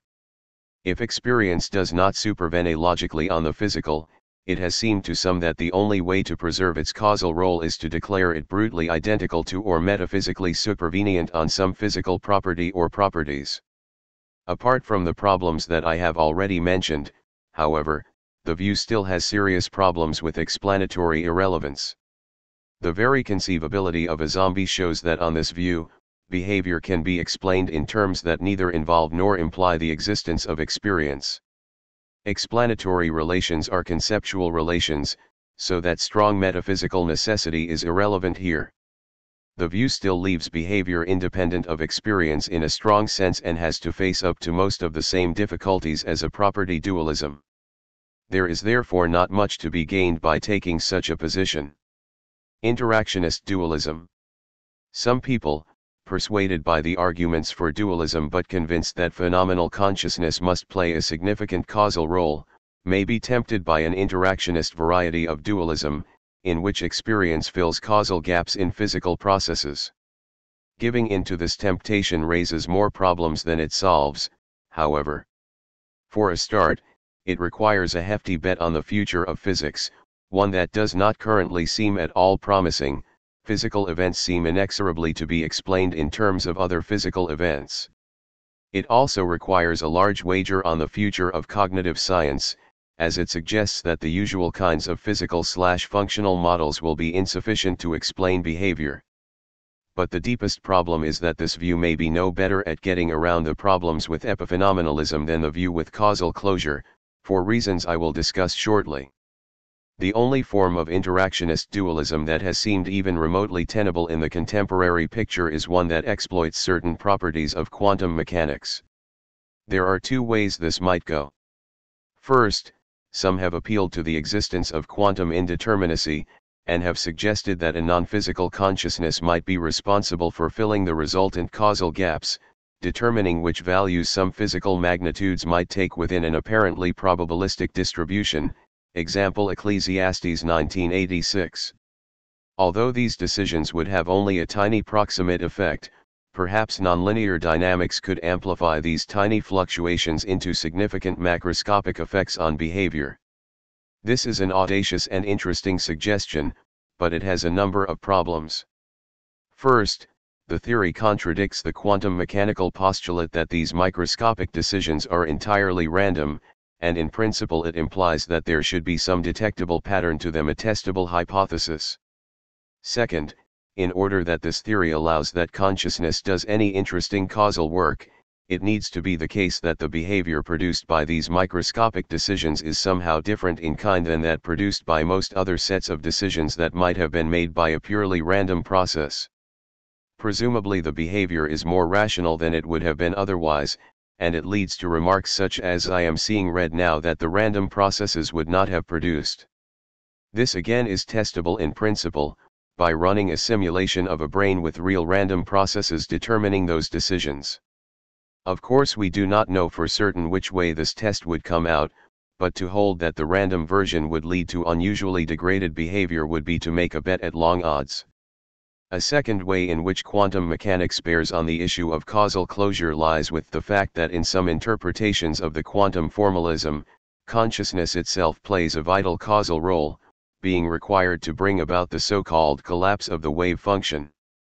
This collapse is supposed to occur upon any act of measurement, and in one interpretation, the only way to distinguish a measurement from a non-measurement is via the presence of consciousness.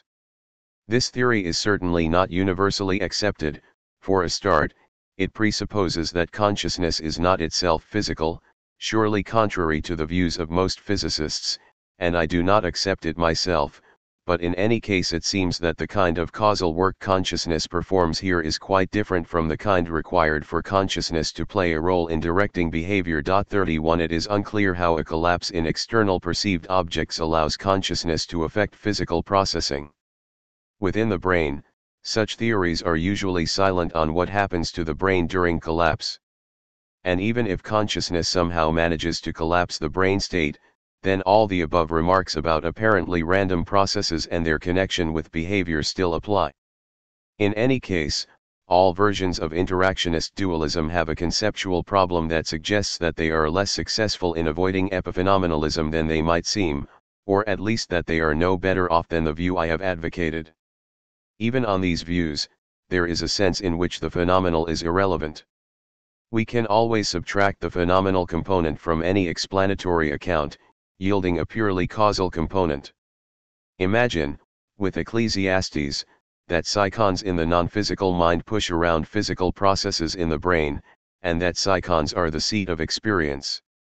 We can tell a story about the causal relations between psychons and physical processes, and a story about the causal dynamics among psychons, without ever invoking the fact that psychons have phenomenal properties.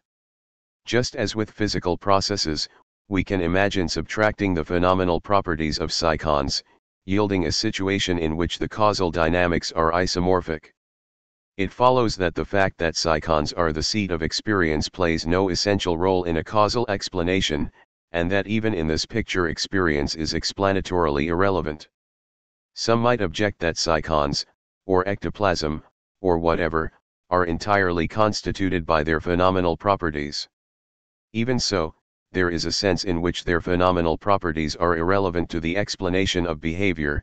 It is only their relational properties that matter in the story about causal dynamics.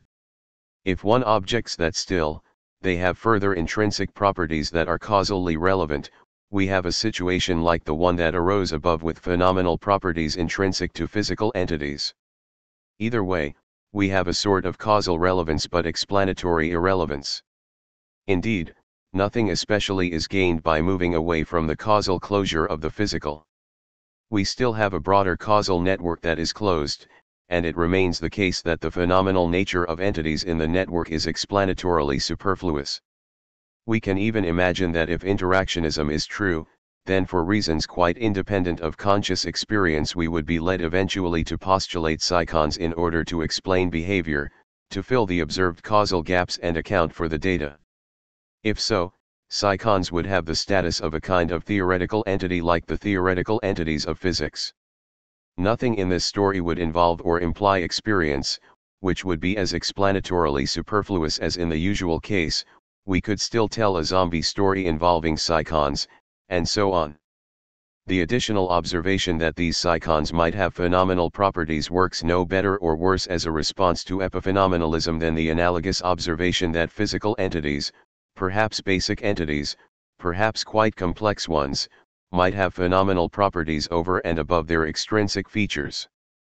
The denial of the causal closure of the physical therefore makes no significant difference in the avoidance of epiphenomenalism. 32. The problems of epiphenomenalism. Any view that takes consciousness seriously will at least have to face up to a limited form of epiphenomenalism. The very fact that experience can be coherently subtracted from any causal account implies that experience is superfluous in the explanation of behavior, whether or not it has some subtle causal relevance. It is possible that it will turn out to be causally irrelevant in a stronger sense. That question is open. We therefore need to pursue the second prong of the strategy, and see just what are the problems with the causal or explanatory irrelevance of experience, and whether they are ultimately fatal. I will do this at much greater length in Chapter 5, but here we can briefly survey the field. The most common objection to epiphenomenalism is simply that it is counterintuitive or even repugnant. Finding a conclusion counterintuitive or repugnant is not sufficient reason to reject the conclusion, however, especially if it is the conclusion of a strong argument. Epiphenomenalism may be counterintuitive, but it is not obviously false, so if a sound argument forces it on us, we should accept it.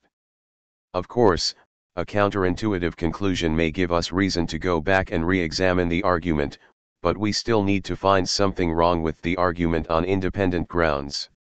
If it turns out that the falsity of logical supervenience implies epiphenomenalism, then logical supervenience may be desirable, but we cannot simply assert it as a brute fact. To hold logical supervenience, one needs some account of how the physical facts might entail the facts about consciousness, and this is precisely what I have argued cannot be given. More detailed objections to epiphenomenalism fall into three classes: those concerning the relationship of experience to ordinary behavior, those concerning the relationship of experience to judgments about experience, and those concerning the overall picture of the world that it gives rise to. Take the first class first. Many find it simply obvious that their feelings of pain cause them to withdraw their hand from a flame, or that my experience of a headache cannot be irrelevant to the explanation of why I take pills. There is certainly a strong intuition to this effect. On the other hand, we can easily explain away the source of this intuition, in terms of the systematic regularities between these events. We are much more directly aware of experience and of behavior than we are of an underlying brain state. Upon exposure to systematic regularities between experience and behavior, it is natural that a strong causal connection should be inferred. Even if the connection were only an indirect gnomic connection due to relations to the underlying brain state, we would still expect the inference to be made. So this intuition can be explained away. In any case, this sort of objection cannot be fatal to the view, as it is an intuition that does not extend directly into an argument. It is an instance of the merely counterintuitive. The second class of objections is more worrying. It seems very strange that our experiences should be irrelevant to the explanation of why we talk about experiences, for instance, or perhaps even to our internal judgments about experiences. This seems much stranger than the mere irrelevance of my pain to the explanation of my hand's withdrawal. Some claim that this sort of problem is not merely counterintuitive but fatal. For example, it might be claimed that this is incompatible with our knowledge of experience, or with our ability to refer to experiences. I believe that when these arguments are spelled out they do not ultimately gain their conclusion, but these questions are certainly challenging. I devote Chapter 5 to these issues. Objections in the third class concern the overall structure of the view. One objection is that the picture is ugly and implausible, with experience hanging off the physical by nomological danglers that are not integrated with the other laws of nature. I think this can be combated by developing a theory that leads to a more integrated picture. The label epiphenomenalism tends to suggest a view on which experience is dangling up there, floating free of processing in some way. A better picture that is still compatible with natural supervenience is a picture of experience sitting down among the causal cracks. At the very least, we can try to make the psychophysical laws as simple and elegant as possible. Also falling into this class is a worry about how consciousness might evolve in an epiphenomenalist account, but it is not hard to see that this poses no problem for the view I advocate. I discuss this further at the end of this chapter. On examination, there are not many arguments that do serious damage to epiphenomenalism. The main class of worrying arguments are those concerning judgments about experience, which I will discuss in the next chapter. Arguments aside, some have the intuition that epiphenomenalism must be wrong, but the intuition does not suffice to reject the position in the face of strong arguments in its favor. I do not describe my view as epiphenomenalism. The question of the causal relevance of experience remains open, and a more detailed theory of both causation and of experience will be required before the issue can be settled. But the view implies at least a weak form of epiphenomenalism, and it may end up leading to a stronger sort. Even if it does, however, I think the arguments for natural supervenience are sufficiently compelling that one should accept them. Epiphenomenalism is counterintuitive, but the alternatives are more than counterintuitive. They are simply wrong, as we have already seen and will see again. The overall moral is that if the arguments suggest that natural supervenience is true, then we should learn to live with natural supervenience. Some will find that nevertheless the epiphenomenalist nature of this position is a fatal flaw. I have some sympathy with this position, which can be seen as an expression of the paradox of consciousness. When it comes to consciousness, it can seem that all the alternatives are bad. However, I think the problems with all other views are fatal in a much stronger way than the counterintuitiveness of this one. Given that some option in logical space has to be correct, this view seems to be the only reasonable candidate. 5. The logical geography of the issues. The argument for my view is an inference from roughly 4 premises. 1. Conscious experience exists. 2. Conscious experience is not logically supervenient on the physical. 3. If there are phenomena that are not logically supervenient on the physical facts, then materialism is false. 4. The physical domain is causally closed. Premises 1, 2, and 3 clearly imply the falsity of materialism. This, taken in conjunction with premise 4, and the plausible assumption that physically identical beings will have identical conscious experiences, implies the view that I have called natural supervenience. Conscious experience arises from the physical according to some laws of nature, but is not itself physical. The various alternative positions can be catalogued according to whether they deny premises 1, 2, 3, or 4. Of course, some of these premises can be denied in more than one way. Denying premise 1. I eliminativism. On this view, there are no positive facts about conscious experience. Nobody is conscious in the phenomenal sense. Denying premise 2. Premise 2 can be denied in various ways, depending on how the entailment in question proceeds, that is, depending on what sort of physical properties are centrally responsible for entailing consciousness. I call all of these views reductive materialist views, as they all suppose an analysis of the notion of consciousness that is compatible with reductive explanation. 2. Reductive functionalism. This view takes consciousness to be conceptually entailed by the physical in virtue of functional or dispositional properties. On this view, what it means for a state to be conscious is for it to play a certain causal role. In a world physically identical to ours, all the relevant causal roles would be played, and therefore the conscious states would all be the same. The zombie world is therefore logically impossible. 3. Non-functionalist reductive materialism. On this view, the facts about consciousness are conceptually entailed by the physical facts in virtue of some non-functional property. Possible candidates might include biochemical and quantum properties, or properties yet to be determined. 4. New physics materialism. According to this view, we have no current idea of how physical facts could explain consciousness, but that is because our current conception of physical facts is too narrow.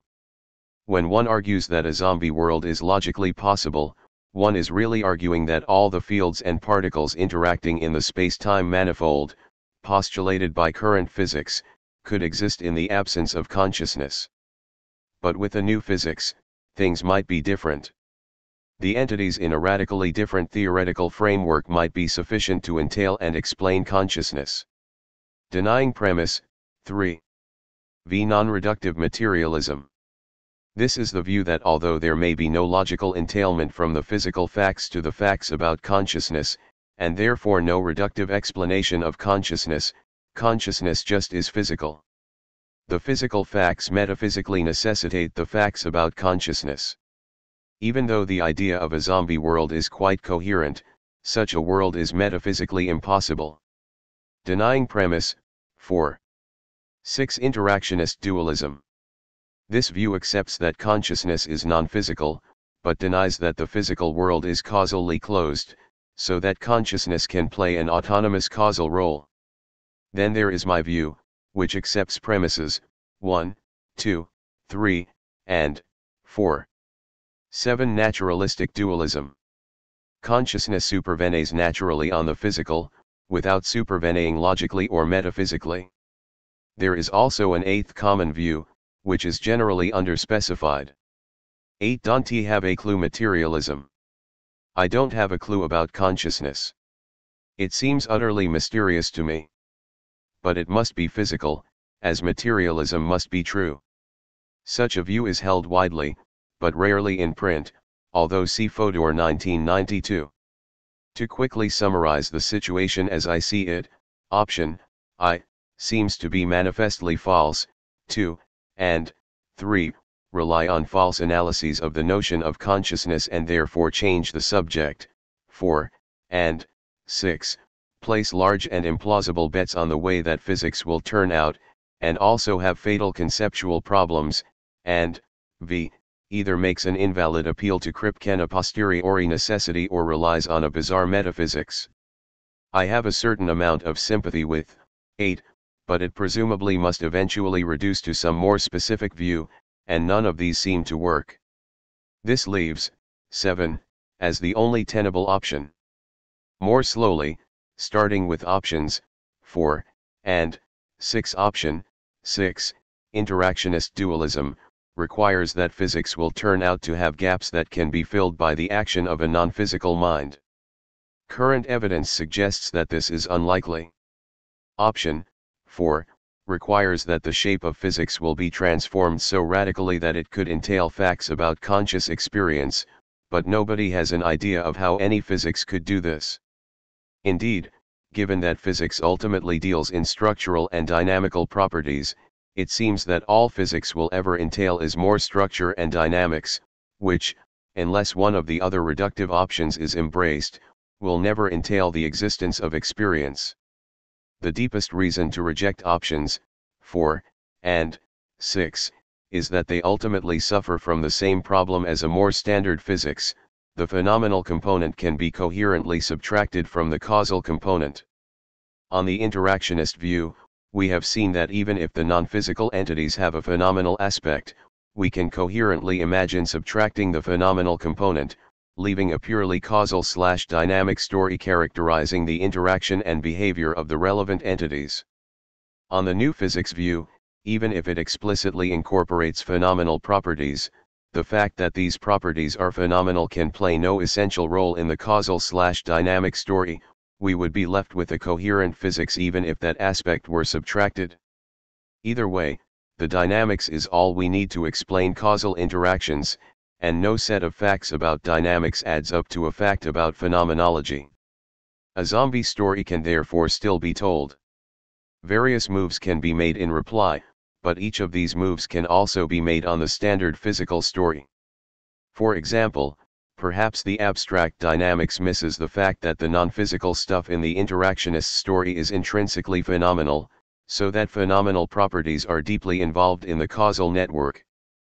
But equally, Perhaps the abstract dynamics of physics misses the fact that its basic entities are intrinsically phenomenal. Physics characterizes them only extrinsically, after all, and the upshot would be the same. Either way, we have the same kind of explanatory irrelevance of the intrinsic phenomenal properties to the causal/dynamic story. The move to interactionism or new physics therefore does not solve any problems inherent in the property dualism I advocate. At the end of the day, they can be seen as more complicated versions of the same sort of view.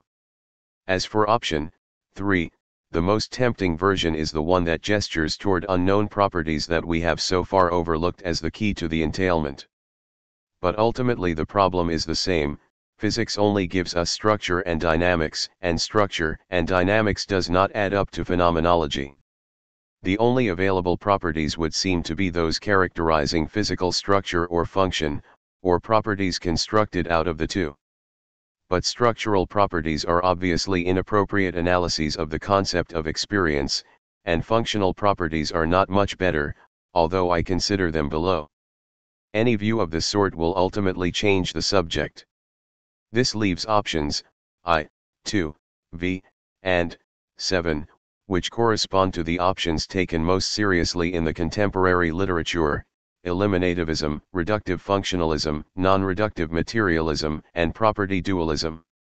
Of these I reject option I, as being in conflict with the manifest facts. Perhaps an extraordinary argument could establish that conscious experience does not exist, but I have never seen an argument that comes remotely close to making this case. In the absence of such an argument, to take option I, is simply to evade the problem by denying the phenomenon. Option V, is often attractive to those who want to take consciousness seriously and also retain materialism. But I have argued that it simply does not work.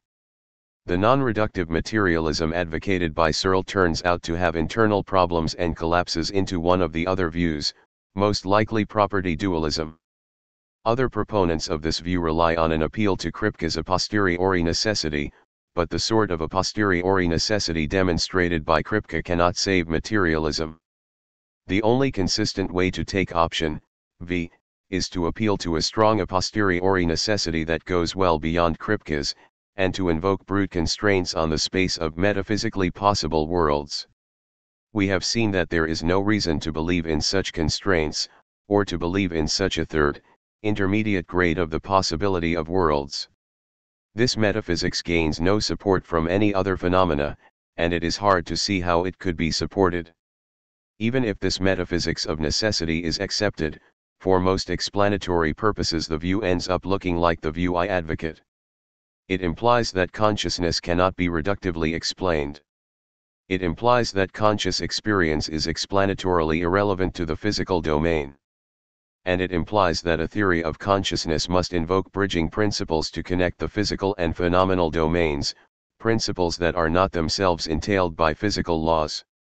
This view calls these principles metaphysically necessary, but for all practical purposes the upshot is the same.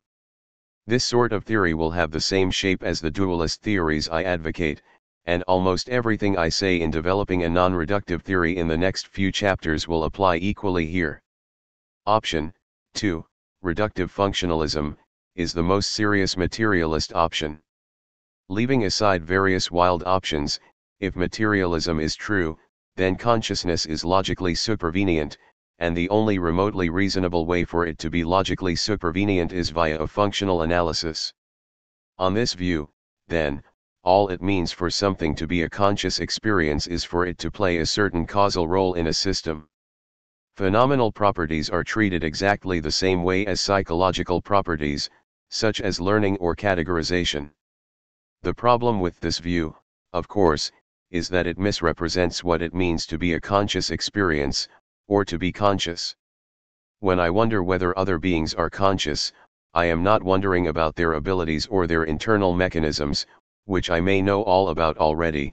I am wondering whether there is something it is like to be them. This point can be supported in various familiar ways. One way is to note that even once we have explained various functional capacities, the problem of explaining experience may still remain. Another rests on the observation that we can imagine any functional role being played in the absence of conscious experience. A third derives from the fact that knowledge of functional roles does not automatically yield knowledge of consciousness. There are also the objections, made earlier, that a functionalist analysis cannot account for the semantic determinacy of attributions of consciousness and that it collapses the conceptual distinction between consciousness and awareness. At the end of the day, reductive functionalism does not differ much from eliminativism. Both of these views hold that there is discrimination, categorization, accessibility, reportability, and the like, and both deny that there is anything else that even needs to be explained. The main difference is that the reductive line holds that some of these explananda deserve the name experience, whereas the eliminative line holds that none of them do. Apart from this terminological issue, the substance of the views is largely the same.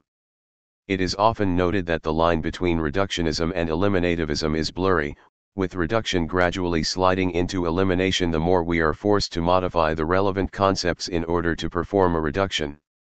In allowing that consciousness exists only insofar as it is defined as some functional capacity, the reductive functionalist view does sufficient violence to the concept of consciousness that it is probably best viewed as a version of eliminativism.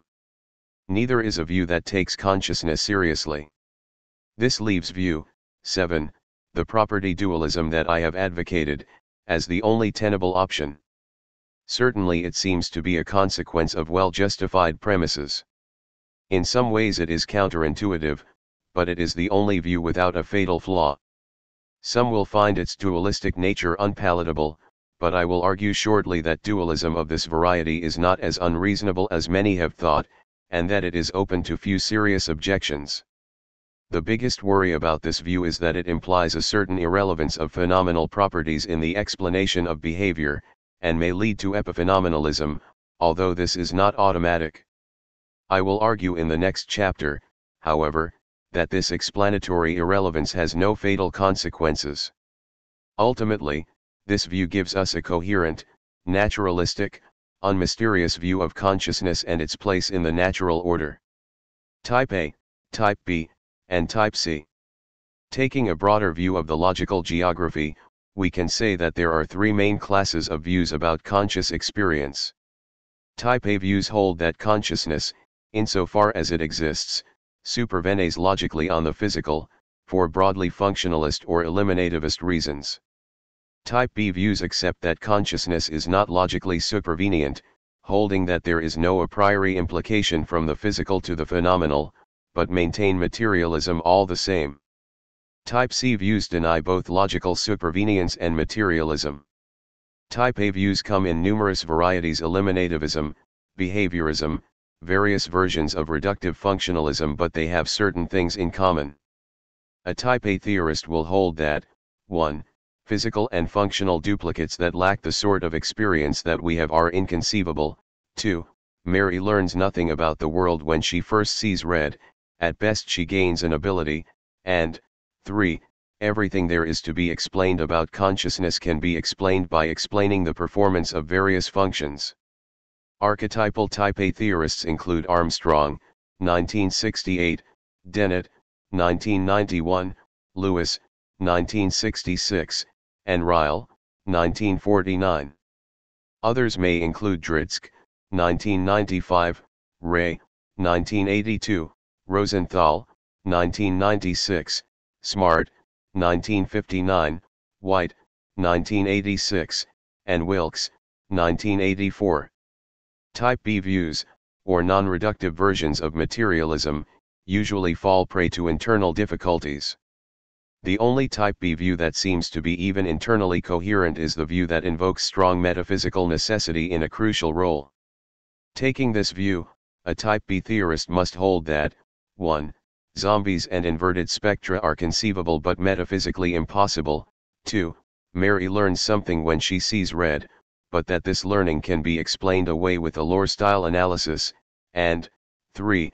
Consciousness cannot be reductively explained, but is physical nevertheless. The central Type B view has never received a definitive statement, but the closest thing to such a statement is given by Levine, 1983, 1993, and Lohr, 1990. Others who appear to endorse physicalism without logical supervenience include Byrne, 1993, Flanagan, 1992, Hill, 1991, Morgan, 1984b, Leakin, 1995, Papineau, 1993, Tai, 1995, and Van Golik, 1992. Type C positions include various kinds of property dualism, in which materialism is taken to be false and some sort of phenomenal or proto-phenomenal properties are taken as irreducible. On such a view, 1. Zombies and inverted spectra are logically and metaphysically possible. 2. Mary learns something new, and her knowledge is of non-physical facts, and 3. Consciousness cannot be reductively explained, but might be non-reductively explained in terms of further laws of nature. Type C positions are taken by Campbell, 1970, Honderich, 1981, Jackson, 1982, H. Robinson, 1982, W. Robinson, 1988, Sprigge, 1994, and in the present work. It is perhaps worth mentioning separately the position discussed earlier in which phenomenal properties are identified with the intrinsic properties of physical entities. This sort of view is endorsed by Fagel, 1958, Lockwood, 1989, Maxwell, 1978, and Russell, 1926, and I have some sympathy with it myself. I include this as a version of Type C, as it takes phenomenal or proto-phenomenal properties as fundamental, but it has its own metaphysical shape. In particular, it is more of a monism than the natural interpretation of Type C. Perhaps we can call this position Type C, but I will usually include it under Type C. There are two main choice points between Types A, B, and C. First, is consciousness logically supervenient, Type A versus the rest? Second, is physicalism true, Type B versus Type C? Taking the second choice point first, I have little difficulty in rejecting Type B. While it has the virtue of taking consciousness seriously, it relies on a metaphysics that is either incoherent or obscure, and one that is largely unmotivated. The main motivation is simply to avoid dualism at all costs. In the end, this view shares the same explanatory shape as Type C, but with an added dose of metaphysical mystery. Type C is straightforward by comparison. The central choice is the choice between Type A and the rest. For myself, reductive functionalism and eliminativism seem so clearly false that I find it hard to fathom how anyone could accept a Type A view. To me, it seems that one could only accept such a view if one believed that there was no significant problem about consciousness in the first place. Nevertheless, experience indicates that almost 1/3 of the population are willing to accept a Type A position and do not budge. This indicates the great divide mentioned in the preface, the divide between views that take consciousness seriously and those that do not. In many ways, the divide between Type A and the others is deeper than that between Type B and Type C. The latter division involves relatively subtle issues of metaphysics, but the former involves some very basic intuitions. Even though Type B and Type A are both materialist views, Type B views are much closer to Type C views in their spirit. Both these views acknowledge the depth of the problem of consciousness where Type A views do not. Ultimately, argument can take us only so far in settling this issue.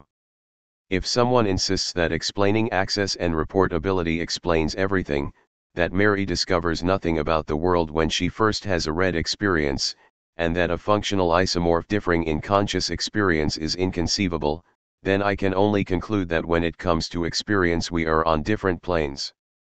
Perhaps our inner lives differ dramatically. Perhaps one of us is cognitively closed to the insights of the other. More likely, one of us is confused or is in the grip of a dogma. In any case, once the dialectic reaches this point, it is a bridge that argument cannot cross. Rather, we have reached a brute clash of intuitions of a sort that is common in the discussion of deep philosophical questions. Explicit argument can help us to isolate and characterize the clash, but not to resolve it. At the beginning of this work, I said that my approach was premised on taking consciousness seriously. We can now see just what this comes to. To take consciousness seriously is to accept just this, that there is something interesting that needs explaining, over and above the performance of various functions. 33 This has the status of a prima facie premise that only an extremely strong argument could overturn. No argument that I have ever seen comes close to overturning the premise. Indeed, Type A theorists do not usually argue against the premise, but simply deny it. Conversely, beyond a certain point it is almost impossible to argue for the premise, any more than one can argue that conscious experience exists. At best, one can try to clarify the issues in the hope that enlightenment sets in. With the issues clarified, readers can decide for themselves whether to take consciousness seriously. All I claim is that if one takes consciousness seriously, then property dualism is the only reasonable option. Once we reject reductive functionalism and eliminativism, it follows inexorably that consciousness is not logically supervenient on the physical. And once we reject logical supervenience, the path to property dualism is unswerving. Type B views are popular, but do not appear to stand up to close philosophical scrutiny. The main metaphysical choice that remains open is whether to accept a standard Type C view or a Type C view. This is not a question that we have to settle immediately. I do not have a settled opinion on it myself, but in any case, it follows either way that if we want to take consciousness seriously, we must admit phenomenal or proto-phenomenal properties as fundamental. Some other views found in the philosophical literature do not fall explicitly into the framework I have outlined. With this framework in place, however, it is not hard to locate them and to analyze their problems. I briefly discuss 9 such positions in the endnotes: biological materialism 34, physicalist functionalism 35, psychofunctionalism 36, anomalous monism 37, representationalism 38, consciousness as higher order thought 39, reductive teleofunctionalism 40, emergent causation 41, and Mysterianism. 42. 6. Reflections on naturalistic dualism. Many people, including a past self of mine, have thought that they could simultaneously take consciousness seriously and remain a materialist. In this chapter I have argued that this is not possible, and for straightforward reasons. The moral is that those who want to come to grips with the phenomenon must embrace a form of dualism. One might say, you can't have your materialist cake and eat your consciousness too. All the same, many will be searching for an alternative to the position I have put forward, because they find its dualistic nature unacceptable. This reaction is natural, given the various negative associations of dualism, but I suspect that it is not grounded in anything more solid than contemporary dogma. To see this, it is worthwhile to consider the various reasons that one might have for rejecting dualism in favor of materialism, and to measure the force of these reasons as things stand. The first reason to prefer materialism is simplicity. This is a good reason. Other things being equal, one should prefer a simpler theory over one that is ontologically profligate. Occam's razor tells us that we should not multiply entities without necessity. But other things are not equal, and in this case there is necessity. We have seen that materialism cannot account for the phenomena that need to be explained. Just as Maxwell sacrificed a simple mechanistic worldview by postulating electromagnetic fields in order to explain certain natural phenomena, we need to sacrifice a simple physicalistic worldview in order to explain consciousness. We have paid due respect to Occam by recognizing that for materialism to be overthrown, one will need good arguments. But when the arguments against materialism are there, Occam's razor cannot save it. The second and perhaps the most pervasive reason to believe in materialism is inductive. Materialism has always worked elsewhere. With phenomena such as life, cognition, and the weather, we either have materialist accounts already or we have good reason to suppose that they are not far off. Why should consciousness be any different? But this reason is easy to defeat. As we have seen, there is a simple explanation for the success of materialist accounts in various external domains. With phenomena such as learning, life, and the weather, all that needs to be explained are structures and functions. Given the causal closure of the physical, one should expect a physical account of this structure and function. But with consciousness, uniquely, we need to explain more than structures and functions, so there is little reason to expect an explanation to be similar in kind. Indeed, we saw in Chapter 2 that given the nature of our access to external phenomena, we should expect a materialist account of any such phenomena to succeed. Our knowledge of these phenomena is physically mediated, by light, sound, and other perceptual media.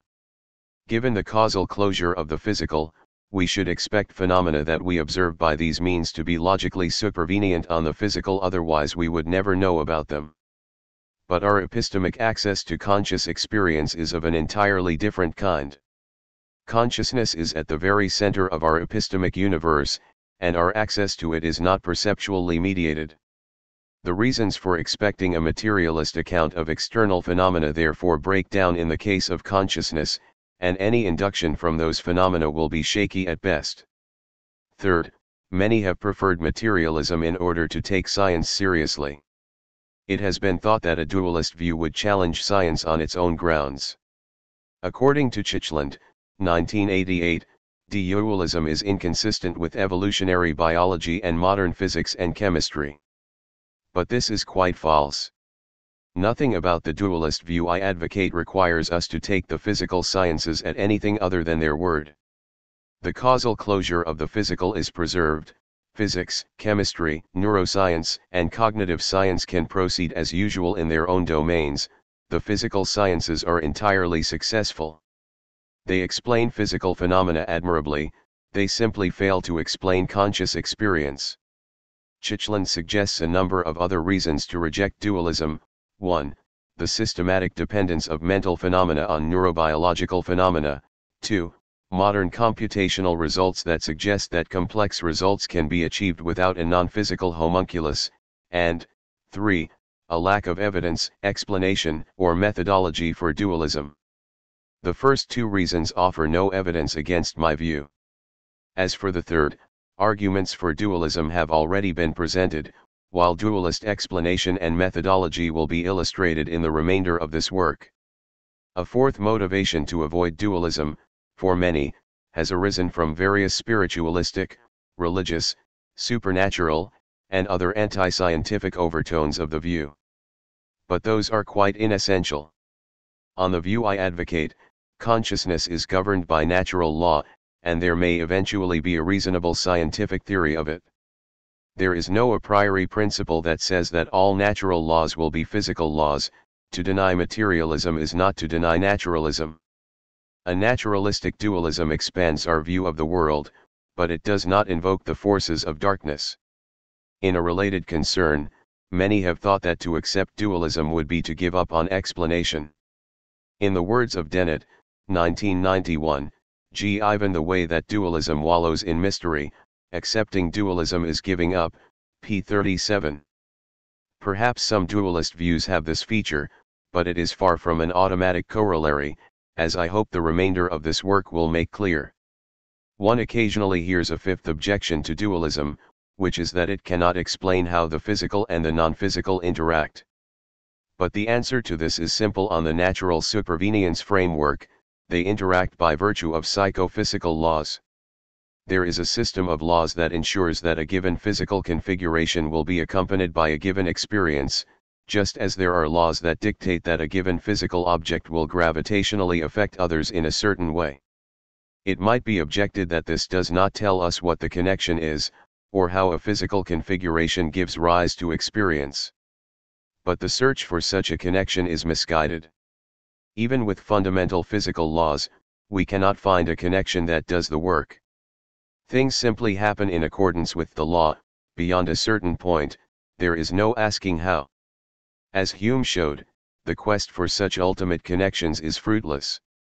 If there are indeed such connections, they are entirely mysterious in both the physical and psychophysical cases, so the latter poses no special problem here. It is notable that Newton's opponents made a similar objection to his theory of gravitation: how does one body exert a force on another far away?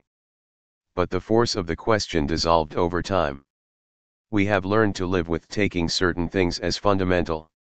There is also a worry, raised occasionally, about how consciousness might have evolved on a dualist framework, did a new element suddenly pop into nature, as if by magic?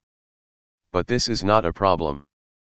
Like the fundamental laws of physics, psychophysical laws are eternal, having existed since the beginning of time. It may be that in the early stages of the universe there was nothing that satisfied the physical antecedents of the laws, and so no consciousness, although this depends on the nature of the laws. In any case, as the universe developed, it came about that certain physical systems evolved that satisfied the relevant conditions. When these systems came into existence, conscious experience automatically accompanied them by virtue of the laws in question. Given that psychophysical laws exist and are timeless, as naturalistic dualism holds, the evolution of consciousness poses no special problem. In short, very few of the usual reasons for rejecting dualism have any force against the view I am advocating. The main residual motivation to reject dualism may simply lie in the term's negative connotations, and the fact that it goes against what many of us have been brought up to believe. But once we see past these associations, we see that there is no reason why dualism cannot be a reasonable and palatable view. Indeed, I think that the position I have outlined is one that those who think of themselves as materialists, but who want to take conscious experience seriously, can learn to live with and even to appreciate. Indeed, mine is a view that many who think of themselves as materialists may already implicitly share. All I have done is bring the ontological implications of a natural view that consciousness arises from the physical, for example, out into the open. Some dualists may even find my view all too materialistic for their tastes, in which case so be it. Ideally, it is a view that takes the best of both worlds and the worst of neither. This dualism, then, requires us to give up little that is important about our current scientific worldview. It merely requires us to give up a dogma. Otherwise, the view is merely a supplement to the worldview. It is a necessary broadening in order to bring consciousness within its scope. Our credo, if this is dualism, then we should learn to love dualism. 5. The paradox of phenomenal judgment. 1. Consciousness and cognition. So far, the distinctions and divisions between consciousness and cognition have been stressed above all else. Consciousness is mysterious, cognition is not. Consciousness is ontologically novel, cognition is an ontological free lunch. Cognition can be explained functionally, consciousness resists such explanation. Cognition is governed entirely by the laws of physics, consciousness is governed in part by independent psychophysical laws. While the focus on these distinctions has been necessary in order to come to grips with the many subtle metaphysical and explanatory issues surrounding conscious experience, it may encourage a misleading picture of the mind. In this picture, consciousness and cognition are utterly detached from each other, living independent lives. One might get the impression that a theory of consciousness and a theory of cognition will have little to do with one another. This picture is misleading. Our mental life is not alienated from itself in the way that the picture suggests. There are deep and fundamental ties between consciousness and cognition. On one side, the contents of our conscious experiences are closely related to the contents of our cognitive states.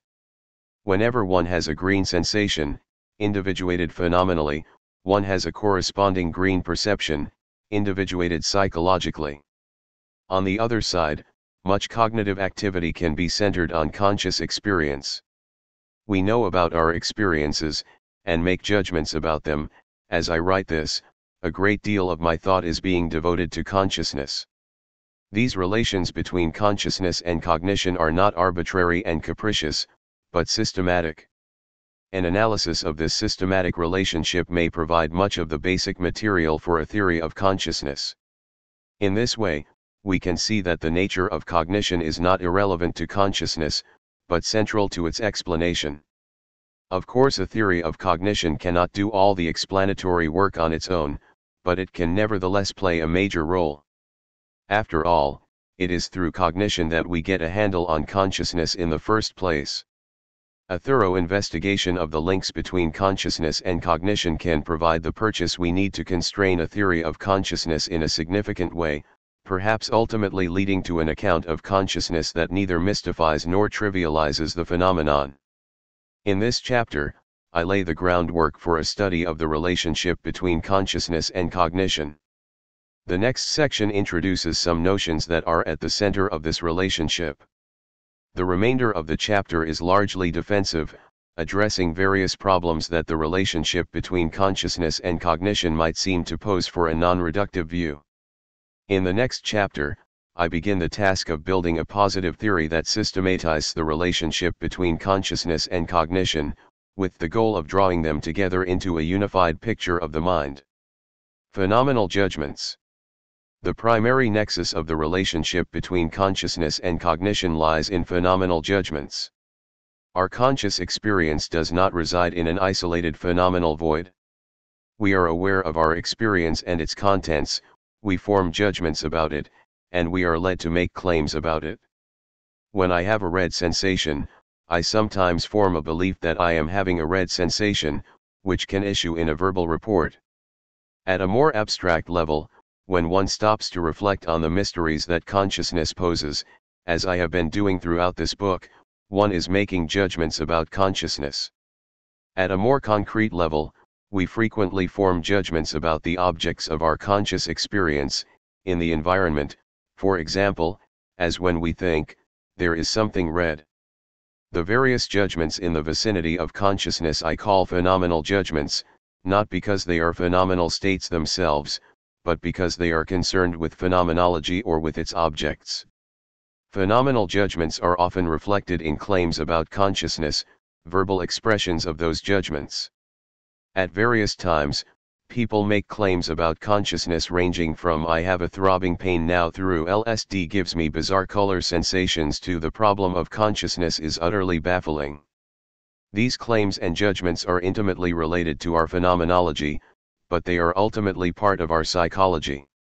Verbal reports are behavioral acts, and are therefore susceptible to functional explanation. In a similar way, phenomenal judgments are themselves cognitive acts, and fall within the domain of psychology.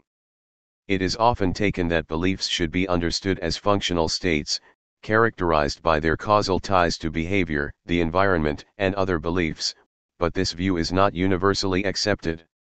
Some hold that phenomenal experience can be partly constitutive of belief or of belief contents. For beliefs about consciousness, the functional view is likely to be particularly controversial. If any beliefs are dependent on conscious experience, beliefs about consciousness are the most likely candidates.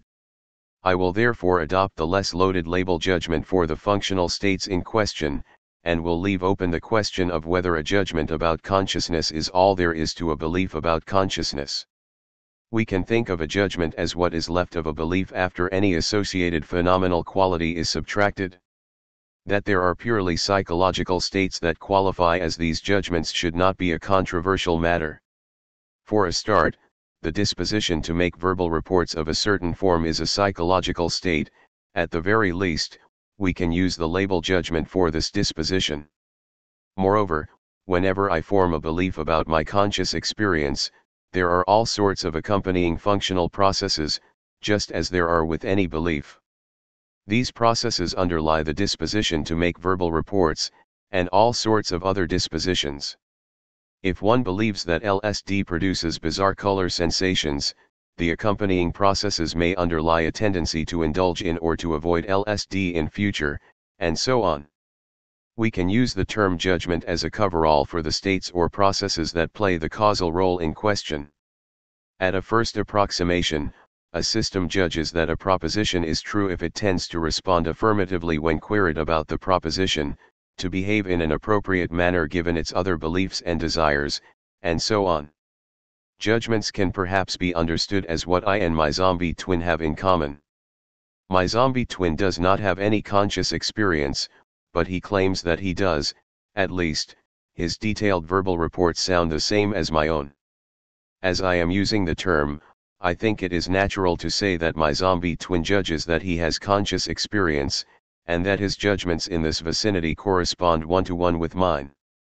At the end of this chapter, I argue that the semantic content of my phenomenal beliefs is partly constituted in subtle ways by conscious experience itself.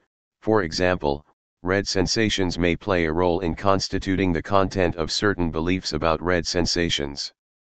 If this is so, then some of the zombies' judgments will have contents that are not as rich as my corresponding belief contents. Nevertheless, they will at least correspond one-to-one to mine, will have the same form, and will function in the same way in directing behavior as mine.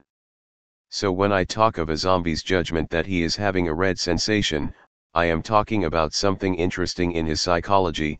At the very least, my words can be taken to refer a deflationary way to the judgment that he expresses using the words "I am having a red sensation," or words with that sound. I will talk about claims in a similar way, abstracting away from these subtle issues of content. Strictly speaking, all descriptions of phenomenal claims and judgments in terms of their content,